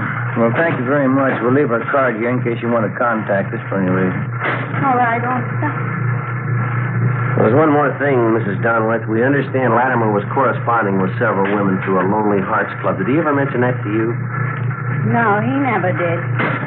I found out from the mailman. He's a regular gossip. And Latimer never mentioned any of the women that he corresponded with, is that right? Well, I pretended I didn't even know about it. He never brought it up. Don't understand why he'd want to meet a lady that way. Almost as them are looking for is a man with money so they can quit work and lay around the house. Well, thanks again, Mrs. Donworth. It's been very helpful. Yeah. Poor old man. I wonder what made him write letters after silly women. Little good they'd have done him. He wrote letters all over the country. Getting tired of working myself. Could have saved the postage, too. Beg your pardon? I was right next door. Would have married him in a minute. We left Mrs. Donworth's house a few minutes past noon, and we went back next door to Latimer's cottage. The crime lab crew had finished their investigation, and the deputy coroner arrived. He took the body downtown for autopsy. We talked over the crime lab findings with Lieutenant Lee Jones, and he felt the same way that Ben and I did. The theory that Latimer had shot himself to death was possible in many respects, but it was far from plausible. We checked through Latimer's correspondence with the women that he'd contacted by mail through the Lonely Hearts Club, especially the young girl he obviously intended to marry, judging from his letters to her. Her picture showed her to be a brunette, dark eyes, young, and very attractive. The inscription at the bottom read, "With love, Catherine." There was no return address on either the photo or the letter. Ben called to check with the Lonely Hearts Club. Yes, ma'am. No, that's all right. We'll probably be dropping down to talk to you. Yes, boy. What'd they say? Might be it, Joe. Club secretary says they've been having trouble with somebody who signs a picture just like this one. With love, Catherine. I described the picture, and the secretary says it's the same girl. What's the angle? The girl doesn't belong to the club, but somehow she got a list of the members and their addresses. She writes to them, usually old men, gets them set for marriage, and they send for her. Her letters come from the east, from different cities. She writes and asks for train fare out here. The men send her the money for clothes and train fare, and that's the last of it. She's gone. Oh, it adds up all right. There's one letter here. This one. I hate to ask you, dear, but if you could send me the traveling money and just a little extra for some clothes, I will take the first train and be with you in a week to become your wife, awaiting that precious moment and so on. Kind of pours it on thick. What's the date on this? Let's see. December 30th. It's 12 days ago. What do you think? That's possible. She could have showed up, tried to grab all the old man's money she could find. Maybe he caught her at it. She killed him, rigged up this phony setup to make it look like Latimer shot himself, huh? And to hold more water if we could find out she really came here. Maybe we better start ringing a few doorbells. The other neighbors might come up with something. What do you say? Let me see that girl's picture again, will you? Yeah, here you are. No photographer's name. Now, look in the back here, Ben. Yeah? No, down here in the corner. Right in the corner of the picture mounting. Oh, yeah. XXX6Y3. Must be some kind of manufacturer's marking. Photography supply. Guess it stands for the type of paper, huh? You know anything about the photo business? No, I don't. Neither do I. Let's find somebody who does, huh? Before we drove back to the office, Ben and I covered the rest of the neighborhood and talked to everybody who knew the dead man, Martin Latimer, even remotely. They told us nothing that we didn't already know. There'd been no strangers seen visiting the old man. No one had noticed anything out of the ordinary in Latimer's daily routine. 3 o'clock that afternoon, we checked with the police photo lab. They told us that the symbols stamped on the cardboard frame of the photograph signed Catherine were symbols used by a photo supply company up in San Francisco. We went back to the office and got in touch with the San Francisco firm. We were told that the symbols indicated the style and the size of photographic mounting, and further, that this particular type of mounting was distributed only throughout 7 western states. They gave us a list of 18 photo studios in Los Angeles who kept that particular mount in stock. It was a long chance, but we started checking them out. Meantime, we'd run the girl through R&I and gotten out an APB, seeking information on her. 3 days later, Ben and I had checked out 10 of the 18 photo studios on our list. The 11th was the M&Y Family Portraits on Melrose. Yes, sir. Help you? Police officers, would you mind taking a look at this photograph here, please? Let's see. Would you like an enlargement? Got a special price on enlargements this week? No, sir. We'd just like to know if you can identify this girl, that's all. Oh. Well, do you recognize her at all, sir? I know her. Sure you wouldn't like an enlargement?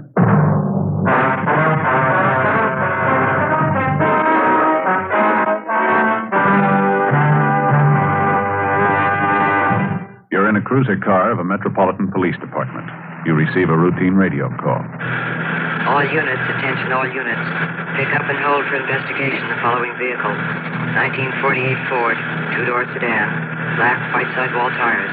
There are many cars that fit this description. You listen for more facts. This car will have extensive damage to right front end. License number 9 Robert 9 707. In the 7 column, 9 Robert 9 707. KMA 367. Now you can pin it down to one. It's the same with cigarettes. There are many king-size brands to choose from.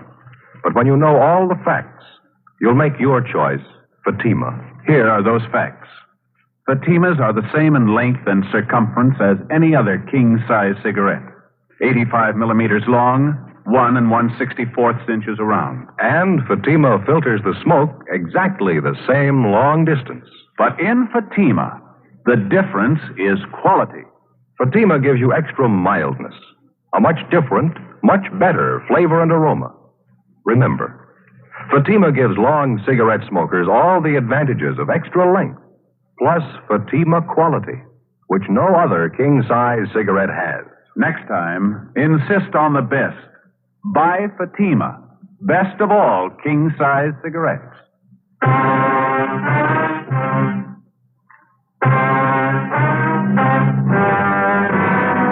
Saturday, January 13th, 1:35 p.m. We showed the photograph of the girl to the proprietor of the photo studio on Melrose Avenue, and he identified her as one of his customers.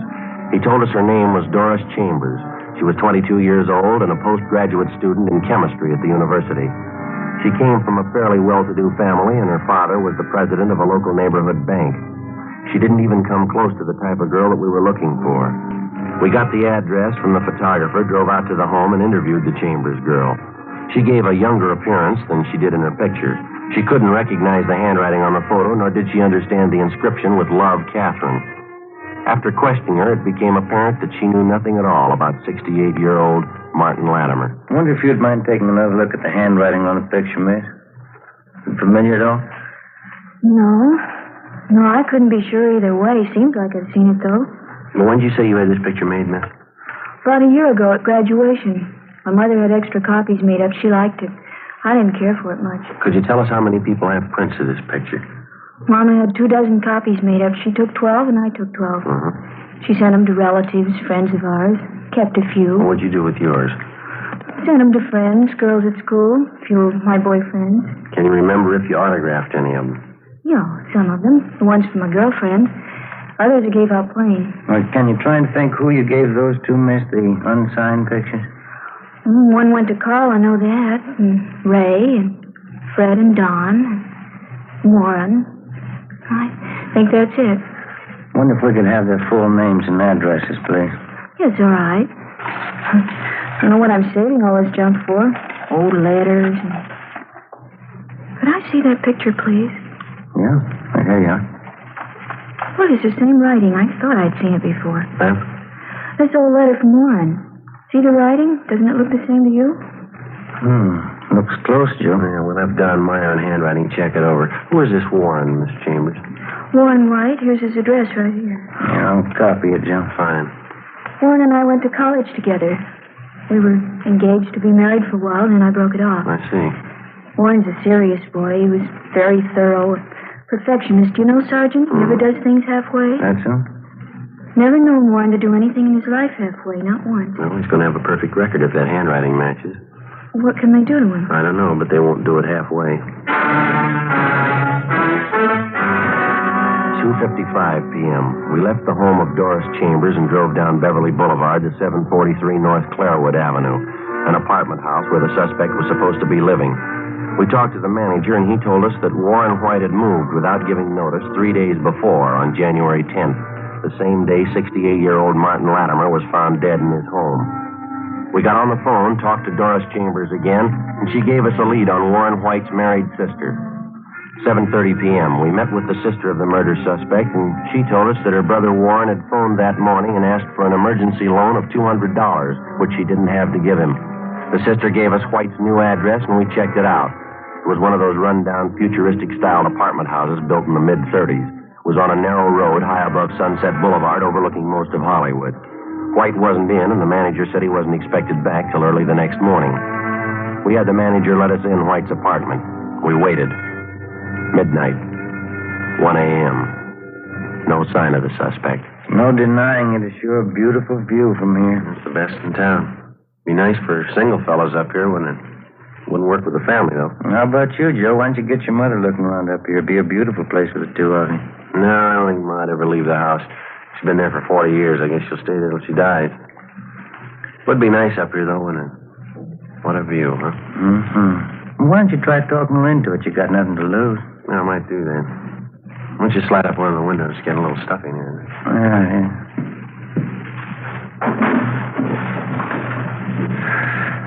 Oh, smell that air, huh? That's great. Yeah. What time you got? 1:45. Oh, it's a long night. We waited.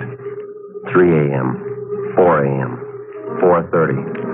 It was cold, and still no sign of the suspect, Warren White. 5 a.m., 5:30, 6 a.m. The sky was getting light over in the east. 6:30, 7 a.m., 7:30. We kept waiting. No sign of the suspect. We called the office and arranged for a relief. 8 a.m., we could hear groups of youngsters passing by outside, trooping into the main yard of a grammar school just below the apartment house. We kept waiting. At 8:15 a.m., we heard a car pull up in front of the apartment house. Footsteps came down the driveway, up the path, and stopped outside the door. We heard a key turn in the lock.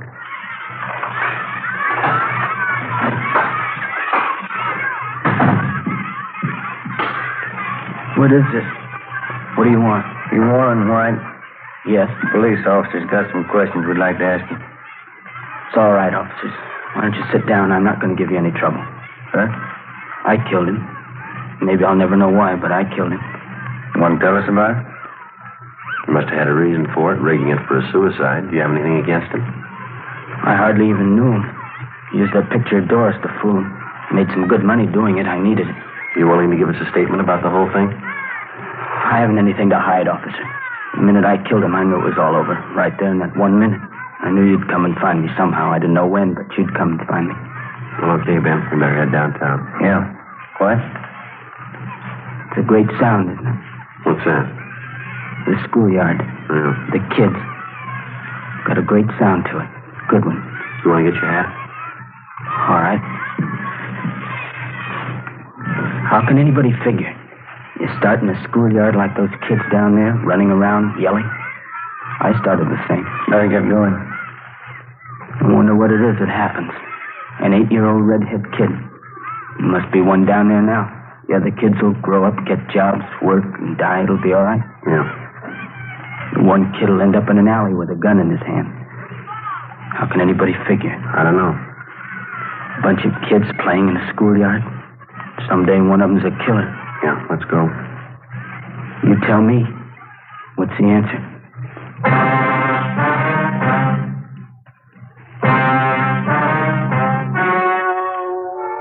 The story you have just heard was true.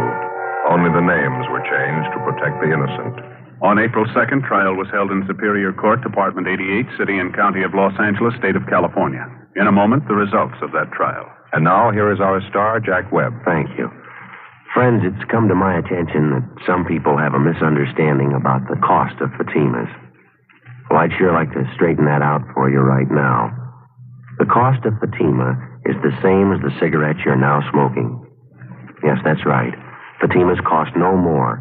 But in Fatima, the difference is quality. Buy Fatima in the golden yellow package.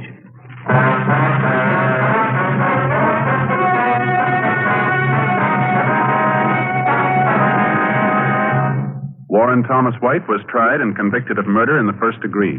He received a sentence of life imprisonment. He is still serving his term in the state penitentiary, Folsom, California. Ladies and gentlemen, the documented story you will hear during the next 30 minutes is not a subject commonly discussed. It is a criminal problem that is not yet nationwide, but it's a problem which is growing rapidly. We present it now so that you may recognize it for what it is if and when it invades your city.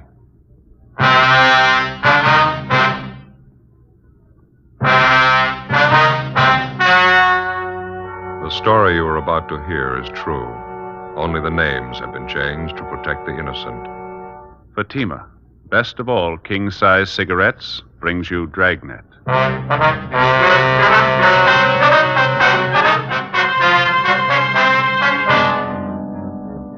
You're a detective sergeant. You're assigned to bunco detail. You begin to receive reports of a vicious new racket growing in your city, the television repair racket. The repairmen lie, overcharge, bill you for work not done, for parts not needed, for parts they don't install. Your job? Stop them. How does Fatima compare with other king-size cigarettes? Fatimas are the same length and circumference, 85 millimeters long, 1 1/64 inches around. And Fatima filters the smoke exactly the same long distance as any other king-size cigarette. Tell me then, how is Fatima different from other king-size cigarettes? In Fatima, the difference is quality. Fatima gives you extra mildness, a much different, much better flavor and aroma. Remember, Fatima has all the advantages of extra length, plus Fatima quality, which no other king-size cigarette has. So insist on the best. Smoke king-size Fatima. Best of all king-size cigarettes.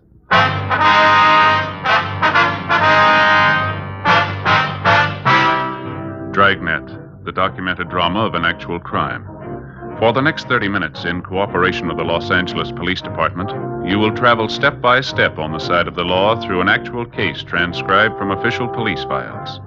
From beginning to end, from crime to punishment, Dragnet is the story of your police force in action. It was Monday, January 19th. It was overcast in Los Angeles.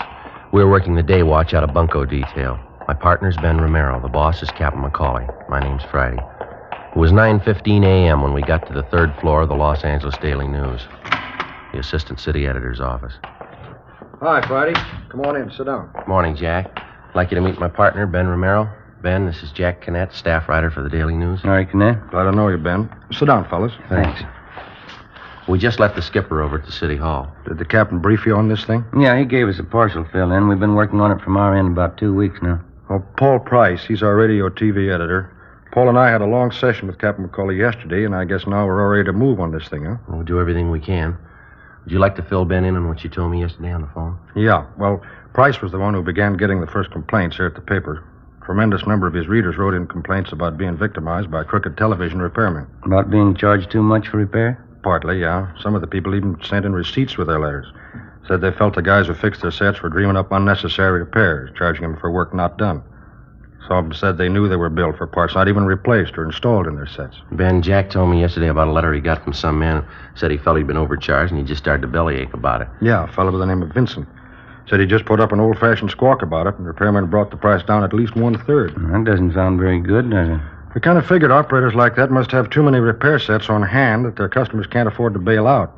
That's why they cut. Sounds like a clear case of a two-bit gyp, doesn't it? Well, something's got to be done about it. We're ready to give it Big Plea in our paper, expose the fraud for what it really is. Captain McCauley says Chief Parker's okayed our plan, and we can count on full police cooperation. That's the way we got it, Jack. We were told to work with you people till we broke this thing. Fine. We dug up a little ammunition to start with, I think. Went around and interviewed about 15 different television repairmen in various neighborhoods, and about 3 out of 5 gave me the same pitch. Well, did they know you were with the newspaper? No, I told them I was a factory representative for a new kind of rosin core solder company, and I was taking orders. Yeah. Naturally, I dropped in the different stores, shot the breeze with them, and they didn't seem to get wise. A couple of them even placed orders for the solder. Well, what'd you find out? Well, I just wanted to try and get the general attitude of some of these gyp artists, and I really got an earful. One of the last places I hit was a tiny little hole in the wall out near Canoga Park. As I say, about 2 out of 5 are honest, hard-working repairmen, and this fellow was one of them. Well, what are you getting at, Jack? For a while, this fellow worked for a guy that employed about 5 men in his shop. Yeah.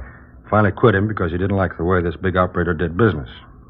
Fellow's in the next office. I want you to hear it from him just as I got it. Excuse me. Yeah, okay. Hank, will you come in, please? Sure, Mr. Knight. This is Hank Coulter, Sergeant Friday, Sergeant Ben Romero, Police Department. How are you? Hank, I wonder if you'd tell these officers a little of what you told me about Kilgore TV specialists. All right. Now, suppose I'm a customer and I come into Kilgore's. I don't like the size of my repair bill. What were you instructed to say? Well, we generally tried to talk him out of any complaint. Suppose I complained about all the multiple charges. I wanted an explanation of the work you did. What then? We just tell you that it wouldn't do any good to explain. You wouldn't understand all the technical stuff anyway. Tell us Kilgore's attitude with the customer. You mean about the loose wire stuff? Yeah, please. Well, Kilgore used to tell us that if we only charged 50 cents for fixing a loose wire, the customer wouldn't believe we really fixed his set, so we used to charge quite a lot more. Well, how much more, for example? For a nickel's worth of wire, we'd usually charge $4.75. Pretty fair profit. Yeah, it's a real rob. What else can you tell us, eh? Well, we'd never let a customer watch any of the TV repair jobs. For example, if a customer calls and says he thinks a tube's blown out and it'll only be a simple replacement job in his home, and we'd tell him the parts are getting hard to get, and we'd have to take his set into the shop and charge him a higher rate because we had to pay black market prices for the tube. Was there any truth in that? I mean, about the tubes being hard to get? Not much. Some of them are getting a little hard to get, but we never paid any black market prices at Kilgore's. We just slugged the customer, that's all. Tell them about how you used to swap parts on a new set, Hank. Well, we'd lots of times pirate a new tube for one not so good. One not so good we put in a set with a bad tube. Yeah. Then the bad tube we'd exchange at the factory under a 1-year guarantee. Yeah. They don't miss an angle, do they? Well, that's it. You've heard it from a man who couldn't stomach such practice and quit, went into business, a little bit of a shop. Isn't doing too well, are you, Hank? No, but I think I can build up the business. I don't make quite as much profit as Kilgore's, but I don't chisel my customers either. Thanks a lot, Hank. I wonder if you'd wait in the next office for me? Sure. Hope I've helped a little bit to crack down on some of these guys. Well, we think you have, Hank. Thanks a lot. Nice to meet you. Right, see you later. See you later. Seems like a nice fellow. He is. I've checked on him, and I've talked with some of his customers since I met him. He's honest. Well, it's a pretty vicious racket, isn't it? Yeah. It ought to be stopped now. Television's a wonderful medium of entertainment. A lot of the country doesn't have it yet, but when the cable goes through and it finally opens up, the people should know about the swindlers and crooks who'll try to gyp them. Yeah, that's right. It's the same way when radio first came in. Always seems like when anything new comes along, anything a little complicated, maybe a little too involved for the average guy, a few smart punks victimize him. Rob the consumer blind. Well, naturally, we got to have some positive evidence before we can file a complaint with the city attorney on this thing. Yeah, you fellas, any ideas where to start? Well, the best way to crack down on these crooked operators is to catch them red-handed with evidence that'll hold up in court. Yeah. We think maybe we've got an idea. Well, we were talking to Dick Saunders over in our sound lab, and he says that he can bungle a new TV set, and we can mark it and photograph it before it goes out to be repaired. And when it's returned or after it's fixed, we'll have what we need to go to court on, huh? Yeah, that's it. We can operate right out of one of our own homes. And all we have to do is hope the repairman overcharges us or tries to gyp us. Yeah, that's right. Let's hope it works. Well, from what we've heard, it's got to.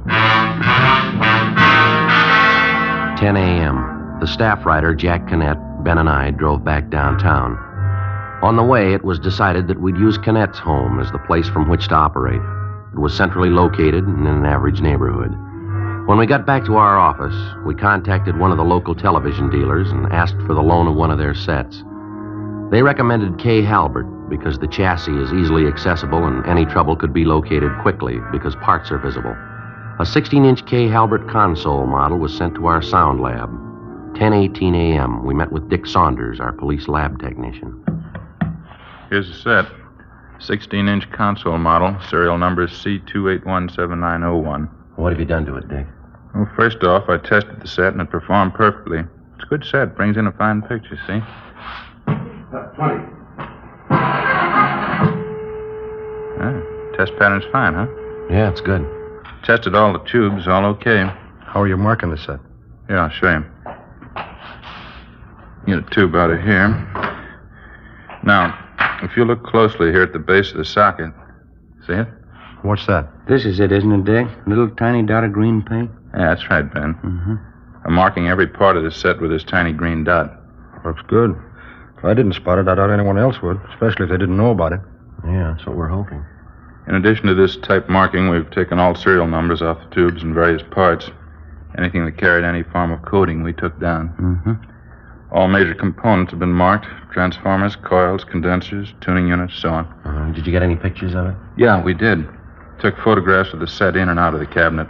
Took them from 4 different angles just to be sure we were well covered. Well, how did you bungle it? Well, here's what I did.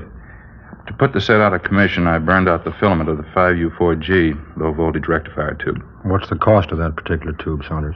Well, this tube ordinarily retails for $1.65. Mm-hmm. Well, what does that do to the set? I mean, burning out the tube.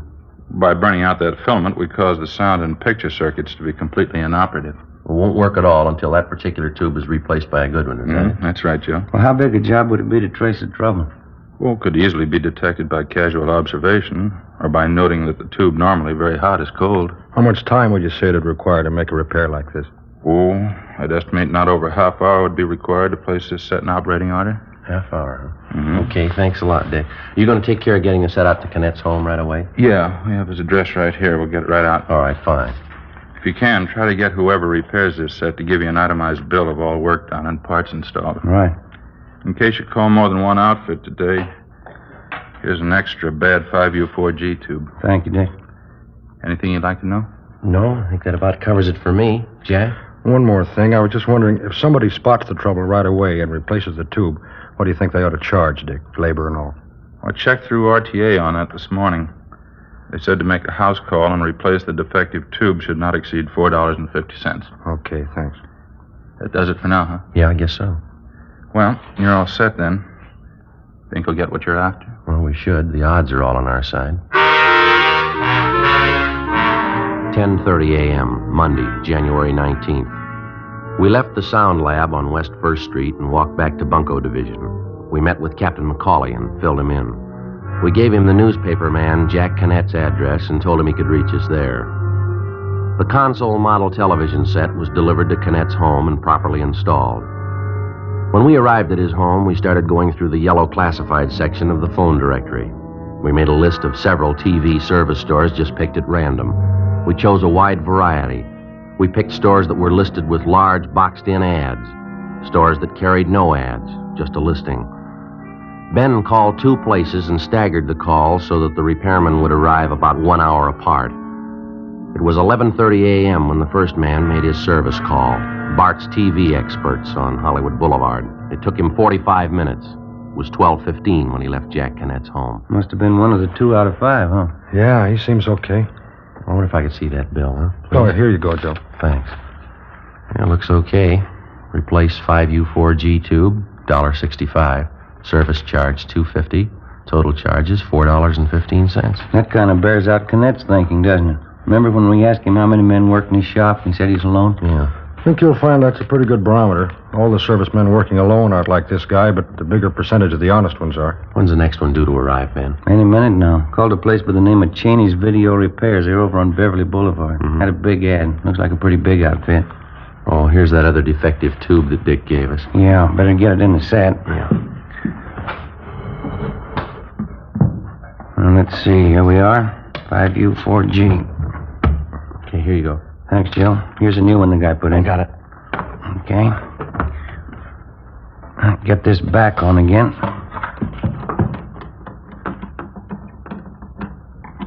Okay? Yeah, fine. Better turn it on to make sure it's not working. I got it. How about the tube, Ben? Can you see? Is it lighting up? No, not yet. I'll push the set back against the wall. We better leave it on for a while, Jack, just to make sure, huh? Yeah. There we are. I gave you the other tube? Yeah, I got it right here in my pocket. Right. I'd like to try something, if you fellas think it'll be okay. What's that, Jack? I got a good little camera, like a 3F, candid. Mm-hmm. I think maybe if I turn all the three-way lamps up to full, use a AAA fast film that's in the camera now, maybe we can grab some shots of the guy while he works.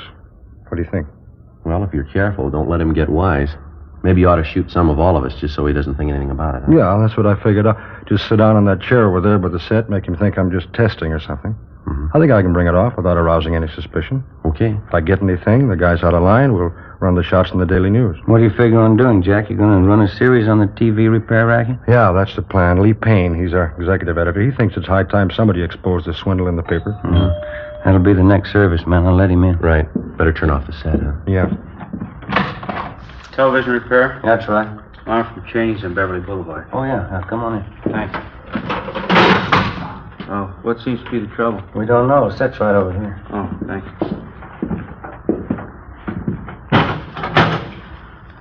Kay Halbert, huh? 16-inch, nice set. Oh, what seems to be wrong? Darn if I know, son. Nothing seems to work. Well, how do you mean? No picture at all. How about the sound? Nothing. Uh-huh. It'll be all right to pull the set away from the wall? Sure, go right ahead. Can you give you a hand? Oh, no, it's all right. I can handle it. Well, I'll make some tools out.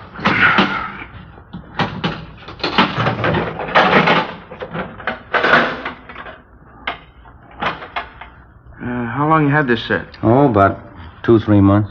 Mm-hmm. Dark in here. I wonder if we could have a little more light? Sure, let me get these lamps up for you. Oh, thanks. How's that? Oh, fine, thanks.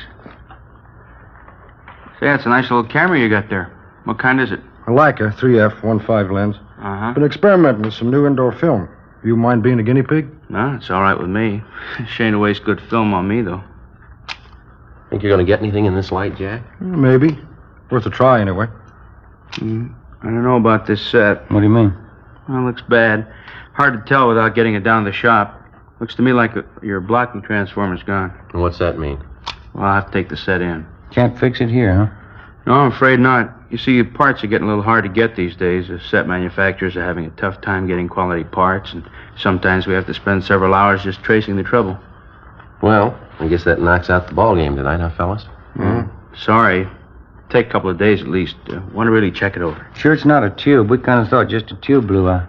No, that's what most people think every time their set goes out. It's definitely not a tube. Oh, there might be some bad tubes, but your trouble's a great deal more than that, I think. Have you got any idea what it's going to run us? Well, it's hard to say right offhand. $4 or $5? No, it's going to run more than that. I'll take the set in with me now, and I'll get it back to you as soon as possible. You going to take the whole set? No, I'll just pull the chassis out of the cabinet, leave the cabinet here. Oh, say, by the way. Yeah? If everything turns out, I'd sure like to see those pictures. Yeah, if everything turns out, you will.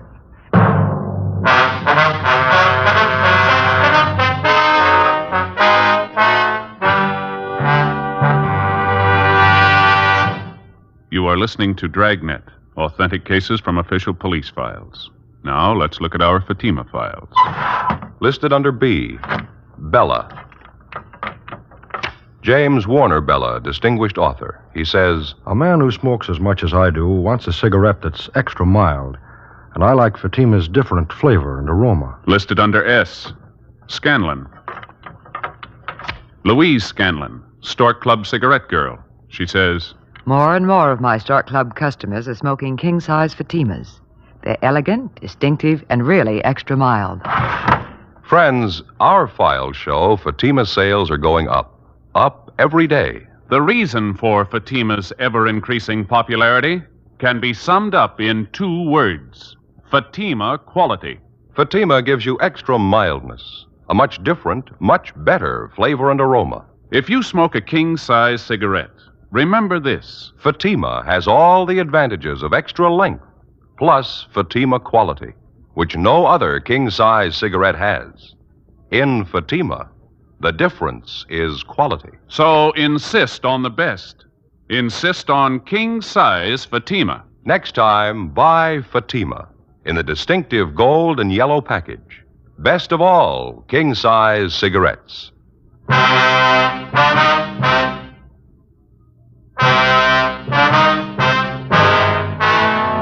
Thursday, January 22nd, 9:30 a.m.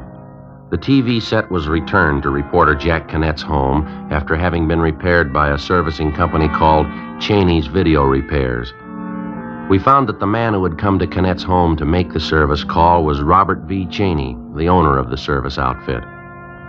Well, as soon as the set was returned, we called the sound lab and had it picked up and taken downtown. Sergeant Marshall Zeno, who was working with us out of bunco detail, called and said that Dick Saunders had finished his investigation and wanted to see us right away.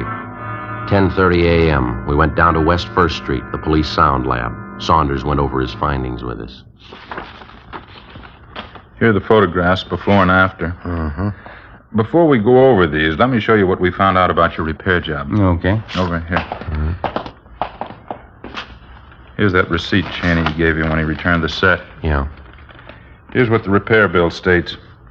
Replaced vertical blocking transformer, replaced 5U4G tube, 6AU6 tube, and 12AU7 tube. And the charge was $32.50. Plus 98 cents tax, or a total of $33.48. Well, how does that break down, Dick? Well, it appears that the 98 cents tax was for $28 worth of material used in the repair. Did they really put in all that stuff? You got yourself a prize package in that outfit. All they did was to replace the 5U4G tube. That's all they did, huh? Yeah. Here's the capper. The 5U4G is a war surplus tube, but it works okay. What else did you find? According to the photographs and coding system, no vertical blocking transformer, 6AU6 tube, or 12AU7 tube were replaced. Let's get back to the photos here. Here, you can take these along for your package. Thanks, Dick. You can see in the set here. Yeah? Let me show you. You see, this tube is the only part mentioned in the receipt or otherwise that doesn't carry our green paint coating system. Yeah. Let me turn the set around here. All right. Joe, try the channel selector here. What, this? Yeah, that's the tuning knob to bring in the stations. Channel selector, they call it. Turn it. Okay.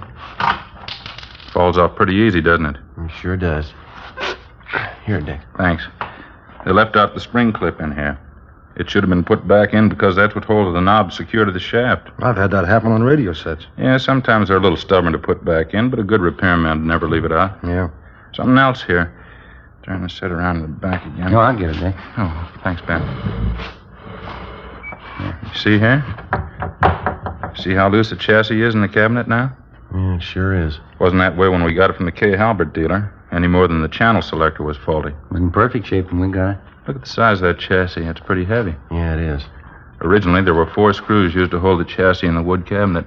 Cheney's repair outfit only put 1 back in. 1 screw to hold that heavy chassis. It's a pretty sloppy job, all right. You know what they'd probably tell you if you asked them about this? That it only requires 1 screw. Yeah, that's it. The bad repairman can always improve on factory standards, usually for his own convenience. Certainly doesn't improve the product. Well, looks like we got what we were after. Think we got enough, Joe? I do. Let's see what the city attorney thinks. We collected all the evidence in the case against Cheney's Video Repairs. We met with Captain McCauley and took it up to the 2nd floor of the city hall. We met with Assistant City Attorney Boyd Taylor and showed him our findings. He issued a warrant for the arrest of Robert W. Cheney, charging him with violation of Section 484 PC, 1 count.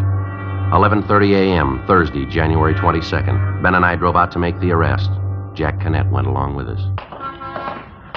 This is it, Cheney's Video Repairs. Yeah. Come on, Jack. There's Cheney behind the counter. Yeah. Hello there. Hi. How's the set working? All right. Well, we did a good job on that one. Gave you a better break on the price than I thought we could. Yeah. Police officers, you're under arrest.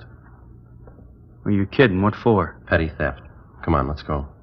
Petty theft? Well, I don't understand. You're the fellows I fixed that set for up on Crescent Drive, aren't you? That's right. Your bill was a little high, wasn't it? Oh, now, wait a minute. If that's all that's bothering you, let's talk it over. Come on, let's go. Look, I can fix that up with you guys. Just tell me how much you want to pay and we'll work out something. That seems to be the way you worked our repair deal right from the start, doesn't it? Only you didn't consult us about it till now. Well, look, you know how it is. In this business, if you don't charge some customers a little money, they don't think you did anything to their sets. You ought to try charging them for just the work you do. Can't we get together on this thing? Let's just forget the whole deal. You don't owe me anything. Now, here. Here, I'll refund all your money. We'll call it square. Never mind. Just leave the money in the cash register and get your coat. Can't prove anything anyway. We think we can. Just step around the counter this way. Look, mister, you're not a cop, are you? No, I'm not. Well, then tell him, isn't that a fair deal? I'll give you back your money. Afraid it's a little late for that, Cheney. If all this gets in the papers, I'll be ruined here. Run out of business. That's the way we got it figured. How many men you have working here for you? 4. Why? This, right here. You ever read this? Well, what is it? Oh, the thing from the RTA. Here. Read Article 2, would you? 2? Yeah, that's right. I will conduct myself and my business in an honest and straightforward manner, meriting and inspiring the confidence of my customers. Yeah, I know about this. You're a member of the RTA, Radio Technicians Association, aren't you? Yeah, I am. Read Article 4, will you? I propose to charge a just and fair price for all professional services rendered. Now read us Article 7. I will engage only in fair and ethical practices recommended and approved by the Radio Technicians Association as being conducive to public confidence.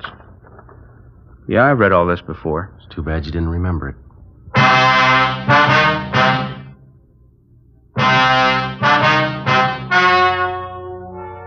The story you have just heard was true. Only the names were changed to protect the innocent. On April 15th, trial was held in Superior Court, Department 82, City and County of Los Angeles, State of California. In a moment, the results of that trial. And now, here is our star, Jack Webb. Thank you. Friends, this week I'll be seeing you from page 8 of Life magazine, this week's Fatima ad. Right across the top it says, "In Fatima, the difference is quality." Well, in Fatima, the finest domestic and Turkish tobaccos give you extra mildness, a different, better flavor and aroma. Compare Fatima with any other king-size cigarette. Prove, as I have, what a difference Fatima quality makes. Next time, buy Fatima in the golden yellow package. Best of all, king-size cigarettes. Ladies and gentlemen, in the few remaining moments, we'd like to take this opportunity to thank you once again for your many kind letters of encouragement that come in from week to week. And also, we'd like to answer a few questions about our program which seem common to many of the letters that we receive from you. Many of you have inquired why, at the end of the program, in recounting the punishment of the criminal involved in the particular case, we generally refer to the sentence received as the term prescribed by law. Well, we use this reference for the following reason. In the state of California, the length of a convicted criminal's prison term is not set by the court, but by the state adult authority. Now, most of the time, a criminal is merely found guilty by the court and then sentenced to the state penitentiary.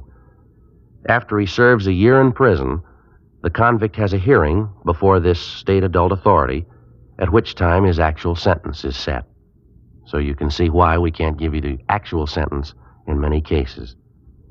Now, other questions common to many of your letters concern some of the authentic technical police terminology which comes up from time to time on Dragnet. With the help of George Fenneman, we'd like to explain some of the more common ones for you, if we may. First, you've heard us use the term or the letters APB. APB. That's an all-points bulletin, a communication dispatched to all divisions and law enforcement agencies throughout the state. And then we feel sure that you remember the term Mama Sheet. A Mama Sheet is the master information form on a criminal in a police department file.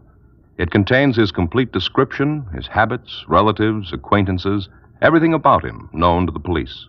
Well, thank you, George, and thank you, ladies and gentlemen, for your very fine letters. From time to time, if we may, we'll take this opportunity to explain a few more of our authentic police terminology. Thank you.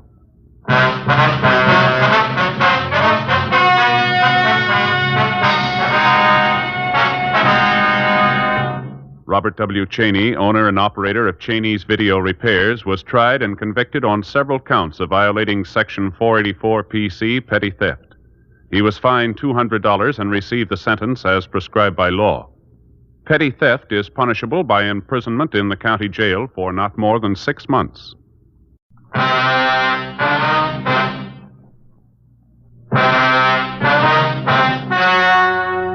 The story you are about to hear is true. Only the names have been changed to protect the innocent. Fatima Cigarettes, best of all long cigarettes, brings you Dragnet.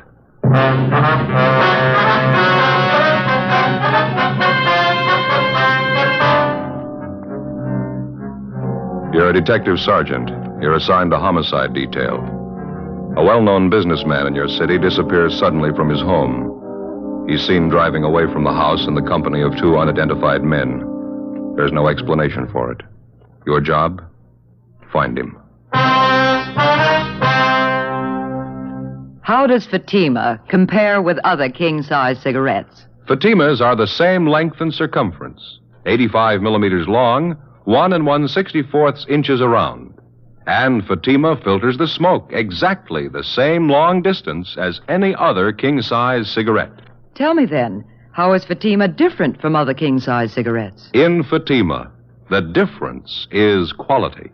Fatima gives you extra mildness, a much different, much better flavor and aroma. Remember, Fatima has all the advantages of extra length plus Fatima quality, which no other king-size cigarette has. So, insist on the best. Smoke king-size Fatima. Best of all long cigarettes.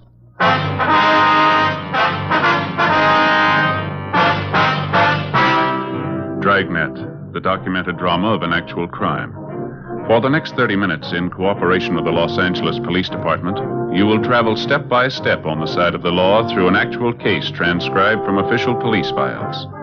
From beginning to end, from crime to punishment, Dragnet is the story of your police force in action. It was Wednesday, October 10th. It was mild in Los Angeles. We were working the night watch out of homicide detail. My partner's Ben Romero. The boss is Captain Lorman. My name's Friday. I was on the way back from the record bureau, and it was 10:38 p.m. when I got to room 42. Homicide. Hey, Ben? Romero? Back here, Joe. Captain's office. Oh, yeah. Captain? Joe, sit down. Thank you. I got your call. What's it all about? You're closer to it than I am, Skipper. You want to brief him? Well, it's a man by the name of Tony Richmond. He disappeared from his house tonight, Joe. Looks like it might be foul play. Tony Richmond. Name sounds a little familiar, doesn't it? Runs a couple of garages around town. Promotes sports events on the side once in a while. Sure. What's the story on him? Well, here's the way we got it from Richmond's wife. He was at home tonight. The whole family was sitting in a back room looking at television. Richmond, his wife, 2 children, and his father-in-law. Yeah. About 9 o'clock, the doorbell rang. Richmond went to answer it. He hasn't been seen since. Yeah? That's right. Mrs. Richmond said she thought she heard a little loud talking at the front door and didn't pay any attention to it. When her husband didn't come back, she went to have a look. Front door was wide open. Her husband was gone. No explanation for it at all, huh? One of the Richmond's neighbors was sitting by a front window at the time, a Mrs. Sanford. She said she saw Mr. Richmond come down the front steps about that time, one man on either side of him. Mm-hmm. She got the idea Richmond didn't want to go with him. Was there any description on the 2 men? It's incomplete. The neighbor said she wasn't sure, but it looked to her like the 2 men pushed Richmond in a dark-colored sedan and drove off. Not much description on the car either, Joe. Oh, where does that leave us? Well, we're not positive there's anything wrong yet. There's a possibility it's nothing more than a misunderstanding. How do you figure? We got a couple of men out at the Richmond's house now. The wife told them that Mr. Richmond had a business appointment at 10 o'clock tonight. She didn't know where or with whom.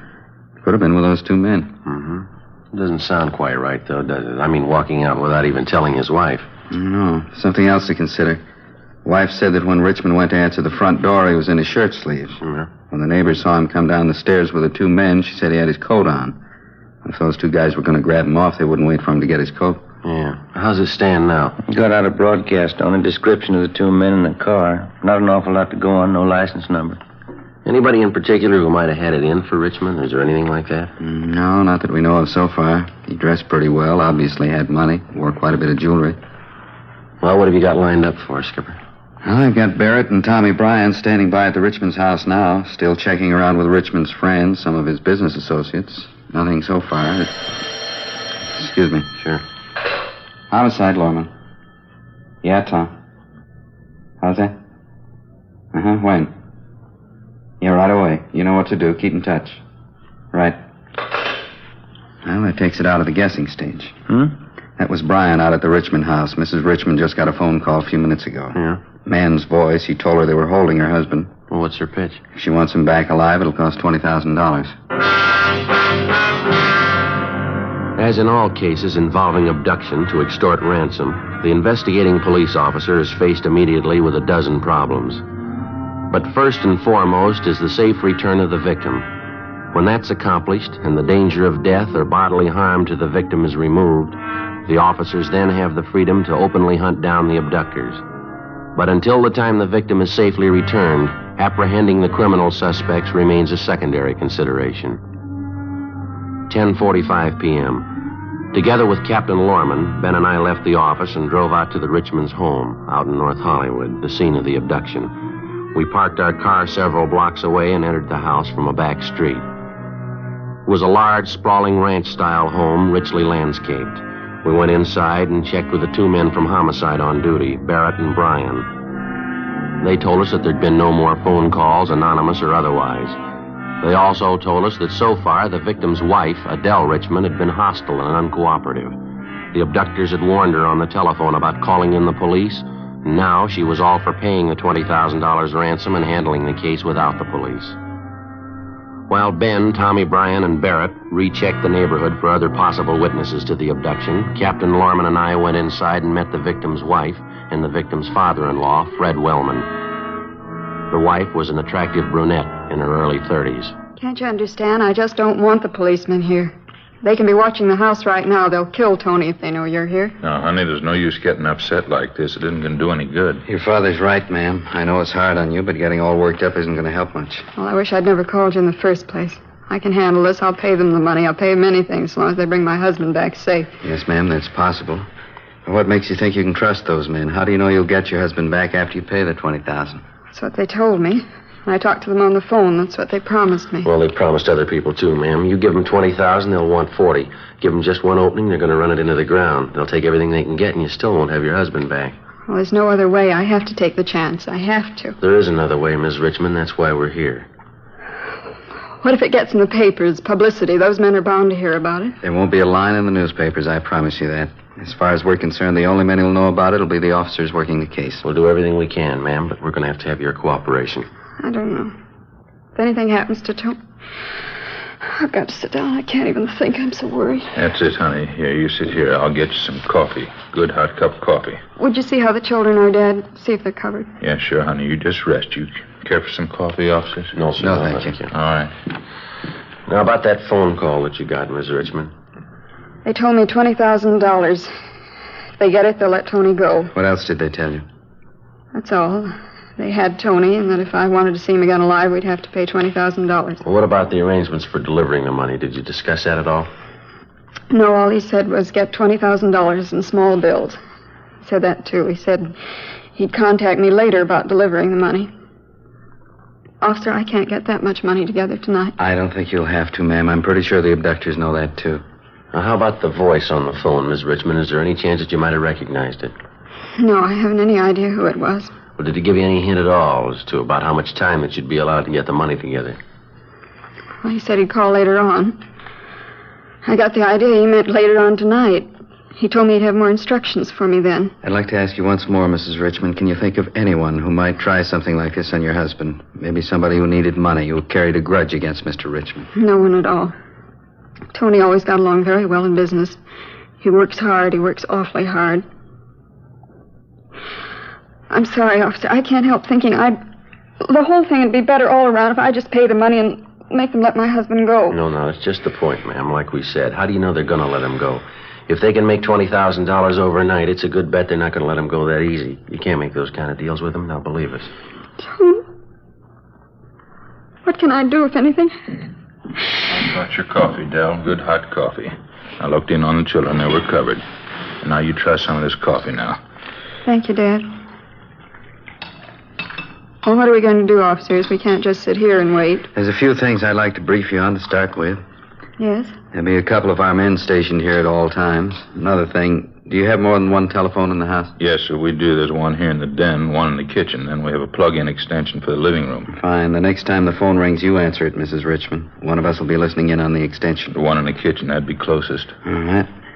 Now, if it's one of your husband's abductors calling, you tell them it's going to take you time to raise the money. Tell them at least 2 days. Well, suppose they insist. But they say they want it sooner. They could kill my husband tonight. Well, they could, ma'am, but I don't think they will. It's a pretty good bet that they've planned on some waiting. Most people don't keep $20,000 around the house, and they know as well as you do that the banks don't open until 10 o'clock tomorrow morning. Something else, Mrs. Richmond. Make it clear to them that you won't have any direct hand in the transaction, paying the ransom. Tell them you're too sick, you're too upset, and that your brother will take care of everything.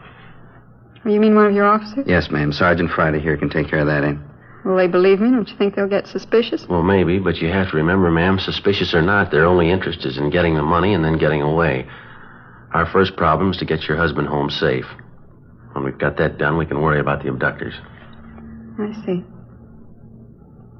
All right, officer, I'll do all I can to help. Fine, Mrs. Richmond. I think you'll find it's the best way. Joe, you and Romero will be on duty here for the night. Right. You'll monitor all the incoming calls. We'll try and get a tracer on him if you can keep the guy talking on the line long enough. I'll make arrangements for another phone line in here and the use of the neighbor's phone next door. Okay, fine.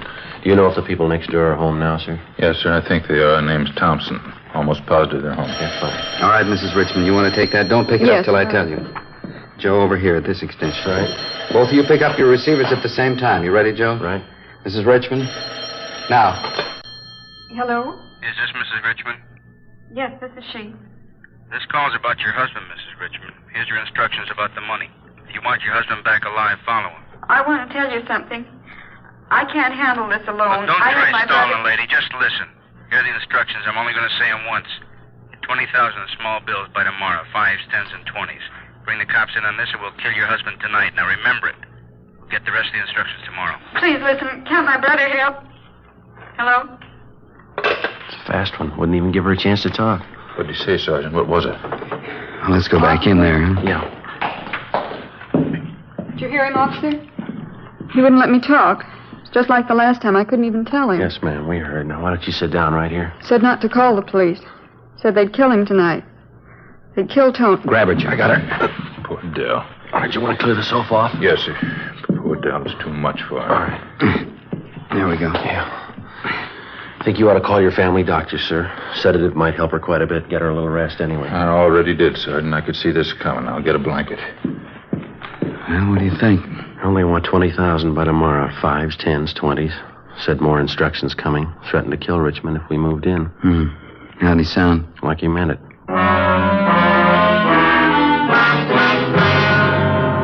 12:35 a.m. Captain Lorman and I remained by the phone. The family doctor arrived, gave Mrs. Richmond a sedative, and she lay down for a rest in her room. Barrett, Tom, Bryan, and Ben came back to the house just before 1 a.m.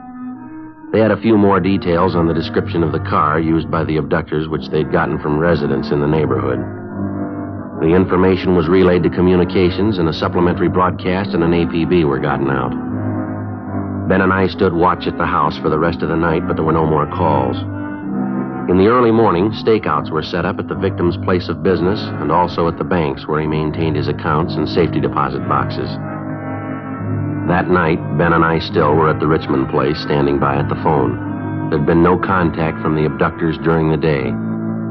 We waited. Midnight. 3 a.m. 6 a.m. No word. Another day passed. And then another. Still no contact. No trace of Mr. Richmond or his abductors. Saturday, October 13th. Hope for the victim began to fade. Ben and I stayed on at the Richmond house. Say, could I get you officers something to eat, maybe? A nice piece of cold beef in the icebox. Could make you a sandwich. No, Thank you. Just the same, sir. How's Mrs. Richmond tonight, sir? Is she feeling any better? My daughter, no better. She took a couple of pills the doctor gave her, trying to get a few winks of sleep, poor girl.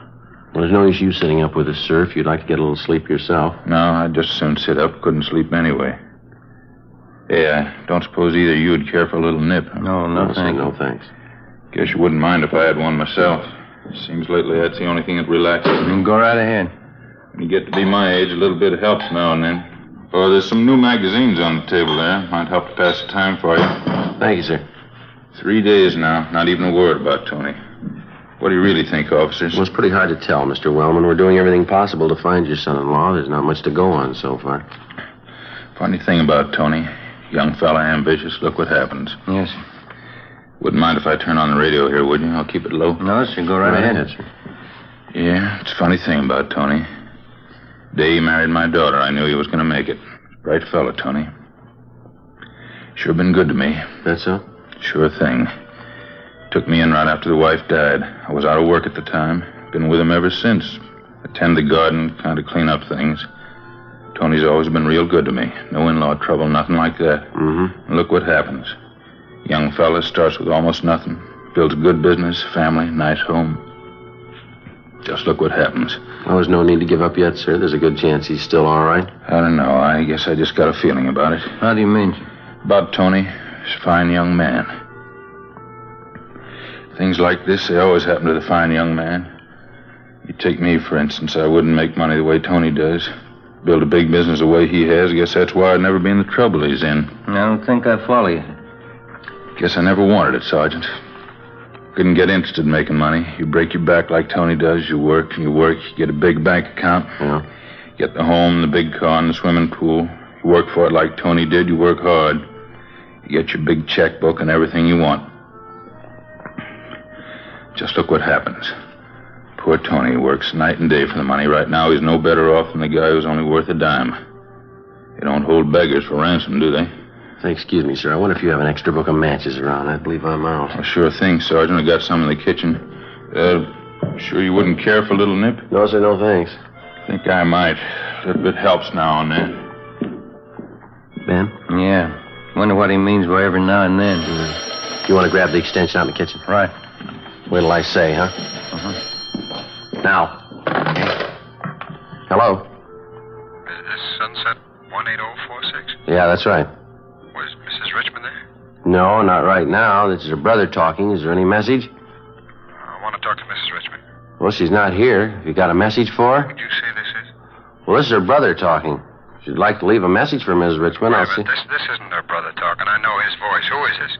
Well, maybe you can tell me who you are. This is Tony Richmond. Where's my wife? Richmond, where are you? Who is this? Where are you? I got away from way out in the valley, a dairy range near Sepulveda. Are you a cop? Where can we find you?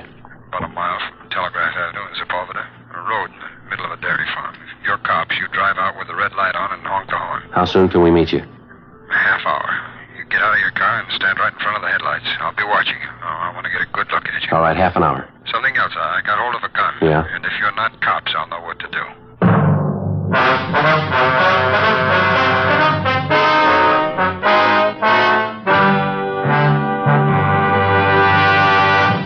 You are listening to Dragnet, authentic cases from official police files. Now, let's look at our Fatima files. Listed under H. Hardwick. Cedric Hardwick, distinguished actor. He says, I find Fatima a very pleasing cigarette. It has a distinctly better flavor. Listed under M. Morley. Maggie Morley, television actress. She says, I like a long cigarette, and I like it extra mild. That's why it's Fatima for me. Friends, our files show Fatima's sales are going up. Up every day. The reason for Fatima's ever-increasing popularity can be summed up in 2 words. Fatima quality. Fatima gives you extra mildness. A much different, much better flavor and aroma. If you smoke a king-size cigarette, remember this. Fatima has all the advantages of extra length, plus Fatima quality, which no other king-size cigarette has. In Fatima, the difference is quality. So insist on the best. Insist on king-size Fatima. Next time, buy Fatima in the distinctive gold and yellow package.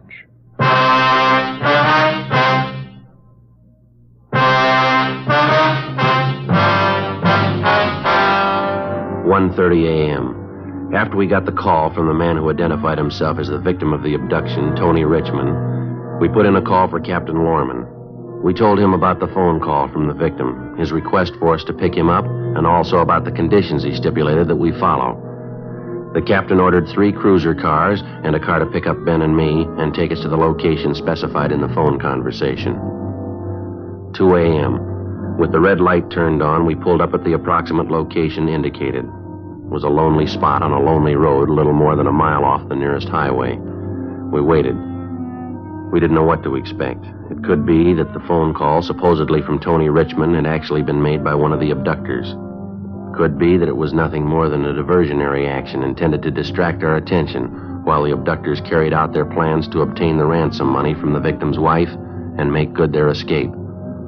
We kept waiting. Ben sounded the horn at frequent intervals. Captain Lorman and myself stood up in front of the car in the glare of the headlights. 10 minutes went by. 15 minutes. Finally, a half a dozen yards down the road, we spotted a man climbing up the side of the drainage ditch and onto the road. He walked slowly toward us into the glare of the headlights. In his right hand, he held a gun. You can put the gun down, mister. You're the police? Show me. Here's our car. Here's our identification. Here you are. His badge, ID card.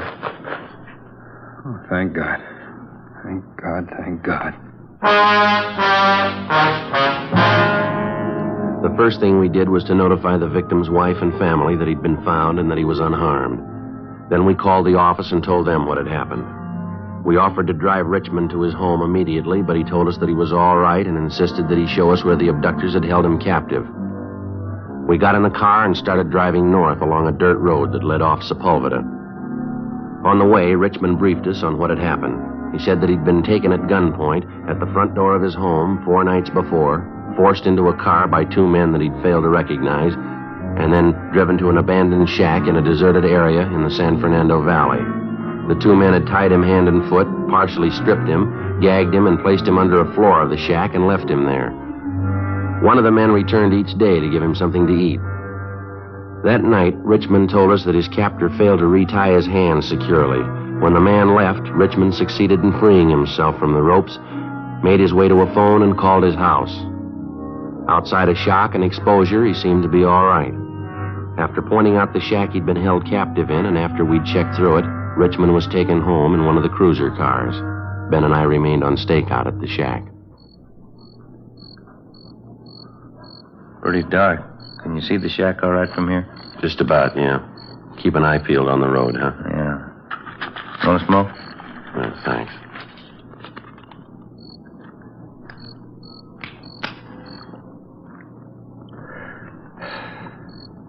We waited.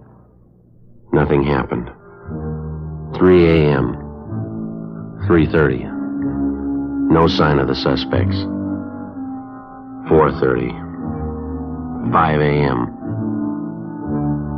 5:12 a.m. Ben spotted the headlights of a car at least a mile down the road. We watched them come toward us. When it got close enough, we saw it was a dark-colored late-model sedan. It fitted the description of the abductor's car perfectly.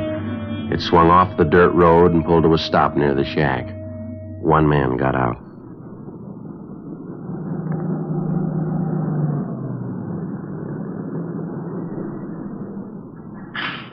All right. Let's go.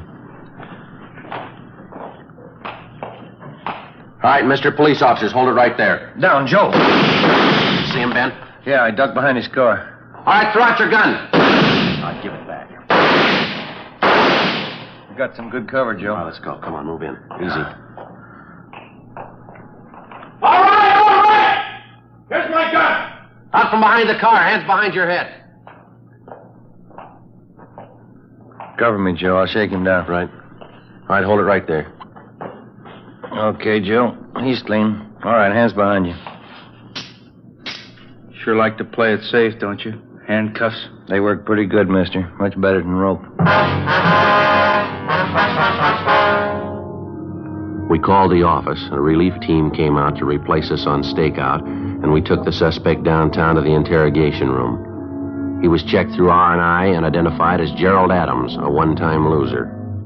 Together with Barrett and Bryan, we questioned the suspect. For 3 hours, he refused to admit that he had any part in the abduction of Tony Richmond. We gave up for the time being, took him to the main jail where he was booked on suspicion of kidnapping. A little after 11 a.m., Gerald Adams' partner showed up out at the shack in the valley. He was taken into custody. He was brought downtown, confronted with the evidence against him, and he gave us a full statement admitting his guilt. Late that afternoon, we went back to the main jail, signed out Adams for investigation, and brought him back to the interrogation room. Have a seat, Adams. Yeah. Okay, what is it this time? Same as before, Adams. What do you say? You going to tell us about it? I told you my story this morning, mister. You got it all.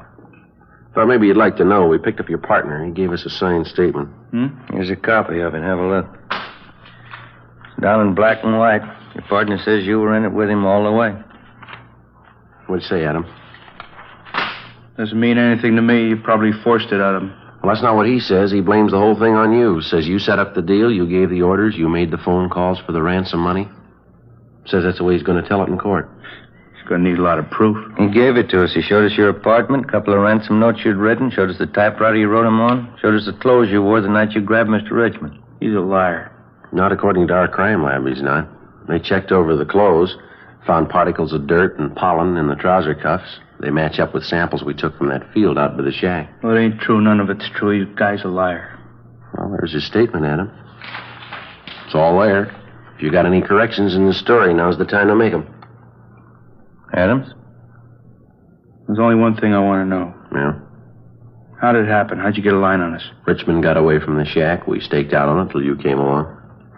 Doesn't figure. He couldn't have gotten away. I had it all worked out. Your partner didn't. I showed him just what to do, how to handle the thing. I showed him where to hide Richmond. Couldn't have goofed up. I showed him the whole routine. Well, there's one thing you didn't show him. Yeah? How to tie a knot.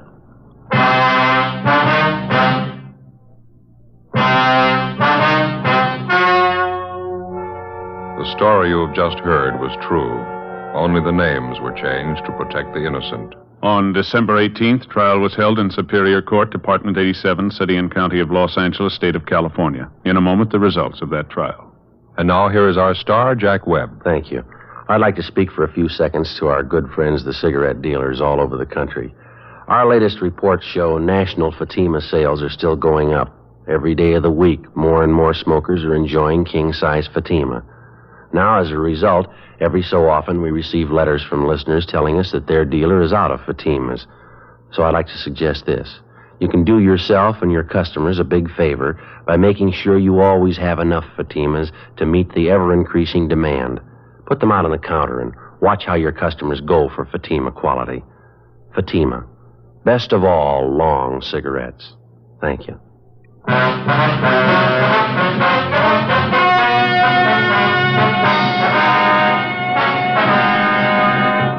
Gerald Adams and his accomplice in the abduction of Tony Richmond were tried and convicted in Superior Court of kidnapping. The state penal code stipulates that kidnapping for the purpose of extorting money is punishable either by death or by imprisonment in the state penitentiary from 25 years to life. Both Adams and his partner are now serving life terms in the state penitentiary, Folsom, California.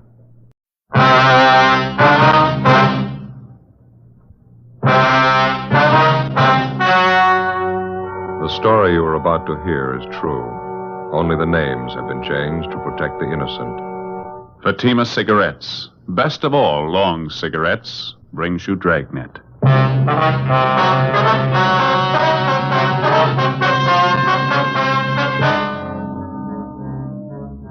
You're a detective sergeant. You're assigned to Juvenile Bureau.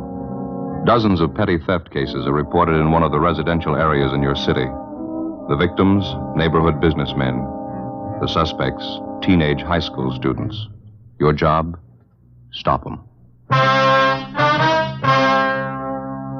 More and more smokers, coast to coast, are saying this about king-size Fatima every day. They're different. Better. They are different. So pleasing. Yes, in Fatima, the difference is quality. You see, Fatima contains the finest domestic and Turkish tobaccos superbly blended. And Fatima is extra mild, with a much different, much better flavor and aroma. Compare Fatima with any other king-size cigarette. You'll find Fatima gives you all the advantages of extra length, plus Fatima quality, which no other king-size cigarette has. Yes, in Fatima, the difference is quality. Next time, buy Fatima. Best of all long cigarettes.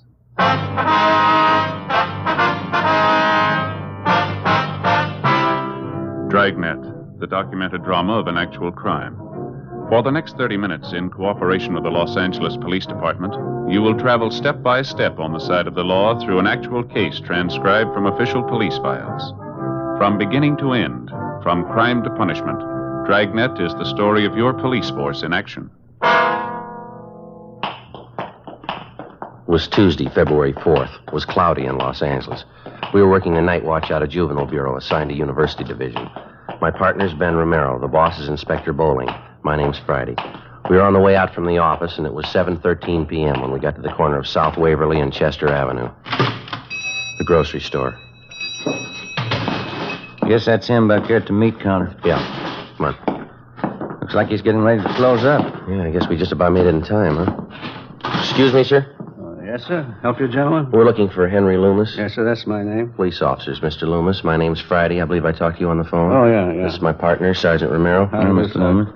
Wonder if you'd mind waiting a half a minute, officers. Just getting a little bookwork straightened out here. Today's receipts. Yeah, go right in. Won't take but a minute. Let's see here. 37, 45, 37. There we go. Ain't that lousy bookwork. Gonna get a girl to come in and do it one of these days. Let's go up front here and talk. All right, sir, fine. Pull up a couple of stools there. Might as well be comfortable. Yes, thank you. Thank you. You talked to any of the other merchants in the neighborhood yet? No, sir, not yet. We'd like to find out what you have to tell us first. Well, it's one of those high school kids, I can tell you that. I'm sure of it. I don't want to sound like an old grouch, but this stealing's got to stop. You get quite a bit of business from the high school trade, do you? At the noon hour, and then just after school lets out. Usually have quite a bunch of them in here around those times. Mm-hmm. Do you especially cater to the high school crowd? I mean, do you serve lunch here or anything like that? No, I don't. I usually get the kids to take their lunch. They come in and buy soda water or milk to drink with their sandwiches. They seem like such a nice class of kids. I didn't think they were thieves. Well, how long has this stealing been going on, Mr. Loomis? I'd say about 10 days, 2 weeks. It's not very hard for them to get away with it. 15 or 20 kids crowd in here during noon hour. I'm usually busy up at the counter. It's no great trick for any one of them to make off with a couple of dollars worth of merchandise. You say this happens just about every day? Every day the kids are in here, yeah. I tried playing detective myself for a while, trying to catch the guilty ones. Didn't do much good. Mm-hmm. As long as this stealing's been going on, Mr. Loomis, has it ever amounted to more than just a few dollars worth of food every day? No, that's the funny part of it, Sergeant. When I check back on my inventories, it's always just about the same amount. A few cans of meat, vegetables, butter, a few loaves of bread. It's not so much the value of the stuff. I just don't like the idea of some kid making a fool out of me day after day. Has your cash register ever been tampered with, you know? I mean, any money stolen? No, sir, that's another thing I can't understand. If a kid's going to turn thief, you'd think he'd go after the cash. Whoever's doing it, they've never tried anything like that here. Well, how about some of the other merchants in the neighborhood, sir? You mentioned on the phone there were a couple of others having the same trouble that you are. Yes, sir, there's George Brophy. He's the newspaper distributor, and there's Collins. He's got the grocery place up the street. You can talk to them. I gave you their addresses on the phone, didn't I? Yes, you did. Just one more thing, Mr. Loomis, about this crowd of high school boys that hang around here. Any of them in particular you might suspect? As a matter of fact, there is. I certainly can't prove anything, but I just have a feeling about it. I don't like the boy. Just one boy, sir? Yes, sir. There may be more than one that's guilty, but this young fellow I'm pretty sure of. What's his name? I hear the kids call him Harry, red-haired boy, curly red hair, tall, a few freckles. Won't be hard to get his last name if we need it. Mm-hmm. Is there anything else you can think of that we ought to know? You go up the street and talk to the other two men, Sergeant, George Brophy and Collins. They might have something more for you. I think I've told you about everything. All right, Mr. Loomis. I've got your home phone here. If we want to contact you later tonight, I'll call you there. Is that all right? Perfectly all right. Here's our card, sir. You can call us at that number there anytime. All right, thank you. What do you think's behind the whole thing, Sergeant? This cheap stealing, nickel and dime stuff. I don't know, sir. We'll try and find out for you. Just doesn't make sense stealing like that day after day. You'd think even a kid would know that you can't go on stealing forever. Yes, sir. A lot of them give it a try. From the very start, the whole pattern of the case and the thief's method of operation made little or no sense at all. The thefts had been going on for more than 2 weeks, and they'd all taken place in a 12-square block area. In each of the 24 cases reported to us, not one of the thefts had been for more than $5, either in cash or merchandise. The thief's scene of operation included 2 grocery stores, a drugstore, coin boxes attached to the newsstands in the neighborhood, and a 5 and 10 cent variety store. With one exception, all of the cases involved theft of merchandise only. The breaking open of coin boxes attached to newsstands was the single instance in which money was taken. The total sum was less than $3.50. 7:40 p.m. Ben and I left the grocery store and went up the street to the home of George Brophy. He was the neighborhood newspaper distributor who operated the coin box newsstands which had been broken into. Well, I think you can just about count on it, Sergeant. It's one of the kids in the neighborhood doing all this. Either that or a couple of them are working together. What makes you so sure about it, Mr. Brophy? Well, for one thing, we got more than our share of kids out this way. A lot of them are from poor families, underprivileged, you might say. Mm-hmm. I guess they figure it's one way of picking up extra spending money. I got nothing against the kids myself. A few nickels they get out of those boxes, I wouldn't prosecute them for that. Well, sir, that's not exactly it. The point is they're stealing. If they get away with this small-time stuff, they might figure they're ripe for something bigger. Probably be the best thing in the world for them if we can stop them now and set them on the right track, don't you think? Yeah, put in with you there, Sergeant. I don't know how much I can help you, though. Did you have any idea at all who it might be that's breaking into the coin boxes? Well, like I say, I have nothing against any kid myself, but there is one of them around the neighborhood I've been a little suspicious about, a red-headed kid. What's he look like, you know? Red hair, freckle face, kind of tall and gangly. Typical high school kid. Old Loomis down at the grocery store, he's been a little leery about the same kid, too. Well, why do you single out this red-haired boy, Mr. Brophy? Well, he... Oh, excuse me, I better grab Right it. ahead. Yes. Hello. Oh, yeah, Maggie, hi. 4 of them. When are they born? Is that right? All right. Born this morning. 4 of them, huh? Yeah, just a minute, I'll call. Grace, Yeah, honey. it's for you, Maggie Harris. Oh, okay. Thanks. Excuse me, officer. There's a friend of my wife's, her cat just had 4 kittens. Oh, I see. Oh, where were we? Oh, yeah, about the kid. Yes, sir. Why do you suspect Well, there's a couple reasons, Sergeant. Late one night when I was making my collections, I spotted the boy hanging around one of the newsstands. Didn't look like he had any business there that time of night. He looked up and saw me coming. He turned and ducked down a side street. Well, do you have any idea where this boy lives, Mr. Brophy? No, can't say I do. He goes to that high school a few blocks up on South Waverly. I know that. It's the same boy that the grocerman had his eye on. You said there were a couple of reasons why you were suspicious of this boy, Mr. Brophy. Yeah. Well, this other thing doesn't mean too much. There wasn't anything really wrong with it. It just seemed a little queer, that's all. What was that? Well, I dropped in at the safety liquor store down the street last week. I wanted to pick up a little something. I saw the same kid in there. He was asking Benny, the guy who runs the place, if he'd sell him a fifth of bourbon. I heard the kid saying it was supposed to be for his father. His father was sick and couldn't come in. Of course, Benny turned him down. He wouldn't sell it to the kid. And that was the extent of it, huh? Yeah, that's all. Wasn't anything wrong with it. Kid didn't insist, but I thought it was just a little out of line sending a kid after liquor. Well, it's about the size of it. How about some of the other merchants in the neighborhood who have been bothered with these petty thefts? Do you know if any of them are suspicious of this boy? No, I wouldn't know that. Henry Loomis down at the store is about the only one I know of. Well, thanks very much, Mr. Brophy. If anything else comes up, you can get us at the number on this card here. Oh, okay, Sergeant. Fine. If I can help at all to clear this thing up, I'd be glad to do it. Well, we'll probably be checking back with you, and thanks again, sir. Sure is funny, the whole thing. I got a big laugh out of it. Sir? Oh, I mean the friend of my wife's called up, Maggie Harris. Cat had 4 kittens, like I told you. Uh-huh. Sure get a big laugh out of that. I kept telling her. She wouldn't believe me. What's that, sir? Well, she thought the cat was a male.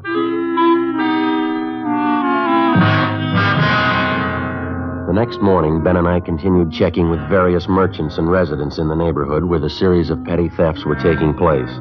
We located and questioned one more shopkeeper who was suspicious of the tall, red-haired boy known as Harry. That afternoon, we went to the high school on South Waverly Avenue to check on him. From his first name and his description, he was identified by the boy's vice principal as Harry Thomas Dunbar. He was 18 years old and a sophomore with an average scholastic record. We were told that Dunbar had left the grounds about half an hour before with the high school's basketball team. The group was headed for one of the local sports pavilions where the team had one of its more important games scheduled for that afternoon. Harry Dunbar was in charge of selling the printed programs for the game. Ben and I drove out to the sports pavilion and checked with one of the boys collecting tickets at the door. He told us we'd find Harry Dunbar inside at the program stand. These high school kids sure take their basketball seriously, don't they? Yeah, big turnout, sounds like. We're going to be lucky if we can find that boy in this crowd. Yeah. You see him anywhere? No. Which side is the program stand supposed to be on? Well, there's a lot of them along and through here on both sides. Guess we better start checking them out. Yeah.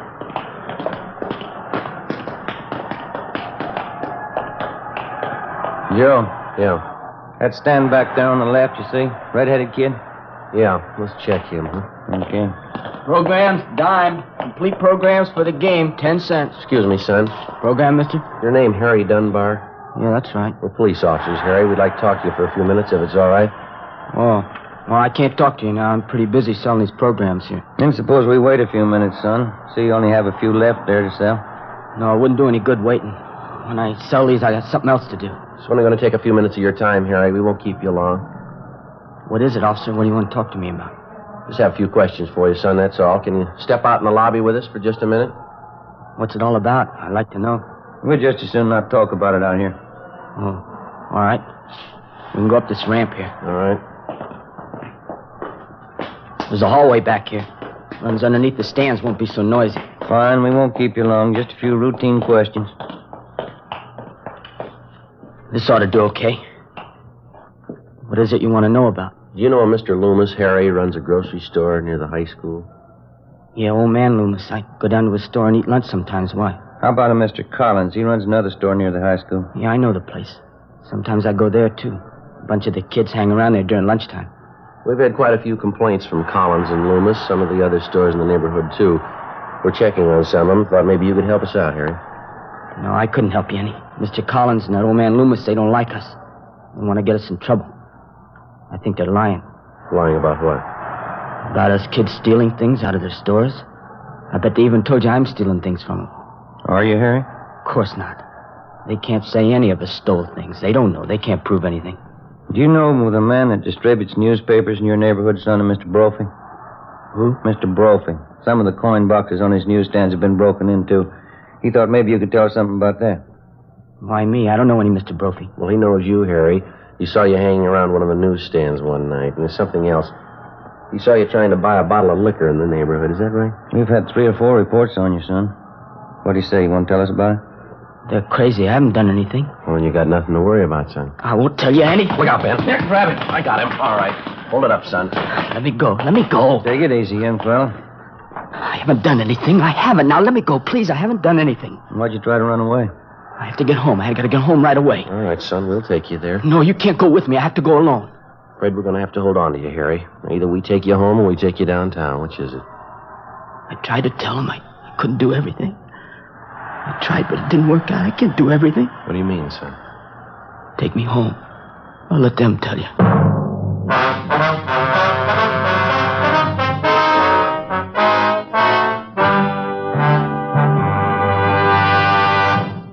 You are in the forgery division of the Metropolitan Police Department. Handwriting analysis.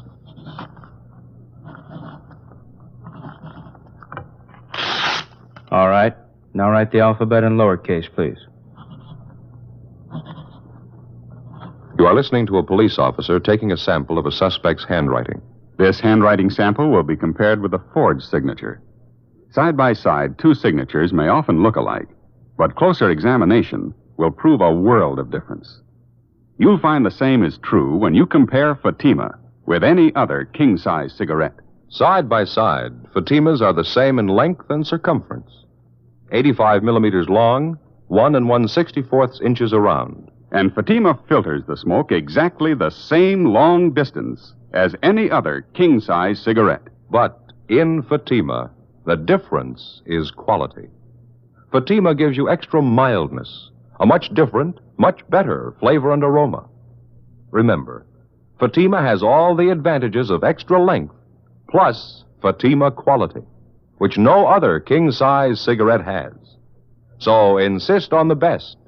Next time, buy king-size Fatima.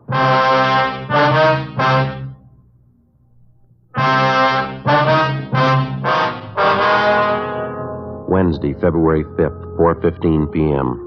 We left the sports pavilion, got in the car, and started to drive our teenage suspect, Harry Dunbar, to his home. On the way, we questioned him about the series of petty thefts which had been going on in his neighborhood. We asked him about stealing merchandise from the grocery store run by Mr. Loomis. He admitted he was responsible. He said he'd been stealing things from the store for more than a month. We asked the boy about the petty thefts from the grocery store operated by Mr. Collins. Again, he told us he was responsible. He also admitted stealing from the neighborhood drugstore and the variety store, in addition to breaking into the coin boxes on the self-service newsstands. In each instance, he described his method of operation. He estimated that over a period of some 4.5 weeks, he'd stolen approximately $50 in merchandise and about $5 in cash. We asked him why. He refused to answer. You must have had a reason for doing all this, Harry. Why don't you tell us? We're going to find out sooner or later. Sorry, officer. Is next turn to your left? Okay. What's the matter, son? You afraid of what your folks are going to say? No, that's not it. I never stole anything in my life till this time. When I started in, I didn't think of it as stealing. Something I had to do, that's all. I couldn't help it. That doesn't make much sense, Harry. What do you mean you couldn't help it? It's the truth. You gotta believe me, there wasn't anything else I could do. Well, what was it then? Was somebody forcing you to steal?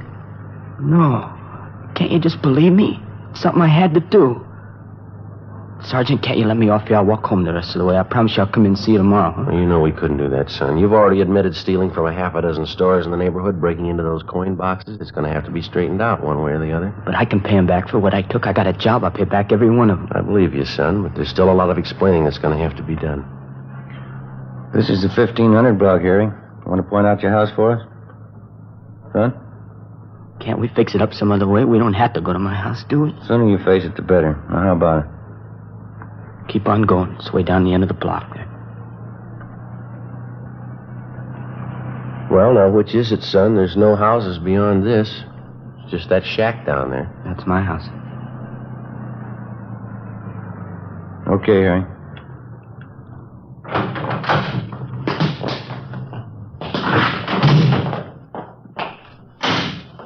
Maybe I better go in first, see if everything's all right. It'll be all right. We'll come with you. Ben and I followed the boy up the stairs and into the house. From the outside, it looked run down and badly in need of painting. On the inside, it still looked in fair condition, except for the housekeeping.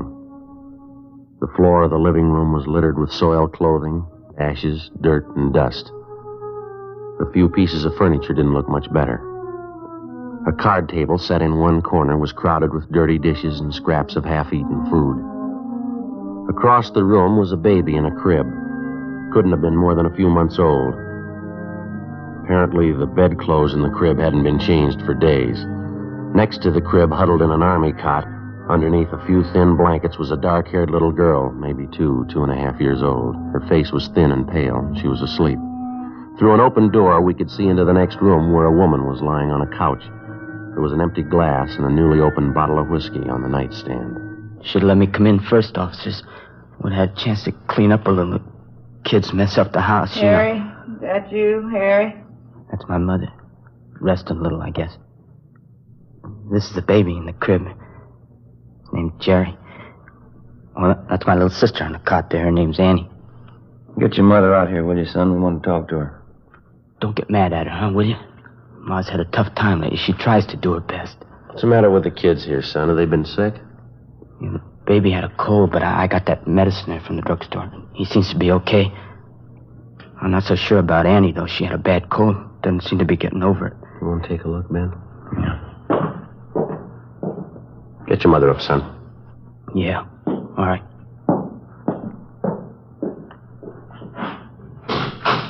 Hey, Ma. Ma, get up, will you? What is it? Who'd you bring home with you? A couple of policemen. They want to talk to you. What'd you bring them in for? Close the door there. I have to fix up a little. My mother will be right out, officer. All right, son. Joe? Yeah? We better get to a phone right away. It looks pretty bad. What is it? Baby needs a doctor. A little girl here. I hope she does, too. What? I'm not sure she's alive. An ambulance was called immediately, and Harry Dunbar's 2-year-old sister Annie and his baby brother were both rushed to the general hospital. The mother, identified as Mrs. Florence Dunbar, was taken downtown and booked at the main jail on a drunk charge. 6:45 p.m. We took the boy, Harry Dunbar, over to Ben's house. We put in a call to the general hospital to check on his little sister Annie and his infant brother. They told us both the children were suffering from malnutrition. The little girl, Annie, had double pneumonia. Miraculously, the baby seemed to have been spared. He was sick, but his condition wasn't considered serious. After Ben's wife fed him dinner, 18-year-old Harry Dunbar sat down and told us the story. 3 months before, his father had deserted the family. His mother had made a pretense at supporting Harry and the 2 babies and then gave it up in favor of drinking. The whole burden of keeping the family alive was piled on the youngster's shoulders. Besides school, he had 3 odd jobs that he worked at to earn enough money to pay the rent, the gas and light bill, food, and general necessities. It wasn't enough, so he had to take to stealing. His mother wouldn't work, but at the same time, she wouldn't let the boy apply for charity. He slept at Ben's house that night, and the next morning at Juvenile Bureau, he gave us the rest of the story. I guess it got too much for me. I don't know. I could sneak the food and medicine from the stores, all right, but couldn't seem to get enough money together. The rent bill and all that. Kids needed clothes, too. Well, why wouldn't your mother let you apply for help, son? Some of the local charity. Well, Ma'd never go for that, officer. She'd get mad when I talked about it. Said she had too much pride to take charity. Mm-hmm. Did your mother know that you were stealing the food and medicine that you used to bring home? I don't know. Guess so. Wouldn't be so mad at her, but every time I got some money together to pay bills, she wanted me to buy whiskey for her. She begged so much I couldn't say no. We're having your mother brought over from the main jail, Harry. We'd like to find out if we can't locate your father. You want to check outside, Ben? See if they brought Miss Dunbar over yet? Yeah, okay. Thank you. How about the kids, Officer? Annie and the baby, how they doing? Well, I checked the hospital, Harry. The doctor's going to call us as soon as he can. Ma, I should have known better. Poor little kids. I could take care of myself, but they had to depend on her. She'd only stopped drinking. Go right in, Mrs. Dunbar. Harry, you all right, son? What have they been doing to you? I'm all right, Ma. No, don't hang on me like that. I was worried about you, Harry, you and the kids. I'm sorry they got sick. I didn't know. It's just bad luck, Harry. We got to stick together, you and me. There's a chair here, Ma. Sit down, huh? Hey, Joe. Yeah? Hospital called. They took the message outside. Here you are. Well, thank you. The hospital, officer? About Annie and the baby? Yeah, that's right, son. About your little sister, Annie. What about her? What'd the doctor say? Well, it's not good, Harry. The doctor called and said Annie had pneumonia. Pneumonia. She'll be all right, though, huh? They'll take care of her? Well, it's not that way, son. I mean, the doctor said... Oh, look, you tell him, will you, Joe? What is it? What about Annie? We got a right to know. She's my little girl. Sergeant, you can tell me. You want to sit down, Harry? Yes, sir? Annie died 10 minutes ago. The doctors tried. They couldn't help. Annie dead? That's right, son. She's only a little kid. She's only 2 years old. Harry. Harry, son. Poor little Annie. Why did it have to be her, my own little girl? My own little Annie. Be good to me, son. I don't know how I can stand it. My own little girl, Annie. Go outside, Ma. Go outside. No, Harry. I need you. I need you more than ever, son. Be good to me. We have to stick together now. We gotta love one another. All right, Miss Dunbar. No. I need Harry. He's all I got. Aren't you, son? It's so hard sometimes. Everything's against us. Lord only knows I've tried. We've got to try to be happy, to stay together, love one another. Lord only knows. Will you shut up, Ma? Harry, don't blame me, son. We've got to try to be happy. I blame you. Anybody blame you. You killed her. Poor little kid, you killed Annie. Harry, don't say it. Don't say it. I will say it, Ma. You did it. The whole terrible thing. Annie's dead. You did it. Don't you know what I mean? Don't, son. Don't hurt me. All right, Harry. Now take it easy. You know it, too, don't you? She did it. Her and her whiskey and her drinking and laying around, not even caring about the kids. I tried to tell you, Ma. It's the least you could have done. Take care of the kids. See they're all right. You had to drink. You wouldn't work. You had to lay around. Don't you understand? I couldn't do it all. I tried. I couldn't do it all. You had to go on drinking. And lay there and watch Annie die. Please, son, don't say that. We're going to love each other. I wouldn't hurt Annie. You know your mother never do that. You're not my mother. You're not anybody's mother. You don't know what you're saying. Harry, I'm your mother. Lord knows I've tried to be a good mother. You don't mean what you're saying. Goodbye, Ma. I hope I never have to see you again. Harry, please, don't go. Ben, you better go get her. Yeah. He wouldn't believe me, Sergeant. Lord knows I've tried. It's not easy, a husband deserting you the way Charlie did. 3 kids on your hands. What can I do? Yes, ma'am. Harry ought to understand. I tried. Lord knows it's the best anybody can do. Just try and hope for the best. Yes, ma'am. I've only got one question. Yes? How hard did you try?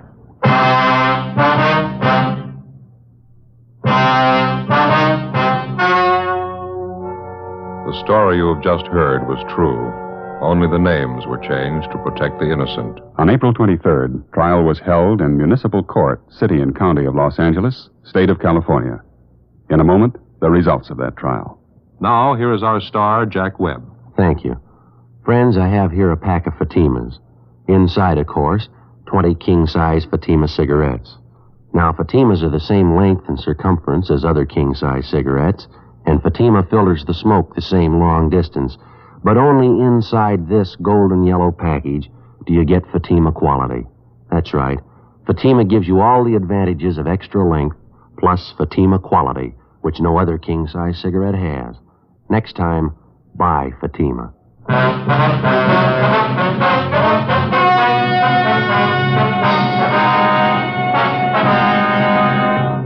18-year-old Harold Dunbar was filed on in juvenile court. After the hearing, the court directed that the 2 Dunbar children be placed in a foster home. Mrs. Dunbar was permanently deprived of the custody of her children.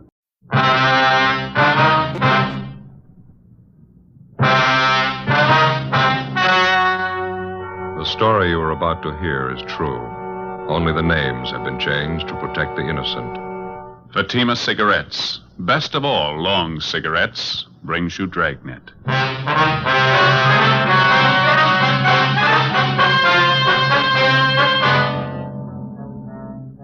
You're a detective sergeant.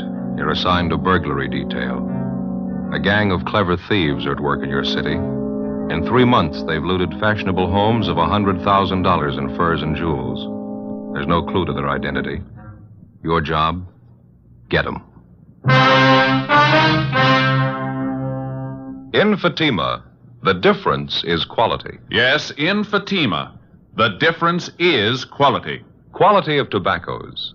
The finest domestic and Turkish varieties, extra mild, superbly blended, to give you Fatima's much different, much better flavor and aroma. Quality of manufacture. Smooth, round, perfect Fatima cigarettes. Rolled in the finest paper money can buy. Manufactured in the newest and most modern of all cigarette factories. Quality. Even to the appearance of the bright, clean, golden yellow Fatima package. So compare Fatima yourself today. You'll find Fatima gives you all the advantages of extra length, plus Fatima quality, which no other king-size cigarette has. Yes, light up a Fatima. Your first puff will tell you... Ah, that's different. Because in Fatima, the difference is quality.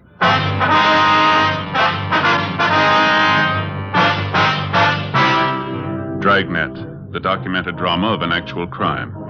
For the next 30 minutes, in cooperation with the Los Angeles Police Department, you will travel step by step on the side of the law through an actual case transcribed from official police files.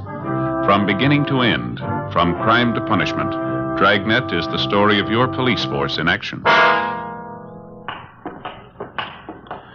It was Wednesday, January 10th. It was cold in Los Angeles.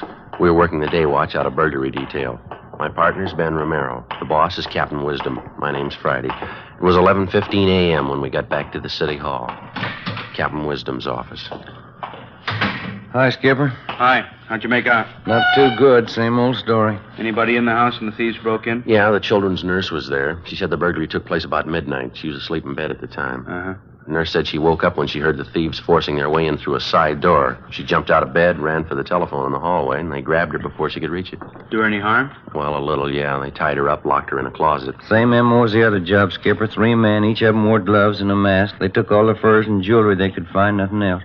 Nurse give you the same general description on the 3 of them? Yeah, it's not going to help much. Said 2 of the men were tall, medium build, and one was short, heavy build. She was so rattled she couldn't even remember the clothes they had on. 12 jobs for the same gang in 3 months. We don't even have a good description of them. How slow can we move? Doing everything we can, Skipper. Excuse me. Burglary, Wisdom. Uh-huh. Not until 2 o'clock? No, that's all right. 2 o'clock sharp. Right. Bye. Just had an appointment canceled out. How about a cup of coffee downstairs? Yeah. I didn't even have a chance for breakfast this morning. Fine with me. You grab my hat, will you? Yeah, I'll get it. Here you go. Thanks. Guess you talked to the owners of the house, huh? The place was broken into last night? Yeah, we did. Mr. and Ms. Peterson. They got home a couple hours after the burglary, took a quick inventory. What did they find missing? Furs and jewels, same as the other jobs, almost $12,000 worth. That's the biggest haul yet. I don't have to spell it out for you. We need a break on this thing. We need it bad. More pressure from the front office, huh? Coming from all sides. The victims, their insurance companies, newspapers. They got a right to cry. Those thieves have been grabbing furs and jewels for 3 months. We're doing everything about it we can do, Skipper. Planning stakeouts, working on informants, running down every lead we can get our hands on. Covered every angle I can think of. They don't worry about the angles we cover. They want results. They want their property back. Yeah, go ahead, Skipper. Go ahead. Yeah. Now, how about the stuff they took on the job last night? You get it on the stolen property list? Yeah, it's all listed. That's one thing that really gets me. What are the thieves doing with all that stuff, the furs and the jewelry? We've had every pawn shop in the city on the alert since they started working. Checked on every possible outlet we know of, any place they could use to dump the stuff. They haven't turned up a trace of it. No results from those APBs you got out? Well, yeah, a few, but none of them have panned out. How about trying the cafeteria here? They got pretty good coffee. Oh, yeah, me? that's a good idea. Why don't you two grab a table? I'll get the coffee. Right, Ben. Oh, hold the cream on mine, will you? Right, Skipper. How's this? Is this all right, Skipper? Yeah, it's fine. 3 chairs? Yeah. Okay. How about it Friday? You or Ben got any ideas at all? Well, there's one thing we wanted to talk over with you. We were kicking the idea around on the way back into the office. Would you like a smoke? Oh, thanks. There you go. Last night, we were comparing the different stories we got from the burglary victims. Yeah, light. Thank you. You get a light all right? Yeah, it's all right, thanks. Go ahead. Well, that's one thing that all their stories seem to have in common. Now, that's counting all 12 victims. Yeah, what's that? Well, let's see. I got a piece of paper here. I got it all figured out. Yeah. We know all the victims are fairly wealthy people. They go out quite a bit, parties, nightclubs, things like that. Yeah. None of them were at home at the time the burglaries were pulled. That's right, yeah. Here you go. There's your Skipper. No cream, thanks. Joe. Thank you very much. I was just telling the captain about that idea we were talking about on the way back in. Yeah, well. All right, so none of the victims were home at the time of the burglary. Where does it go from there? Well, for one thing, we all pretty much agree that there must be a finger man working with the gang, don't we? Somebody who knows the victims aren't home. Somebody who also knows the victims aren't wearing the furs or jewels on that particular night. Is that right? That's right. We've been going on that assumption. Now, the question is, who's the finger man? Well, that's what I'm trying to get at here. Ben and I compared the victims' stories. We found out that in every case, each of the victims had been out in some public place from 3 to 5 days before the night of the burglary. Now, at that time, every one of them wore furs and expensive jewelry. Yeah. Why don't you read off some of those examples we got there, Joe? Okay. Well, here's the first one. Mr. and Mrs. Charles King. Now, on December 10th, they went to a nightclub out in Hollywood. Mrs. King wore a fur coat and quite a bit of jewelry. On December 14th, they went out to a theater. They didn't dress up at all. They left the furs and jewels at home. That's the night that their house was burglarized. And this same pattern shows up in every one of the victim stories? No, it's not quite that close, but the same elements seem to be there. Here's another one, Skipper. Let's see. Mr. and Mrs. Lyons. November 20th, they went to a big party at a restaurant out on Sunset. Woman wore jewelry, expensive fur wrap. A week later, they went to a party at a friend's house. Mrs. Lyons left her furs and jewelry at home, and the same night, the thieves broke in. Yeah, that's a pretty good angle. How do you tie up all the loose ends? Well, I can see that paper again, Ben. We got it halfway figured right here. Just before each of the victims was taken, they appeared in a public place, wearing the furs and jewelry. We've got a list of all the places, nightclubs, restaurants. There's about 6 of them here. So the finger man for the gang must be watching these 6 places. He spots the people with the expensive furs and jewelry and tips off the gang. They watch the house. Next time the people go out and the thieves see the woman isn't wearing her furs and things, and they move in. It's not a sure thing. We're just guessing, you understand? What do you think? Well, it sounds like a fair guess. Let's move on it. We'll have to cover each of those nightclubs and the restaurants. It's going to take more men, more time. Could be nothing but a blind alley. We got the men, we got the time. Let's try it. 10 p.m., Wednesday, January 10th. Our idea for stopping the burglary gang by reaching their spotter or finger man was put into operation. The half-dozen nightclubs and restaurants where we thought the spotter might be checking off richly dressed couples as future burglary victims were placed under strict surveillance. Managers and employees of each of the places were questioned. It went slow. The first week got us 4 leads to check out. They led nowhere. Any and all suspicious-looking persons loitering in or near the clubs and restaurants that we had staked out were questioned and checked out thoroughly. Another week passed, no results. In the meantime, on January 23rd, the burglary gang hit again. This time at a dentist's home in the Hollywood Hills. The maid, a Miss Ilsa Bergstrom, was the only one present at the time of the burglary. Ben and I drove out to interview her. It was soon before midnight. The Mr. and Mrs. was gone out. I was sitting with the television. The three men broke in the side door. Is that right, Miss Bergstrom? Yeah, the side door, I think so. I was sitting with the television watching. I hear this sound. I turn around, and the three men, they're right there in the room with me. I thought I could scream, but I couldn't. Well, do you remember what the men looked like, Miss Bergstrom? How they were dressed? I don't know. I was so much being frightened. One of them had a jacket on, I think. A dark jacket. The others, I don't know. Anything else about them that you noticed? Yeah, they had masks all over their faces. I couldn't see. I jumped up. I tried to scream, but I was so much frightened. What'd they do then, Miss? Well, they put a cloth all around my mouth so I couldn't make noise. Then they tied my hands and my feet, and they put me in the closet out there, just about the hallway. I was kicking and hitting at them. Mm-hmm. Had you ever seen any of the men before, Miss Bergstrom? No, never before. Do you think you'd know any of the men if you saw them again? I shouldn't be sure. One of them, maybe I might know him. Well, how do you mean? Did you get a look at his face? Yeah, only it was very quick. When they was putting me in the closet, I was hitting and kicking at them. Mm-hmm. One of the men, I knocked his hat off. It fell on the floor. I pulled at the thing on his face, the mask. Almost it came off. Well, from what you could see, what did the man look like? Blonde hair, I can remember. It's not so much on top here. It's only on the side here. Mm-hmm. And there was right there by the forehead, here, a scar going over that way. Yeah. Was he a big man, do you know? As big as the other two? No, he was a smaller man. He was bigger this way, fatter. Yeah. He was so mad when I knocked his hat off, I thought maybe he'd kill me. They only put me in the closet, and then they closed the door. I could hear them upstairs going through the Mr. and Mrs. room. And you're pretty sure of the description you've given us, Miss Bergstrom? Oh, yeah, the scar, the blonde hair. Not so much on top. I remember that. It was... Well, I was so much frightened, I thought he'd kill me. Mm-hmm. Now, after they locked you in the closet, they didn't come back? That's the last you saw them? Yeah, they didn't come back to me. I could hear them moving around upstairs, and then I could hear them leave after a while. It was like all night before the Mr. and Mrs. came home and found me. I was so much frightened. This thing wouldn't happen in Sweden. That's where I come from, Sweden. Yes, ma'am.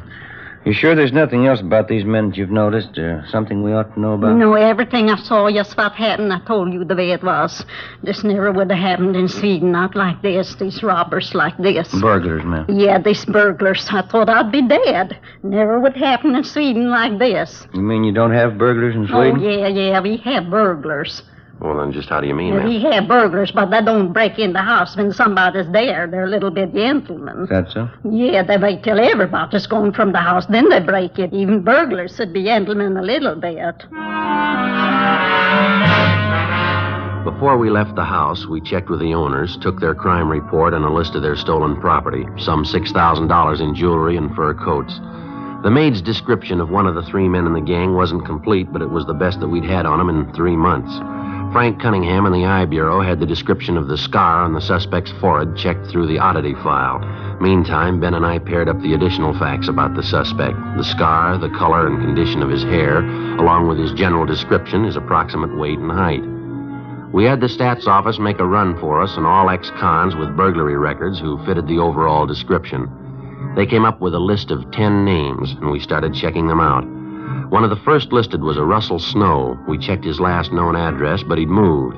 His mail was being forwarded in care of his brother, George Snow, who managed the Neptune Plunge, a public indoor swimming pool in the East Hollywood neighborhood. We drove out to interview the brother.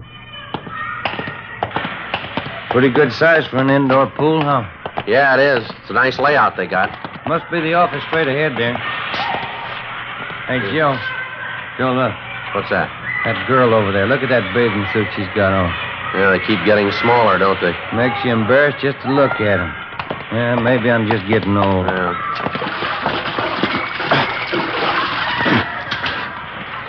Yes, sir? We're looking for George Snow. Yeah, I'm him. Police officers, Mr. Snow. Like to talk to you a few minutes if we could. Oh, yeah. Hey, let me grab a towel over here and get dried off, Phil. Sure. Come on over. Pull up one of these deck chairs here. All right, Thank you very much. Well, what is it, officers? What can I do for you? You have a brother, isn't that right, sir? A Russell Snow? Yeah, that's right. Russ is my brother. Anything wrong? We'd like to locate him if we could. Do you know where we can find him? No, Don't think I can. Last I heard from Russ was about 6 months ago. Said he was going to take a job in Minneapolis. Mm-hmm. Not in trouble again, is he? Not that we know of. We'd like to locate him, that's all. I don't think I can help you much. Russ isn't much of a letter writer. Only time I hear from him is when he's in town. We've checked at the last place your brother was staying. They told us he left word to forward all his mail here to you. Is that right? Yeah, that's right. Russ asked me to take care of it. No letters have come through so far, though. Mm-hmm. Were you to hang on to his mail or send it on to him in Minneapolis? No, I was going to hang on to him. Russ said he'd pick up his mail next time he was through. As I say, that was 6 months ago. I haven't seen or heard from him since. Then you wouldn't know if he was actually in Minneapolis or not. Well, no, I wouldn't. Guess you know my brother Russell had a police record. Yes, sir, we do. He had that trouble a couple of years ago, that burglary rap. I think Russ learned his lesson. Are you your brother's only living relative? I mean, is there anyone else in town who might have heard from him? I don't know, officer. Excuse me just a minute. All right, kids, no running around the side of the pool, you hear? You slip and break your neck. No more running. Sorry, I gotta watch him like a hawk. Yes, sir. Like I was saying, I can't think of anybody who might have heard from Russ. I'm his only relation, but he does have a few friends around town. I mean, legitimate fellas, you know. Yeah, huh? They come around once in a while, drop in, say hello. Have any of them heard from your brother? He might have, but I didn't ask him. There's old Matt Garson. He's a good friend of my brother's. He was in the other day, but he didn't say anything about hearing from Russ. Might be that he has. Maybe he didn't think to mention it. Where does this Matt Garson stay, do you know? I really couldn't tell you, officer. That's a real character, kind of a floater. Doesn't stay with one job more than 2 months. Like last week when he was in here. Yes, sir? He's a real pitchman. Gave me a big sales talk. Biggest bargain on earth. Said he'd sell me a couple of them real cheap. I didn't have any use for him. What's that, sir? Fur coats. Before we left, George Snow gave us a complete description of Matt Garson, together with the names of 5 of Garson's acquaintances who might know of his whereabouts. When Ben and I got back to the city hall, we checked Garson's name and description through R&I. He had a record of 2 fairly recent arrests, but no convictions. Both arrests were for suspicion of burglary. We checked on Garson's last known residence. He'd moved, no forwarding address. His last place of employment was listed as the Park Tivoli nightclub out on Wilshire Boulevard. The Park Tivoli was one of the 6 places that we'd staked out as a possible working ground for the burglary gang's finger man, a place where he could spot expensively dressed persons, check on their home addresses, and line them up as future burglary victims. Ben put in a call to the manager of the Park Tivoli to check on Garson's employment. What was that, sir? Last July. I see. Well, yes, sir, we'll probably be out tonight. Right, thank you. Bye. What'd you get? Garson worked out there, all right. Parking lot attendant. He quit last July. If he's the guy checking off the customers' furs and jewels, he's in a perfect spot. Yeah. Manager told me that Garson has a girlfriend. She still works at the club. Might be the answer, Joe. Well, how do you figure? She runs a hat check stand.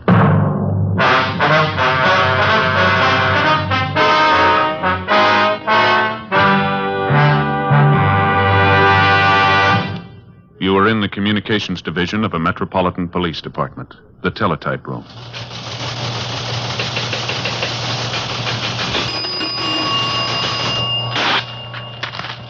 '43, LOS 52951, 12:03 p.m. APB, WMA 150, 5'6", dark hair, dark eyes, wearing gray suit, no hat. Suspect is wearing glasses. Heavy build, 22 years. Suspect is armed with blue steel revolver. Any information? Forward. You have just heard a teletype description of a suspect. This information will apply to many, but careful screening will eliminate all but one. You'll find the same is true when you examine king-size cigarettes. Yes, careful screening will eliminate all but Fatima. Compare Fatima. Fatimas are the same length as any other king-size cigarette, 85 millimeters. Fatima has the same circumference, 1 1/64 inches around. And Fatima filters the smoke exactly the same long distance as other king-size cigarettes. But in Fatima, the difference is quality. Fatima gives you extra mildness, a much different, much better flavor and aroma. You get all the advantages of extra length, plus Fatima quality, which no other king-size cigarette has. So compare Fatima yourself. Your first puff will tell you... Ah, that's different. Yes, in Fatima, the difference is quality. Buy Fatima. Best of all long cigarettes.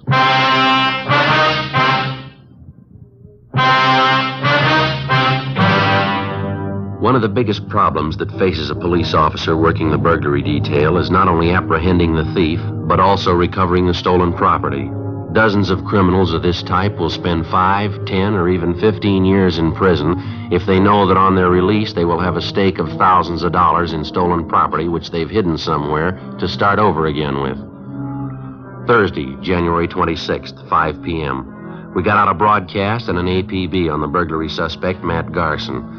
Then we began checking back on his girlfriend, Virginia Ramsey, who worked as a hat check girl at the Park Tivoli nightclub on Wilshire Boulevard. It was one of the 6 probable places where we thought that the finger man for the burglary gang was lining up potential victims.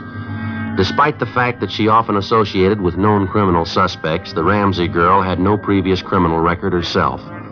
That night, after she reported in for work at the club, Ben and I checked her apartment. In one of the closets, we found 3 expensive fur coats. They were all identified as property taken in previous burglaries by the gang. In a strong box in the desk, we found a half a dozen pieces of expensive jewelry, also identified on the stolen property list. Ben and I got in the car and drove to the Park Tivoli nightclub. Your hat, sir? Check your hat? Your name Virginia Ramsey? Yes, that's right. Police officers, Miss Ramsey. Like to talk to you downtown. Beg your pardon? I say we're police officers. Here's our identification. Like to talk to you downtown. What's it all about? I haven't done anything. Then there's no reason to worry. We'd just like to ask you a few questions, that's all. What about? A man by the name of Matt Garson. I understand you know him quite well. No, I don't know him. I don't even know what you're talking about. Want to get your coat, Miss Ramsey? We'll talk it over downtown, huh? I'm working now. Listen, I won't be off till 2 o'clock. I can't just walk off the job. We just talked to the manager. He's going to have one of the other girls take your place. Do you want to get your coat, please? All right.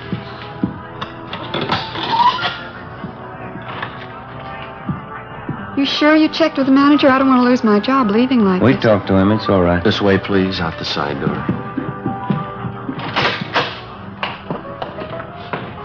I'd like to know what this whole thing's all about. I think I have a right to know, pulling me off a job like this. We told you, Miss Ramsey. It's about a friend of yours, Matt Garson. He used to work here at the club, didn't he? I wouldn't know. A lot of people work here. I don't know them all. Why should you want him anyway? Do you know him? I think I might, yes.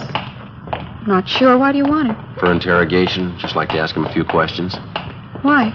You ready to admit that you know Garson? I think I might. Yeah, I know him. Want to get in, Miss Ramsey? Still don't know what it's all about. Why do you want Matt Garson? Same reason we want you. Suspicion of burglary.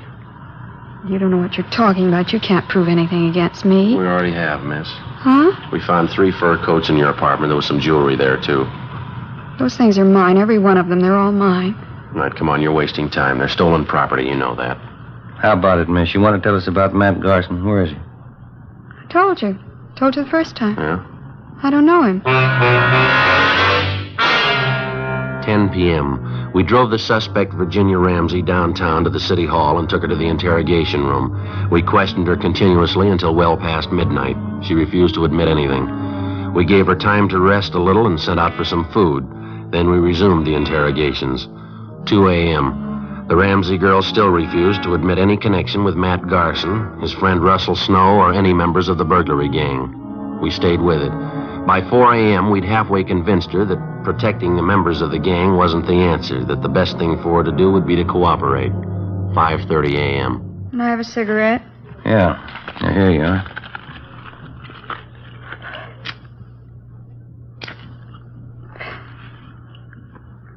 I'll tell you about it.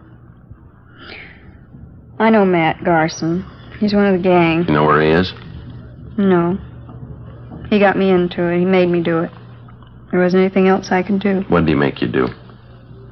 Well, when I was checking coats and things at the club, I was supposed to watch for customers with money, expensive furs and jewels. I found out who they were, and then I'd tell Matt. He'd tell the others. Who are the others? One of them's Johnny Lang. There are a couple of others, but I don't know their names. Believe me, Sergeant, Matt made me do it. He got me into it before I knew what it was all about. When I found out, he threatened to frame me if I didn't go along with him. Do you know where any of these men live, where they hang out? No. None of them, not even Matt. Ever since he moved, he wouldn't give me his new address. Do you think Garson will try to contact you at your apartment in the next few days, maybe? No, I don't think so. Not until after the next job. They're waiting on it now. They've been watching the house. Which house is that? Place out in West Hollywood. Wealthy people. They were in the club about a week ago. And the gang's waiting for them to go out some night and leave their valuables at home, is that it? Yeah, that's right. Matt says it's an easy house to break into. He thinks it ought to be a cinch. Matt ought to know better. Huh? It's the easy ones you trip over. Before we booked her in on suspicion of burglary, Virginia Ramsey gave us the name and address of the people in West Hollywood who were supposedly the next victims on the burglary gang's list. Later in the morning, we drove out to see the people. A Mr. and Mrs. Thomas Thornton told them the story and laid out our plans, which they agreed to. That night, the Thornsons left their home a few minutes before 9. They were simply dressed, no furs, no jewels. At 9:35, 3 men scaled a fence at the rear of the Thornsons' home and broke in through a side door. Right behind them was a detail of a half a dozen officers who moved in and made the arrest. The 3 suspects were taken downtown, where they were identified as Russell Snow, Matt Garson, and Howard Ferris. We searched their apartments, their cars, and garages. There was no trace of the stolen property. Each of the men were brought to the interrogation room separately for questioning. Matt Garson was the first. He denied any knowledge of where the loot was hidden. That's the truth. I don't know where the stuff is. I work for the outfit, that's all. You've been working for 3 months without a payoff. Is that what you're trying to tell her? Well, we haven't been turning over everything we got. We've been holding out half the stuff, selling it on the side. I just work for the outfit, that's all. That's not the way we get it, Garson. You're supposed to be the big man. You masterminded the deal. Me? Who told you that? Your girlfriend, Virginia Ramsey. We picked her up yesterday. She told us everything. What'd she tell you? You're the big man. It was your idea. You ran the works. What about it, Garson?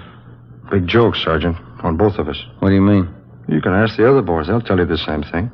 We can prove it, too. There's only one boss in this operation. Yeah? Virginia Ramsey. For a 23-year-old girl, it seemed like a new record of some kind, if it was true. We checked the other suspects, Russell Snow and Howard Ferris. They told us substantially the same story. The Ramsey girl had formulated all the plans and directed the entire operation of the gang since its inception. They insisted that they had no idea where the stolen property was hidden, but they did know that the Ramsey girl had a safety deposit box in a downtown bank. We made a canvass of banks in the downtown area, and a day later we located the safety deposit box listed in Miss Ramsey's name. We obtained a court order, and the box was open.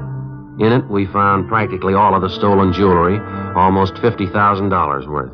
Ben and I went back to the main jail, where we had Virginia Ramsey signed out for investigation. We brought her to the interrogation room, where we confronted her with the evidence. I didn't think you'd find out. I didn't think you'd ever find out. How about the furs, Miss Ramsey? I got the key. You can have it. I rented a private garage. I got them stored in there. All of them? Just about, yeah. You picked up the others in my apartment. How'd you manage to run this whole operation? Those men you had working for you, you cut them in for practically nothing. They were experts, the best in the business. That's why I hired them. They were the best. It's too bad. Should have worked out. Too bad it didn't go. You had a pretty fair run. Wasn't half bad for me, was it? Only 23. First time I ever tried anything like it. What gave you the idea? I don't know. I wanted things. Pretty smart setup, though, don't you think, Sergeant? How's that? Wouldn't you say I played the whole thing pretty smart? Oh, I don't know. You figure it. What? You're in jail, aren't you?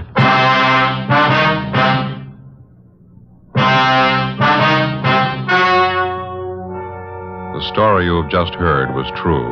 Only the names were changed to protect the innocent. On March 28th, trial was held in Superior Court, Department 89, City and County of Los Angeles, State of California. In a moment, the results of that trial.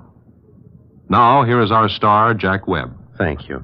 Friends, if you smoke a long cigarette, I want you to get acquainted with Fatima's. This weekend, for instance, when you're relaxing and taking it easy, you'll really appreciate Fatima's better flavor and aroma. And I know you'll like Fatima's extra mildness. Make a note tomorrow. Buy Fatima's in the familiar yellow carton.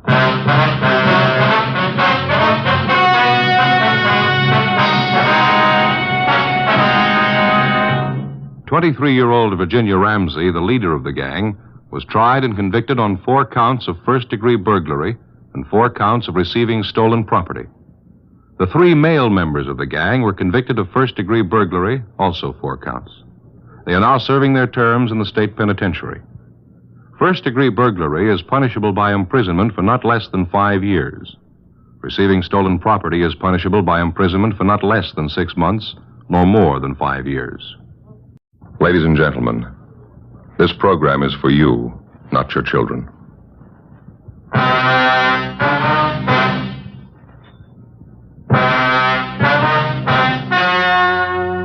The story you are about to hear is true. Only the names have been changed to protect the innocent. Fatima Cigarettes, best of all long cigarettes, brings you Dragnet.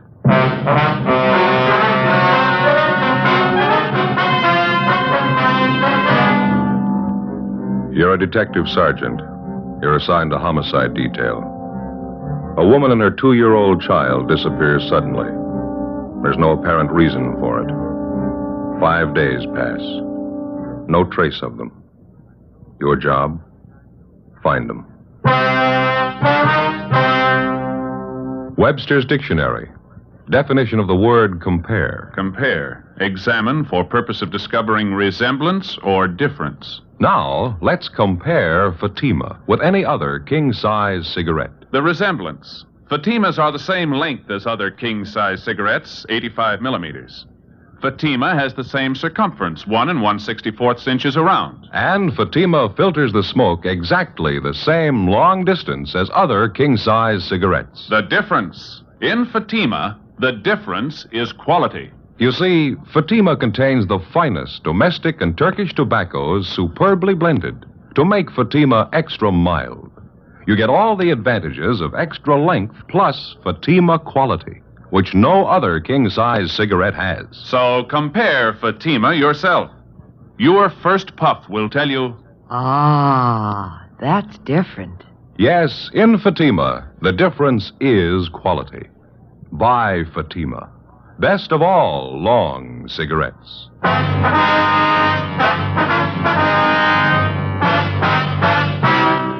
Dragnet, the documented drama of an actual crime. For the next 30 minutes, in cooperation with the Los Angeles Police Department, you will travel step by step on the side of the law through an actual case transcribed from official police files. From beginning to end, from crime to punishment, Dragnet is the story of your police force in action. It was Tuesday, April 20th. It was overcast in Los Angeles. We were working the day watch out of homicide. My partner's Ben Romero. The boss is Captain Blaine Steed. My name's Friday. I was on the way back from communications, and it was 1:35 p.m. when I got to room 42. Homicide. Hi, Joe. What's doing? Oh, not much, Mac. Where'd Ben go? Inside, Captain's office. Be right back. Oh, thank you. Keeping you busy? Oh, about the same. A little hectic around the house, though. Oh, that's right. Ben mentioned something about that. You're getting ready for a wedding out there, aren't you? Yep. My daughter, Alice. She's sure getting a nice fella. Oh, that's so? Yep. Ambitious kid. Part-time accountant. Goes to law school at night down Loyola. Real nice fella. Mm-hmm. When are they getting married? Week from Saturday. It's going to be a big church thing. Sure glad it doesn't happen often. Oh, how do you mean? Big production. Never saw so many bills in my life. New dress for Alice, going away luggage, bridesmaids' dresses, eats, drinks, new carpet for the hall, new curtains in the living room. Wife must think I'm made of this stuff. Well, you should have had all boys, Mac. Yeah. You're giving your daughter away, huh? Yeah. Well, that reminds me, I got to be sure and send my suit to cleaners, get a good press job on it. Sure is funny. What's that? It seems for years the wife's been afraid we'd never get Alice married off. Now it's finally in the works, the wife's still unhappy. Oh, well, how's that? Goes around moping around the house, wiping at her eyes, keeps muttering something about losing her little girl is leaving her. I don't know. Well, how old's your daughter? 32. Well, I'll be down stats office if anybody wants me. Right, Mac. Yeah. Oh, pardon me, Ben. Excuse me, I didn't see. Okay. Hi, where you been? Making a couple of phone calls. I think we might have something. Yeah, what's that? The Gorman case. Huh? Had a call from one of their neighbors while you were gone. Where was that calendar of ours? Gee, I don't know. Oh, here, I got one in my pocket here in my wallet. Oh, good. Here you are. Oh, thanks. Well, let's see now. Mrs. Gorman and her little girl Nancy disappeared on the 15th. Is that right? Yeah, Thursday. Why? And the husband, Mr. Gorman, filed a missing complaint on Friday morning, right? Yeah. What are you getting at? Well, you remember when we talked to Mr. Gorman, he couldn't think of any reason why his wife and his little girl should disappear like they did. Yeah. Remember me asking him the question if his wife ran around at all, if she was interested in any other man? That's right. He told you no, didn't he? This man who just called in, he lives out in the Gorman neighborhood. He swears up and down that Mrs. Gorman was keeping company with another man. Well, who is this neighbor, anyway? Name's John Pearson. He lives about 4 blocks from the Gormans. Well, we talked to neighbors a lot closer than that to the Gormans. They didn't seem to know anything about it. What else did this guy tell you? Well, let's see. The man Mrs. Gorman was supposed to be running out with is a Ralph Kane. Lives next door to Mr. Pearson. Well, how'd this Pearson sound to you? Pretty typical neighborhood watchdog. But here's the interesting part. Mrs. Gorman and little daughter Nancy disappeared last Thursday. Now, according to Pearson, this Ralph Kane hasn't been seen around since Friday night. He told me on the phone he saw Kane toss a couple of suitcases in his car late Friday night and drive off. So he hasn't come back yet. Yeah, it might be something. Well, how much of a romance was Mrs. Gorman supposed to be having with this Ralph Kane? Well, it's pretty heavy, according to Pearson. Said it's been going on for 6 months, anyhow. And Mr. Gorman didn't know anything about it? He got me there. If he did, he didn't let us in on it. Wonder if he'd have any reason to cover it up. Well, it's possible, I guess. Didn't want the scandal. How sure are you that Ralph Kane's really missing? Might be just off on a weekend, huh? No, I checked the place he worked. He's a printer. Didn't show up for work Monday. Didn't show up today either. No message, no excuse? Nothing. I called a friend of Kane's that Pearson knew about. Friend doesn't know where he's gone. Well, I guess we better get on it. It's the first decent lead in 5 days. Huh? Yeah. Just thinking, Joe. Neighbors like Pearson. What would we do without him? 5 days before, on a Thursday evening, a Mr. Philip Gorman returned to his home in the Westlake district of Los Angeles to find his wife, Barbara Gorman, and his 2-year-old daughter, Nancy, missing. There wasn't any note, no explanation of any kind. A few clothes were gone. Mr. Gorman filed a missing report, and a broadcast and an APB were gotten out on the mother and daughter. Neighbors, friends, and relatives were checked. No leads. Routine investigation failed to turn up anything.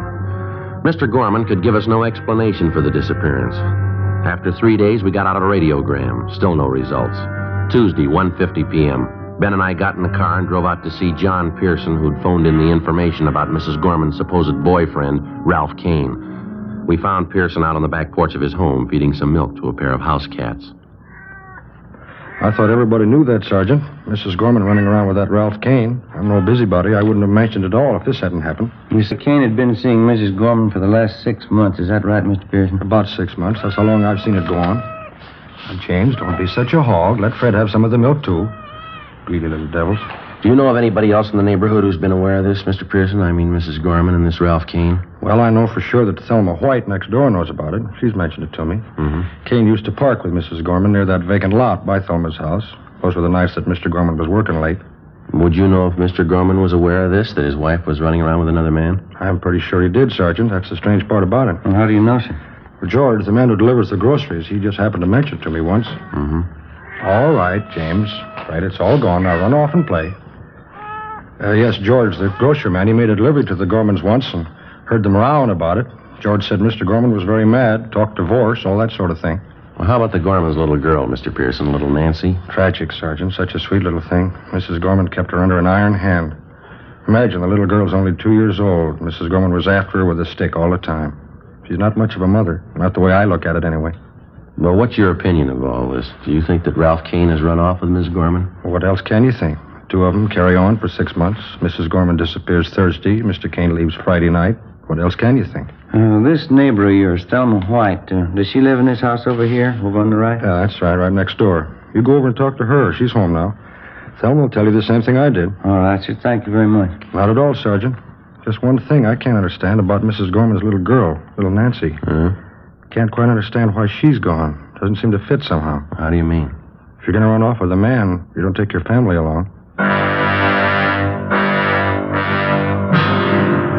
2:15 p.m. We went next door and talked with a neighbor, Thelma White. She told us the same story as Pearson. From the two of them, we got the description. DMV furnished us with the license number of Ralph Kane's car. We checked further with Kane's friends, relatives, and his landlady. No one had seen or heard from him since late Friday. We searched the duplex where he lived. No leads. We went back to the office and checked Kane through R&I. He had one arrest for petty theft. We got out a broadcast and an APB on him. Well, that night, Ben and I drove out to see the husband and father of the missing woman and youngster, Philip Gorman. He was employed as a groundskeeper at one of the baseball parks in the city. Pretty fair turnout tonight, huh? Yeah. Weather's cleared up a little. Probably helped, huh? Where's the groundskeeper shack? Down at the end there? Yeah, you can't see it from here. It's just below the end of the bleachers there. Wow. You come out here very often? Not as often as I'd like to. It's down this way. Okay. Watch your step there, Joe. Is a mud puddle? Yeah, I see it.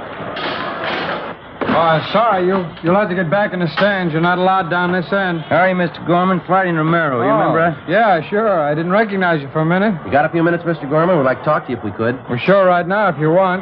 You found out something about the wife, little girl? No, sir, nothing definite. We've got a few questions we'd like to ask you. Well, that's fine with me. I got nothing to do for a couple more innings. What's it all about? Well, when we talked to you at your house the other day, Gorman, you remember me asking if you could think of any reason why your wife and your little girl should disappear like you did? Yeah, I remember. There's nothing I can think of, Sergeant. Well, do you recall us asking you if your wife might have been interested in some other man, somebody she might go off with? Yeah, I remember all that. I told you I didn't think that was it. Now, look, if you know something and you're not telling us because you don't want the scandal, you can forget that, Gorman, because whatever you tell us is in strict confidence, you know. I don't know what you mean, Sergeant. I told you everything I know. Well, we'll be honest with you, Gorman. We think you're trying to cover up. Well, that's not true. I don't have anything to cover up. We picked up some new information on your wife this afternoon. We hear she was pretty friendly with a man named Ralph Kane. Lives a few blocks from your house. We hear that you knew what was going on. You and your wife, Barbara, had a row. You talked divorce. How about it? Well, let's go inside the shack here, huh? Get away from some of this noise? Fine, sure.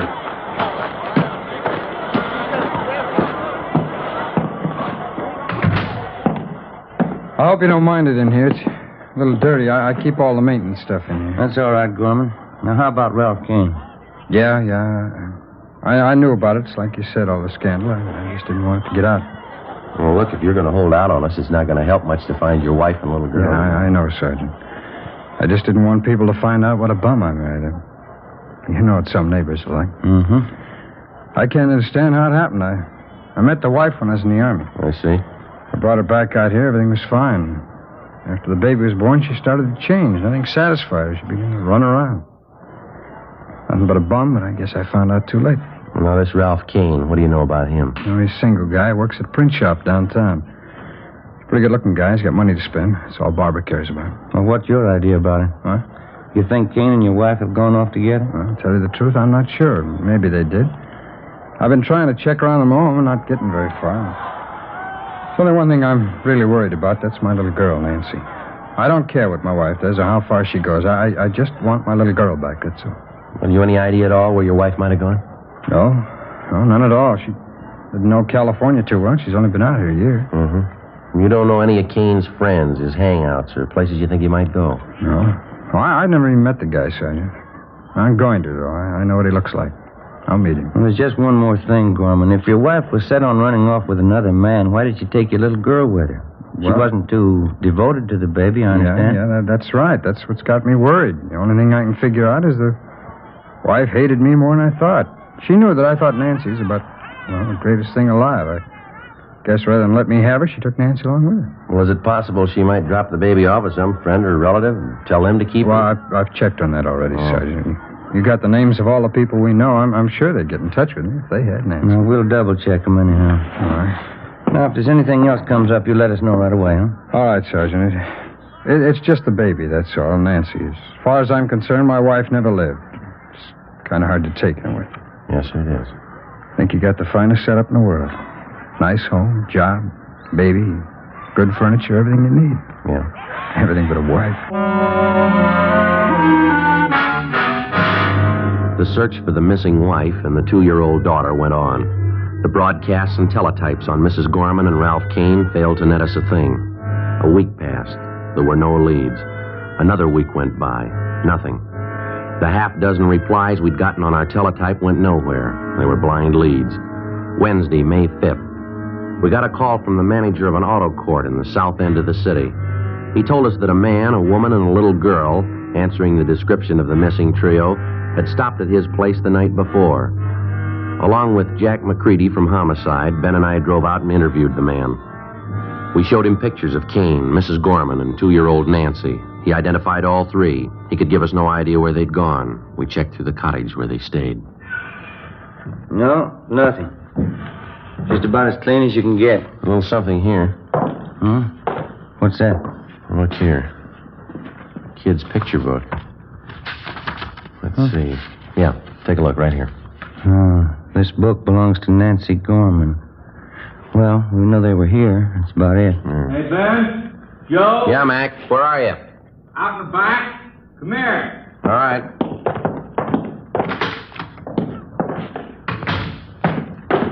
What have you got? Come here, have a look. Where'd you find that? Poking around this trash barrel here. Looks like part of a little girl's dress, huh? Yeah, there's not much there. Did you find the rest of it? Well, that's all there is, just that little collar. Take a look here, Ben. These stains right here, over here, too. Yeah. What do you think? Mac? Blood stains? I'd say so. We drove back to the office to the crime lab and had Lee Jones run the stains on the dress. He ran a benzodine test and then a biological precipitant. The stains were made by human blood. Well, it still didn't put us any closer to the missing child or her mother. The search went on. We redoubled our efforts. No luck. Another 10 days passed. We had a few more responses to our all-points bulletin, but none of them panned out. On May 16th, we got 2 more leads to check out. They went nowhere. We got back to the office a little after 6 p.m. Better call Mr. Gorman after we check in, huh? Keep him off of our backs. Yeah, I hate to keep telling him the same thing. No word. Yeah. How about it? You call Gorman tonight, huh? All right. Mac, what's doing? Got something for you. Sheriff's substation called, East L.A. Yeah, what about? The Gorman case, they found him. Where? Another auto court right there in East L.A. Ralph Kane and Mrs. Gorman, they got them both under surveillance. Well, how about the little girl, Nancy? Well, that's a hitch. Huh? No sign of her.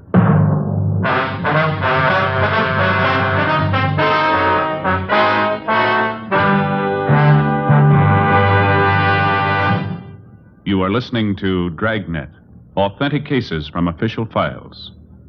Now, let's look at our Fatima files. Listed under H. Hardwick. Cedric Hardwick, distinguished actor. He says, I find Fatima a very pleasing cigarette. It has a distinctly better flavor. K. Kelly. Nancy Kelly, star of the Broadway hit Season in the Sun. She says, Between scenes and after the show, I like to relax in my dressing room and light up a Fatima. They have a really different flavor. And what's important to me, they're extra mild. Listed under L. Lovett. Vice Admiral Leland P. Lovett, United States Navy, retired. He says, I smoked Fatimas when I was a midshipman. I still do, because they have a better flavor and aroma. Fatima is easily the best of all long cigarettes. Friends, our files show Fatima sales are going up. Up every day. The reason for Fatima's ever-increasing popularity can be summed up in 2 words. Fatima quality. Yes, Fatima gives you all the advantages of extra length, plus Fatima quality, which no other king-size cigarette has. So if you smoke a king-size cigarette, compare Fatima. You'll find they now cost the same, but your first puff will tell you. Ah, that's different. Because in Fatima, the difference is quality. Buy Fatima. Best of all long cigarettes.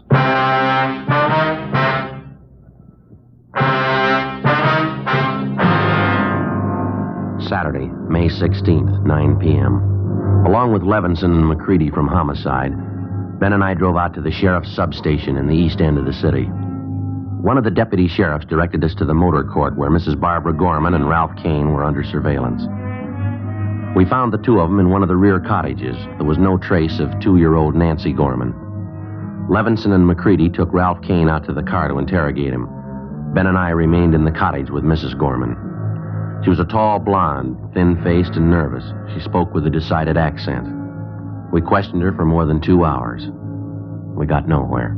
Why don't you sit down, Mrs. Gorman? Relax. How can anyone relax? These questions. You have no right to do this. Now, maybe you haven't got it straight, Miss Gorman. This is a pretty important matter. We'd like to find out about your little girl. I told you I don't know. She ran away. Yes, ma'am. Now, we've had 10 different versions. You stopped at a hotel in Nevada and she disappeared. You were at an auto court in Bakersfield. She ran away during the night. We've heard just about all of them. Now, how about the truth? I've told you everything I'm going to tell you. I don't know what's happened to the kid. She's gone, that's all. She's gone. There's got to be an explanation for it. Where is she gone? She ran away. How many times do I have to tell you? I left with Raph, who went out of the city. After a few days, Nancy got lonesome. She wanted to see her father. We were asleep one night, and she ran away. That's all there is to it. It's simple. Why can't you understand? Well, you're going to have to do better than that, Miss Gorman. Now, how about the truth? What happened? You can't keep me here all night. Where's Raph? I want Raph. Why'd you take the child with you in the first place, Miss Gorman? It's pretty obvious that you didn't want her. Did Kane want you to take her along? Oh, no. He wanted me to leave her. Just he and I. That's all he wanted. Should have left her there, all this trouble, questions. There's an easy remedy, ma'am. What'd you really do with the little girl? She wanted off. It's the truth. We didn't know it. She wanted off. We couldn't help it. How about the little dress we found in that auto court with stains on it?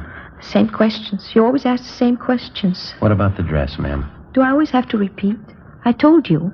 Raph got his hand. He was shaving. It was just an old dress, a rag. Raph bandaged his hand with it. Well, you usually wear bandages a while, don't you? You don't just throw them away. It was only a scratch. He didn't need the rag very long. Quite a few stains on the dress, ma'am. Must have been more than just a scratch. No, it was just a scratch. Can't you believe anything I say? No, not so far. Please. Can't I go outside for a few minutes? I have a headache. It's so hot in here. All right, Miss Gorman. Go ahead, man. Yeah, thanks.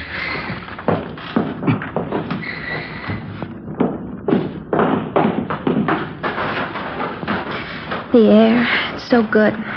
Terrible headache. You mind telling us something, Mrs. Gorman? Please. Can't you let me alone for a minute? Why did you leave your husband? Him? Any woman would leave him. It's Raph. I love Raph. And your little girl, what about her? My husband wanted her, not me. I'm just not like that. I didn't want her in the first place. It was a mistake. Terrible mistake. Is that why you got rid of her?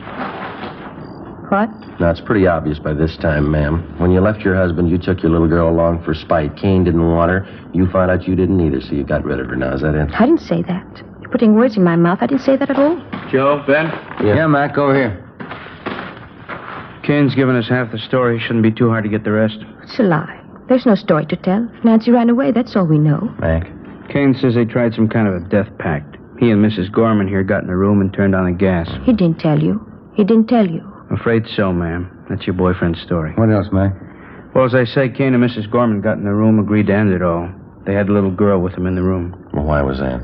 Cain says he doesn't know. Seemed to simplify things, having the kid with him. He tell you what happened? Yeah, they turned on the gas jets. No. Don't. Never mind. Miss Gorman? Never mind. You don't have to say it. You want to tell us about it?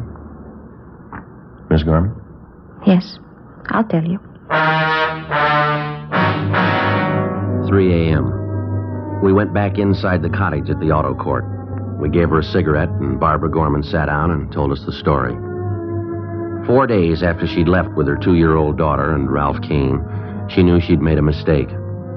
She admitted that she never should have taken the child. She said the little girl seemed to be in their way all the time. Cain was all for deserting the child or sending her back to her father. Mrs. Gorman wouldn't agree to it, just out of pure spite. One night in an auto court, she and Cain had a big drinking party. They brooded over the mix-up that they'd gotten themselves into. Cain didn't have any money to get married. He knew he'd lost his job. Even if they could get married, Mrs. Gorman wasn't sure she could get a divorce. Another full day and night of drinking, and they decided on a lover's death pact. They turned on the gas. I don't get it, Mrs. Gorman. Why'd you have your little girl in the room with you? Why didn't you leave her with somebody, with anybody? Why? She was mine, wasn't she? I thought we could go together, all three of us, but it didn't work that way. Well, what happened? Well, Raph and I woke up. Our throats were burning. My eyes were burning. I looked over at Nancy. She wasn't moving. It was just like she was asleep. And what'd you do then? We got in the car and left. We found a nice place in the desert. There were nice flowers there. We buried Nancy. How about you and Ralph Cain? You knew you were in deeper. Why didn't you try it again? Oh, we did, a couple of times. We loved each other. It's the only thing we could do, but every time we tried, we couldn't go through with it. We'd try. We never could finish it. Raph got a job. We were going to buy a gun. Tomorrow. We'd try again. Can you show us where you buried your little girl? Yes. Place in the desert, out near Palm Springs. It was a nice place. There's lots of nice flowers around. You understand, don't you? We were in love, Raph and I. Yeah. My husband wouldn't understand the way I loved Raph. It was everything. It was the whole world, Raph and I. I didn't mean it that way for Nancy. It was a mistake. You've got to understand I didn't mean it that way. That's the way it is. Doesn't matter. You can't hurt us, not Raph and I. You can't take away what we've got. You'll never take that away. All right, you want to get your coat? Yes. Doesn't matter what happens. It's for Raph. I don't care what they do. I'll keep on loving him. Same way I love him now. Doesn't matter. We'll pay for our mistakes. Yeah, lady. They're going to cost you. At 5 a.m., we put in a call for Lieutenant Lee Jones and the crime lab crew in the coroner. When they arrived at the auto court, we drove to the spot in the desert near Palm Springs where Ralph Kane and Mrs. Gorman pointed out the spot where they'd buried Nancy. The body was uncovered at the exact spot. It was taken back to town to the county morgue, where an autopsy was performed. Kane and Mrs. Gorman were booked on suspicion of murder. By 5 o'clock that afternoon, we had the results of the autopsy. Yeah, Doctor. Uh-huh. Right. Thank you. Bye. What's the story, Mac? Not what we thought. How do you mean? I think Mrs. Gorman sold us a bill of goods. Little girl didn't die in a room full of gas. What'd the doc say? He found 2 bullet holes in the body. That night, after hours of interrogation, Ralph Kane and Mrs. Barbara Gorman both broke down and confessed that they'd killed the child in cold blood. They pleaded drunkenness, that they weren't responsible for their actions. They were returned to their cells and held without bail. The child's father, Philip Gorman, was notified. The following morning, Ben and I accompanied him to the county morgue. It's this way, Mr. Gorman. Oh, thanks. You sure you want to go through with this, sir? Mr. Gorman? Well, I might as well tell you the truth. I'm not sure I do. It isn't going to help much, Mr. Gorman. Believe me, it isn't. Well, I just wanted to see you just once more. Yeah, well, it doesn't work out. Wouldn't be the same. Not the way you remember. Just wanted to see. I just wanted to find out. What's that? About her mother, Ralph Kane. What is it that could make them do it? Little girl, she's only 2. What could make anybody do a thing like that? Your wife called it love.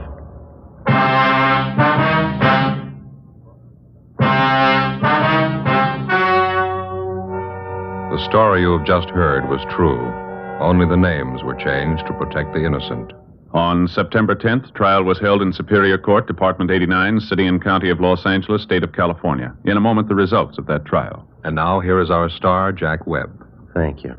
Friends, tonight you've heard just a few of the reasons why you should smoke Fatima. It sums up this way. Fatima gives you all the advantages of extra length, plus Fatima quality, which no other king-size cigarette has. Tomorrow, buy Fatima in the golden yellow package. Remember, they're extra mild with a different, better flavor and aroma.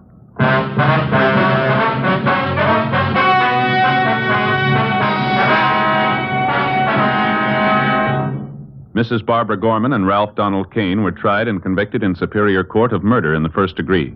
Mrs. Gorman was sentenced to life imprisonment. Kane received the death penalty.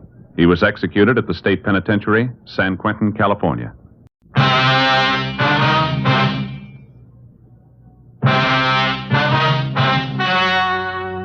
The story you are about to hear is true. Only the names have been changed to protect the innocent. Fatima Cigarettes, best of all long cigarettes, brings you Dragnet.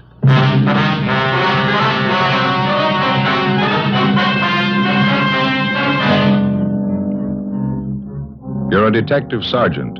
You're assigned to homicide detail. An elderly man reports the sudden death of his wife. He claims he awoke in the morning to find her dead on the floor of their bedroom. The cause of death is not apparent. Your job? Investigate. In Fatima, the difference is quality. Yes, in Fatima, the difference is quality. Quality of tobaccos. The finest domestic and Turkish varieties, extra mild, superbly blended, to give you Fatima's much different, much better flavor and aroma. Quality of manufacture. Smooth, round, perfect Fatima cigarettes. Rolled in the finest paper money can buy. Manufactured in the newest and most modern of all cigarette factories. Quality. Even to the appearance of the bright, clean, golden yellow Fatima package. So compare Fatima yourself today. You'll find Fatima gives you all the advantages of extra length, plus Fatima quality, which no other king-size cigarette has. Yes, light up a Fatima. Your first puff will tell you... Ah, that's different. Because in Fatima, the difference is quality.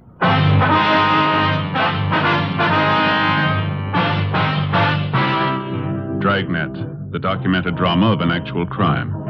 For the next 30 minutes, in cooperation with the Los Angeles Police Department, you will travel step by step on the side of the law through an actual case transcribed from official police files. From beginning to end, from crime to punishment, Dragnet is the story of your police force in action. It was Friday, November 12th. It was cold in Los Angeles. We were working the day watch out of homicide detail. My partner's Ben Romero. The boss is Thad Brown, chief of detectives. My name's Friday. It was 9:38 a.m. when I got back to the first floor of the Blackwell Hotel. Room 7. Oh, hi, Joe. Come on. Yeah. How's the old fella doing? Did he tell you anything? Hasn't talked at all. He's pretty broken up. The woman's dead, that's about it. Well, how about the bruise on her forehead? You think that could have been it? No, it was just a slight bruise. I don't think that could have killed her. They moved the body out of the room yet? Yeah, they just did, taking it downtown for the autopsy. Well, I guess we can take the old man back to his own room now, huh? Yeah, I think so. He's back here in the kitchen there. Fixed him a cup of coffee. Still feeling pretty bad. Mr. Turner, would you like to go back to your room now? Everything's been fixed up. Mr. Turner? What happened? You can tell me. What happened to Gertrude? I'm afraid we don't know, Mr. Turner. Not yet. I told you about it, didn't I? Woke up this morning about 8 o'clock. Put my arm over on the pillow and she wasn't there.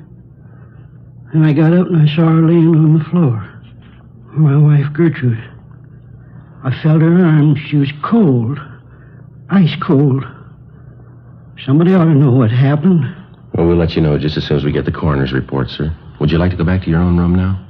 What's the coroner have to do with it? Well, he's going to have to perform an autopsy. We'll have the report for you tomorrow morning. I don't want him to do that to Gertrude. I don't want him to. I'm sorry, sir. I'm afraid it's necessary. Deaths of this kind, there was no doctor in attendance, nobody to sign the death certificate. There's nothing I can do, nothing to help her. I'm sorry, Mr. Turner. Can we help you back to your room, sir? Is she still there? No, sir. They've taken her body downtown. Can I give you a hand there? Thank you. All right. I'll get the door.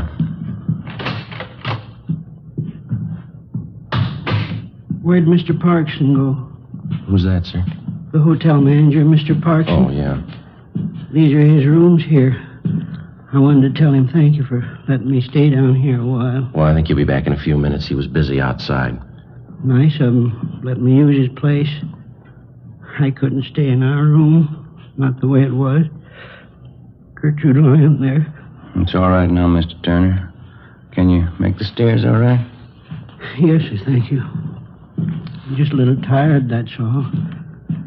Guess the whole thing's been too much for me. Maybe you'd like to have us call your family doctor. No, we don't have a family doctor. I'll be all right after a spell. It's just hard to understand, that's all. I have to think about it a while. Sit down and think about it. Yes, sir. Here we are. I'll get the door. Go ahead, Ben. Yeah.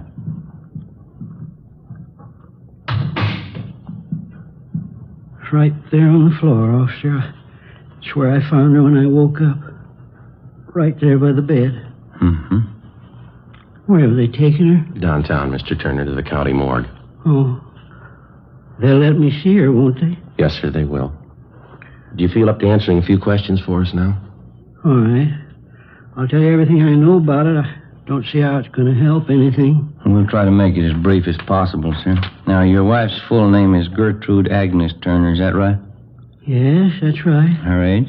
Let's see, Gertrude, 63. Yeah, that's it. I'm 4 years older than her. That's how I always tell. Was your wife in good health, Mr. Turner? Under a doctor's care, anything like that? No.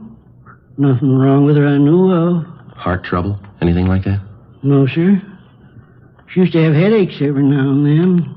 A doctor friend of ours back home used to send pills for her to take. That's about all. How was your wife feeling last night? Was she all right then? Just fine. When I woke up, I put my arm over on her pillow. She wasn't there. Then I got up and saw her laying on the floor, right by the bed. Gertrude. She was ice cold. There was a little bruise up here on her forehead. I thought I was dreaming. She was dead. We weren't even married a year. You want to go on, sir? You think you feel all right? Yeah, it's all right, officer. I got a little bit of brandy in that cupboard over there. Think I could use some if you two officers don't mind? That's perfectly all right, sir. Yeah, I'll get it, Mr. Turner. We had it all figured out Tuesday, November 16th. That's her name's day. How's that, sir? November 16th. It's my wife's name's day. You see, Gertrude's a German girl. A lot of German people don't celebrate their birthday. They celebrate their name's day instead. Next Tuesday's St. Gertrude's Day. Oh, I see. There you are, Mr. Turner. Thank you. Either one of you officers care for some brandy? You're certainly welcome to it. No, thank you very much. Do you or your wife have many friends in town, Mr. Turner? No, just a few. Around the hotel here. Gertrude and I have only been in California a few months. Come out from Indiana, Fort Wayne. Yes, sir. No relatives here? No, sir. Wife only had one relative living, sister. She's back in Indiana. How did you and your wife get along, all right? Oh, fine. We never had any trouble. I loved her, officer. Did your wife have any enemies that you know of, sir? People she didn't get along with? Somebody who might have wanted to hurt her? Well, I can't think of anyone. Well, how about some of the men your wife knew before she married you, Mr. Turner? Any bad feelings one of them might have had towards your wife? No, sir, not that I know of. Besides, all her old friends are still back there in Indiana. Mm-hmm. You say your marriage was working out pretty well. Your wife didn't have any gentleman friends that she might have been interested in? No, sir, I know that for the truth. Gertrude spent her time at home. She didn't run around. She was a good wife. Mm-hmm. Would you know if your wife had any reason at all to take her own life, maybe? Well, that's the last thing in the world Gertrude to do. No reason for it. We had too many things to look forward to. Oh, lots of things. You don't stop living just because you pass 65. Yes, sir. Tell me the truth, officer.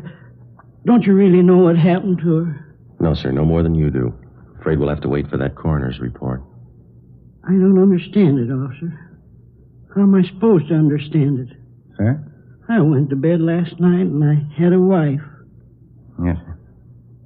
Today's my day off. We're going to take a car ride down the beach. That's the dress she was going to wear hanging up there. Gertrude made it herself. She was going to wear it today. I'll try to take it easy, Mr. Turner. I beg your pardon. She's all I had. Why should she have to die? She didn't have to die, did she? I don't know, sir. Maybe she didn't have a choice.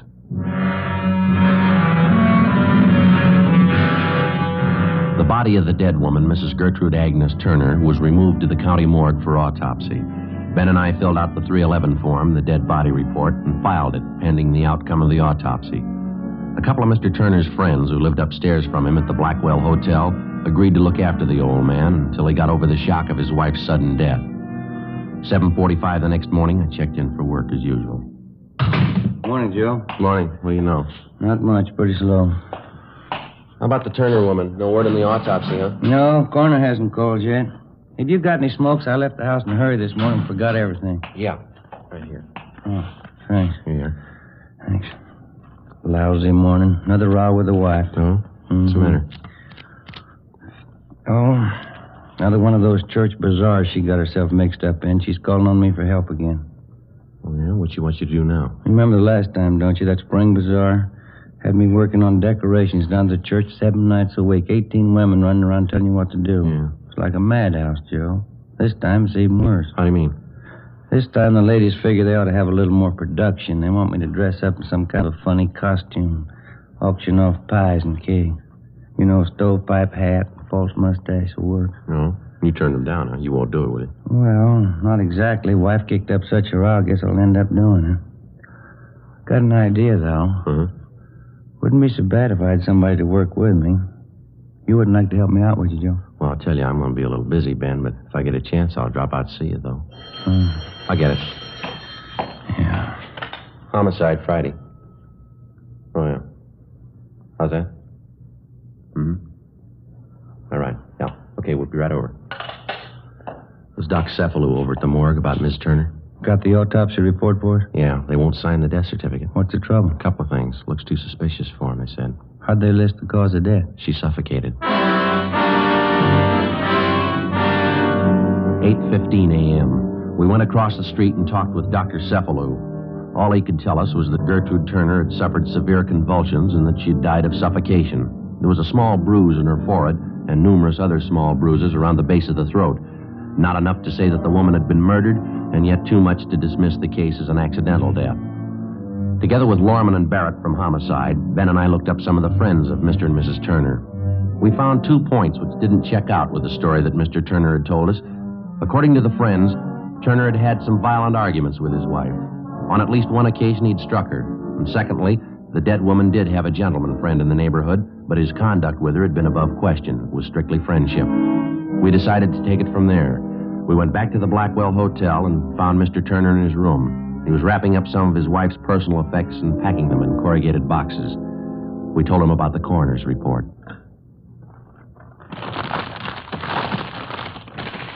I don't think I believe that, Sergeant.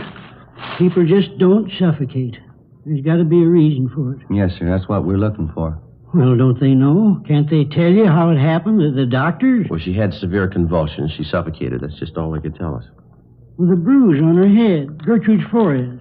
What'd they say about that? Well, that wasn't the cause of death, Mr. Turner. She could have gotten a bump when she fell out of bed. It might have been that. It might not.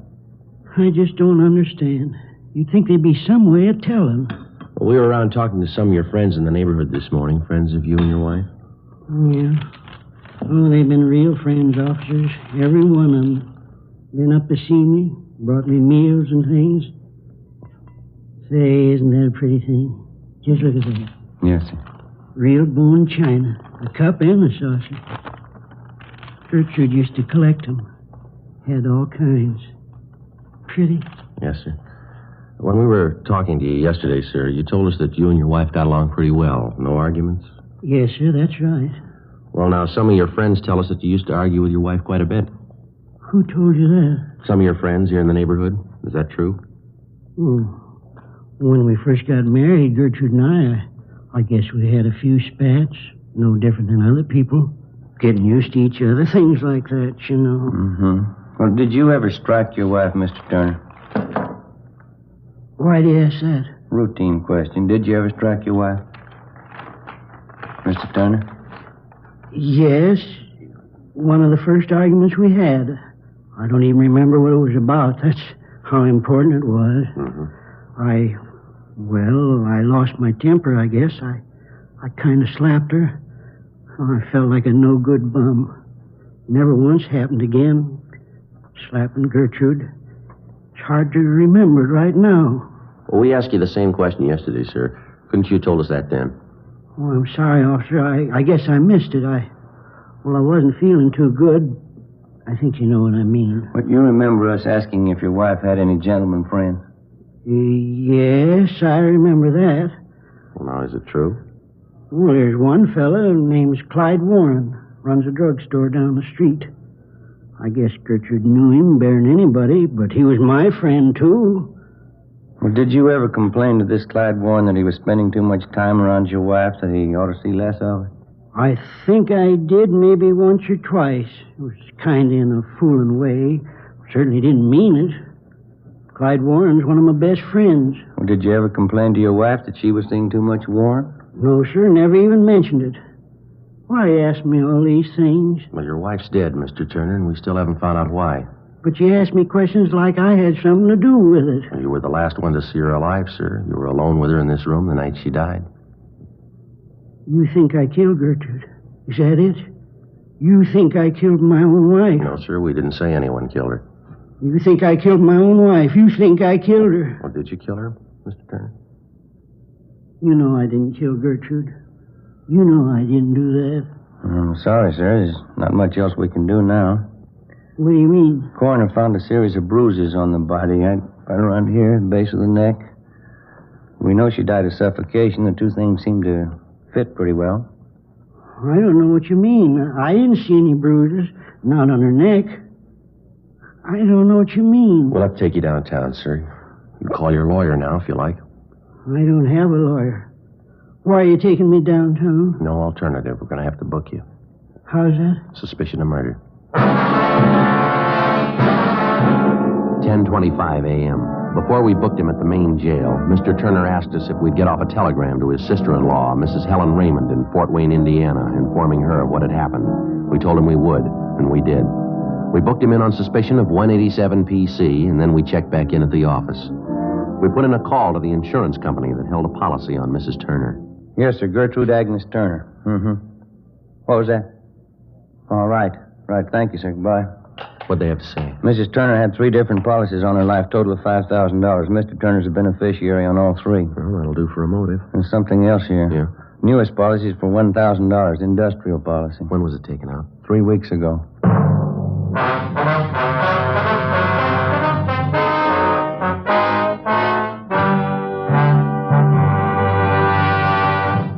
You are in the Scientific Investigation Division of the Metropolitan Police Department, the ballistics room.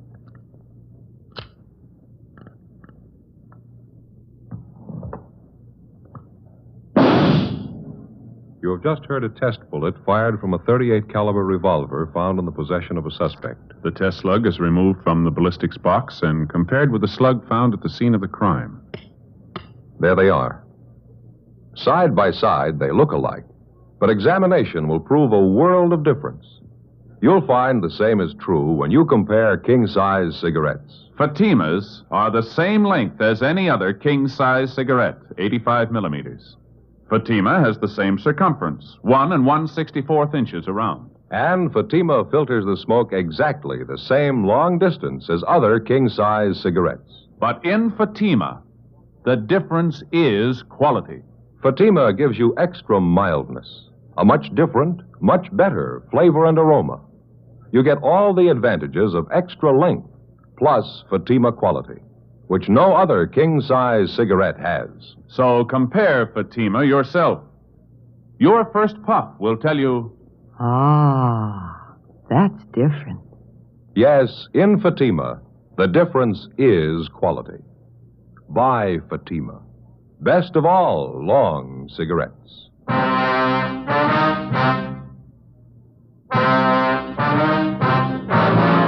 Monday, November 15th, 10 a.m. The investigation went on.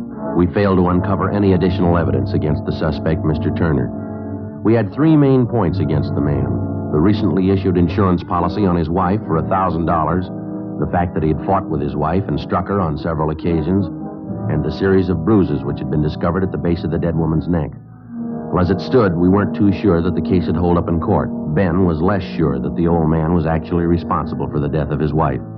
We figured if Turner was guilty, we might try to impress him with the evidence against him and attempt to get a confession. Monday, 1 p.m., we went over to the main jail to interrogate the suspect.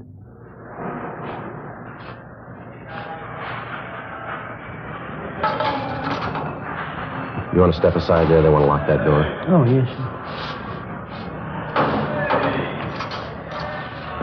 This way, Mr. Turner. I'll get the light switch. Right in here, Mr. Turner. Mr. Turner, you'd like to sit down? All right. Thank you. Why'd you come to see me? Have you found out something? We've been checking a little bit further into the case, Mr. Turner. We got a few more questions for you, if you don't mind. Did you send the message to my sister-in-law, Mrs. Raymond, the one I asked you to send? Yes, sir. We took care of it. You got the address right, didn't you? Fort Wayne, Indiana? That's right, sir. Sent a telegram, told her all about it. That was 2 days ago. She should have gotten it by now. I haven't heard a word from her. Are you sure she got the telegram all right? Pretty sure. We'll check on it when we get back to the office. A few things we got here that you might like to know about, sir. Maybe you can help clear them up for us. What's that, officer? We understand that your wife, Gertrude, had some insurance on herself. $5,000 worth? Yes, that's right. Something you want to know about it? Well, she named you as the beneficiary in each of her policies. Is that correct? Yes, sir. Gertrude was a great believer in insurance. Don't hold with it too much myself. She used to tell me all the time. Yes, sir? In case she died first, she wanted me to have a little something for old age. Something to retire on. And get a little ranch out in the valley. I understand she took out a policy just lately, $1,000 about 3 weeks ago. I know about it. I didn't want her to do it. Clean waste of money, I told her. Payments are pretty steep. Well, sir, is there anybody who can back that up? That you told your wife you didn't want her to take out that policy? No, I don't think so. We didn't talk about our business with other people. Yeah. Friday, Romero. Yeah? What is it? Phone call says it's important. Either one of you. You want to get it, Ben? You okay? You can take it out the desk here. All right, thanks. I think I know what you mean. The insurance. You think that's why I killed Gertrude. Isn't that right? Well, sir, put yourself in our place, Mr. Turner. What would you think? You know in your heart I didn't kill my wife. You know that in your heart. Well, they don't pay us for what we believe, Turner. They pay us to get the facts, to run down evidence. Doesn't make any difference what I believe. But you know I didn't kill her. You know that, don't you? Well, sir, I know we asked you if you ever argued with your wife, and you told us no. We found out you beat her up a couple of times. We asked you if she was friendly with any of the men in the neighborhood. You told us no. We found one. We asked you about the bruises the coroner found on her neck. You don't know. You can't explain them. We asked you if your wife had been ill, if she had any sickness to explain her dying the way she did, and you said no. We asked you about the insurance. You can't explain that either. 3 weeks before she dies, she takes out $1,000 on her life. She dies in the same room with you, and you don't know how or why. Now, you tell me, mister, what are we supposed to believe? I didn't kill her. Somebody has to believe that somebody... I didn't kill her. Joe, see you a minute? Yeah. That phone call, it was long distance. Turner's sister-in-law, Mrs. Raymond. What you want? Calling from Fort Wayne. She's flying out here tonight. Seemed pretty wrought up. About her sister, huh? Mostly about Mr. Turner. She claims he's innocent. Seems pretty sure of it. She can prove that Turner didn't kill his wife? That's what she said. She's bringing the proof with her. Tuesday, November 16th. Turner's sister-in-law, Mrs. Raymond, was scheduled to arrive at 6 p.m. by plane from Indiana. At 2 p.m., one of the main points in the case against the suspect was proven false. A woman friend of Mrs. Turner, after reading of the husband's arrest in the paper, informed us that while Mrs. Turner was visiting her home a few days before she died, she complained of a severe headache. The woman's son, who was studying to be a chiropractor, attempted to treat Mrs. Turner's headache by manipulating the muscles in her neck and shoulders. The woman said that Mrs. Turner called the next day and complained about receiving bruises on her neck as a result of her son's experimental treatment. The son came down to the office and signed a full statement to this effect. At 7 p.m., Mr. Turner's sister-in-law arrived. With her was a Dr. John Grant, a Fort Wayne physician. The two of them told us their story and gave us all the information they had concerning the case. Ben and I went immediately to the main jail, picked up Mr. Turner, and brought him back to the office. His sister-in-law and Dr. Grant waited in the adjoining room. Why'd you bring me here? You gonna ask me more questions? I told you everything. No, sir. No more questions. You can't take me off to prison. I haven't had a trial yet. No, sir, you're not going to have a trial, Mr. Turner. We're releasing you. How's that? Your sister-in-law, Ms. Raymond, she's in the next room with her doctor. They're going to take you home, sir. I don't think I understand, officer. How do you mean? Your sister-in-law just got in from Fort Wayne tonight, and she has her family doctor with her. They told us about your wife, Gertrude. Everything we had to know. About Gertrude? My wife? Well, what do you mean, officer? Well, maybe you can understand, sir. Your wife was afraid to let you know. She told her sister she was afraid it might break up her marriage. Afraid to tell me what? Well, your wife suffered from epilepsy. She had it most of her life. She had epilepsy? Yes, sir, she did. And this Dr. Grant showed us that he's been sending your wife medicine ever since you moved out here to California. He treated her many times for the same thing before you met her. She figured it might ruin her chances of marrying you, so she kept it a secret. The medicine. I remember that. Used to come through the mail. And that's it, sir. Accounts for the headache she had the night before she died. She probably had an attack during the night, suffocated. That's how you found her in the morning. Well, why didn't they know? The coroner, they examined her. Well, sir, that's just the point. If you die of epilepsy, there's just no way of telling, not even by autopsy. Convulsions and suffocation. That's the only way they can list it. And she was ashamed. Gertrude. She was afraid to tell me. Yes, sir, that's what she wrote to your sister-in-law. We saw the letters. And I can leave now if I want to. Is it all right? We'll get you things from the property clerk first, and then you can go. Can I see Helen now, my sister-in-law? I'd like to say hello. Yes, sir, you can. It's right through that door. Well, thank you kindly. It's all right. Officer. Yes. Just one thing I'd like to ask. Yes. You knew all the time, didn't you? I mean in your own heart. How's that? I couldn't have killed Gertrude. In your own heart, you knew that, didn't you? Officer? Yes, sir. I know it. I thought you did. I'll be right back.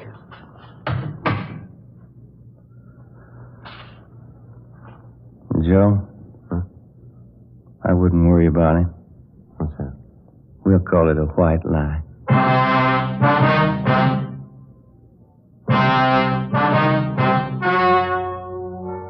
The story you have just heard was true.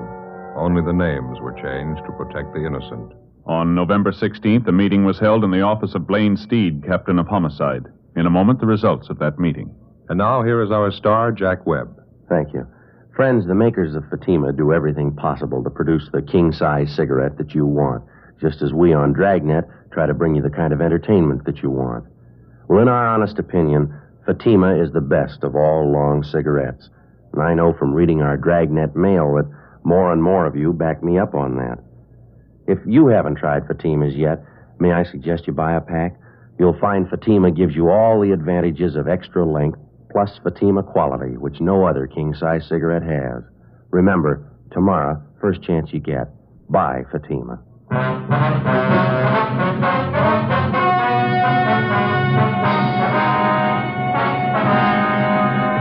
The death of Gertrude Agnes Turner was proved beyond a doubt to be due to natural causes. A 9.10 report was made which completely exonerated the husband of the dead woman.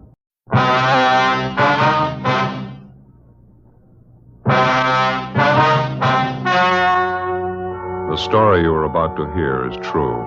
Only the names have been changed to protect the innocent. Fatima Cigarettes, best of all long cigarettes, brings you Dragnet.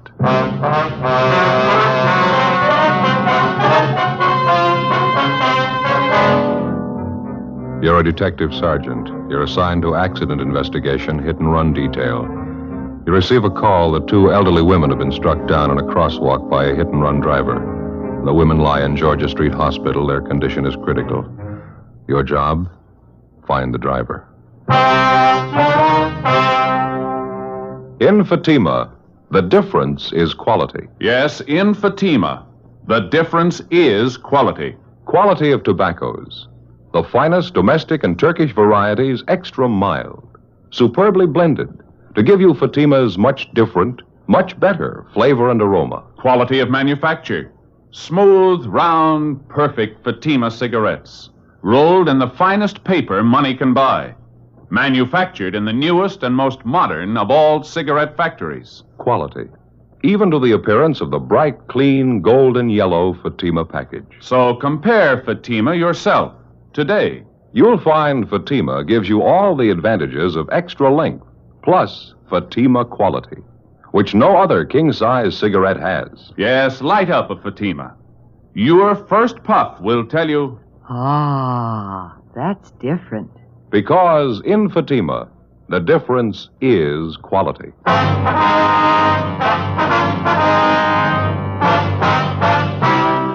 Dragnet, the documented drama of an actual crime.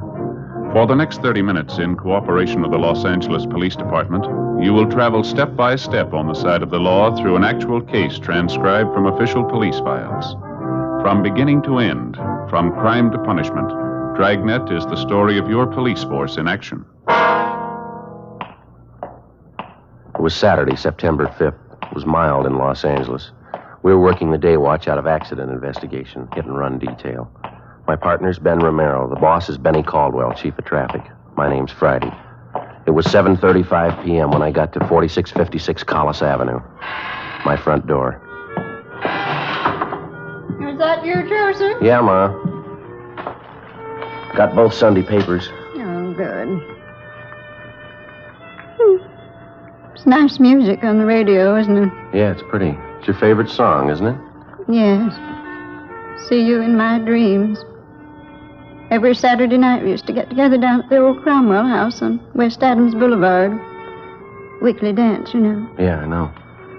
It was a lovely old home down there. Had a beautiful ballroom upstairs. Always had a good time at the Cromwell house. Was that before you were married? Oh, my, yes.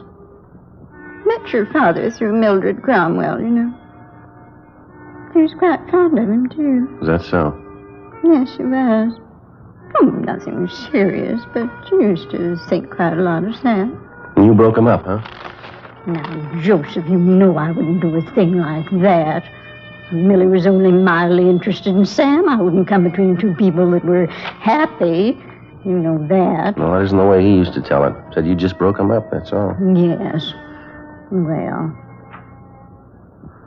He ever tell you about the time all the girls invited some of the fellows from the Royal Order of the Western Wildlife Protective Brotherhood, Southern Charter, over to the basket raffle? To a what? Basket raffle.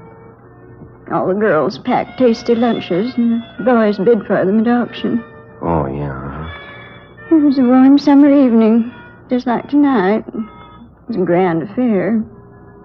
Annie Shellman was there with Jim Donahoe, and your father came with Lorenzo Fisher, the Grand Vizier of the Wildlifers. Yeah, sounds like quite an evening. Oh, it was, Joseph. It really was. Samuel bid the highest for my basket. $10.15. I'll always think to this day that's the reason Millie Cromwell's been so cool toward me. Yeah, could be. You want part of the Examiner, Ma? Oh, thank you, son. I want to finish turning this collar on your shirt. Okay. You wouldn't think a basket lunch could come between two good friends, would you? I beg your pardon? What's that? Who'd ever think a basket lunch should break up a friendship like Millie Cromwell's and mine? No, ma'am, you wouldn't. I'll get it, Ma.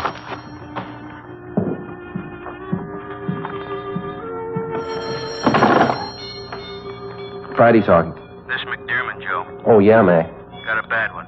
Two elderly women were struck by a hit and run. Well, just a minute, Mac. I can't hear. Hey, Ma, would you turn down the radio, please? You're all right. Thank you. Yeah, Mac, go ahead. 3 blocks west of Riverside on Los Feliz. We have 2 traffic cars out there now for the preliminary investigation. You, Romero, better roll on it. Right, Mac, right away. I've already notified Romero. He's on his way over to pick you up now. Okay, I'll be ready. Keep me informed, huh? Right, Mac, bye. Do you have to go back to work, Joseph? Yeah, where'd you put my flashlight, do you remember? It's right here in the desk. Okay, thank you. What is it, son? An accident? Yeah, bad one, it sounds like. Hit and run. Who was it, did they say? A couple of elderly women struck down up on Los Feliz. Isn't that terrible? Yeah, Ma, they're all terrible. 10 minutes after I hung up the phone, Ben arrived, and at 8:10 p.m. we got to the intersection of Los Feliz Boulevard and Commonwealth Avenue. The bodies of the 2 victims had been removed and taken to the Georgia Street Receiving Hospital. One of the uniformed officers was taking photographs of the scene. His partner was picking up particles of glass and all physical evidence left by the hit-and-run driver. He identified himself as Officer E.W. Hyde, Unit 61T.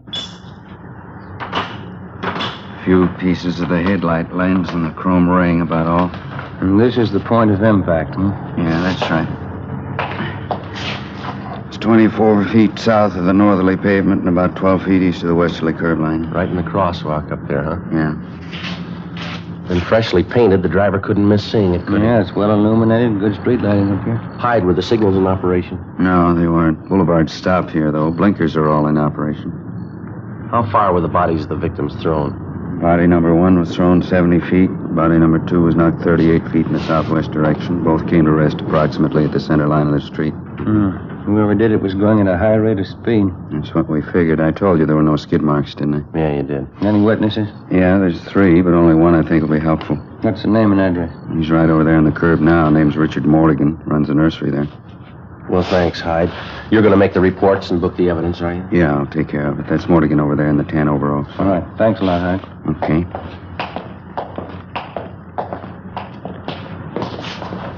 Your name, Richard Mortigan, is that right, sir? Yeah, that's right.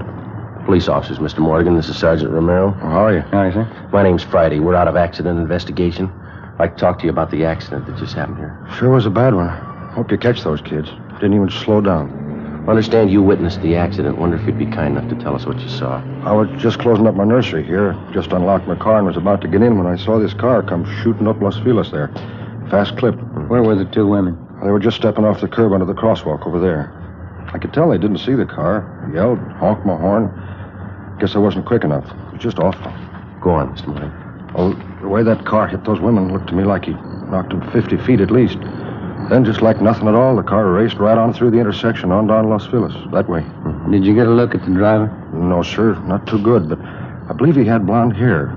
Looked to me like he was alone in the car. Mm-hmm. Anything more about him? Looked like a young kid to me. I'll bet on that. He was young, blonde kid, about 18, 19, around in there. Now, how about the car he was driving? Can you help us out there, sir? I believe it was a Ford. I don't know what year. Yeah, a Ford sedan, two-door. What color was it? Black, dark blue. I'd say black. Did you happen to get the license number, sir? No, sir.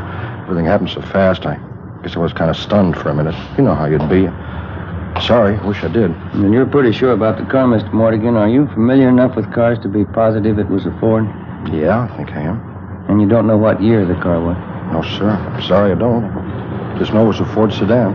Well, thank you very much, Mr. Morgan. We may have to check back with you later. Anytime. I'd glad to do whatever I can to help you get that driver. How can we get a hold of you, Mr. Morgan? Well, I'm right here all times.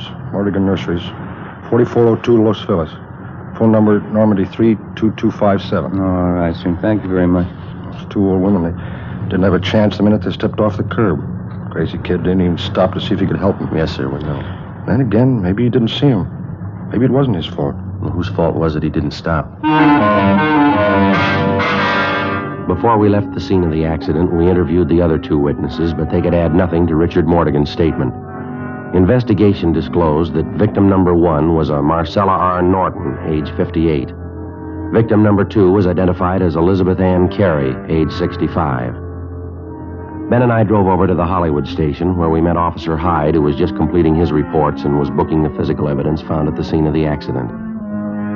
Included in the evidence were the topcoats worn by the victims at the time they were struck down. All this was turned over to Lieutenant Lee Jones in the crime lab. Ben and I compiled the small amount of information that we had. The physical evidence found at the scene, and the scanned information that the witnesses were able to give us. Not enough for us to attempt to identify the driver of the hit-and-run car. Well, there wasn't much to go on. 9:54 p.m., we got a call from Lee Jones, who said that he'd completed his investigation and wanted to see us right away. We went over to the crime lab. I think maybe I got what you need here. Well, we haven't got much now, so almost anything will help, Lee. Well, let's go back here. All right, fine. First off, your witness out there, what was his name? Morgan? Yeah, well, Morgan was right. The car was black. Then a microscopic analysis on scrapings found on the victim's coats. Yeah. I'd say a black car, previously painted tan or sand color under the black. That was one of the things he's positive of. How about the make and the models? Anything there? Is that too much to ask? Well, I think maybe I can help you there, too. What's the break-in? Let's see. Just got back from the lighthouse. Ran a lens meter test on those pieces of broken headlight lens, and the diopter reading shows that that particular type lens was made in 1934. Well, how about the make of the car, Lee? The only company that used this type of lens was the Ford Motor Company. Pretty positive about it? Ran a spectrographic test on the chemical composition of the glass in the lens. Checks out. Well, we got a car to work on. That's it, 1934 Ford black. Well, thanks a lot, Lee. It's all right. When you find the car, I can tie it in definitely for you. Well, that's fine. Oh, excuse me. Crime Lab, Jones. They're right here, Mac. Just a minute. To either one of you, it's McDermott. I'll take it, Joe. Okay. Yeah, Max Romero. Oh, when? Yeah, me too. Yeah, right. Mac just got word from Georgia Street. Yeah? Both victims. They just died.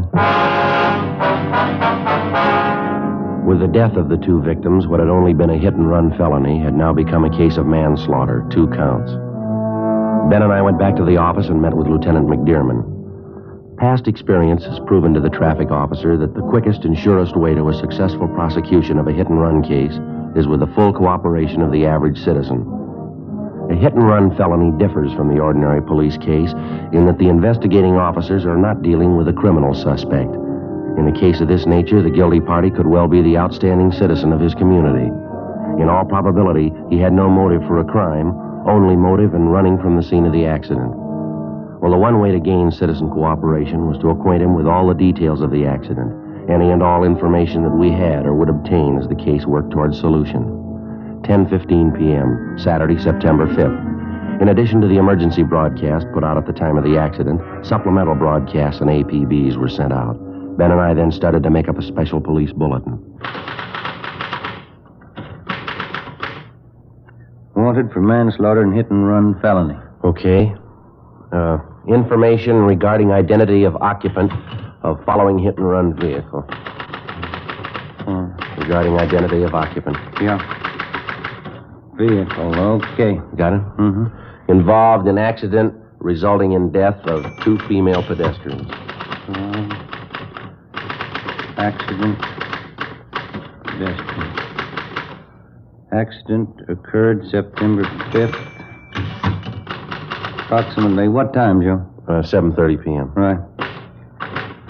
On Los Feliz Boulevard at intersection of Commonwealth Avenue. Okay. Now, can I see what we got? Mm-hmm. Thank you. Occupant, young male, Caucasian, approximately 18 to 19 years of age. Vehicle, 1934 Ford sedan, black with tan undercoat, driven by male occupant. This car will have extensive damage to front end. Facsimile photographs of type of car wanted appear on this bulletin. Got the photos right here. Side, front, and back view. Okay, this ought to do it. Let's get it down to the printing bureau right away, huh? Yeah, auto paint shops, wrecking yards, garages, repair stations, used car lots, insurance company. The daily papers are running a spread on it in the next edition. That ought to cover it. Yeah, it's all there if it gets to the right person. Wednesday, September 9th, 10:45 a.m. The inquest of the 2 hit-and-run victims was held, and the jury returned a quick verdict of manslaughter, 2 counts, naming a John Doe as guilty. For the next 3 weeks, we received numerous phone calls concerning the black Ford sedan. All leads were checked out and failed to materialize. Cars fitting the description of the wanted vehicle were constantly being stopped and the occupants questioned. We got nowhere. Ben and I followed up on our bulletins. We checked various garages and paint shops. Used car lots were checked and rechecked. No luck. Monday, October 3rd, 2:30 p.m. We were on our way back to the office after having canvassed several wrecking yards and repair stations. I never knew they made so many black 34 Ford. Yeah. I don't see how we could have overlooked anything, you? No, I don't. Something ought to break on this thing soon. We just had a little more to go on. That license number, if somebody could have seen it. Yeah, that'd help, wouldn't it? I'll get it. Traffic, Friday. Hello, my name is Dan Provost. I run a used car lot in Dan's Corner at 54736 6th Avenue. Yes, sir? I'd like to talk to somebody regarding that last bulletin you sent out, September 7th this year. Well, I think maybe I can help you, sir. That 34 Ford you're looking for on that hit-and-run thing? Yeah, that's right. Young kid, blonde, says he's got some repair work for us. Yeah? I got one of my mechanics stalling him now. What's the car look like, Mr. Provost? Like the one you're looking for. The reason I called is because he says he banged up the front end. Right away, I remembered the bulletin. All right, sir. See if you can hold him there, will you? We'll be right over. I'll do my best. We'll be right there, sir. I think I've got your man for you. It took us 15 minutes to get to 5473 6th Avenue, Dan's Corner. We crossed over the gravel-covered lot to the rear, where we found a small wooden shack marked office. Dan Provost met us at the door. I'm Provost. You the police? Yes, sir, that's right. I'm sorry. I did my best, but I couldn't hold him here without making him suspicious, but I'm sure he'll be back. How do you know? You see, he bought this car from us, says he had a little accident and wanted us to fix it up for him. I told him we would if he'd bring it in. Why do you think he left? It's only been about 15 minutes since you called us downtown. Well, he might have heard me talking to you. Well, if he did, and he's our man, I doubt very much if he'll be back. Oh, I bet he will. Blonde kid, about 19 years old, driving a black 34 Ford, just like the one you're after. Well, can you give us his name and the license number of the car? Sure, it's Curly Watson. License number, I got it right here. It's 9R9707. I looked it up on his contract. And this name, Curly, you have his full name? Sorry, I guess I'm a little excited. It's Wilfred E. Watson. Everybody around here calls him Curly. I'm pretty sure he's the one you want. I know that car. I bought it from us about 5 months ago. Well, it's just too bad you couldn't have detained him just a little longer, Mr. Provost. Well, like I say, you don't have to worry. He'll be back. What makes you so sure? From the way he described the damage to us, I'd say he's got about $75 to $100 worth of work on that front end. Yeah? I know he's the man you want. I'm going to be in trouble if he's not. What do you mean? Well, it was the only thing I could do on the spur of the moment like that. Yeah? That's how I know for sure he'll be back here. Well, how's that? I told him I'd fix his car free.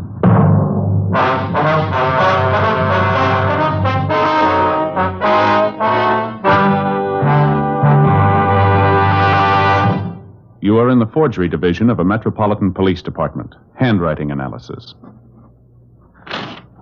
All right, now write the alphabet in lowercase, please.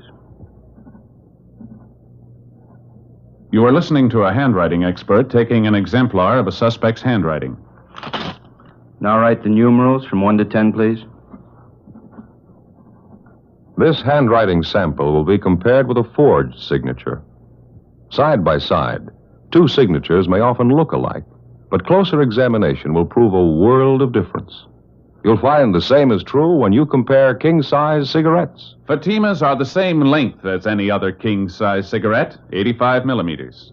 Fatima has the same circumference, 1 1/64 inches around. And Fatima filters the smoke exactly the same long distance as other king-size cigarettes. But in Fatima, the difference is quality.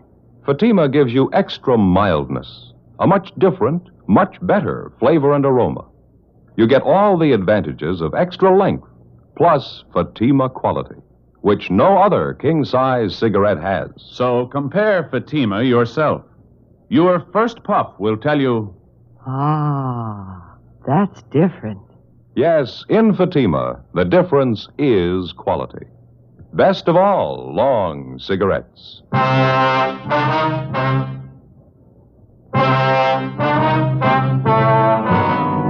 We called Lieutenant McDermott and filled him in. He sent Sergeants Kilpatrick and McClendon out to relieve Ben and me and to maintain a stakeout on Dan's Corner, the used car lot, in the event the suspect should return. We went back downtown to R&I. Wilfred E. Watson had a record and was wanted by the Fresno Police Department, where he had jumped bail. The charge was grand theft. We took Watson's mugshot back to the used car lot, where he was positively identified by Dan Provost. Ben and I went to his last known address. The landlady told us that Watson had moved approximately a month ago and had not left a forwarding address. From his mama sheet, we obtained a list of his friends and associates. All efforts to locate him failed. The stakeout continued. We showed the mugshot to Richard Mortigan, the one good witness to the accident. He said he could not identify Watson as he did not get too good a look at him, but he stated that there was a possibility that he could be the man. A week went by.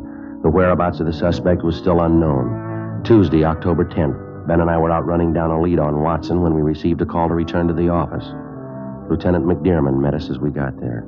Oh, I put that call in for you. Anything doing there? I got a lead. I don't know how good it'll be, but we ought to check it out right away. Well, what do you got? We just received a call from the Santa Monica PD. Uh-huh. Mrs. Agnes Hastings called in and gave him a little something. Yeah? As I say, maybe there's nothing in it, but see what you think. All right. The Hastings woman stopped in at a local soda fountain down there. The place is patronized by the hot rod crowd. Mm-hmm. Said she overheard part of a conversation between a couple of the kids. Yeah? This one dark-haired boy was sitting at the counter when another kid walked in the front door. The kid that came in had red hair. The dark-haired kid said, "Hi, Red," and the redhead sat down by him. Yeah. And one of the kids made some remark about the boy's red hair, asked him why he dyed it.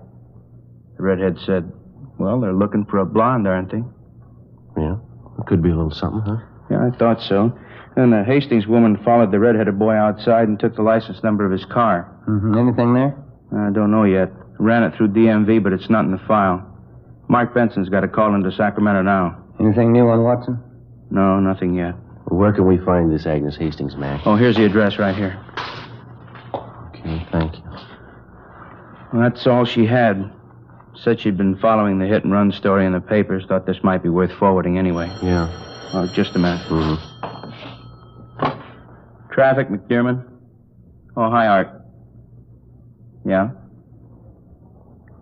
Oh, you did, huh? Mm-hmm. Yeah, I see. Uh-huh. Yeah. Yeah, right. Bye. That was Art Kilpatrick. He and McClendon picked up Watson. Yeah, anything? They're bringing him in now. They say this Watson denies the hit and run. Jones will check his car over, then we'll know a little more. Well, there's not much we can do till we hear from Benson on the Santa Monica thing. Well, maybe there is. What's that? We got 2 leads. We can hope one of them's right. While waiting for the call from Mark Benson at CHP, Ben and I drove over to the police garage on South Figueroa. Wilfred Watson's car had been impounded, and Lee Jones had made his investigation. His findings eliminated Watson's 34 Ford as being the hit-and-run car.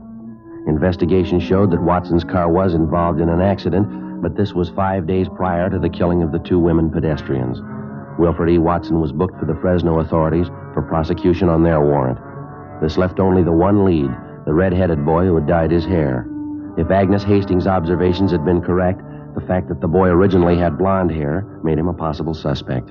11 a.m. The information from DMV came through from Sacramento. The car was registered to a Calvin L. Martin, 16 Boardwalk Lane, Santa Monica. The car was a 1939 Dodge sedan, legal the same. 16 Boardwalk Lane was a small beach house facing out on the Pacific Ocean in the town of Santa Monica. 11:26 a.m. We arrived in front of the house. This is it, number 16. Yeah, all right, let's go up on the porch.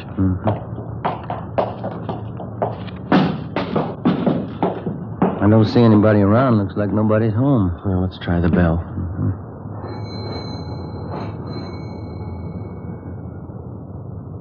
Well, I guess you're right. Nobody home.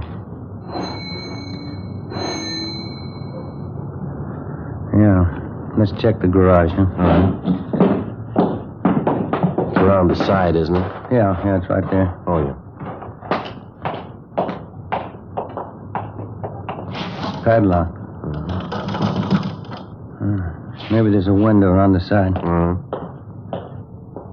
Yeah. Come here, Joe. All right. Window's kind of dirty. I'll wipe it off a little. Yeah, that's better, huh? Can you see anything? Take a look, Joe. I see. Yeah. Looks like a 34 Ford to me. Notice the left front fender? Yeah. Pretty badly dented, isn't it? Looks like we're home, maybe, huh? Well, I'd like to get a closer look. Thanks much, Sid. See you back at work, huh? Sure. Next about 1:30. Okay. Young kid got out of a car out front. Looks like a redhead from here. Come on.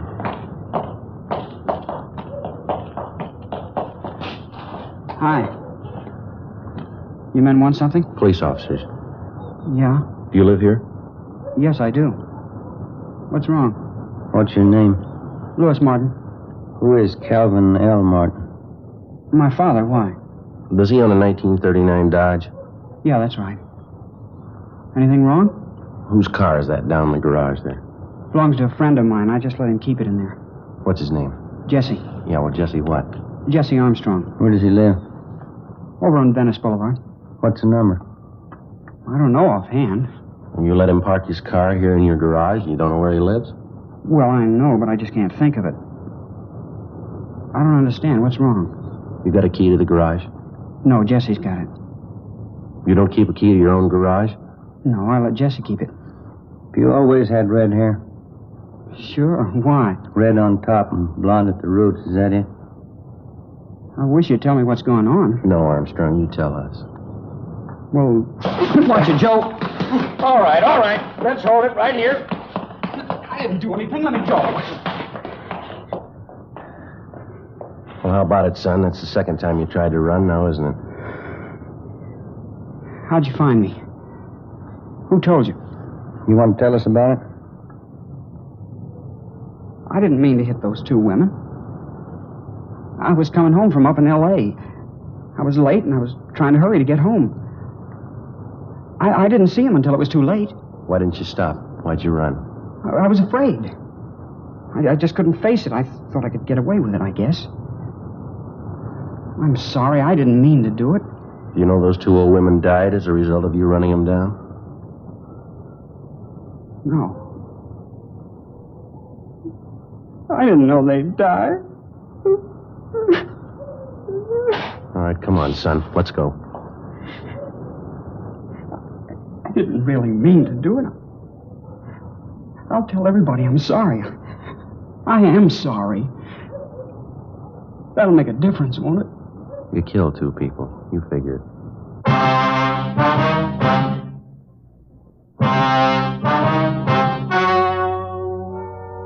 story you have just heard was true. Only the names were changed to protect the innocent. On December 17th, trial was held in Superior Court, Department 81, City and County of Los Angeles, State of California. In a moment, the results of that trial. And now, here is our star, Jack Webb. Thank you. Friends, I can give you over a dozen good reasons why Fatima is the best of all long cigarettes, but I'd rather let Fatima speak for itself. That's why I suggest that you buy a pack tomorrow, and then compare Fatima with any other long cigarette. You'll find, just as I have, Fatima's extra mildness gives you a much better flavor and aroma. You get all the advantages of extra length plus Fatima quality, which no other king-size cigarette has. Ask your dealer for Fatima, best of all long cigarettes.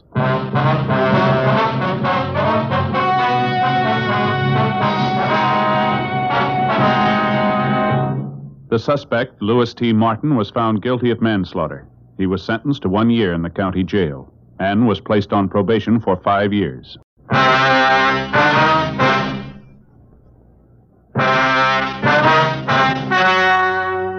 The story you are about to hear is true. Only the names have been changed to protect the innocent. Fatima Cigarettes, best of all long cigarettes, brings you Dragnet.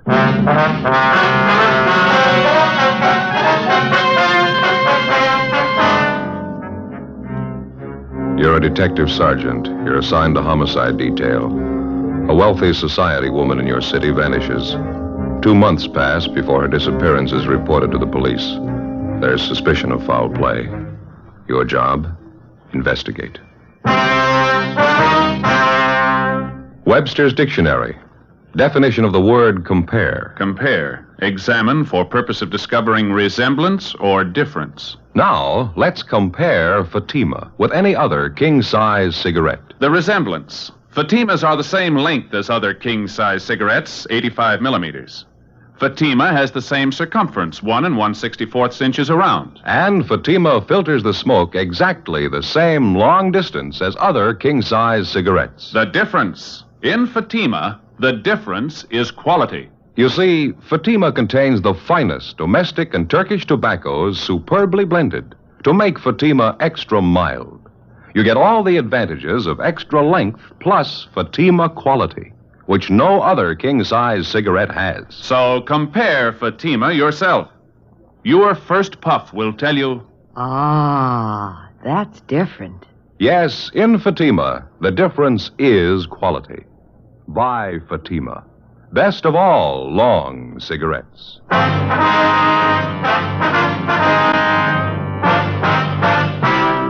Dragnet, the documented drama of an actual crime. For the next 30 minutes, in cooperation with the Los Angeles Police Department, you will travel step by step on the side of the law through an actual case transcribed from official police files. From beginning to end, from crime to punishment, Dragnet is the story of your police force in action. It was Monday, February 8th. It was foggy in Los Angeles. We were working the day watch out of homicide detail. My partner's Ben Romero. The boss is Thad Brown, chief of detectives. My name's Friday. We were on the way out from the office, and it was 11:23 a.m. when we got to the 9th floor of the medical dental building, room 912. Dr. Marston? Yes, what is it? Police officers, doctor, like to talk to you. Oh, yes. I'm sorry. Daydreaming, I guess. I didn't hear you come in. Well, my name's Friday, doctor. This is my partner, Sergeant Romero. How are you, doctor? How do you do, gentlemen? How do you, sir? It's about the missing persons report on your wife. You filed it yesterday. Yes, that's right, Sergeant. Certainly glad you came. Like to have this whole thing straightened out as quickly as possible. I want my wife back with me. Well, we'll do everything we can, doctor. There's a few things we'd like to have you straighten out for us, if you will. I thought I made it pretty clear in that report I filed yesterday. What is it you have a question about? I've got a copy of the report right here. Says your wife disappeared December 9th. That's a little over 2 months ago, Doctor. Yes, that's correct. December 9th, Sunday night. We were out having dinner. We had a little argument, and Louise left. I didn't hear from her until the following Friday. That's when she wrote me the first letter. It was from New York. Well, weren't you a little alarmed to find out your wife had left you and gone east? Well, I wasn't too happy about it, but we'd had a few arguments before. Always figured it did both of us good if Louise got away for a little while. No, I wasn't particularly worried. She has friends in New York. Would you care for a cigarette? Not right now, thank you, doctor. Yeah? I've got a light for you. Thank you. I understand your wife didn't stay with her friends this trip, Doctor. No, apparently she didn't. However, I wasn't too concerned. She wrote me letters twice a week, and then she wrote Stanley. That's our son. He's in military school. Louise wrote to him regularly, too. Mm-hmm. And the last letter you got from your wife was about 2 weeks ago. Yes, sir, exactly 2 weeks ago. Had the same postmark on it, New York. Well, have you any idea at all where she was staying back there? That's a strange part of it, Sergeant. Louise didn't put a return address on any of the letters. Mm-hmm. I inquired of some of our friends back there, but none of them had seen her. Well, I suppose she was staying at a hotel. I don't know which one, though. Well, about those letters, Doctor, now you're sure that they're in your wife's handwriting? You don't think they could be forgeries, do you? It's possible, but I don't think so, Sergeant. I know my wife's handwriting. Mm-hmm. Do you have all the letters with you, sir? Yes, I'll have my secretary get them before you leave. She's out to lunch now. Right, oh, excuse me, please. Go right ahead. Yes, Dr. Marston. For Miss Taylor. Oh, yes, I'm glad you reminded me. Thank you. I'm sorry, officers. There's a denture I have to have ready for one of my patients by this afternoon. Would you mind if I go ahead and work on it while we talk here? No, it's perfectly all right, Doctor. You go right ahead. Would you mind stepping in the lab back here? All right, fine. Go ahead, man. I'm sorry to interrupt everything like this. I do have to have this denture ready, though. We understand, sir. Doctor, you say the night your wife Louise disappeared, the two of you had an argument? Yes, that's correct. Mm-hmm. We were having dinner out at our country club, and I guess Louise had too many cocktails. She gets in a nasty mood when she drinks too much. I asked her to stop drinking. She flared up and walked out of the place. Mm-hmm. Did anyone besides yourself see her leave? Oh, yes, 2 or 3 couples, friends of ours. When I found out Louise had gone off to New York, I thought, well, it was her way of teaching me a lesson. I wasn't too disturbed about it until her letters stopped coming. Well, how about your son, Stanley? Do you know if he's still getting the letters from his mother? No, he's not. I telephoned him up at his school. He stopped getting letters about the same time I did. Let's see, where did I put that casting ring? Oh, yes, here we are.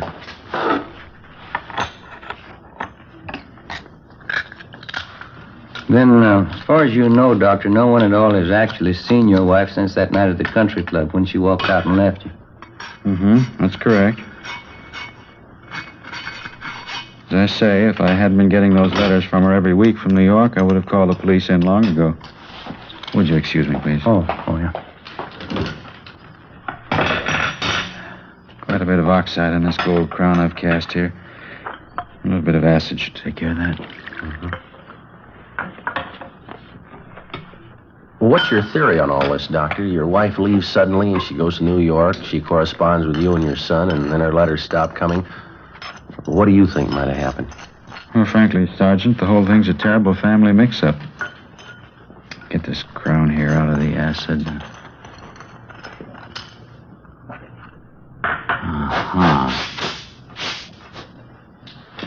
Well, how do you mean, Doctor, a family mix-up? Well, just that. There's only one reason for Louise disappearing the way she has. Money. Money and that stepfather of hers. Say, would you switch on that small motor there, Sergeant? I've got to polish up this crown and get it in shape. Oh, yeah. Sure. Thank you. Well, what do you mean, Doctor? How does your wife's stepfather fit into all this? He's money mad. It's about the size of it. I don't know if you're aware of it, but my wife, Louise, was left a considerable amount of money by her aunt. Uh-huh. Well, it was a fortune, as a matter of fact. Louise's stepfather has always been trying to get his hands on it. Excuse me again. Sure, go ahead.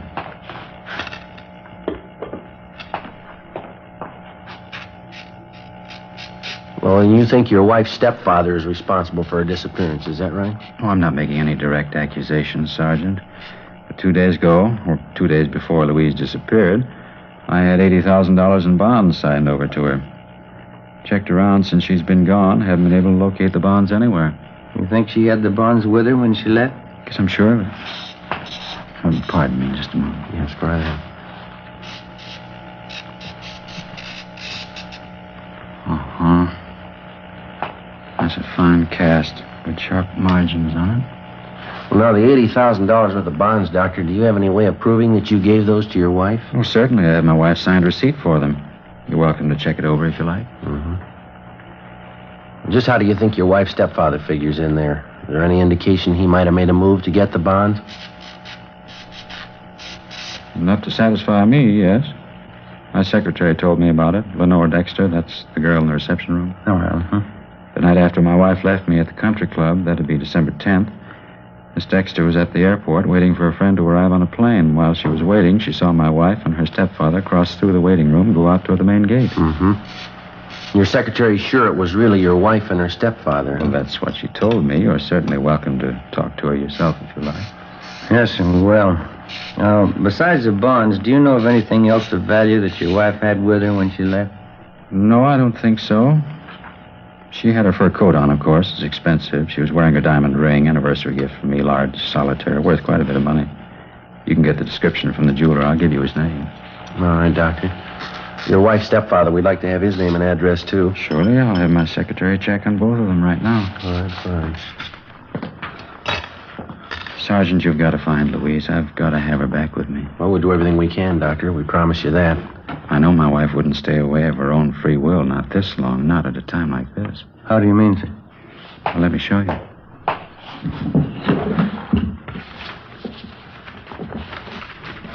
Here it is. This is the final drawing the architect made for us. What do you think of it? Oh, it's very nice. Yeah, it certainly is. It's got to be our own building. 12 stories, finest in the city. Uh-huh. Robert A. Marston building for professional men. Louise and I have looked forward to it for a long time. I understand. We settled on the final plans a week before she disappeared. Contractors will start construction in a few weeks now. There's supposed to be a great day in our lives. Laying the cornerstone. Yes, sir, I understand. Great day. Robert A. Marston building. It's a funny thing, isn't it, officers? How's that? Nothing's very great unless there's somebody to share it with.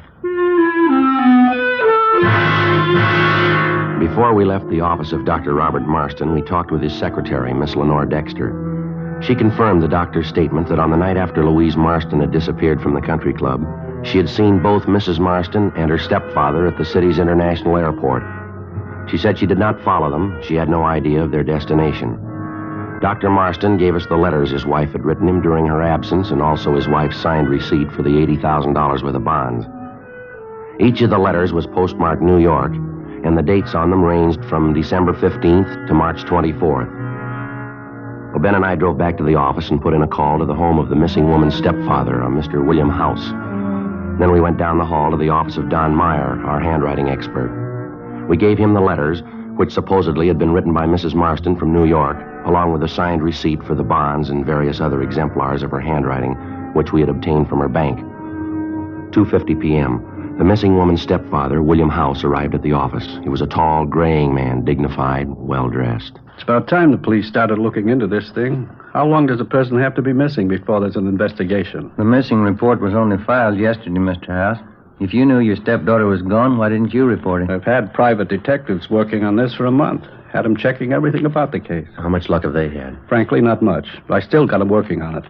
Well, getting back to what we have on hand, Mr. House, how about this statement of Dr. Marston's secretary? She says she saw you with Mrs. Marston at the international airport the night after she disappeared. It's a lie. I haven't been near that airport in 6 months. It's a lie, and I can prove it. I don't know what Marston's up to, but he isn't going to get away with it. What do you mean by that, sir? I think he's murdered Louise. I think he killed her and buried her somewhere. That's my honest opinion. You sound sure of it. I am sure of it. I knew Marston for what he was the day I met him. He's a fortune hunter, pure and simple. He's after Louise's money, and nothing's going to stop him. Nothing has stopped him. Well, I was under the impression that Dr. Marston was wealthy before he married your stepdaughter. Isn't that right, sir? Certainly not. He was just another poor dentist with a lot of big ideas. All this talk about putting up a building, naming it after himself. Why, Louise fought him on that constantly. He's some kind of crazy egotist. Well, what about the $80,000 in bonds he says he signed over to Mrs. Marston? If he told you that, he's a bigger liar than I thought. Well, he gave us a receipt for the bonds. It was signed by his wife. Can you account for that? Frankly, no. Either he got her signature on it by some kind of trick, or he forged it. I'm sure he never had that much money. Those bonds belong to Louise. And what about the letters Dr. Marston got from his wife? You think they were forged, too? I'm positive they were. Don't you see, officer?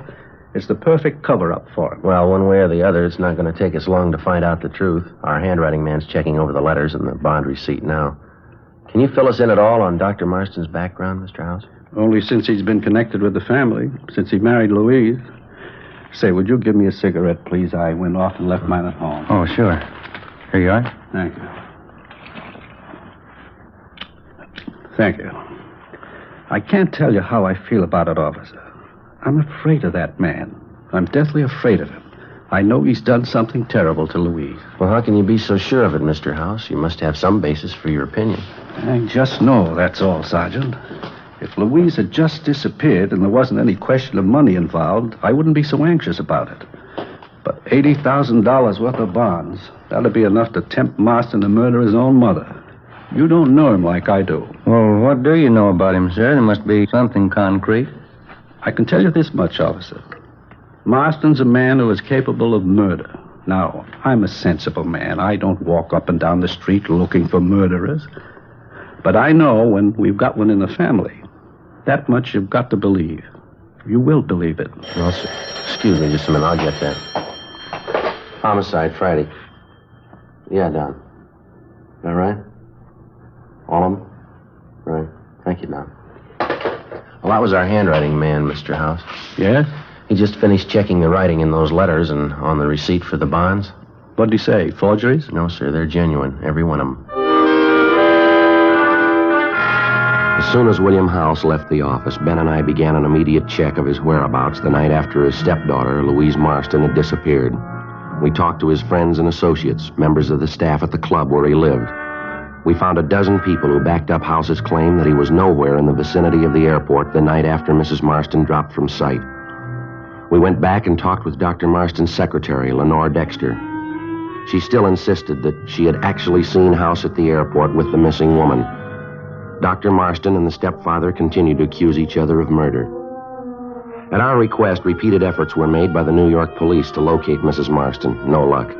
We checked and rechecked with the maid at the home of the missing woman. All she could tell us was that Louise Marston never returned home after leaving the country club, and also that she'd been wearing a fur coat and an expensive diamond solitaire ring. A week passed, and then 2 weeks. We stayed on it, but there wasn't much progress. The case of Louise Marston came to a virtual standstill Wednesday, February 24th. Hi, Joe. Morning. Anything new? Yeah, I think we got a break. The Marston case. Oh, what do you got? Maid out of Dr. Marston's home. She called first thing this morning. Said Dr. Marston had a little dinner party out there last night. What about it? One of the people there was Marston's secretary, that Lenore Dexter. Oh, yeah. She was wearing a large diamond ring. Yeah? Maid got a good look at the ring. Mm-hmm. Says it's the same one Mrs. Marston was wearing the night she disappeared.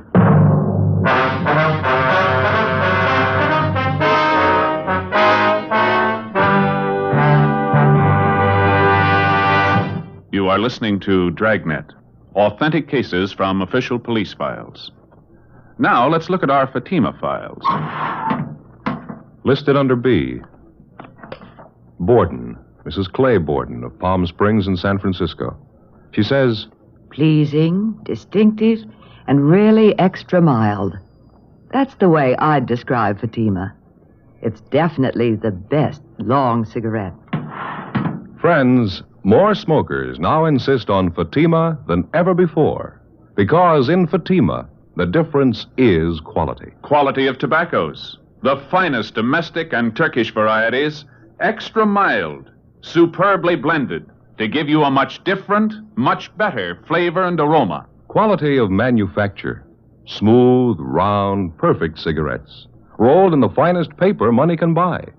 Manufactured in the newest and most modern of all cigarette factories. Quality, even to the appearance of the bright, clean gold and yellow package. Remember, Fatima gives you all the advantages of extra length, plus Fatima quality, which no other king-size cigarette has. So if you smoke a king-size cigarette, compare Fatima. You'll find they now cost the same. But your first puff will tell you... Ah, that's different. Yes, in Fatima, the difference is quality.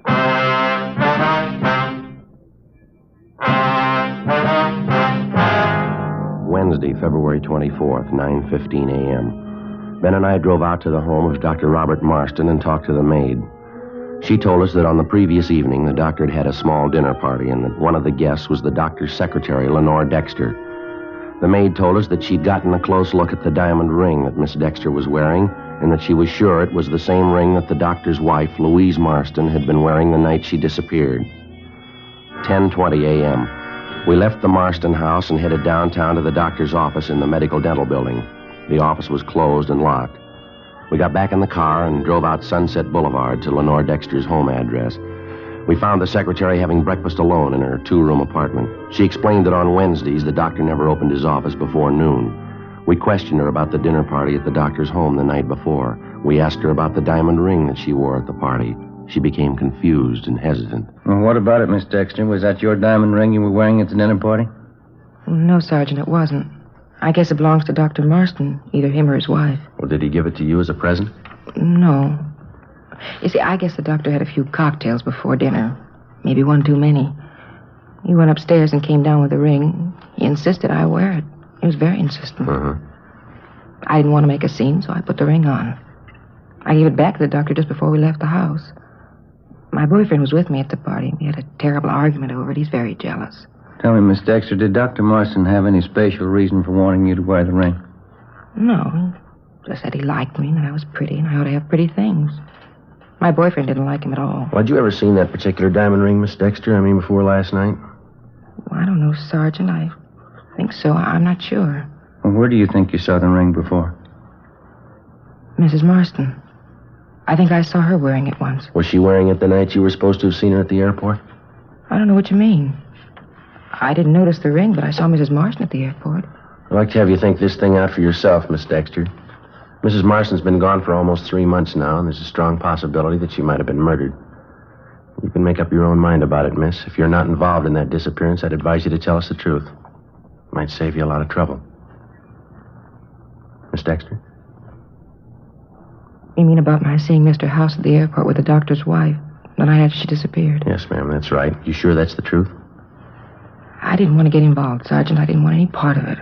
You mean you didn't see Mrs. Marston and her stepfather at the airport that night, that you made it all up? I didn't make it up, Sergeant. I swear I didn't. He told me what to say. He said to do it as a favor for him. Who's that, miss? Dr. Marston. We continued to question the secretary, Lenore Dexter. She confessed that Dr. Marston had directed her to tell the story about seeing Louise Marston and her stepfather, William House, at the international airport. It was all a complete lie. She said that Marston had explained that the whole thing was just a practical joke, that it didn't mean anything. When Mrs. Marston was officially reported missing, she thought of going to the police, but Marston had frightened her out of taking any such action. The only other suspicious thing she could recall about Mrs. Marston's disappearance was a conversation between the doctor and his architect, Mr. Harold Whitmore. He was the architect who had planned and designed the projected Robert A. Marston building for professional men. Well, the secretary told us the doctor's conversation with the architect had taken place about a month before Mrs. Marston's disappearance, and that she'd heard the doctor mention to the architect something about New York and a packet of letters. Lenore Dexter was taken downtown, where she gave us a complete signed statement. Ben and I got in the car and drove to the offices of architect Harold Whitmore over on South Hope Street. He was a tall, florid-faced man, very cooperative. Yeah, I remember that conversation with Dr. Marston. He gave me a bunch of letters, at least a couple of dozen anyway. They were addressed to the doctor and his little boy Stanley.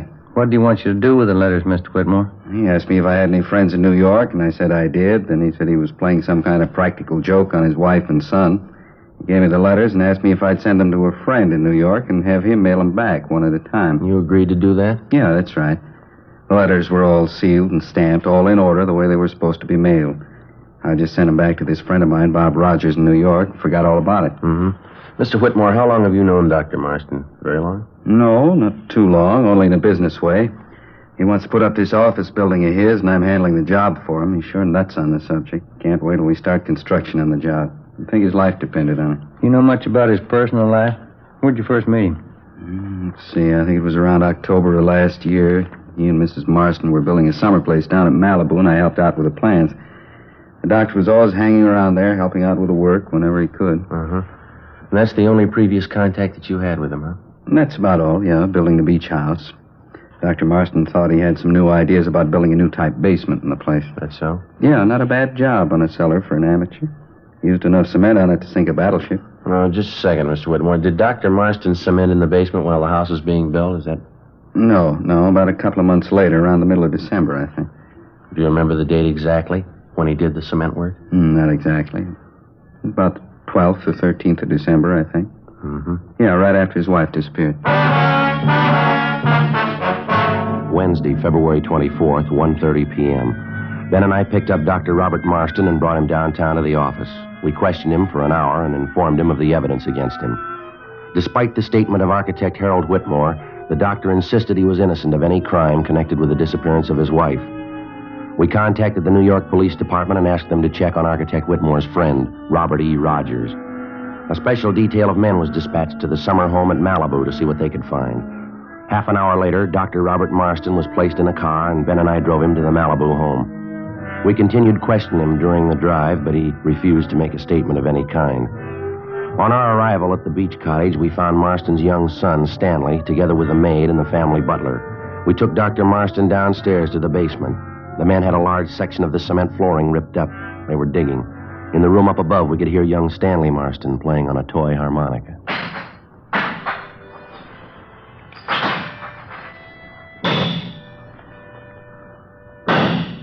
I'd like to know something, Sergeant, just for my information. Yes, sir? Why do you think I'd kill my wife? Why do you think I'd do such a thing? We're not sure yet if you did kill her. And why do you have these men doing this? Digging up the whole basement. Why do you think I killed her? You won't find anything. You might as well tell them to stop now. They won't find anything. I explained everything to you. Why can't you take my word for it? Well, you still haven't explained about those letters, why you had them sent to New York, why you had them mailed back here one at a time. Got nothing to do with it. Why can't you believe me? Your wife didn't disappear without a reason, Doctor, and we'd like to know what the reason is. I told you a dozen times over. You know what happened. We were at the country club, Louise and I. She was drinking a lot. I told her to lay off. We had an argument. She walked out, that's all. She walked out. I didn't see her anymore. Yes, sir. We'll have it all worked out. Don't worry about it. Why can't that maid look after the boy up there? Making all that noise. Why can't you take him out somewhere down to the beach? Romero? Yeah? I'll see you a minute. Oh, yeah, right.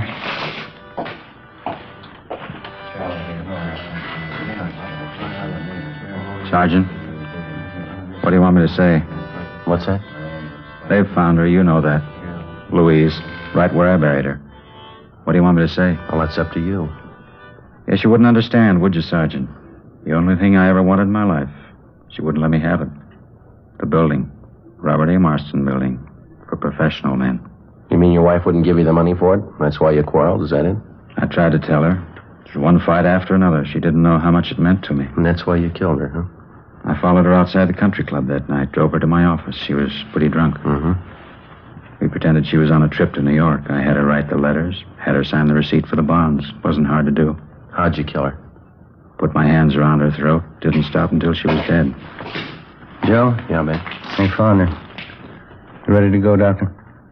All right. It was a dream of a lifetime, Sergeant. I almost had it. The Robert A. Marston building. Finest in the city. Yeah. You want to come upstairs, Doctor? We'll get your coat. You'll try to understand, won't you? I wanted something that'd last. My own building. My name on it. Something you'd remember. Yeah. That's the reason I killed Louise. She didn't want me to have it. My own building. Something that would last. Make the people remember. Well, you made it, Doctor. Why worry? What? You don't need a building. I'll remember you.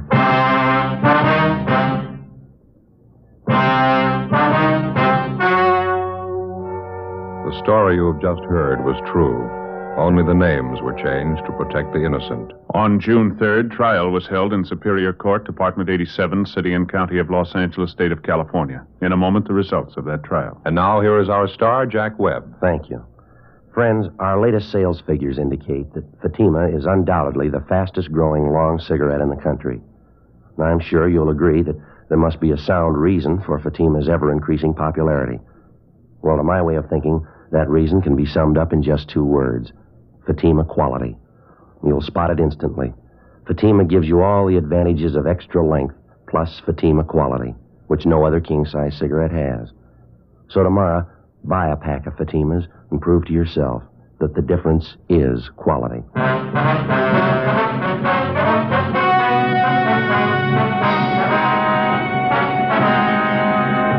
Robert Alexander Marston was charged with murder in the first degree. 10 days after his trial opened in Superior Court, the suspect took his own life in his jail cell by hanging.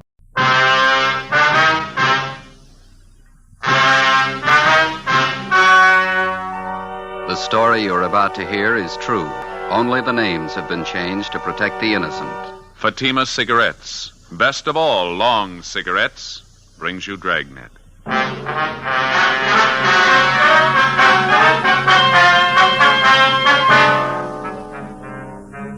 You're a detective sergeant. You're assigned to missing persons detail. A 10-year-old boy disappears from his home in a remote section of the city. 2 nights and 2 days pass. There's not a trace of the boy. Your job, find him. Friends, compare Fatima with any other king-size cigarette. You'll find a world of difference. Yes, in Fatima, the difference is quality. Quality of tobaccos. The finest domestic and Turkish varieties. Extra mild, superbly blended.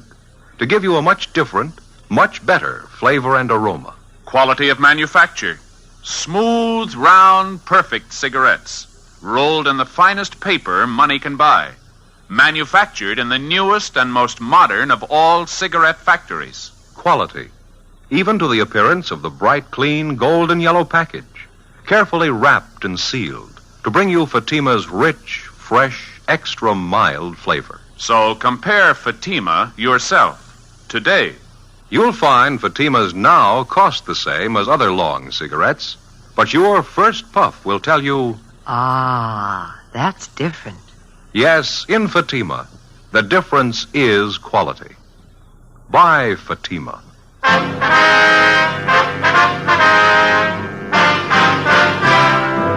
Dragnet, the documented drama of an actual crime.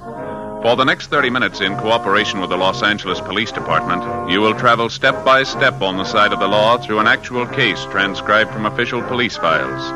From beginning to end, from crime to punishment, Dragnet is the story of your police force in action.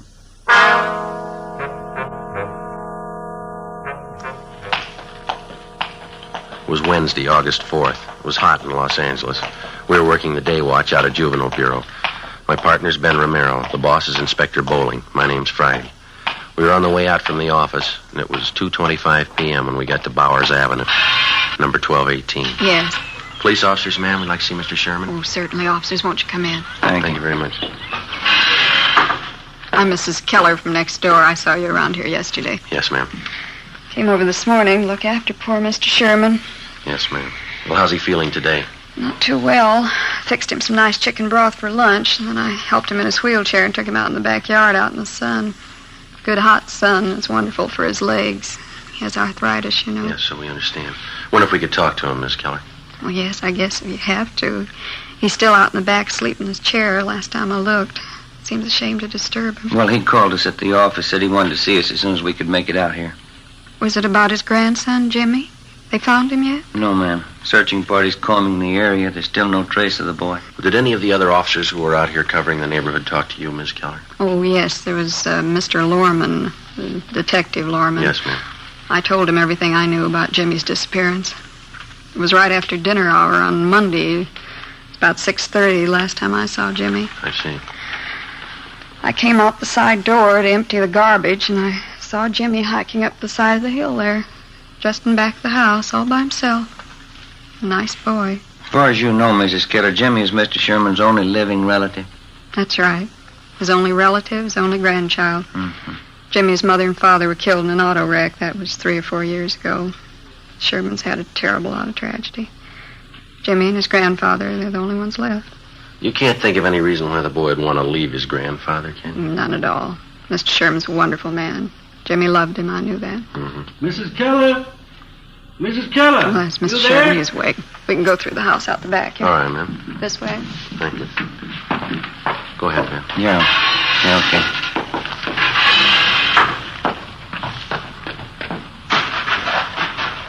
Visitors for you, Mr. Sherman. How are you feeling? All right, I suppose. Hello, Sergeant. How are you, Mr. Sherman? What about the boy? Have you found him yet? Well, nothing yet, Mr. Sherman. We've added more men to the searching party. We're doing everything we can. Gone 2 nights and 2 days. Tell me the truth, Sergeant. What's happened to the boy? Well, right now, we don't know any more about it than you do, sir, but that's no reason to give up hope. You told us yourself yesterday that Jimmy's been missing once before. It turned out all right that time. He wasn't gone for 2 nights and 2 days. Maybe you'll just say I'm old and I've got funny ideas, but I got a feeling, Sergeant, something's happened to Jimmy. Something's happened and I can't do anything about it. You just put those thoughts out of your head, Mr. Sherman. They're going to find Jimmy and it's going to be all right. Why don't you pull up those lawn chairs there, Sergeant? All right. I'm going to go in the house and fix some cold lemonade for you men. Well, thank you, ma'am. We got your phone message at the office, Mr. Sherman. Anything special you wanted to talk to us about? Yes, there was something. When you were talking to me yesterday... Yes, sir. I told you that Jimmy had on a brown jacket when he disappeared Monday night. Yeah. I was wrong, Sergeant. We found the jacket in his room. All he was wearing was a pair of blue jeans and this white sweatshirt. Do you think that might help any? Yes, sir, it might. We'll send out a supplementary description of his clothes. We'll see that everybody's notified. Just wish I could be out there with a searching party. Arthritis is pretty bad today. Caught me at a terrible time. Don't know what I'd do if anything happened to the boy. I know we've asked you this before, Mr. Sherman, but can you think of any reason at all why your grandson would want to leave home? No, sir, no reason at all. Those 2 collie pups over there in the pen. Jimmy just bought them last week with his own money. Saved up to get them. I see. The boy's crazy about dogs. That's why I say he just wouldn't pick up and leave everything. The boy and me got along fine. No reason for it, Sergeant. Something's happened to the boy. I just got a feeling. Officer? Yes, ma'am? A telephone call for either one of you. I get it, Ben. I'll be right back. Yeah, right.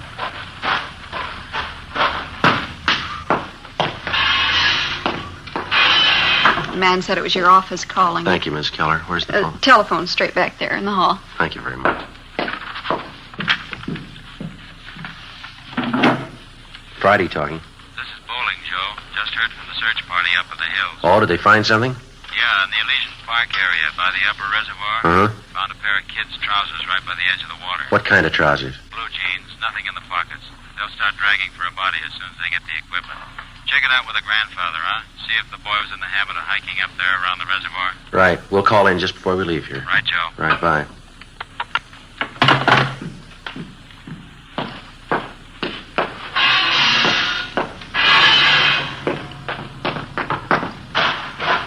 Well, there's your lemonade, Sergeant. Just poured it for you. Nice and cold. Thank you, ma'am. What was it, Sergeant? Something about the boy? Well, nothing definite, no, sir. Just a report on the search party. They're still up in the Elysian Park area. Oh, I see.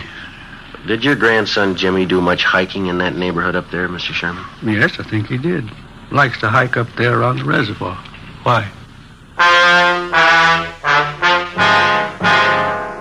The name on the 316 report, missing juvenile, read James Philip Sherman, WMA, 10 years old. He lived with his 68-year-old grandfather, Oscar Sherman, in a small cottage in a sparsely populated section of the city. Shortly after 6 p.m. on Monday, the boy went outside to play.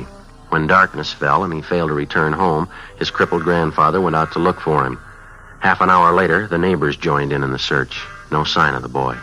At 10 p.m., Juvenile Bureau was notified, and throughout the night, squads of men on foot and in cruiser cars canvassed the area. A local broadcast and an all-points bulletin was gotten out on the boy. Neither the grandfather or the neighbors could find any reason for his disappearance. After almost 48 hours of continuous searching, the only lead we had was the pair of trousers found on the edge of the upper reservoir in Elysian Park. They were shown to the grandfather, but he failed to give positive identification. Dragging operations at the reservoir began immediately. Meantime, Ben and I, together with Lorman and Lopez from Homicide, checked out every possible lead on the missing youngster. One of the tips came from a Frank Grady, an unemployed carpenter who lived 5 blocks from the Sherman home.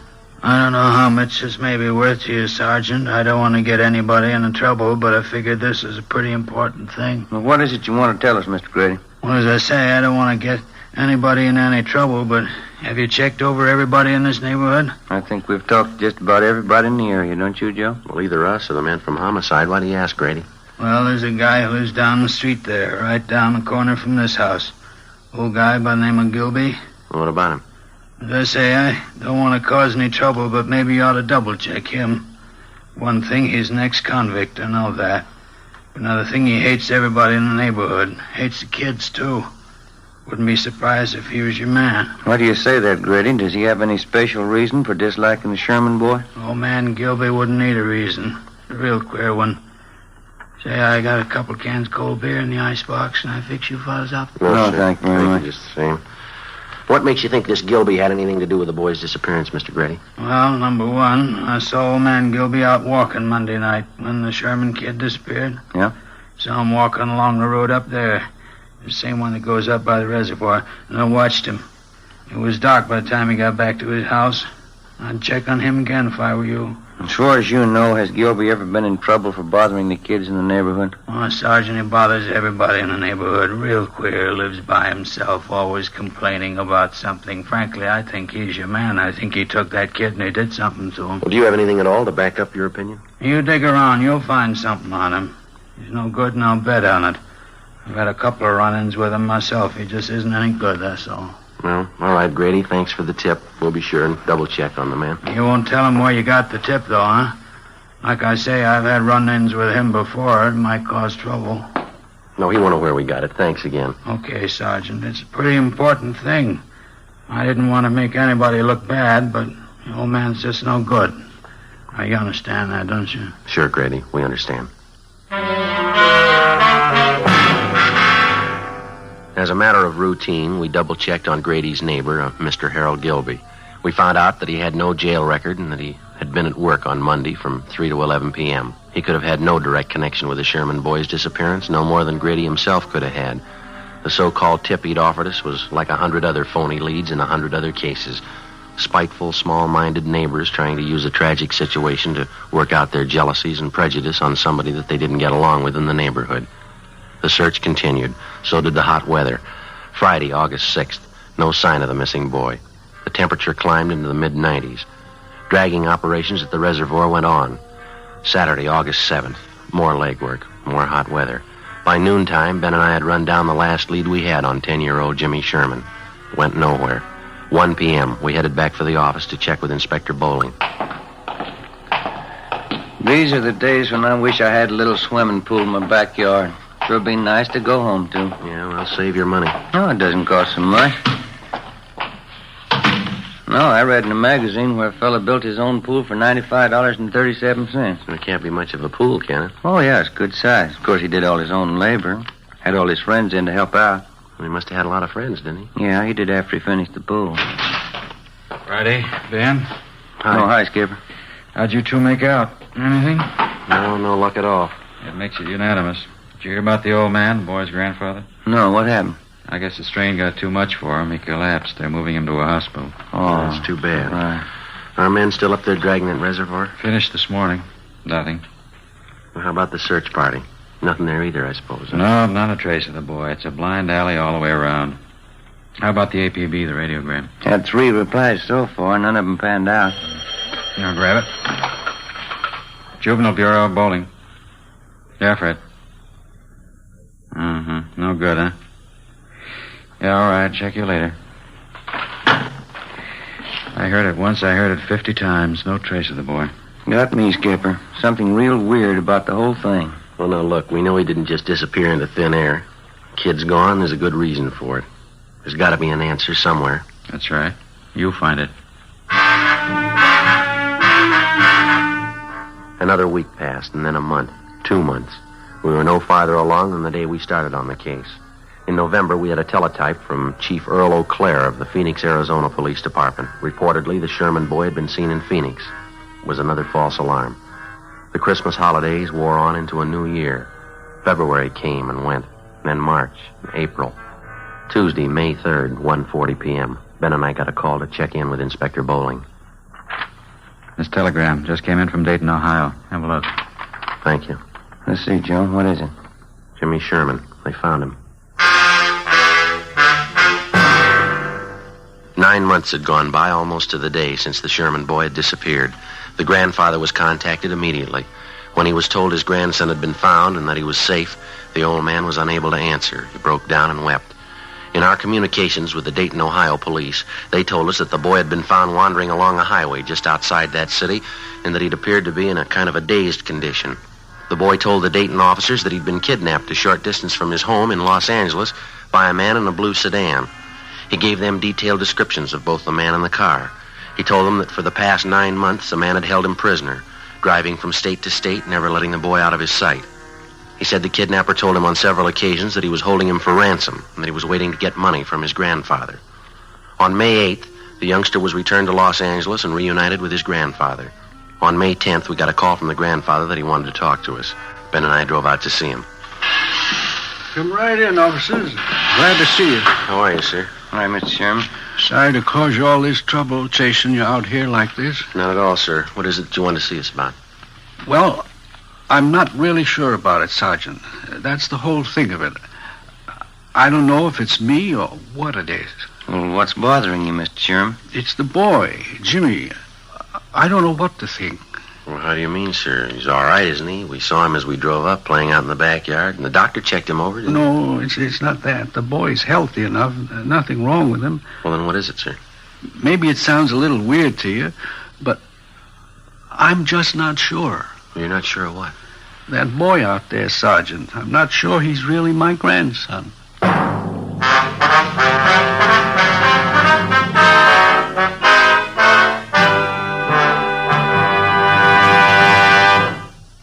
You are in the communications division of a metropolitan police department, the teletype room.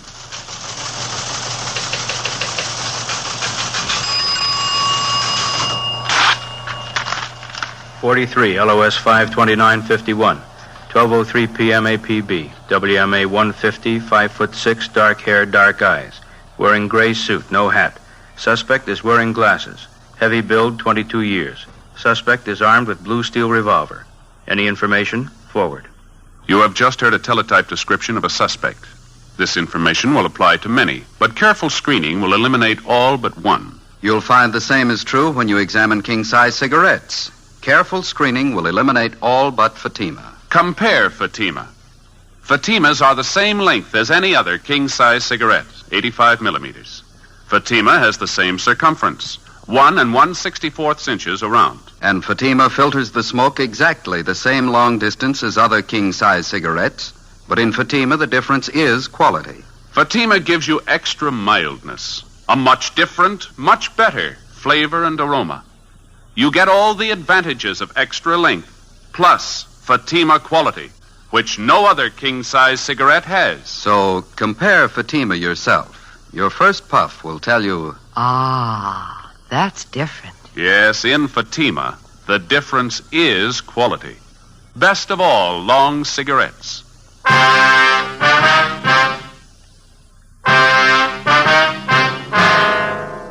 Tuesday, May 10th, 2 p.m. When the aging grandfather, Oscar Sherman, told us that he wasn't sure whether the recovered boy was really his grandson, Ben and I didn't know what to think. Our first reaction was that the shock of recovering the boy after he'd almost been given up for lost had been too much for the old man. Mr. Sherman admitted that there was no physical difference in the boy as far as he could see, but he still insisted that there was something wrong, that the boy seemed different somehow. To satisfy the grandfather, Ben and I talked to the boy, but he failed to give us any reason to believe that he was not Jimmy Sherman. We checked with the boy's friends, all the people in the neighborhood who'd known Jimmy over a period of years. They confirmed our opinion. A few thought that the youngster had changed a little, but no one had any serious doubts about it. The boy was really Jimmy Sherman. So the matter was dropped. Thursday, May 12th. Ben and I had lunch, and then we checked back in at the office. Joe, want to grab that? Yeah, I'll get it. Juvenile Bureau, Friday. Sergeant, this is Mr. Sherman talking. Yes, sir. Mr. Sherman? Yes, sir. How are you? I want you to come out and take this boy, Sergeant. He's not my grandson. I'm sure of it. Well, how do you mean, sir? This boy's got a scar on his side. He's had his appendix out. Yes, sir. My grandson never had an operation in his life. Before we left the office, Ben and I briefed Inspector Bowling on the phone call from the grandfather, then we drove back to the Sherman house. While Oscar Sherman didn't claim that he knew his grandson's complete medical history, he was certain that the boy had not had his appendix out and that he had not had an operation. He told us that his neighbor, Mrs. Keller, could substantiate that she had known Jimmy since he was a baby. We put in a call to the Sherman's family doctor. He wasn't in. We left a message, and then we went next door to see Mrs. Keller. We found her in the kitchen washing dishes. I just got a couple more to rinse. Can you wait a minute? Yes, go right Of course we can.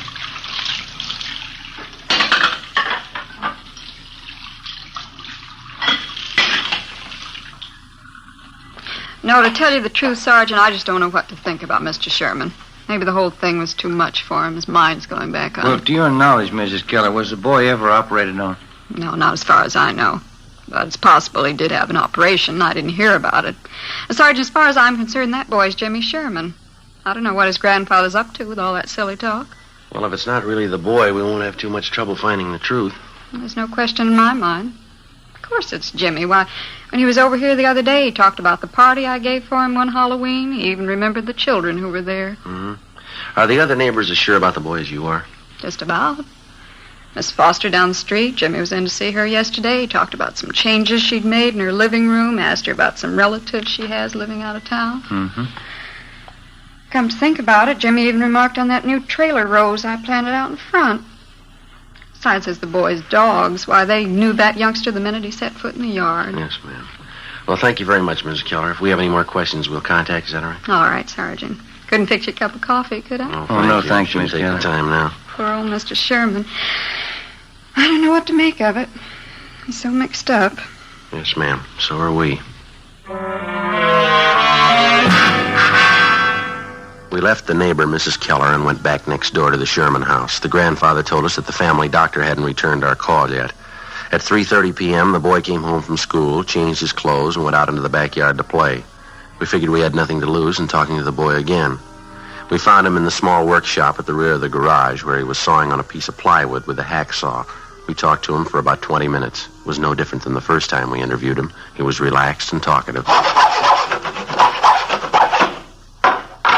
Say, would you hand me that hammer there, officer? Oh, yeah. Yeah, here you go. Thanks. Well, if I ever get this thing finished, it's going to be the best coaster around here. These are the wheels I'm going to put on it. Pretty good, aren't they? Yeah, they look fine, son. Do you like building things, coasters and things like that? Oh, yeah, I like it all right. It's fun.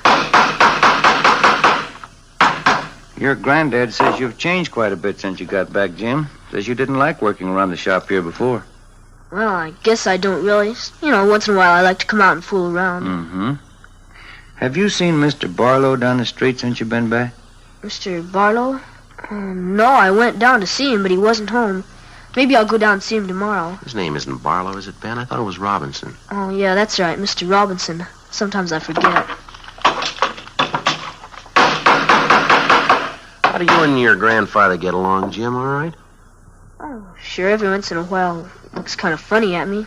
I don't know. I guess he's still worried about that man taking me away, you know, and all. Uh-huh. How you been feeling lately, Jim, okay? Sure, I feel fine. Hardly ever get sick. Yeah, that's good. You ever been in the hospital, son? Uh-huh, just once. Had my appendix out. I hate hospitals. Can I have that can of nails there, please? Oh, yeah. Yeah, here you are. Gotta make this good and strong, you know. I'd like to ask you a question, son. Yeah? What's your real name? I'm Jimmy Sherman, you know that. No, I'd like to have the truth, son. Who are you? You must be fooling, officers. You know who I am. Jimmy Sherman. No, Jimmy Sherman never had his appendix out, son, but you did, and you've got a scar to prove it, haven't you? Sure, I had my appendix out. Ask my grandpa, he'll tell you. I'm afraid he won't, son.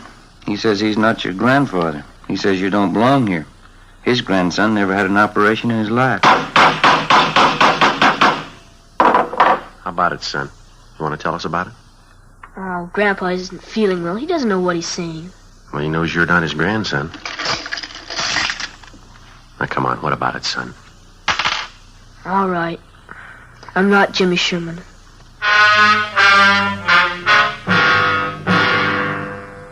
He told us his real name was Donald Rush. He said he'd run away from his home in Springfield, Ohio 2 weeks before. He said that he'd been picked up by the police on a highway just on the outskirts of Dayton, Ohio.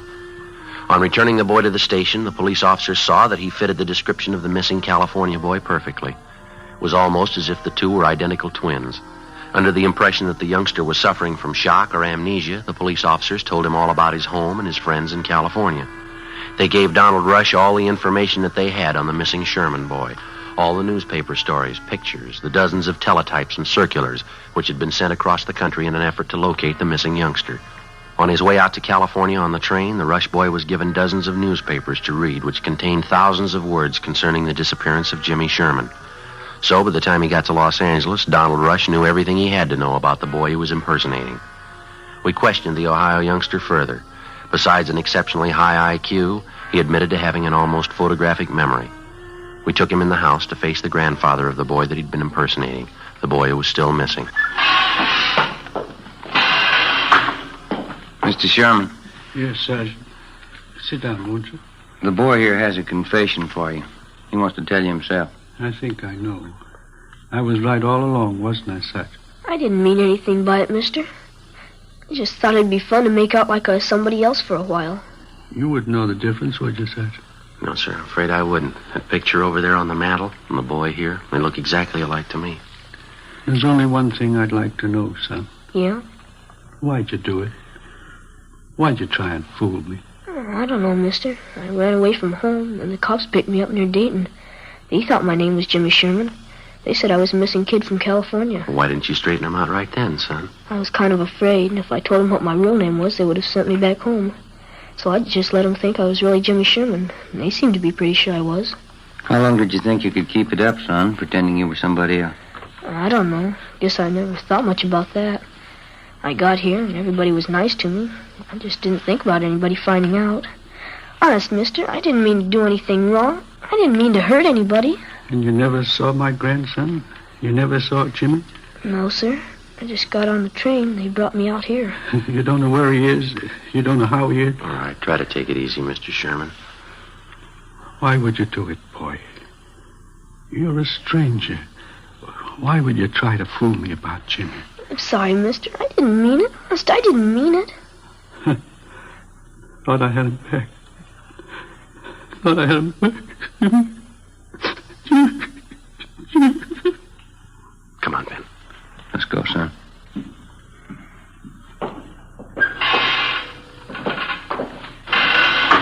I didn't want to make him cry like that, Sergeant. Honest, I'm sorry. Couldn't you just let me stay here with him? No, I'm afraid not, son. I won't do anything wrong.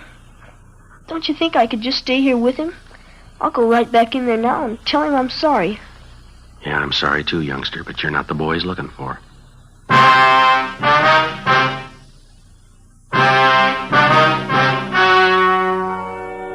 The story you have just heard was true. Only the names were changed to protect the innocent. On Wednesday, May 20th, a meeting was held at the Juvenile Bureau, City and County of Los Angeles, State of California. In a moment, the results of that meeting. And now here is our star, Jack Webb. Thank you. Friends, I hold in my hand a new pack of Fatimas. All I need to prove that Fatima is the best of all long cigarettes. Now here, on the side, you'll find this statement. Fatima contains the finest Turkish and domestic tobaccos, superbly blended to make Fatima extra mild. Fatima gives you all the advantages of extra length, plus Fatima quality, which no other king-size cigarette has.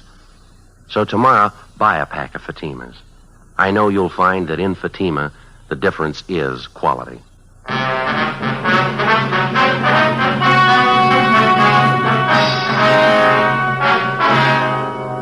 Donald Rush, who impersonated missing 10-year-old Jimmy Sherman, was returned to the custody of his parents at their home in Springfield, Ohio. 4 months later, the body of Jimmy Sherman was discovered buried on a farm on the outskirts of Riverside, California. The boy had been murdered. His killer, a farmer in the neighborhood, was subsequently apprehended and brought to trial. He was found guilty of murder in the first degree and was executed at the state penitentiary, San Quentin, California.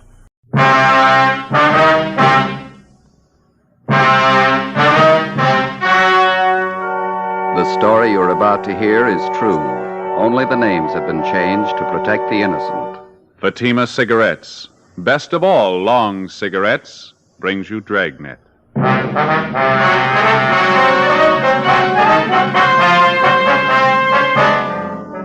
You're a detective sergeant. You're assigned to narcotics detail. You receive information that one of your city's most fashionable hotels is being used as the clearinghouse for high-grade heroin. Evidence points to a narcotics ring, the center of distribution. Your job, break it. You'll be amazed when you compare Fatima with any other king-size cigarette. The size is the same. They now cost the same. But in Fatima, the difference is quality. You see, Fatima is the quality king-size cigarette because it contains the finest domestic and Turkish tobaccos superbly blended. And Fatima is extra mild, with a much different, much better flavor and aroma than any other long cigarette. So compare Fatima yourself. Fatimas now cost the same as other long cigarettes, But your first puff will tell you... Ah, that's different. Yes, in Fatima, the difference is quality. Buy Fatima. They're extra mild, with a better flavor and aroma. Smoke Fatima. The quality king-size cigarette. Fatima. Best of all long cigarettes.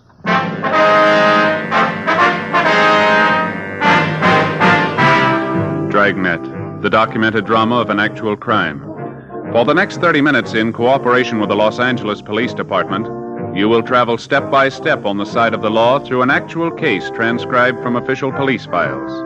From beginning to end, from crime to punishment, Dragnet is the story of your police force in action.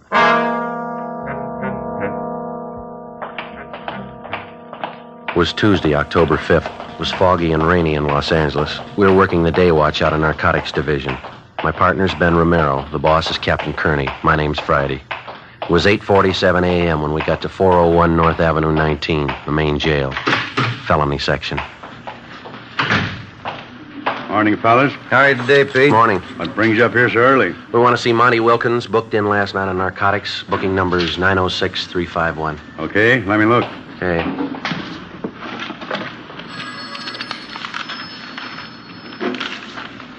Here it is. He's in 103. Thank you, Pete.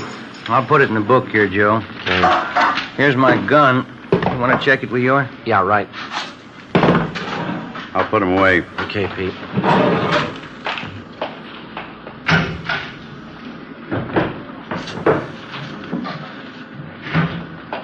Here's your check.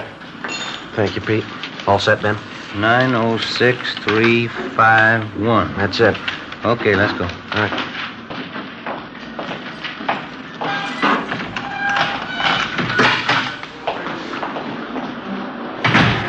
Hi. We want to talk to Monty Wilkins. He's in 103. All right, we'll get him.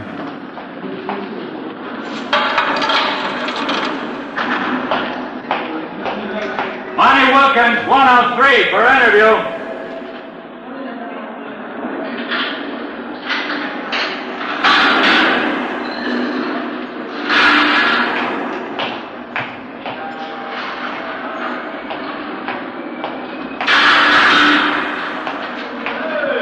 Hello, Friday. Ben? Hi, Monty. Better move out of the way there. He wants to lock that door, Monty. Oh, yeah.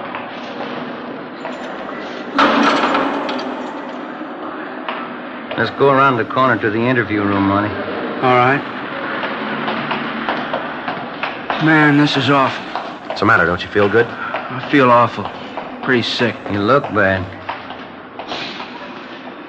I'll get the light. Okay, Ben.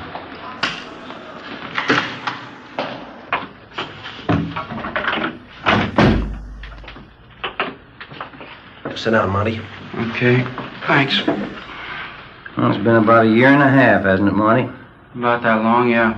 We got you for possession that time, too, didn't we? Yeah, that's right. How long you been in the stuff this time? Well, I guess I've been hooked bad about a month. How much you shooting? Oh, about 2 caps a day. When you were picked up down in Slauson last night, you had 7 caps on you. Yeah, that's right. Well, we checked with the crime lab. They've run the stuff. It's not the usual Mexican, is it? That's right. You want to tell us about it? Yeah, it's good stuff. It's not Mexican. We know that, Monty. Where'd you get it? Haven't had anything like that for a long time. Real good. Haven't been cut. Real fine. Maybe it's coming in from the East Coast.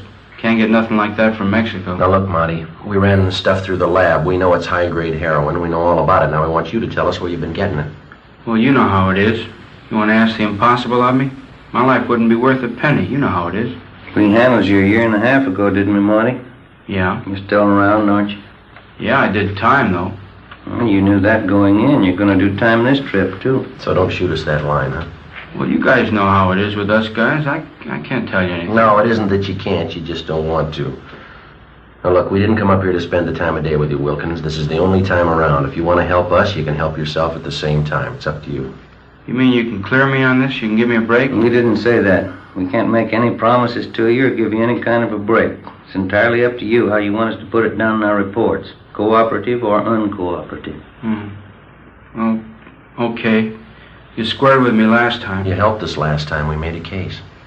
But I'm not going to be able to help you very much. Where you been getting it? Well, I've only made a couple of buys on that good stuff. I just got it from some old mule I just happened to meet down there. Seemed to be pretty well loaded with the stuff. Where'd you meet him? Oh, down near 5th and Spring somewhere. What's his name?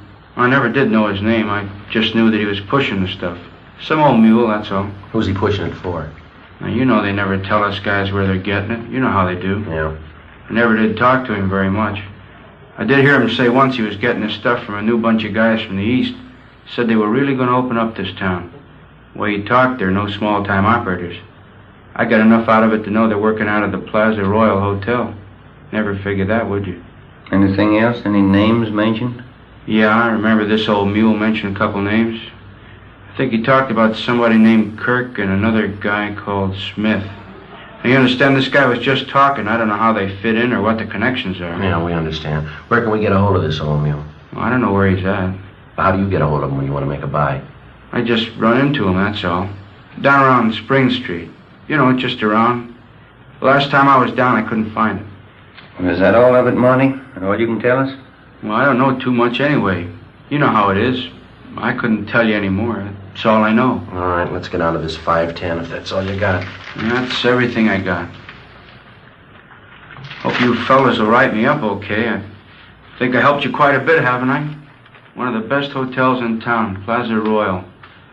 Never would have figured that, would you? Maybe. I've told you quite a lot. The rest ought to be easy. No, you're wrong there, Monty. Why? You haven't told us the name of your mule. You haven't told us where we could find him. You haven't made it so easy. Well, that's all I have. I've told you a lot. Yeah, there's a lot you didn't tell.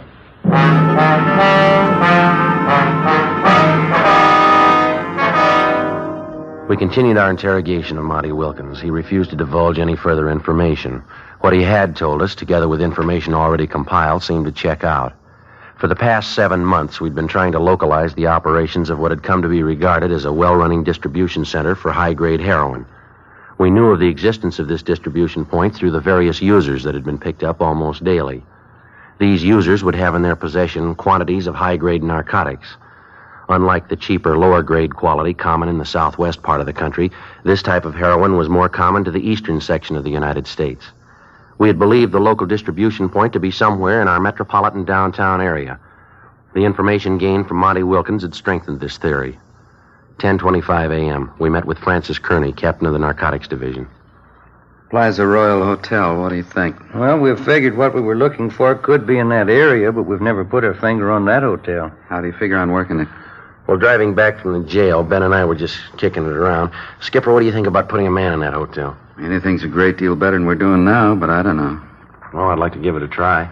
You sure like a crack at it, Skipper? You know how I feel about these kind of assignments. One man working inside, one outside. Brings the element of danger up kind of high. Well, we know it's not going to be easy, but it looks like a good bet. Sometimes these things are, sometimes they're not. You know what kind of a bunch they got to be. Been running their racket just about as smooth as it can be run. You know the kind of a risk a man would have to take if he tried to make contact with any of them. Well, we think it's about the quickest way to get to them. Well, maybe it might be worth it. You got any ideas how you'd like to work it? There's just one thing. We haven't come to any decision who's going in and who isn't. Well, I think I ought to be the one to work it from the inside of the hotel with Ben working outside as a contact. I don't know why we can't just turn that around. Last time you had the rough end. Joe, you just got back from your vacation about 3 weeks ago, didn't you? Yeah, that's right. Didn't you stay down in Arizona? Phoenix, wasn't it? Yeah. You know the town very well? Oh, we've got some relatives down there, yeah. If they started asking you any questions about Phoenix, you could fill them in, huh? I think so, yeah. That's probably the best way to settle it, Romero. Friday here will be in a better position knowing a little about Phoenix. I don't see how you figured that way. I went on my vacation, too. Columbus, Ohio. Well, because of the type of stuff that's been coming in, don't you think it'd be a little safer bet to have our men come from somewhere out this way rather than from the east? Yeah, it makes sense. Well, you did it again, Joe. You beat me out. All right, let's figure it this way. You're a local Phoenix hoodlum. Things got too hot for you down there, and you came up to L.A. to cool off. Yeah. How about Joe Edwards? How's that sound? That sounds all right to me. We'll get all the necessary cards, identification papers, and a few letters to carry around with you, all under the name Joe Edwards. All right. I think the best way to work it is for you to hop right down to Phoenix. When you get in town, check with Roberts. He's in narcotics down there. Yeah, I know him. Have Roberts fill you in on what's been going on down there. Any of their current characters they've handled recently. Any that have been known to pass through, you know, so you can talk about it freely. Yeah, I understand. Joe, when you check into the hotel down there, why don't you wire ahead up here to the Plaza Royal for reservations? Might be a good cover. A good thought. That's the way to handle it. You two have worked these things before. You know what to do, all the necessary precautions. Well, how long do you figure out to lay over in Phoenix? A couple days, maybe.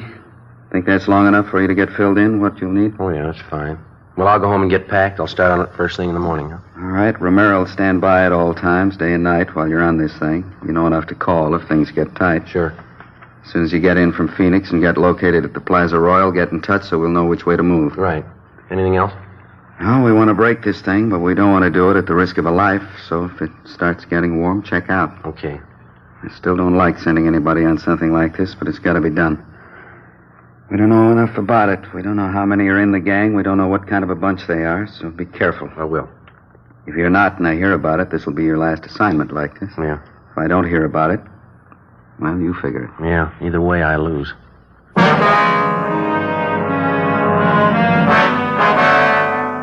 I went over to the photo room at the crime lab and picked up the identification papers that had been made out in the name of Joe Edwards. I went home and removed all Los Angeles labels from the clothing that I was to take with me to Phoenix, Arizona. I removed all my personal identification and Los Angeles Police Department credentials. I left my service revolver home and borrowed a .38 automatic from Ben. I packed it in my suitcase. The crime lab also furnished me with a package or a bindle made to resemble the usual form in which a person would carry heroin. I packed this in my suitcase. Before my departure, Ben and I went over the proposed plan as best we could. I was to arrive from Phoenix under the assumed name of Joe Edwards. I would register at the Plaza Royal Hotel in downtown Los Angeles and attempt to make arrangements to participate in a narcotics buy for the purpose of gaining sufficient evidence to apprehend the narcotics ring. I was to keep Ben informed as best I could of my progress. As outlined by Captain Kearney, I arrived in Phoenix and contacted Sergeant Roberts at the Detective Bureau down there. He furnished me with all the necessary information and assisted me in acquiring local Phoenix clothing store labels to have sewn in my clothing. I obtained everything possible to make it appear that I was a longtime resident of Phoenix, Arizona. Several dummy hotel bills were made up for me to make it look as if I'd lived there for a period of time. I was furnished with an Arizona driver's license, a membership in the local social club, and a voter's registration stub. These were all packed in my suitcase. October 9th, 10 a.m., I arrived at the Plaza Royal Hotel, the front desk. Yes, sir? My name's Edwards. I'm in from Phoenix. Did you get my wire? One moment, sir. Yes, sir. Joe Edwards? Yeah, that's right. Would you sign the register, please? Yeah, all right.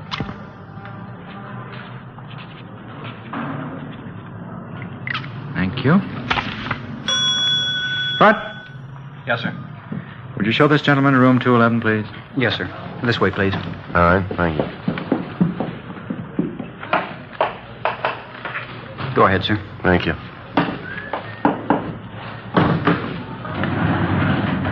Two, please.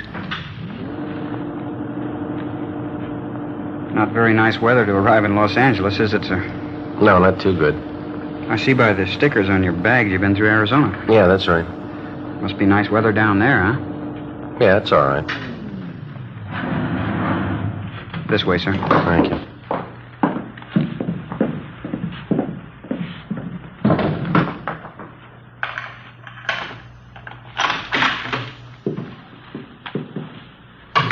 Let me open a window for you, sir. A little fresh air in here. All right. Okay. Thanks. Here you go. Thank you very much, sir. Help you with your bags? Yeah, all right. Oh, I'm sorry, sir. Something dropped out on the floor here. You better let me have that. Sorry. Very sorry that happened. That's all right.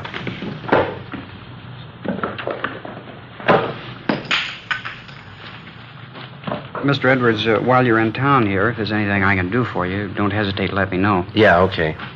I couldn't help but notice that little package there that I dropped. Yeah. Well, like I say, I know my way around here in this town. If you need anything, anything at all, sir. I'll tell you what.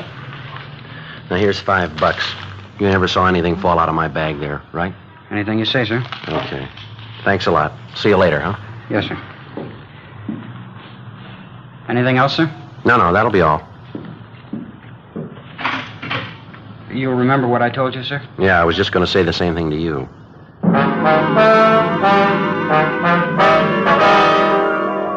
I couldn't be sure, but it looked like I'd been lucky right from the start. The bellboy at the Plaza Royal Hotel. I didn't know if I could consider this an opening contact or not, but he seemed to show more than a passing interest in the bindle of narcotics that he had seen fall from my suitcase. I didn't feel it was the right time to press the issue any further with the bellhop, but I figured I'd wait and leave the next move up to whoever he might have been working for. During the next 3 days, nothing happened. I tried, without appearing to be too bold, to arouse some interest, but without success. October 13th, my 5th day at the Plaza Royal Hotel, 6 p.m. I went in the bar off the main lobby. I beg your pardon? Yeah. Kirk Harding's my name. I noticed you here in the bar the last couple of nights. You up here to buy a little, or are you selling? I don't believe I follow you, Harding. Look, boy, we've had you tabbed since that first day you hit town, October 9th. We haven't been out here too long ourselves. We're in business, too. Same business you're in. Well, I don't know what kind of business you think I'm in, but you got it figured wrong, mister. You know, this entire matter would work out much better for you in the long run if you'd level with me. You're just going to make it tough on yourself this way, Edwards. Well, I'm sorry. You lost me way back somewhere. All right, let's do it the hard way. You're up here from Phoenix. We know you've got some stuff with you. We know you're not a user. You're a member of the social club down there. You're a registered voter. Well, you've been working real hard, haven't you? Well, there's more. You got 2 pieces of luggage. You're carrying a .38 automatic. Any more? Yeah. There's a telegram from a friend of mine down in Phoenix. Yeah? We know all about you, mister.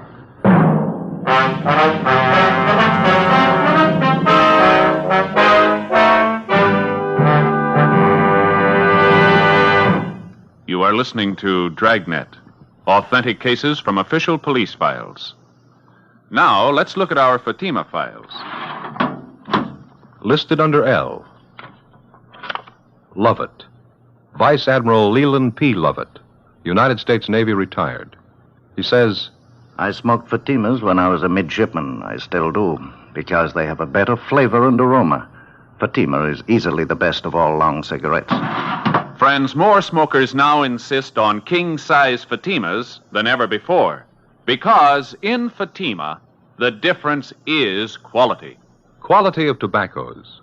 The finest domestic and Turkish varieties, extra mild, superbly blended, to give you a much different, much better flavor and aroma. Quality of manufacture.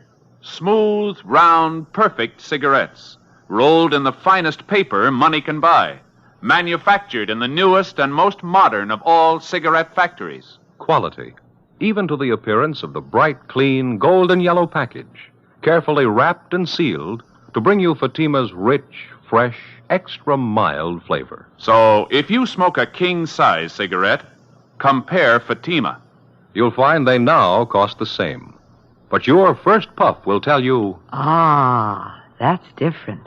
Yes, in Fatima, the difference is quality. Buy Fatima. Smoke the quality king-size cigarette. Fatima. Best of all long cigarettes.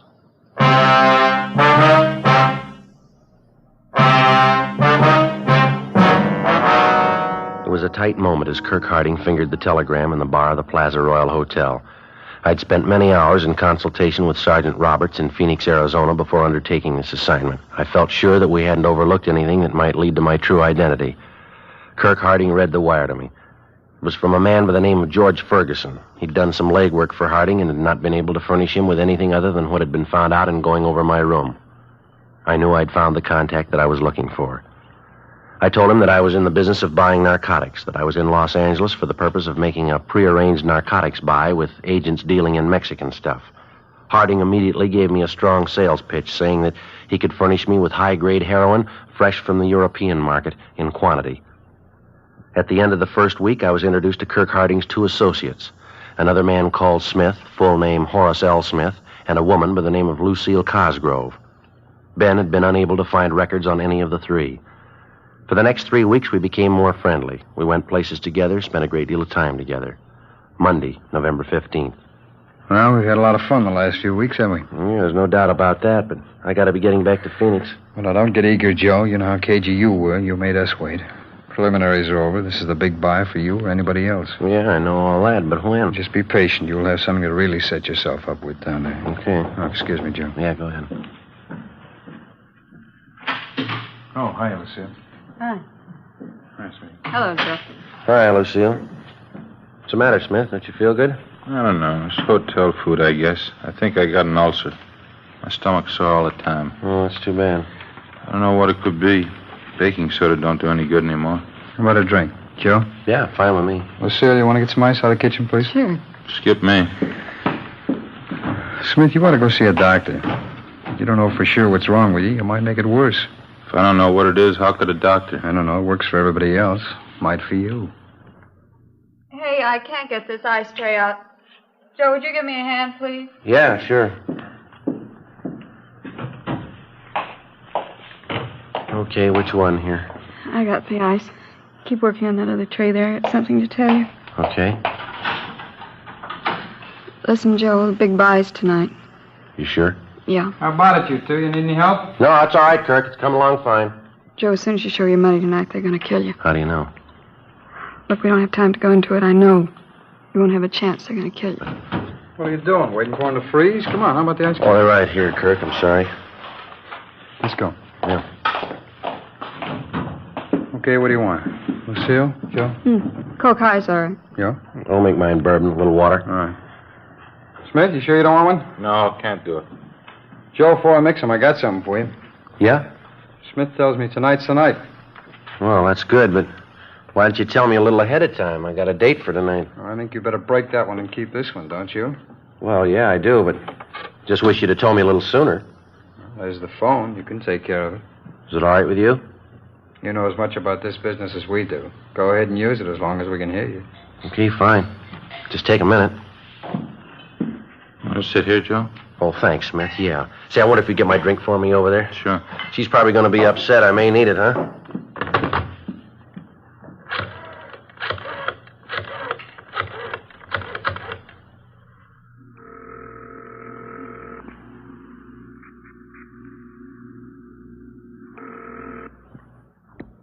Romero talking.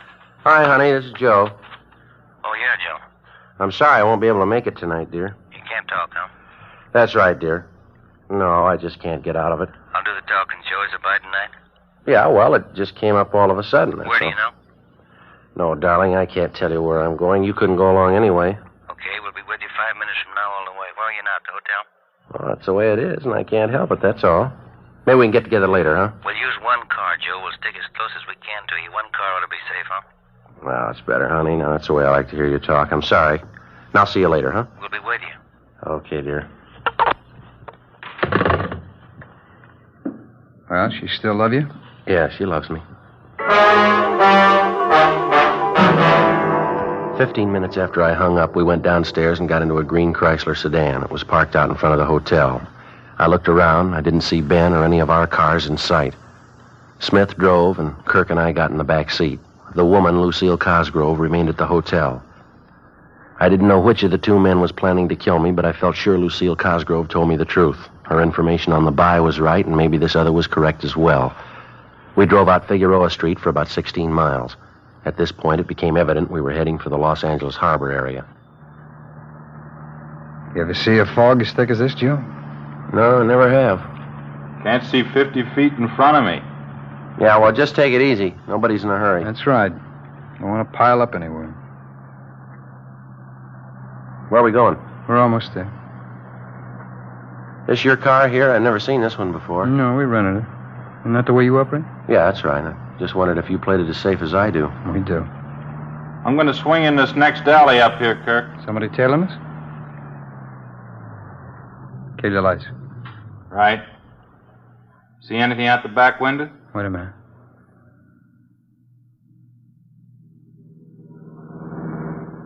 How'd they go? How'd it look? Two guys in the front seat. Could have been somebody.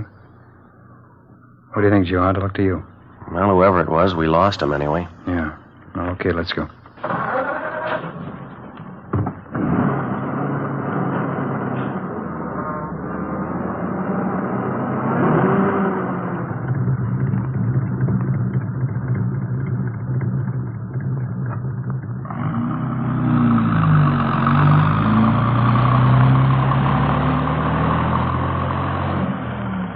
Look at that.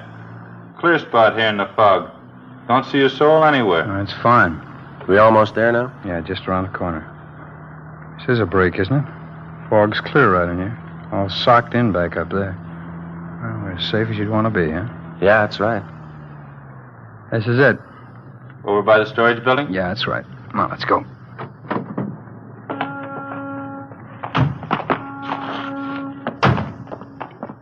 Over this way, Joe.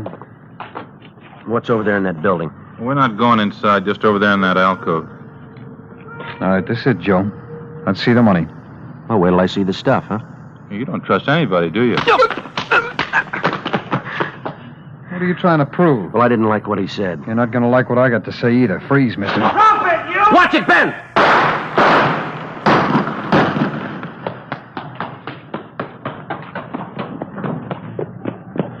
He ducked in this alcove. Oh! Take care of that one there. All right, easy, huh? Yeah, you see him? No, it's too dark. There he is. That's enough! I'm coming out! All right, throw your gun out ahead of you. He's not going to throw that gun out, Joe. Watch it. Come on.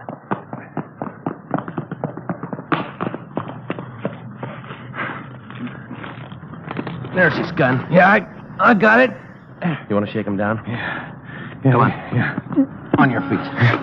Where'd you get hit? My shoulder. Let me see. You're all right, just grazed you. You're a cop, aren't you? Yeah, that's right. Now, come on, let's go. Where's the stuff? On the back seat in my car. Now, you tell me something. Why'd you slug Smith? I just wanted something I knew you'd never give me. What's that? An even chance.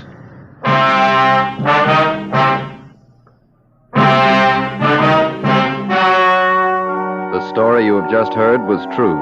Only the names were changed to protect the innocent.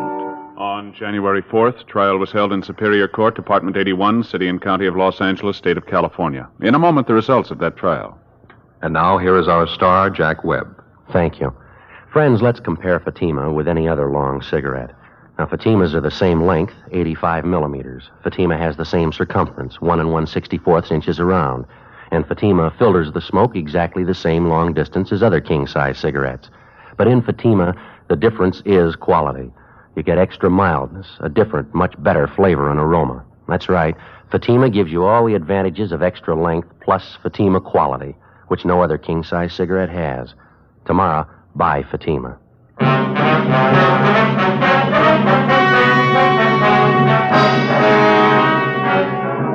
All three suspects, Kirk Arthur Harding, Horace L. Smith, and Lucille Marie Cosgrove, were convicted for violation of the State Narcotics Act, a felony. Harding and Smith were convicted